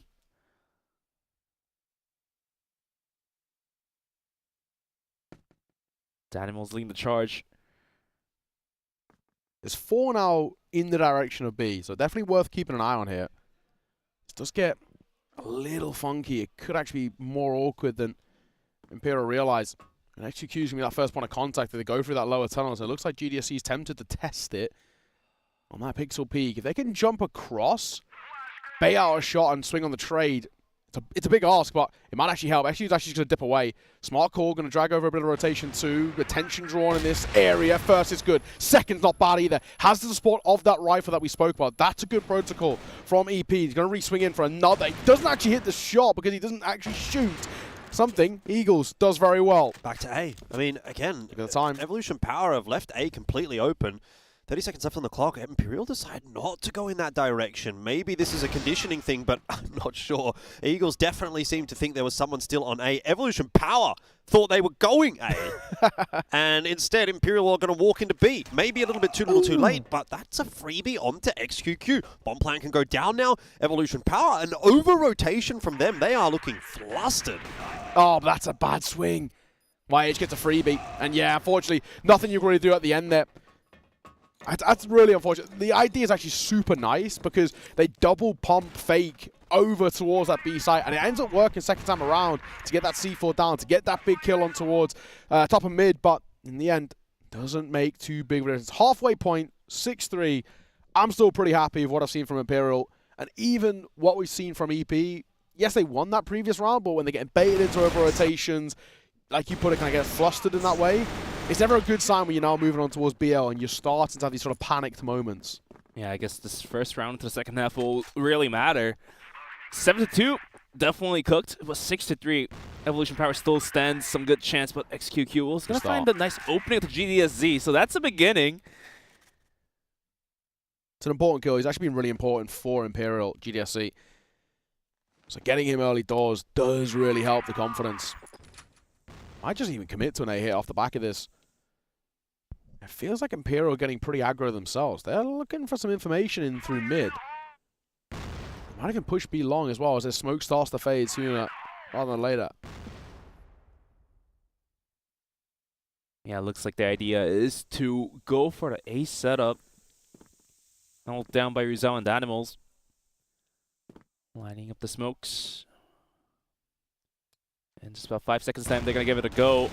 Right through the entrance. Rizal go for the spray down, but he is completely flashed. And now Danimals will have to support his teammate. They've slowed down. They've allowed actually Imperial to rotate back over. Second player's here. Flashing to come over to. Does actually catch Ryuzo. He's holding down the spam, but that flash alone was good enough. Mino might be low, but surely a 2v3 feels impossible, but that's not a bad shot! Oh my god, he's given himself a chance! Eagles, 1 versus 2 though, and he's very far away, and he can't really find it from this angle, so there might still be something on here. If he'd stuck around, he could have actually caught an XQQ. And the C4's still not committed yet. I think Eagles realizes there's a chance at a rotate. Oh, the timing is so off for these two teams, and because Eagles was able to get into the connector That actually allows Evolution Power to rotate the C4 all the way over to the B bomb site. He's going to recognize this is not on A fairly shortly, but it might be a little bit too little too late to get on his bike early. Plant's gone down. This first fight's big.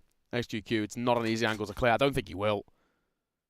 He pulls off XQQ, but he's still above him. I don't really know if Eagles will go up here to clear it. Not in this clutch. It's just, it'll be a wild call to Oh, make. it's hurt as well. He knows it's back, but yeah, it's just a never-win situation, really. Yeah. So, Evolution Power keep it interesting by winning that first round of the half. Just bringing it back a step. Definitely the signs of life are still in there. But we'll need to pick up 2 more in a row to bring it back to tie. And that round only possible because XQQ was able to pick off GDSC, who's been one of the key players for Imperial. Some pot shots through the smoke. Not gonna connect. And this time around, over towards B, 7 trying to go a little bit more aggressive, taking more aggressive angles. Going to gather some information. XQQ coming back in down towards middle.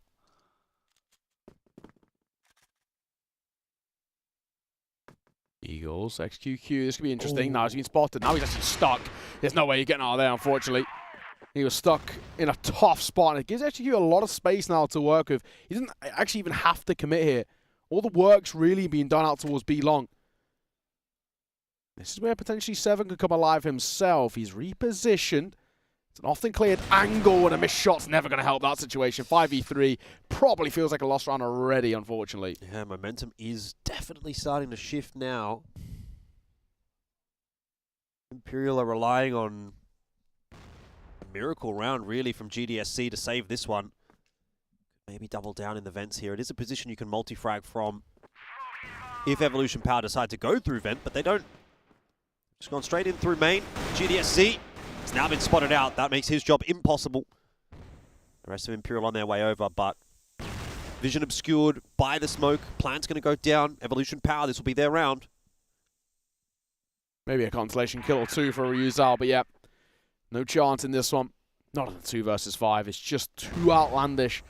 And a smoke buying a lot of time for EP. So they're going to be up to a 5th, and we are seeing it sort of slip away a tad. 2 quick kills. YZK and YH aren't exactly healthy, but unfortunately neither is Ryuzal. So that's definitely not going to help this situation as down he goes. Much better round from Evolution Power. Much more like it for them, who are usually a side with very strong protocols. Still the lead for Imperial, but it is starting to slip. 6-5, slowly but surely catching up to Imperial. As we're about to proceed into round number 12. And these 2 rounds, basically, Evolution Power are being able to pick off the players of Imperial, going a little bit too aggressive, and then using that man advantage, and going for the fakes. And it's going to be Eagles actually swinging out all the way towards the entrance, and is going to be able to drop YZK. So this round is going to be questionable for Evolution Power if they want to go back into a tie. As long as Imperial can keep their noses in front, they can close this map out.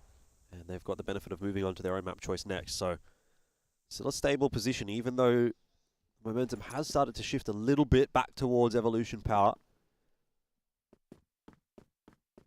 It's a big opener to get, though, at the very least, just to give yourself a bit of confidence when it comes towards this execute. GDSC up on top site.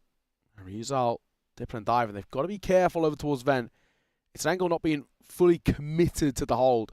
GDSC hasn't spotted the crossing. He's actually in a bit of trouble now. He doesn't even realize. Does get one, though. That's not bad. At least getting one out of the situation is okay. YH doesn't clear back sight, but Mino does. Quick on the trade. Open sight. 2 versus 3 on this post plant is going to be workable. Yep. Still util, though, for Imperial in the back pocket of Eagles and 7. So, not a done situation. Going to go for the open plant. Very, very slow to plant there as well. So some of the value of the smoke into GR side, and it's going to be wasted. 5-10 seconds of that smoke gives Imperial a little bit of an inroad a little bit earlier. Flash is going over the top. And Imperial going to try to make good use of them, though. Minnow ready to fight. It's not going to matter. First shot connects comfortably. XQQ will drop to Eagles. Big. And Imperial get themselves another round, and they stay pretty substantially in the lead as a result. Yeah, that was a clean execution for a retake. Pop flash over, go in. Danimal's first kill. Eagles, pistol out, taking down XQQ. Get the bomb defused. 2-round lead will be given. Plus out of Imperial 7-5. And this time, they're going to have 4 players coming in down towards A. Are they thinking about going out aggressively? And yes, they are going to send it down. 7 arms down Mino and looking for a second kill, but it's not going too well for Imperial. YH will pick up a huge triple kill before going down eventually. Basically as simple as they can hit their shots, and Real doesn't even clear that close corner. Eagles left in a 1v3. This was not happening. They know they can just run all the way towards B. They saw Eagles shoot earlier. He's going to preempt it. He's on his way as well. If there ever was a chance, it would be Eagles getting across first and getting a pick as Evolution Power tried to get into the site. Smoke's not perfectly covering his vision or obscuring it at all, and so there was the chance. There was a moment, a brief one. Now his position's given away. Plan's going down as well. It is a bona fide 3-on-1. Yeah, it's tough. Not easy here. I'm going to go for the reload just in case. Only had 1 bullet left in the mag, so see what he's got for us. He spotted one, I think, briefly over towards stairs there. Jose, head poked up, but just as he spots it down, he goes. Good response from Evolution Power, keeping this one to a 1-round game.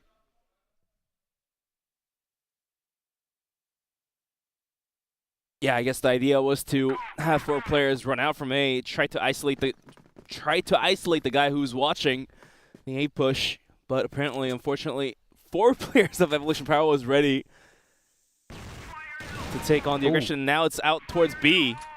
Big nade, actually. Big nade. Oh, but he cost his teammate.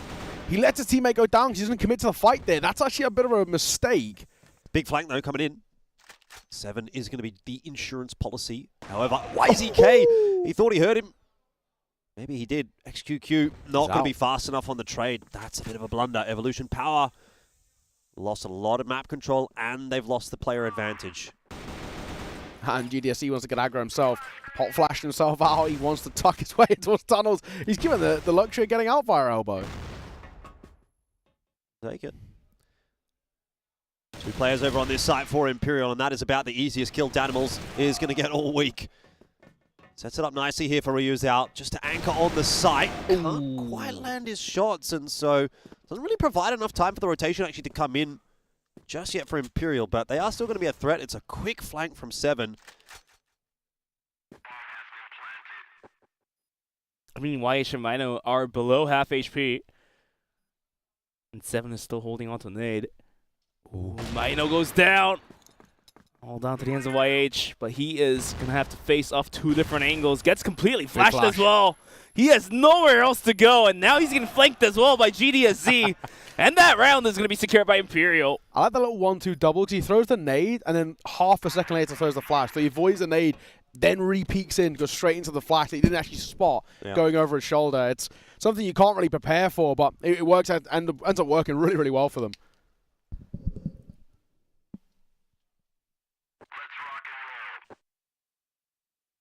Two more rounds. Imperial lead and the 2 rounds ahead as well of Evolution Power on their map pick. Make matters just that sweeter.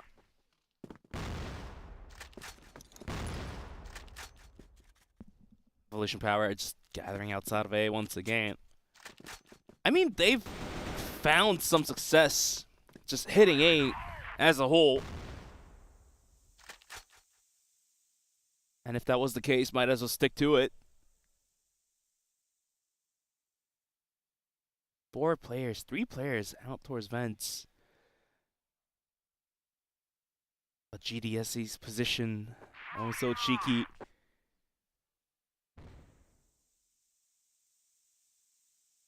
Bit more stacked here.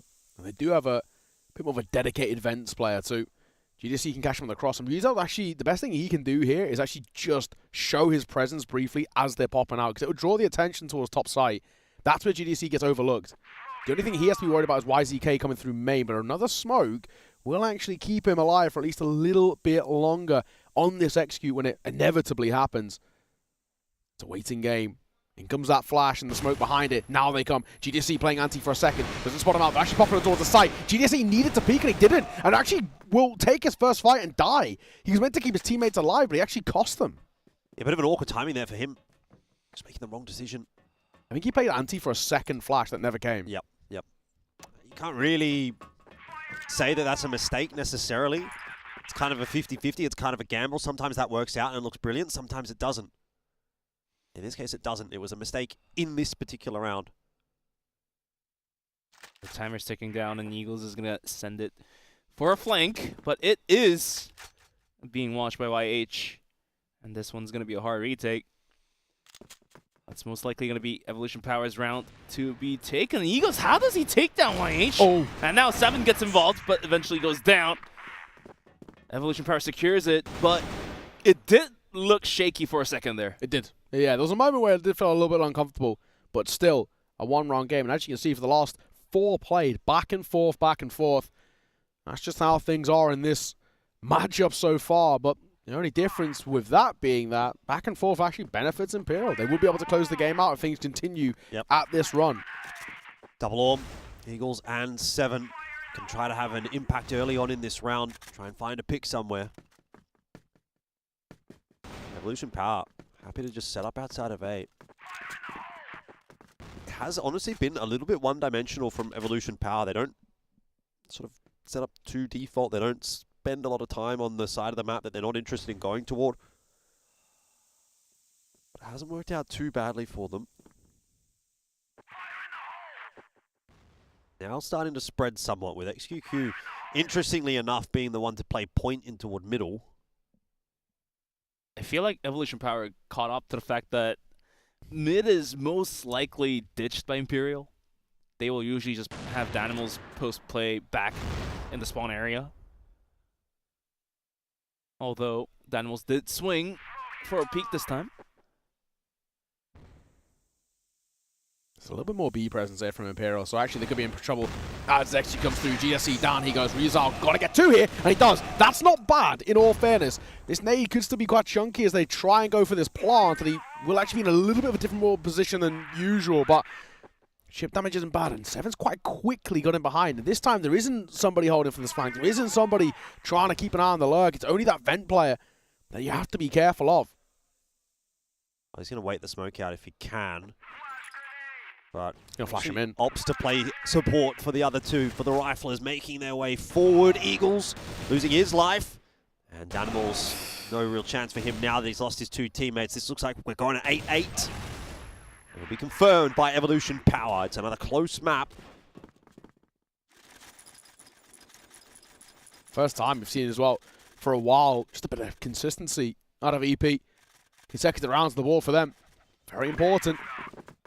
Very much struggling on this A side as well, Imperial, but the issue is you don't really want to always overstack it and gamble it in case things go wrong. They're going quicker. They're going to go aggressive. The flash isn't bad. Daniels tucks himself in towards elbow. They're really trying to fight for this, and actually EP are just going to respect it and fall away. Yeah, but honestly, if EP are going to make a bold call here, they should move quickly through the map. Giving a lot of util, a lot of shots over towards A long. And wisely taking some space. Gambling that there's not really going to be too much protection in middle. They get into middle. They get into Beacon. Going through underpass, but Imperial did make their rotation as well. 3 players all guarding onto the bomb site. But at the same time, since there's still 1 player from Evolution Power lurking in towards spawn and towards middle, they can always make a quick rotation. YZK has an arm of his own. GDSC could swing out wider. However, the smoke is still there. Timer will be burnt down. 7 going aggressive. This is not going to pay dividends. Just wanted info, and he got it, but had to give up his life as a result. Evolution Power's patience is rewarded. Now on to Danimals. Was it worth? I don't know. Don't know, but Still a lot of good map control here for Imperial, so rotations out for Evolution Power will be fraught with danger. Rio's out in middle. GDSC, back of A-Long. Oh my god, he's so close, he didn't realize. Look left, my friend. Oh my god, yeah. He's actually lucky to even get away with that alive. Sticking around. Wants to harass Evolution Power on their way through, but they've got into GR spawn, which means they can go anywhere. They can go A, they can go B. They opt to go A. Ryo Zhao can't land his shots through the window, and again, turns to GDSC. He will have the favorable angle, at least, of the stairs to play from. An early quick peek, but wasn't expecting players close. He thought that the first player he spotted was the first player of the pack. It wasn't, it was the third player. Players had already crossed his sight line. Animals, no luck there for him. And Evolution Power making a mighty fine comeback. Look very realistic here, and they might actually go on to win this map. Had to juggle around with their angle of attack, but eventually they were able to find the open space and get the bomb planted. And Eagles just buying time for his team to talk about tactics. I mean, this pause is most likely called by Imperial anyways, so... Yeah, EP have already used theirs. So it has to be Imperials. Bit of a Fefe timeout as well, with him just staying alive at the tail end. Imperial, they have really fallen apart though in towards the second half. Only 2 rounds they've got. Whereas EP, they've got 6, and honestly feels like they're on track for that 7th. For Imperial, this is pretty crushing from them. They looked completely guaranteed. I mean, again, like we said, this is a BL-sided map, generally speaking, but EP have actually done really well to recover. A couple of close rounds, sure, but so were some of Imperial's, and I think it's going to be one of those maps that if Imperial are to lose this, they're going to look back at it and say, how did we actually lose this? This felt like it was done and dusted, and we've let things seriously slip away from us. So a pretty heated talk coming through, as you would expect, of course, from the fellas over towards Imperial. On track to losing this map somehow from a 6-3 start. And what if even could at one point been a 7-2 start as well? Yeah, 6-3, making a comeback, and then picking up 9th before Imperial does it. Yeah, that's a big yikes for Imperial.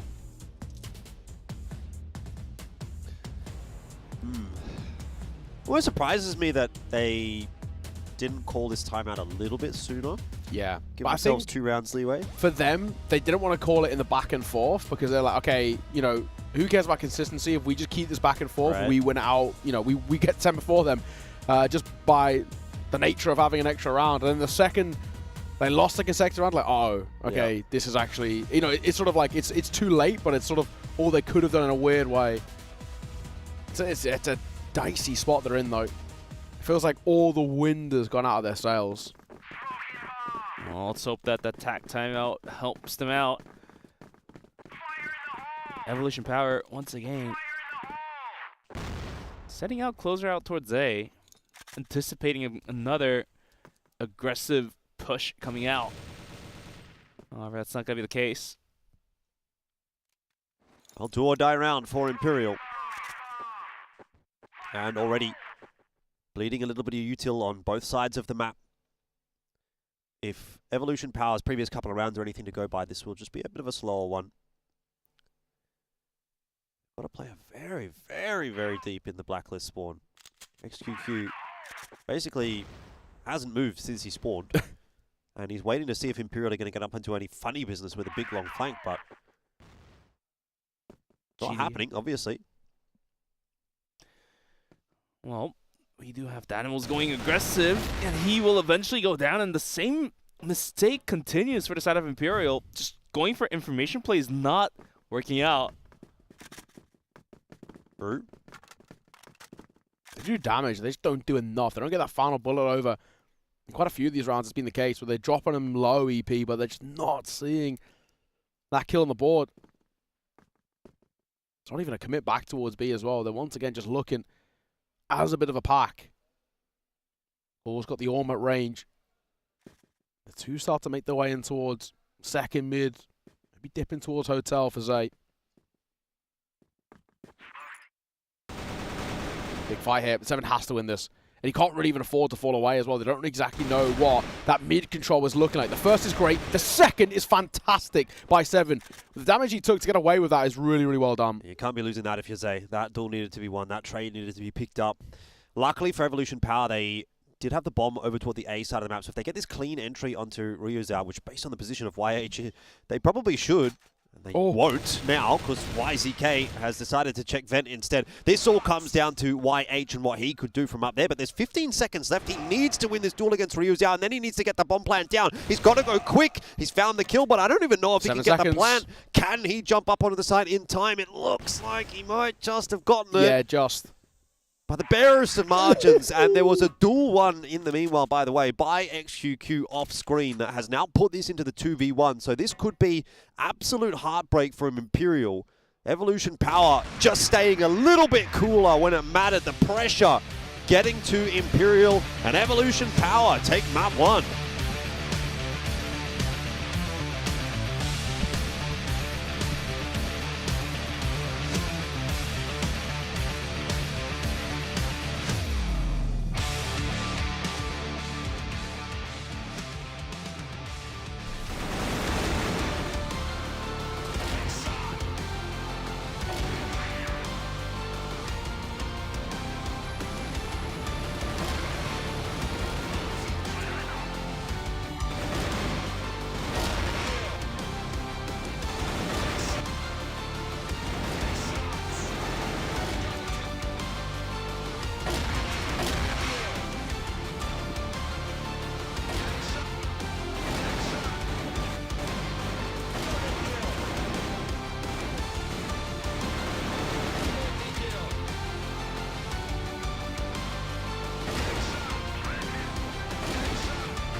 Well, I'm equal parts impressed and disappointed by both teams actually out of map 1 there. I think there's positives about Imperial. I mean, the first sort of half of that game, let's just say, was really, really good.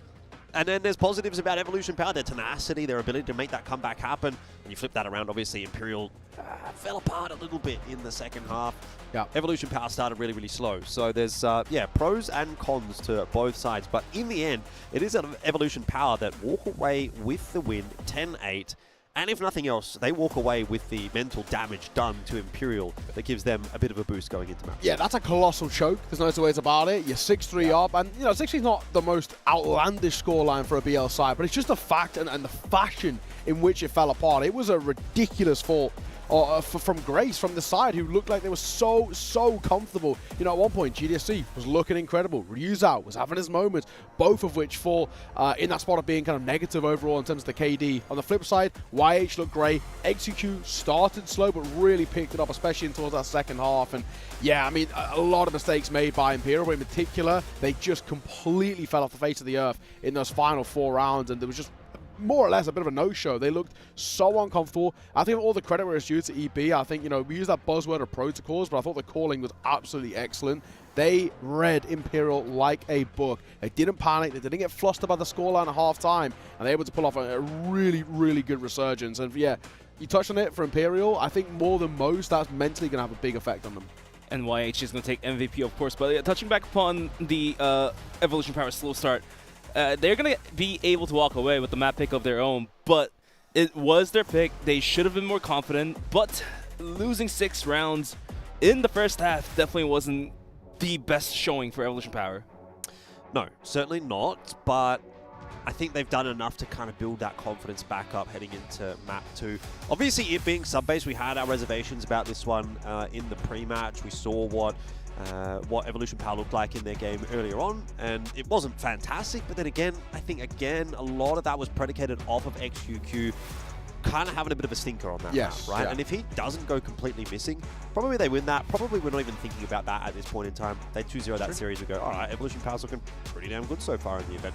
So there's a little bit of an exception to the general think tank there, and having a look at the stats overall, you know, again, it is a map that Evolution Power do play quite a bit domestically, so they've got a pretty good read on it.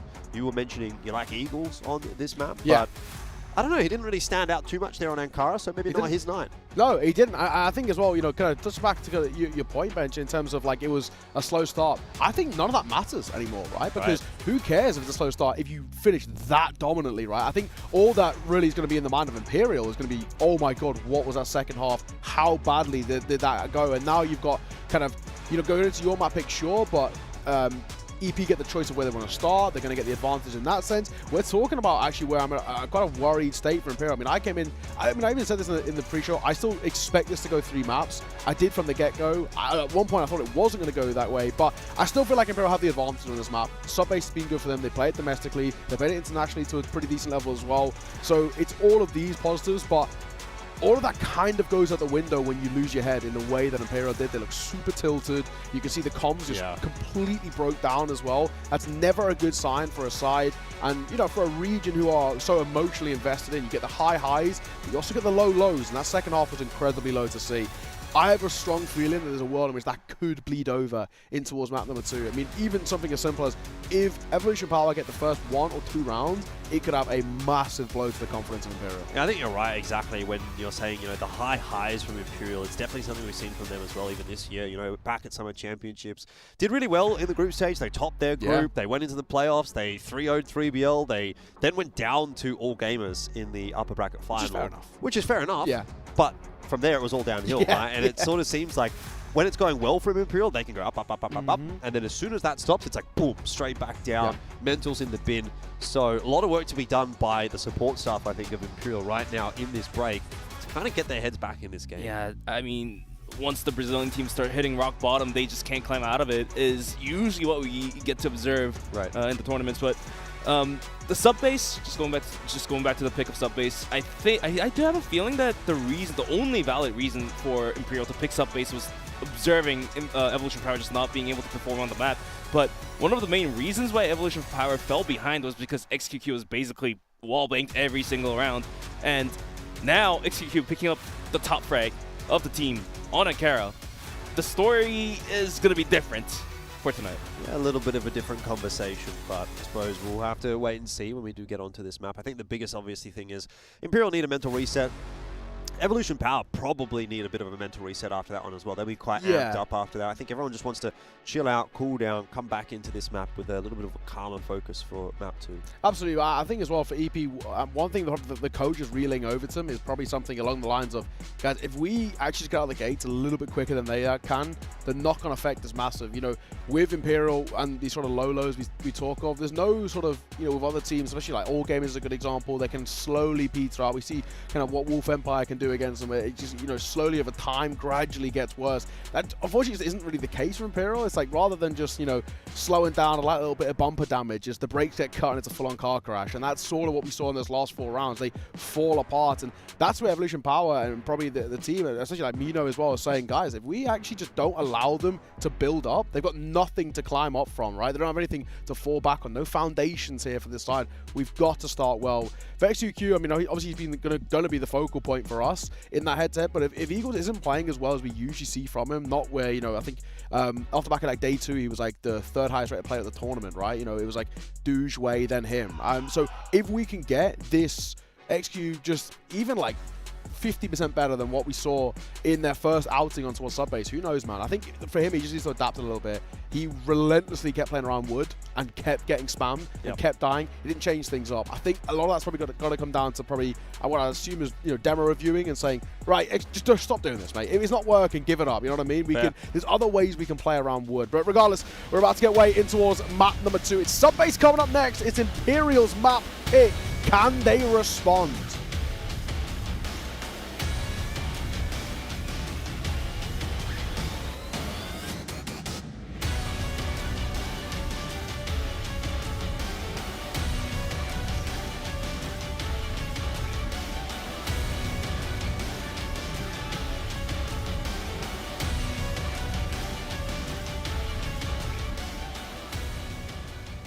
Well, here we are, sub-base, and it is time to find out whether or not Imperial are going to cause a bit of a ruckus tonight and send us to a map 3 or not. Early exchange in control room. It ends up actually being favourable for Imperial on this GR side. YH might be able to catch someone on the exit, though. 7 still on his way out, and YH boldly pushing his way into lockers. That is a huge timing from him. Very, very good game understanding. Fair play on the timing there as well. And then again, he now just doesn't need to commit because they've got lockers control. They know there's no one into his back box as well, so they can actually just play to sort of pump the brakes. They're going to re-aggress in towards lockers as a duo. And I like this. Got Mino in support. Yep. Danimal's sort of stuck between two places because he knows about this rat that potentially can come through from mid. YH needs to look down to his left. He's going to jump down. He's going to get him in the end. That's good enough. And another kill that comes through in towards mid gives him so much control on the site. This is what I spoke about. EP come out the gates flying. If they beat Imperial at their own game, which is this quick style, occasionally these tempo shifts, I really feel like it can have a massive knock-on effect. Yeah, nice fast B split coming out from Evolution Power. Recognizing their opportunity based on the timings that were hit. But Eagles not done just yet. Got that first kill. No more than that. And it's done and dusted pretty quick smart. So Evolution Power 1-0 up. Great start to the map. And it will be another little bit of a mental break for Imperial as they lose the first round on their own map. I mean, after the machine room skirmish, Imperial was up a member, but eventually YH was just going to be able to make a very smart play. Follow 7 right behind his trail, get him down. And some way, somehow, Evolution Power just wins that round like that. And now Danimal's posted up in the middle. That works out perfect. Izay goes down, and he's going to fall back right away. He books it. It's a nice little response, actually, as well, because that smoke comes down, and he knows that he has a little bit of a gap to work with by the fence. It's just a re-aggression that we know Imperial are so good at. And on the other side, you've got to question Zay a little bit there. I know he likes to get sort of active. He likes to sort of make his own moves, but he's got no support. He's so hard focused on stairs. The best way he could have gone about that is have execute right here, and he could have shot on tracers, but ends up not being the case. One of the things that actually cost EP a lot in the GR side in map number 1 was actually when they were getting isolated really easy, and unfortunately that's a sort of another one of those sort of rounds. XQQ looking in down towards double doors. That's where the pot shot not gonna hit. The timer will be burnt down towards the minute mark here. Early pause? Yeah, interesting. Is that tech or if that's tack, this is quite a big call. I think that's a very strange time to call a tack timeout for both teams, honestly. Yeah. It doesn't make sense to me one way or the other, but that can't be EP, surely. It's got to be technical. I've got to assume that's a tactical pause. Yeah, this early on, that's such a risk. Staffs walking up on the stage, so I have a feeling it's going to be technical for sure. Yeah, if it is Imperial, that's very interesting because they're a man up right now, and it might end up being quite costly. Box spam isn't good enough. Actually, got 1-for-1's not too bad there. Danimal's re-swing needs to be careful. He's not stuck in this corner and window. He can't really fall back from here, and that's the issue. Missed shot from Eagles. He expected the swing, only saw the shoulder and shot at the preemptive angle, may I say. 2 versus 3, not impossible. This fight on towards GDSC is of the utmost importance. He takes a little bit of a tag, and he's hard focusing stairs as well. Cold swing, backside, jumping up on towards the missile. Down he goes. 2 versus 2. C4 going to go down, and YZK just holding for rotations. That round is over if GDSC wins that duel. Right now, though, the round is very much on, and it's very much looking like it might be Evolution Power. There's the info as to where 7 is coming from, and Mino just absolutely whiffs. He was very disappointed with himself. You could see in the player cam. That was a huge miss from him. How did he lose that? He literally is pre-firing in the right angle too. That's bad. That's really rough. I do wonder, this is going to be technical. Yeah, I was going to say, it is someone over towards EP. He took his headphones off mid-round, and I was thinking what was happening. Yeah, that makes sense. Luckily, he wasn't the one who was alive in that fight, so I guess that's okay. It's the worst thing, you've got no sound and you're in a 2 versus 2, but yeah, Mino's going to be annoyed. That round, I mean, who knows the knock-on effect, but it's a bad one to lose. Bad 1v1 to lose, I guess. The round itself is whatever. Oh, there might be an issue on Imperial side too, actually, go to think about it. I mean, both sides have players with headphones off, so we'll have to wait and see if it gets sorted out quickly. At least it's one of those tech pauses which feels like it doesn't affect momentum really as much. No team are really in control right now. If it had been like a 2-0 start for Imperial, for Evolution Power, say, and Amino had won that 1 versus 1, then we could talk about, ooh, will this allow sort of Imperial to get back into it in terms of the feel of things and maybe ice out EP a little bit. But for the most part, I don't think it's too damning. It looks like we're ready to jump back into the lobby. We're tied at 1-1.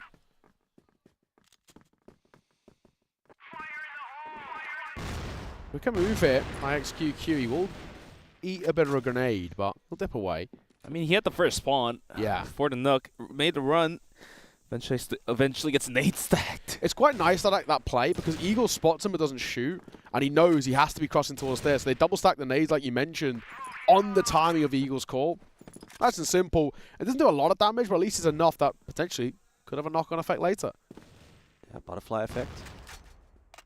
Ripple effect, whatever you like to call it. Big spread across the map, though, from Evolution Power right now. Do you know what effect I was learning about the other day? The Mandela effect. Okay. You know that one? It's like when you... It's when you think you've seen something, but it's actually never been there. Like, you're like, oh, I swear this TV show used to have this character in it. And, and then you realize he's never been there. Okay. They're actually quite interesting. There's loads of them that you will, like, to this day think, or like, this brand has this color. And you're like, oh, I know that this brand is always blue. And it's like, actually, they've never been blue. They were always white. Makes you wonder, though, like, eyewitness testimonies, how reliable that becomes at that point. I'm going to find one for you. All right. I mean, there's a bunch on Reddit. Yeah, exactly. It's a bit of a slow round. It looks like you've got some time here. Yep, just about a minute onto the clock. No real signs of interest from Evolution Power. Just looking down towards the middle, essentially. Just burning through the utils of Imperial. They're going to make the run for the double doors, is it? I got a good one. Right, this is one that actually caught me off guard. Well, we'll hold come on back for to a that. second. Yeah, we'll get to it in the next round because there's a push coming through from Evolution Power and it's not gone too swimmingly. So far a 2 for 1. Eagles is stuck in the corner. YZK can't win his duel on the Danimals. But elsewhere, Mino and YH combine for a kill. Plans going down. XQQ. He knows. Does he? He's got a feeling. Spidey senses tingling. Ryu's out. This is actually a really good angle to hold because he holds him for the cross. And if XQ, if he swings out a little bit to the right, he then gets open to the other angle too. So it's actually a pretty mean position to hold, but Ryu's got to make a move. Or just a spam. Well, it's really good now because XQQ is going to have to go back toward B.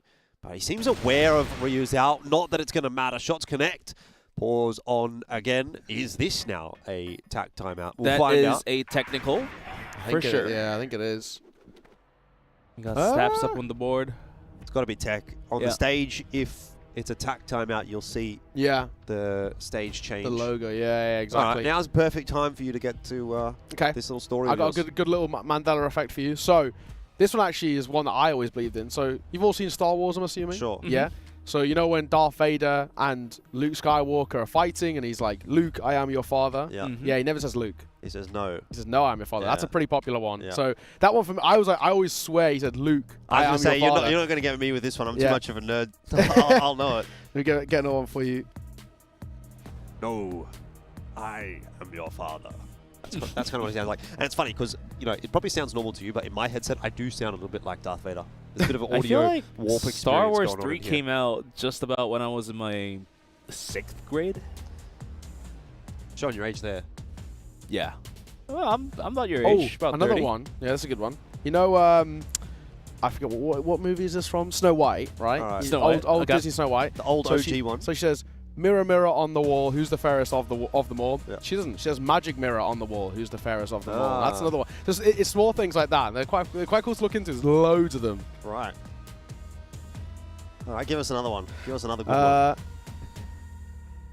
Okay, another one. This one actually, you definitely won't get you, Jordan, but we'll get, I think, most other people, is the location of New Zealand. Okay. So most people think New Zealand is like north of Aussie. It's actually south. Yeah, it is. So when you look at a map, you're like, wait, it's below? Yeah. Yeah, most people think it's like a bit more north of them. I don't know why. It's obviously east, southeast. Yeah, sort of. southeast. Most people think it's north, basically. Yeah. That's interesting. Yeah, I mean, I personally think, I thought, rather, New Zealand's above Australia. What? Yeah. You're capping, bro. That's what a lot of people think. A lot of people think that New Zealand is north of it. Yeah, I thought it was. This is a Canadian education system right there, bro. Yeah. Well, I mean, I'm probably never in my life going to visit Australia unless I, you know, go visit a friend or something. Unless CrossFire do an event there. It's a nice Bring place. it back, boys. Don't think there'll be a CrossFire event there. No. Another one. Just the last one here we do. You know, Pikachu has like the black-tipped ears. He's black and yellow. And he has a black-tipped tail. He doesn't. Brown. It's nothing. It's yellow. It's all yellow. That's cap. See? It's small things like that. Yeah, he doesn't. He has no tip on his tail. It's just a yellow lightning bolt. All right.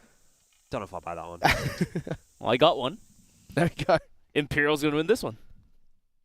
They're hoping to. Yep. Oh, If they can start well, actually, on this GR side, it could spice things up a little bit for EP. But it's hard to get any consistency when there's all these sort of timeouts coming through. Yeah, for sure. So it's just a little bit like we've not really eased our way into this series just yet. Yeah, Evolution Power is taking all the time in the world before they make any sort of move, really. Because Imperial are, I would say, generally a little bit more of a momentum-heavy side, these tech pulses could have a bit more of an effect to them. Because we know they like to get, snowballing. Oh, that's really laboured from Ryuza, but he gets there in the end, thankfully. Milano struggling with the aim. That's the second round where he looks like he's had an aim duel that he should win and has just completely whiffed by the looks of things. Some shots coming back on through here from Evolution Power, but not enough to really convince the scorers. YZK, again a long spray, and there's another pause. This one has to be attack timeout now. Yes, it is. Yeah. It's by EP. Okay. Whew. If that was another tech one, that's so awkward. Thankfully, it's not. No. It's getting to the point where the attack timeout actually starts to make sense here for Evolution Power. They're going to want to nip this in the bud before it gets too outrageous. Already had to make one big. Yeah. They don't want to repeat as well, right? They don't want to. Don't want to see exactly what happened where they have to put 7 rounds up in a half just to be able to just about win it out 10-8. I got a Pikachu fact for you. Go on. Do you know the difference between a female Pikachu and a male Pikachu? It's to do with the tail.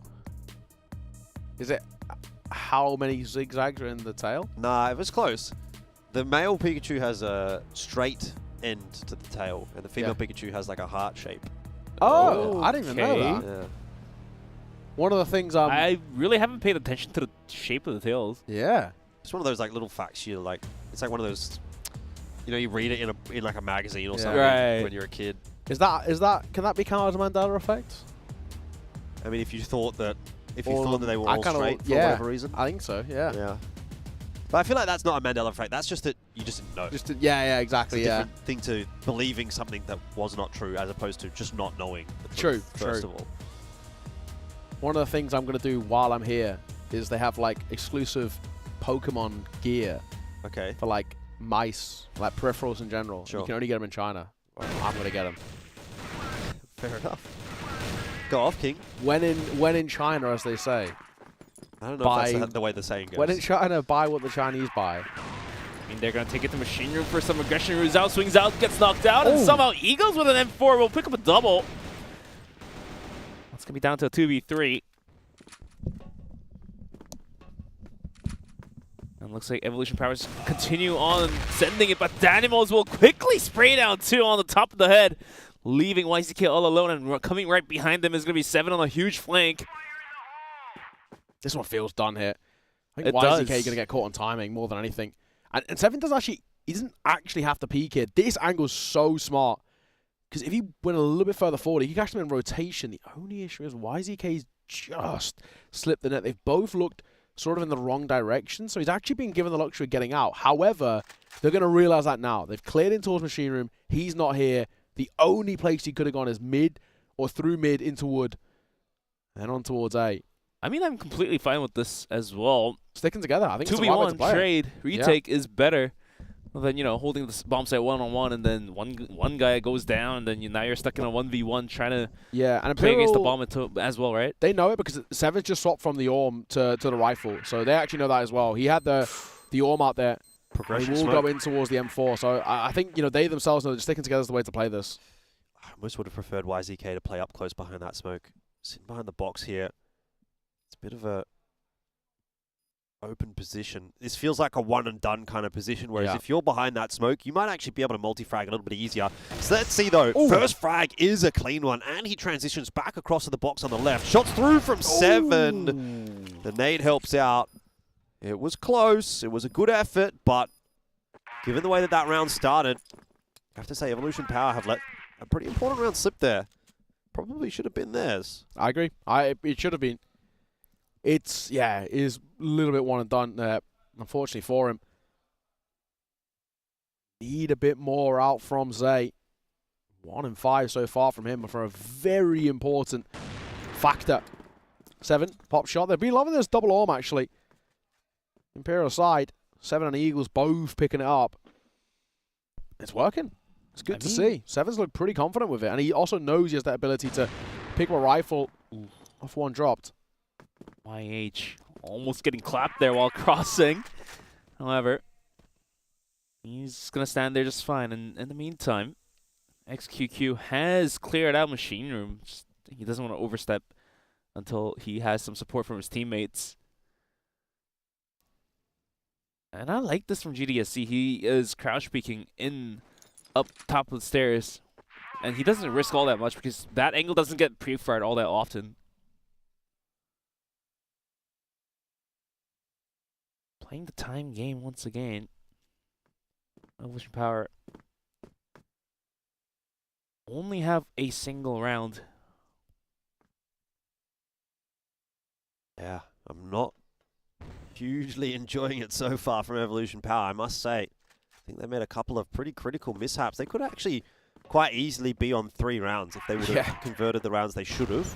Mino and that one just gone, right? Yeah, exactly. Both of which arguably, maybe not so much the one just gone, but definitely the Mino one should have gone their way. Yeah.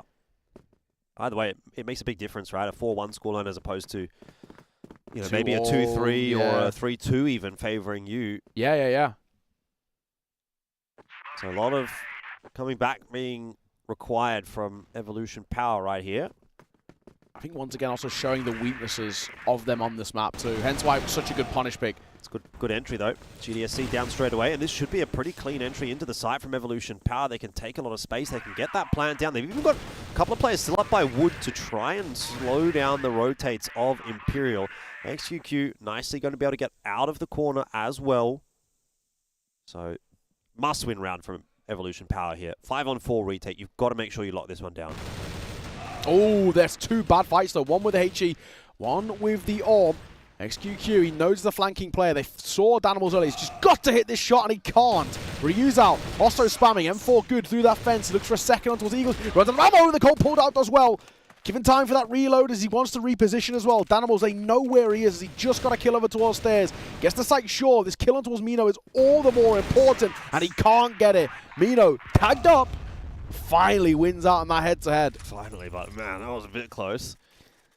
Those first couple of entries on the retake from Imperial had me a bit worried for Evolution Power for a second. Still, Imperial holding all the cards at the moment. 4-2 the advantage. They've also still got their timeout in the back pocket. True. It's their map pick.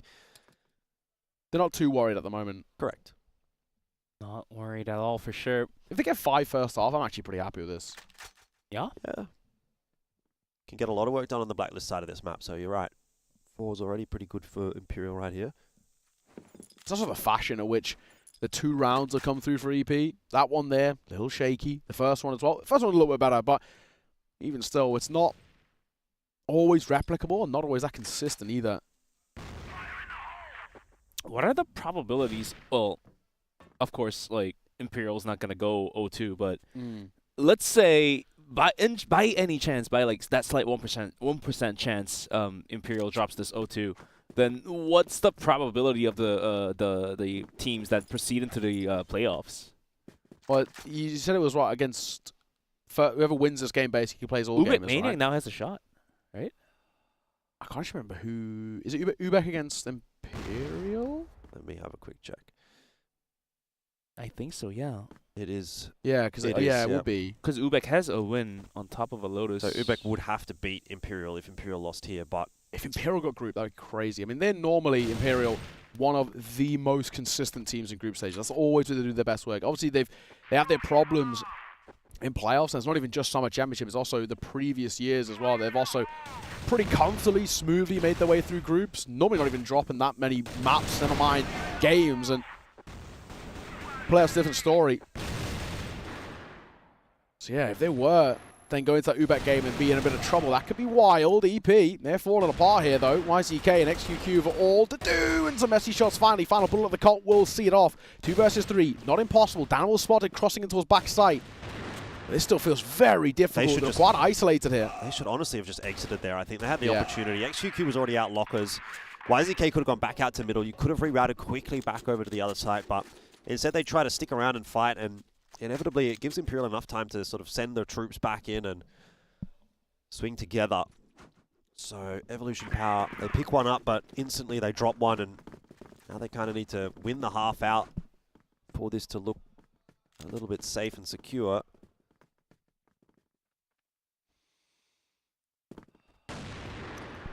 Eagles going for the pass shot. I mean, sure, Blacklist is the better side to play on sub-base, but for Evolution Power, it just feels the way that they can juice out 6 rounds, 7 rounds on the Global Risk side based on their playstyle and skill set. You're more of a believer than I am. I am. I'm not feeling this from EP. This map has looked bad now in the technically 3 halves of it we've seen from them.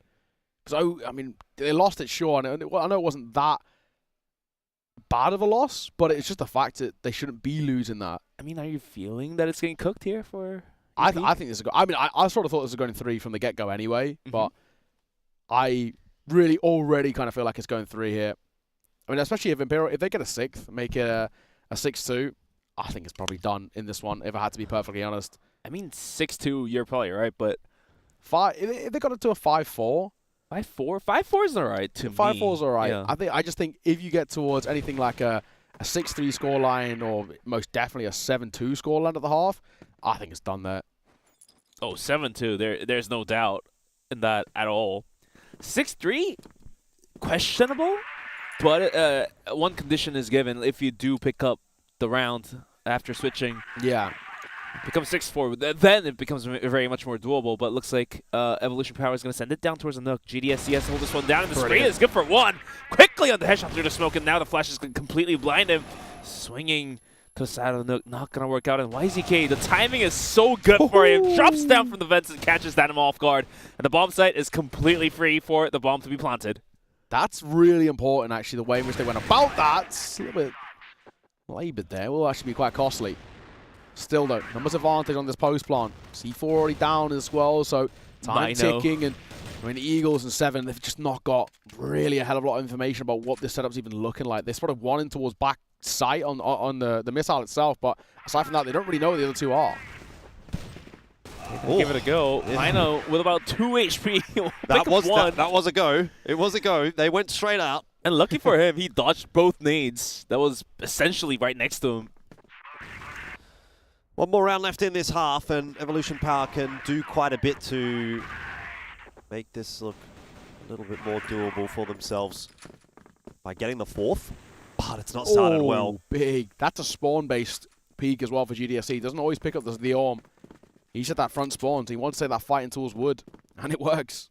Very well done. He immediately swaps the Orm back over and picks up the AK. I love that. Small little adjustment. This is where that 6-3 is looking potentially possible. 7. Quick shot of his own. That is lovely. This is looking very good indeed.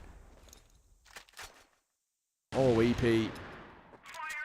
Not a fan of what we've got on the cards here. If I have to be perfectly honest, they have really had their woes.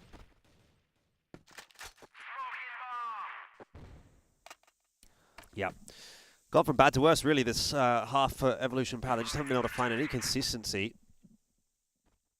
I mean, they did still found their 3rd. Just need to pick up this one to still stay in the talk in a healthy manner. Tough, though. 5v3, man. This is really asking a lot. Double stack here towards window. 7. Yeah. He was waiting for that one. He knew it all day. And even if he did die, the trade would have been immediate. There's another player in towards window there, so he would have been fine. Zay's having a hard time being present in the lobby. 2 kills only after 8 rounds. Oh, if he drops down, this is gonna be spotted. Probably, yeah, he's definitely spotted. It has to fall back. He knows that too. Don't need to beat that Daniels. Don't risk you losing your head for nothing. Well, Zay. Oh! He might actually make this one doable. Double kill from Zay. Minnow's got himself one. Spam in there from Ryu Zhao. The trade just missed. Ryu Zhao so low off of that exchange, but this is doable. Zay looking sharp in this round so far. Has been a bit missing. 1-7. Spotted out by Ryu Zhao. Can't get the shots across. 6-3. Imperial will hold on for that last round of the half. And once again, a pretty significant advantage heading into the halftime break. I mean, they almost made it happen. I mean, they surely brought it down to a 2v3. To a 2v2, and then just the timing was a little bit off for Zay. 6-3 first half. Imperial looking very strong. And Seven's gonna get tagged while crossing. Imperial, they might just send it down towards the nook, going for the A split. Zay's gonna shut down Ryu Zhao, and the nade is good to land on 7. Wow. And YZK's nade is also on point, right on the money. It's a pretty decisive start to the half from Evolution Power. Assuming Eagles doesn't find a way to convert it, of course, but good start. And it's more or less mirroring what we saw last map. 6-3 at the half. First round of the half, Evolution Power wins it, brings it back to 6-4, which just instantly kind of relieves a little bit of the pressure, because 6-4 is a very, very different ballgame to a 7-3. For sure. Also the fashion as well. It was really quite scrappy from Imperial. They're normally so kind of solid in the way in which they play. We're going for a quick play here. If you can get 2, that's okay. It's bought time for Zay on that rotate, playing up towards the missile himself. Flash won't do all that much. Second, same as well, as head was tucked. The third does catch him a little bit, hence why he's pushed off the angle. The Colt's in trouble here. He gets a bit of support. He's going to get the reload off as well. Next QQ up close. Quick trade. Quick find. 1 versus 1. YZK and Eagle's going to dip away. But YZK's on for the flank here. This is super scrappy. He then doubles back as well. C4's dropped on towards the A site. Wow, YZK's playing this one so passively. On a 1v1, might as well go for the passive plays.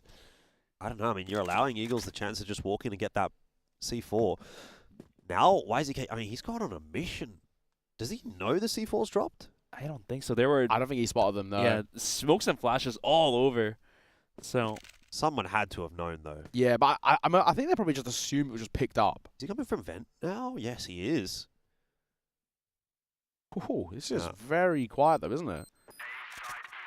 Well, he's given Eagles all the advantages now. C4's down. Eagles has had time to find a post plan if he wanted it to, but YZK creeping down the stairs has now been spotted. Both players have seen one another. YZK's going to go straight back up to the window and back around. He's going to quickly flank through to stairs and see if he can maybe just catch Eagles on a timing, though. It seems Eagles is aware of it, prepared forward, but the shots are so clean. YZK backs himself and wins a critical clutch for Evolution Power. He's had a great map so far, actually. 14 kills now as well with that last. Brilliantly played it. It looked like it was super passive, maybe slightly nervy at one point as well, but it ends up working absolutely fantastically in the tail end. And only a 1-round game in this now. Imperial, that's twice where they've had advantages to work with and they don't capitalize upon them. Is there a comeback cooking in the pot, Neo? Maybe, honestly. Imperial looking shakier than usual on their BL side. Maybe a little bit traumatized from dropping that previous map. It's probably actually weighing on their mind a little bit, thinking, you know, we were at such a lead and we let it slip. We started badly in towards map 2, and yeah, it might actually be sitting on their mind just a little bit. Because they're not even playing the traditional Imperial sense, which is taking, you know, some steps back and really waiting out the util, playing slow. They're trying to force it, it feels, and that's where things are slipping away. And this time, Evolution Power playing posted back with the arms. YZK going for one as well. Imperial's thinking about testing the water. I'm not sure if GDSC picks into it. He's going down in a blink of an eye.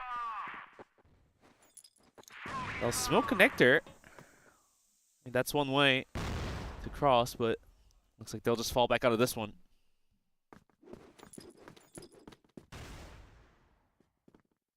This is more like Imperial, though. Slowing it down, baiting out util, baiting out fights. This is sort of, to a degree, their kind of bread and butter a little bit more. Looks like an A setup with a split through mid with Ryuzao holding for those lurks. But there is presence here. The 3 players. YH, Nino, XQQ, and even YZK coming over too. This could be a little dicey. I feel like he's going to hit one, but he has the AK. It's not the right weapon for that angle. It's trying to spam through, and it's a very, very good round from Imperial. That's more like it. That's the sort of rounds we expect out for them. Draw out the clock, draw out the fights, and then pounce, change in tempo, mid to late round. Really well done. Last guy spotted. Zay, no chance. Might get killed by that jumping shot, in all fairness. And down he goes in the end by Danimals. Much better. Much, much better. Smack them all. Zay couldn't find the head.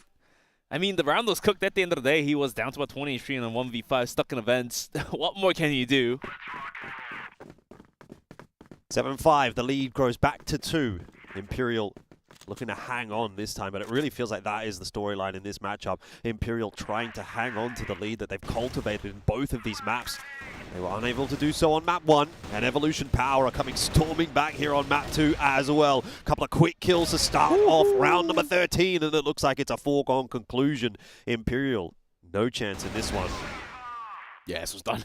So swapping rounds once again, and since Imperial has a round on top, they can surely reach for 10, right? First, before Evolution Power does? Yeah, I do like these, more often than not, I like these sort of quicker rounds, just aside from when it's Imperial.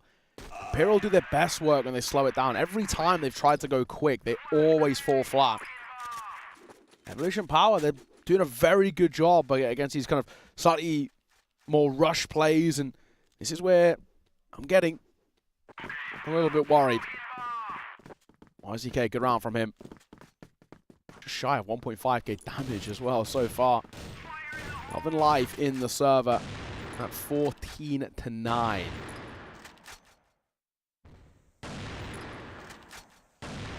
Seven, 6, just one round differential.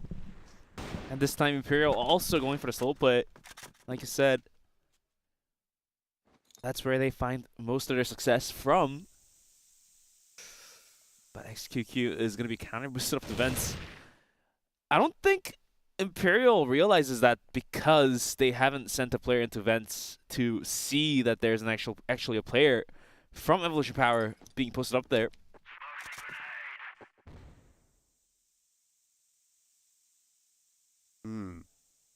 Slow approach from Imperial. The grenade just going to give GDSC a bit of a tickle, but there's a re-aggression into lockers from Evolution Power. Minnow just set up to watch that.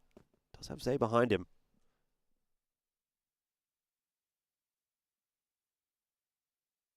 This is more like Imperial. Slow it down. Wait to see what the reactions are looking like for EP and then utilize it against them. Yeah, if you recall, when Evolution Power did this on Blacklist side, Imperial were kind of baited into making some info plays. Yeah. Losing players a couple of times on Ankara. Does not look like Evolution Power are going to fall into that trap. Still got a good amount of util as well. Ready just in case they need it for a retake.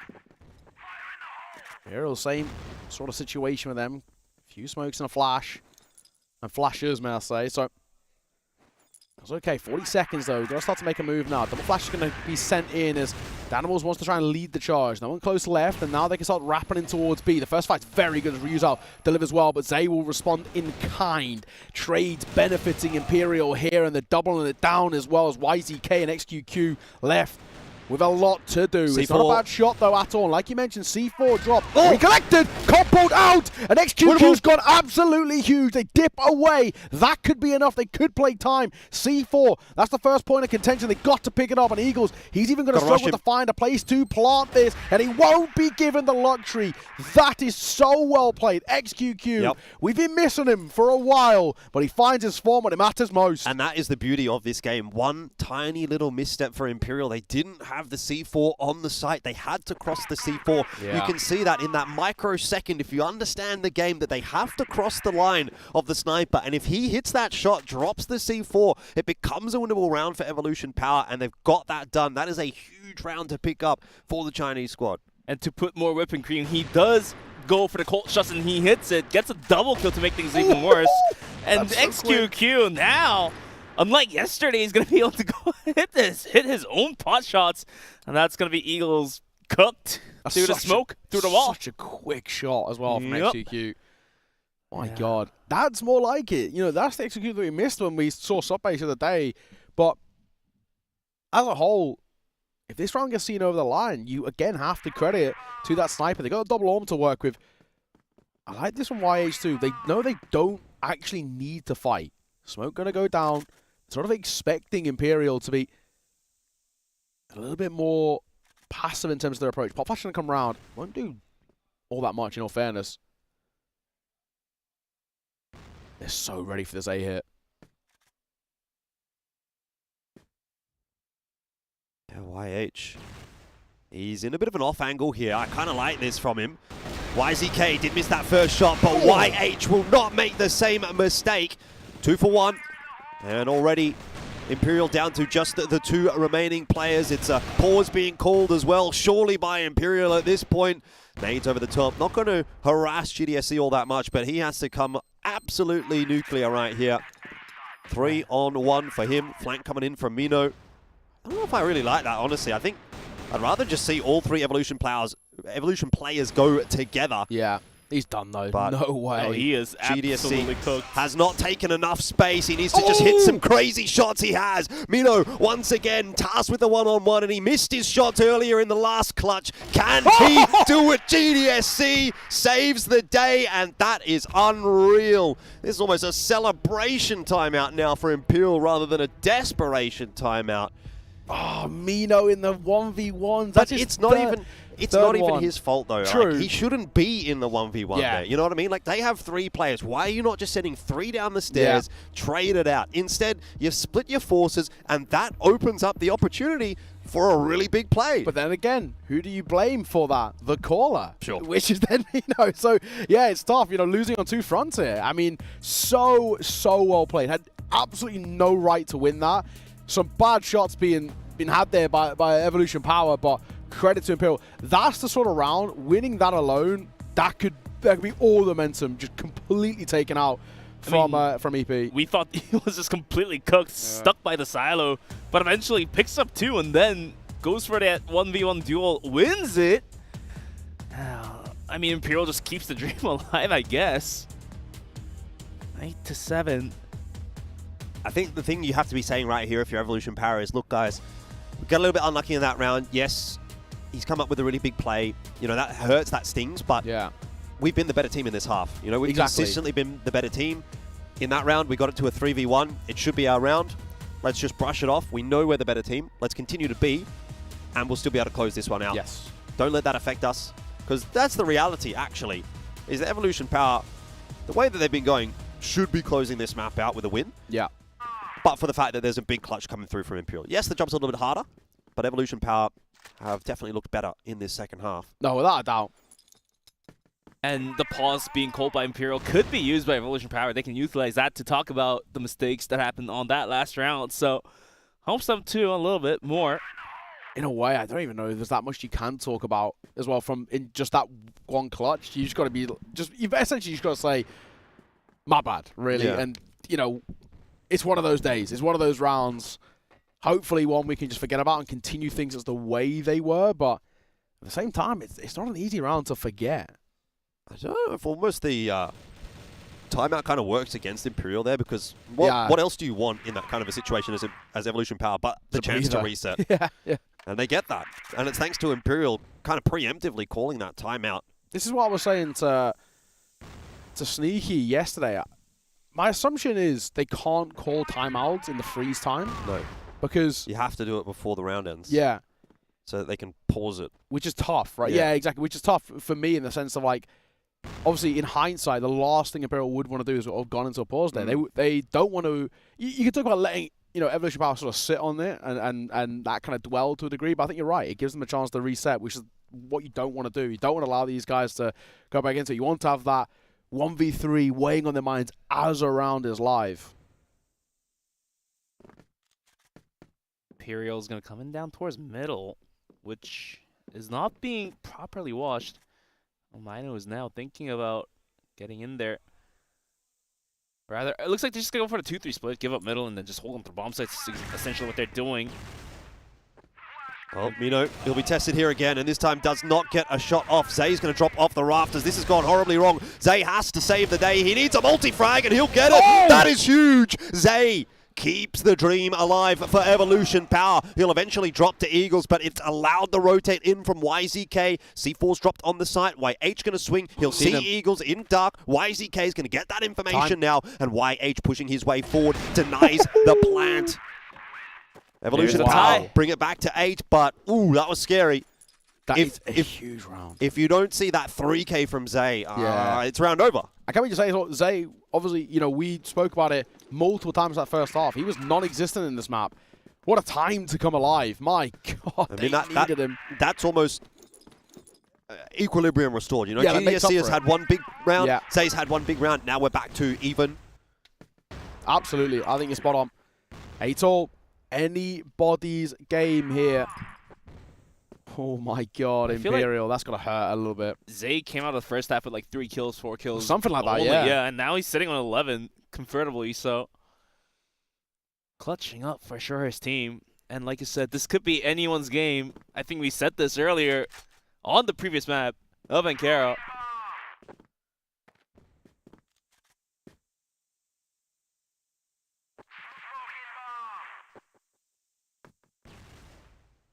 Animals going to get a bit of room. Nice opener, though, going to come through from Mino. Might be able to do it in the closing, but opening's not too bad. Imperial, oh, they fall flat so quickly. They try and bound in as a core of 3, and in a matter of moments, left down to 2. No fights go their way. No trades either. And then a flank of his own from Y8 does well. Last man of Eagles. What can he's got no way of collecting that C4. No way of winning this round, really. And it'll be Imperial halfway off the plank, basically. And all it takes is Evolution Power one more step to push them over. Getting fired up as well. Evolution Power. Feels like the first time I've really heard them get super loud. 9-8. And the music starts to play. It's Imperial's head on the chopping block. Look at Eagles, man. 8-14. No show from him. And he's normally actually pretty sick to watch in this map. He's a little bit more versatile. Sometimes he uses the rifle as well to try and find some of these advantages, but he has been struggling. Hasn't been his day today. No, not at all. Map one wasn't even exactly great from him. Well, let's see if Evolution Power can break the hearts of the Brazilian fans once again. Another 10-8 on the cards. It started so well. Evolution Power, it looks like they're getting it done, but 2v3, it's not locked in just yet. Mino, he needs to help his buddy. XQQ maybe doesn't need the hand. 7. Here's the last one standing, but not for long. That is that. Evolution Power will take the series 2-0, breaking the hearts of Imperial.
That has got to hurt if you are an Imperial fan, supporter, or just Imperial themselves, because that really did feel like a very winnable series. But Evolution Power clinching the deal on both of those maps, 10-8, 10-8.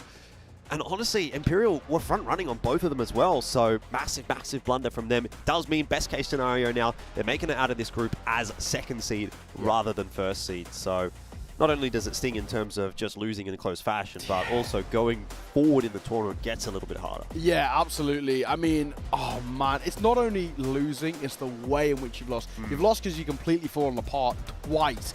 It's all well and good where we can say, fair enough, you did it on Ankara, it's Evolution Power's map pick, it's not the end of the world.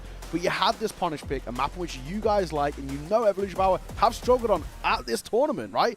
And, oh man, that's got to hurt so much. I mean, I even turned around just as the kind of the final kill came through and super tilted Imperial, as you would expect. We know they're a very emotionally invested team, but that's the type of map and the type of series that keeps you up at night. That's the type of series that means these guys aren't sleeping for a long time tonight. Right, and hopefully for Imperial there's going to be something better in the future, because it's going to take some recovering. Yeah, I mean, there you have it, but at the same time, the chances are very low.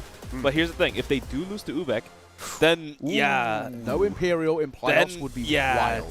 It's going to be very tough. But yeah, like I said, the chances are very, very low. Imperial, they do have the skills, they do have the mechanics, they do have everything else except the loss here today. I mean, it sounds wild, like, and I understand why you're sort of telling it that way, but when we think about how Imperial tends to go at these international events, when the going gets tough, then actually the tough doesn't really get going. They do kind of start to slide a little bit. That's what we saw at Summer Championship as well. They started really well. They topped their group, and then they got into those playoffs, and once they started losing in playoffs, they just didn't stop losing. So now that they've started losing, and in pretty awkward fashion there as well, I do wonder if this is actually not the best possible chance you could have gotten for Ubek. I mean, I'm not going to say, I think, look, when we get to that series, I will still probably predict Imperial, but Ubek got to be feeling pretty good about this. And on top of that, even if they do win against Ubek, because they're going out of the group as second seed, they will either have to play against Q9, Wolf Empire, who has beat all gamers, or 3BL, of which all three are... 3BL Antisocial still yet to be played. Yet to be played, but most likely 3BL is going to come out as top seed. I don't think you should be that confident there. Yeah. As a West enjoyer, I'd rein that one back in. I reckon I'm in on an Antisocial, but we'll talk about that when we get to that later. Yeah. Either way, as you say, obviously taking second seed, definitely less preferable than taking first seed. That's the big takeaway. Stats tell the story, don't they? YZK stepped up, XQQ didn't go missing this time. Sub-based, instead of being an 8-10 loss, is a 10-8 win. Don't know if that's maybe just a little bit of magic coming through from XQQ there, but Imperial, it didn't really feel like anyone kind of had their big moment apart from GDSC. One round from him. Honestly, got it closer than maybe it even should have been. And the one player they really were missing as well was Eagles. He was a no-show, which is crazy. You know, the second we get XQ back online, it feels like a perfect time to have a good little head-to-head there. But no, complete no-show coming forward from Eagles. He really, really could not get going when it was opening, whether it was finding a little bit of room in towards wood. So, yeah, tough time without a shadow of a doubt. And Ubek actually, just at the moment, literally AP, ahead by the finest of margins there in that sense. Obviously, it'll come down to that final game in Group C to see who actually ends up getting second spot. But, the teams that are potentially up ahead, regardless of who comes out of Group D, the group of life, but the other side, Q9, their current form looks absolutely incredible. Wolf Empire, we know how good these guys are. I mean, the fashion in which they beat AG, especially on that map number 3, means that, I mean, for me, I think probably the scariest team in the world currently in terms of just consistency out from them. So, it makes things considerably harder. But I think the main thing for Imperial is just a change of narrative, the change of story. These guys are meant to be, I don't know, the group stage merchants sounds like I'm being,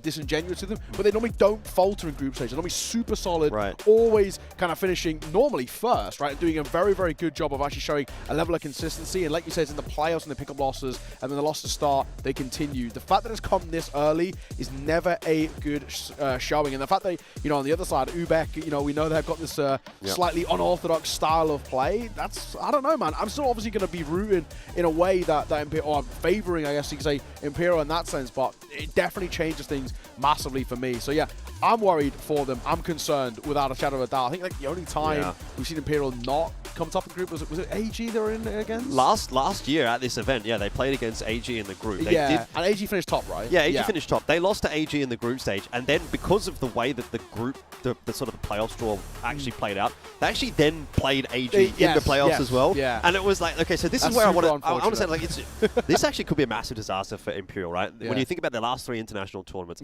Okay, so this one, let's just assume they do make it through to playoffs, but they do it in second seed. It goes wrong, they're out. Boom, done. Unfortunate. Summer Championship, made it out in first seed from their group, looked fantastic in their group stage, lost to AG, boom, done. Yeah. Disappeared, got dominated by Wolf Empire in the lower bracket. At this event last year, CFS Grand Finals 2023, lost to a team in group stage, but still made it out. Played the same team in the playoffs, lost 3-2, full best of 5, went the whole distance, lost that. So it's like everything that's possibly going wrong for Imperial at these international events is maybe starting to come together. Unfortunately, against them, not for them. But, you know, like, they just seem to have this unfortunate run. Even though they look good in a lot of cases when they're playing internationally, the CrossFire gods are against them. So they have a good run, but they end up running into a brick wall, like a whatever that wall big is. Brick wall. Whoever's, you know, last year it was AG, this year it was AG and Wolf Empire, and here, I mean, we'll see what it ends up being, but it could be AG again that they go up against. It very much could be, and even if it's not an AG, it could be the team that are AG's Kryptonite and arguably the best team in the world right now, Wolf Empire. Right. Nobody wants to face them. Q9, who, you know, Sneaky's even been saying they're actually the best team from China these days with AG's inconsistency. And I don't even think he's that wrong. Jay's not exactly looked fantastic standing in with this team with a change, obviously, from Jabal to him from the Summer Championships to now. So, yeah, maybe he's right. I mean, there is a real world in which it can be spicy.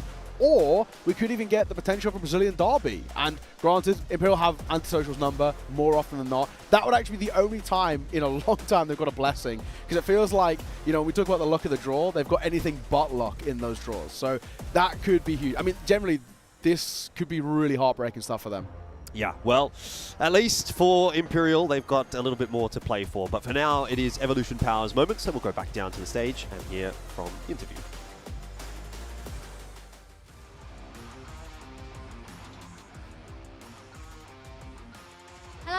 Welcome back to stage, and this is for the aftermatch interview session. And for the fourth match, it's the YH from EP. Congratulations, and congratulations to the MVP, YH. Hello, say hi to all the savers. I am YH from EP.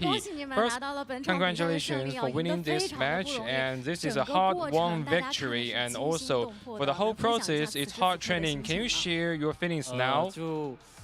I think this is like really hard one, like do or die. And let's recap the match. For the first map, it's Ankara.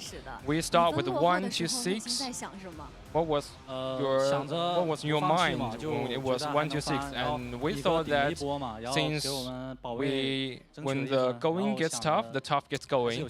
And I think that we are still have opportunity to win. So when it was 1 to 6, everyone feels heartquake.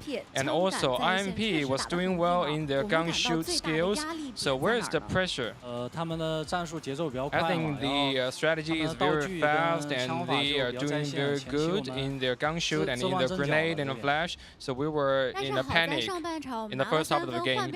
So in the first half of the game, we won 3 points. So after switch sides, so what's the difference in our strategy? So we've focused on the mindset, the leadership of YK, and also then we won the victory. And on the second map, sub-base, we were also lagging behind in the first half of the game. What was the problem? I think that when we were global race, like they were doing better, and then the second half of the game was like 7 to 7.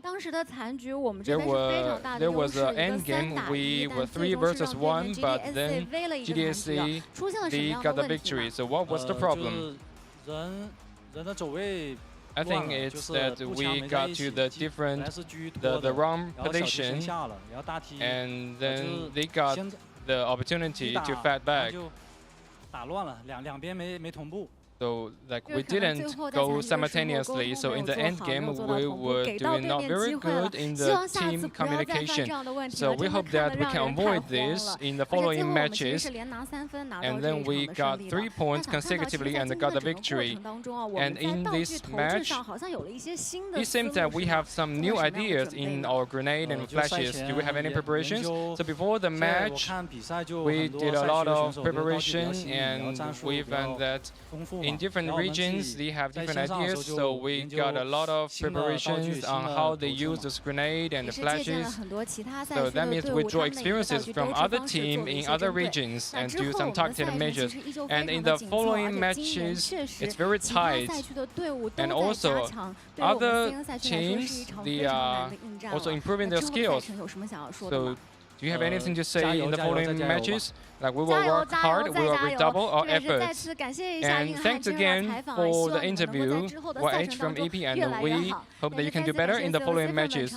And thank you for your support, all the savers, and all the 4 matches is very exciting. And also for tomorrow, we have 4 BO3, and all the team will bring us with excellent and extraordinary performance. And let's look forward to tomorrow's performance. Thank you.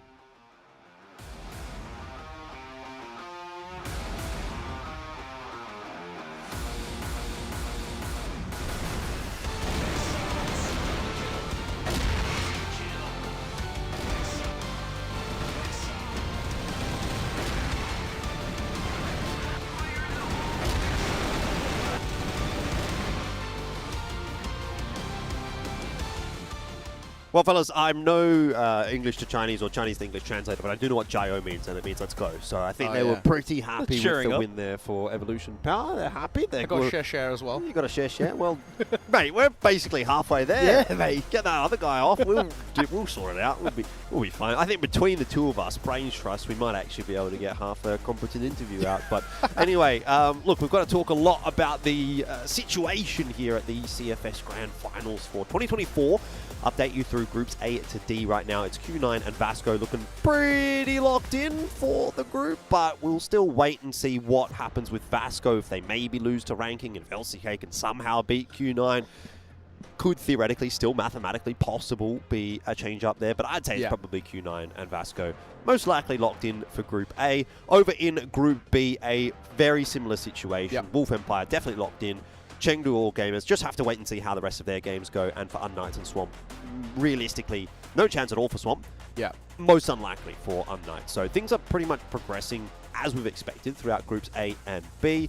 Over in C, Evolution Power at the top, they're guaranteed. Ubek Maniac actually currently sitting in second place, although they still have that game yet to play against Imperial, and that will be the decider match. So this one's not going to come down to a tiebreak or anything like that. This one is just going to come down to who wins that last game and whether or not maybe Ubek Maniac can get the upset over Imperial. And in Group D, well, this is where things might get interesting, more so the battle for first place rather than qualification. NEXTTOP and SGJ Reborn are done, but 3BL and Antisocial still yet to play. Bench, you had some faith in 3BL. Why? I mean, just from their showing in this offlane tournament that's happening right now, and all of those games are actually going to be played tomorrow. LCK versus Q9, UnKnights versus Wolf Empire, Ubek Maniac versus Imperial. All of these underdogs, of course, are going to be lower in terms of chances of winning, but they're going to be die-hard trying. For sure, for sure. And, you know, if they're die-trying, sometimes a miracle happens, a sun run happens, and one of these teams out of these 3 or 4 may just be able to take down top dog. Expecting any shenanigans? I mean, I'm going to be backing 3BL because they're my boys from the West, but I think 90% of people, if we do it like the predictions, especially from the other streams, will probably go with Antisocial. I feel like that's the clear favorite on paper. Yeah, exactly. But, you know, obviously I've got to back my boys. I would like to see that there is like some funny, weird worlds in which we could see the likes of a Vasco not make it, which would be wild if that happens. Obviously it requires a bunch of other results. I think the main takeaway I've had from today especially is ranking need to change, that's for damn sure. I think PM's probably on the chopping block. I think they're looking at Orm players and they're looking at snipers, and we've actually seen a couple from the region look all right. And I think, you know, with the Vietnamese teams really starting to climb up, man, who knows? But the ranking, disappointing tournament for them. I think they probably actually said we have a chance of playoffs here, and now being already out before we even get to the final day of groups is a pretty wild sentiment that we're in. So potential shenanigans would be hilarious if LCK somehow squeezed through. very unlikely, probably like less than a 5% chance, but would be very, very funny. And I think for 3BL, if they get a #1 spot, there's a world in which you come back to bite them, right? If you face AG in that next round, it's the worst case scenario. But then is Wolf Empire even better? Well, there is a lot to think about, but that's all going to be coming up tomorrow. It's been a fun day today. We do hope you'll join us again tomorrow. We've still got a lot of the group stage yet to bring you, and it'll be coming back same time and same place as today. We'll be there, and we hope to see you there as well. For now, though, have a good night, and we'll see you tomorrow.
Struggle feels like an endless fight, but the flame in my heart will burn bright. In this fight, we'll rise. No fear, no retreat, no back way. Stay together, locked and loaded. Be the enemy inside. I love the future. We're on the front line. 你就不能成败。I love the future. We're ready to shine， 现在解锁未来。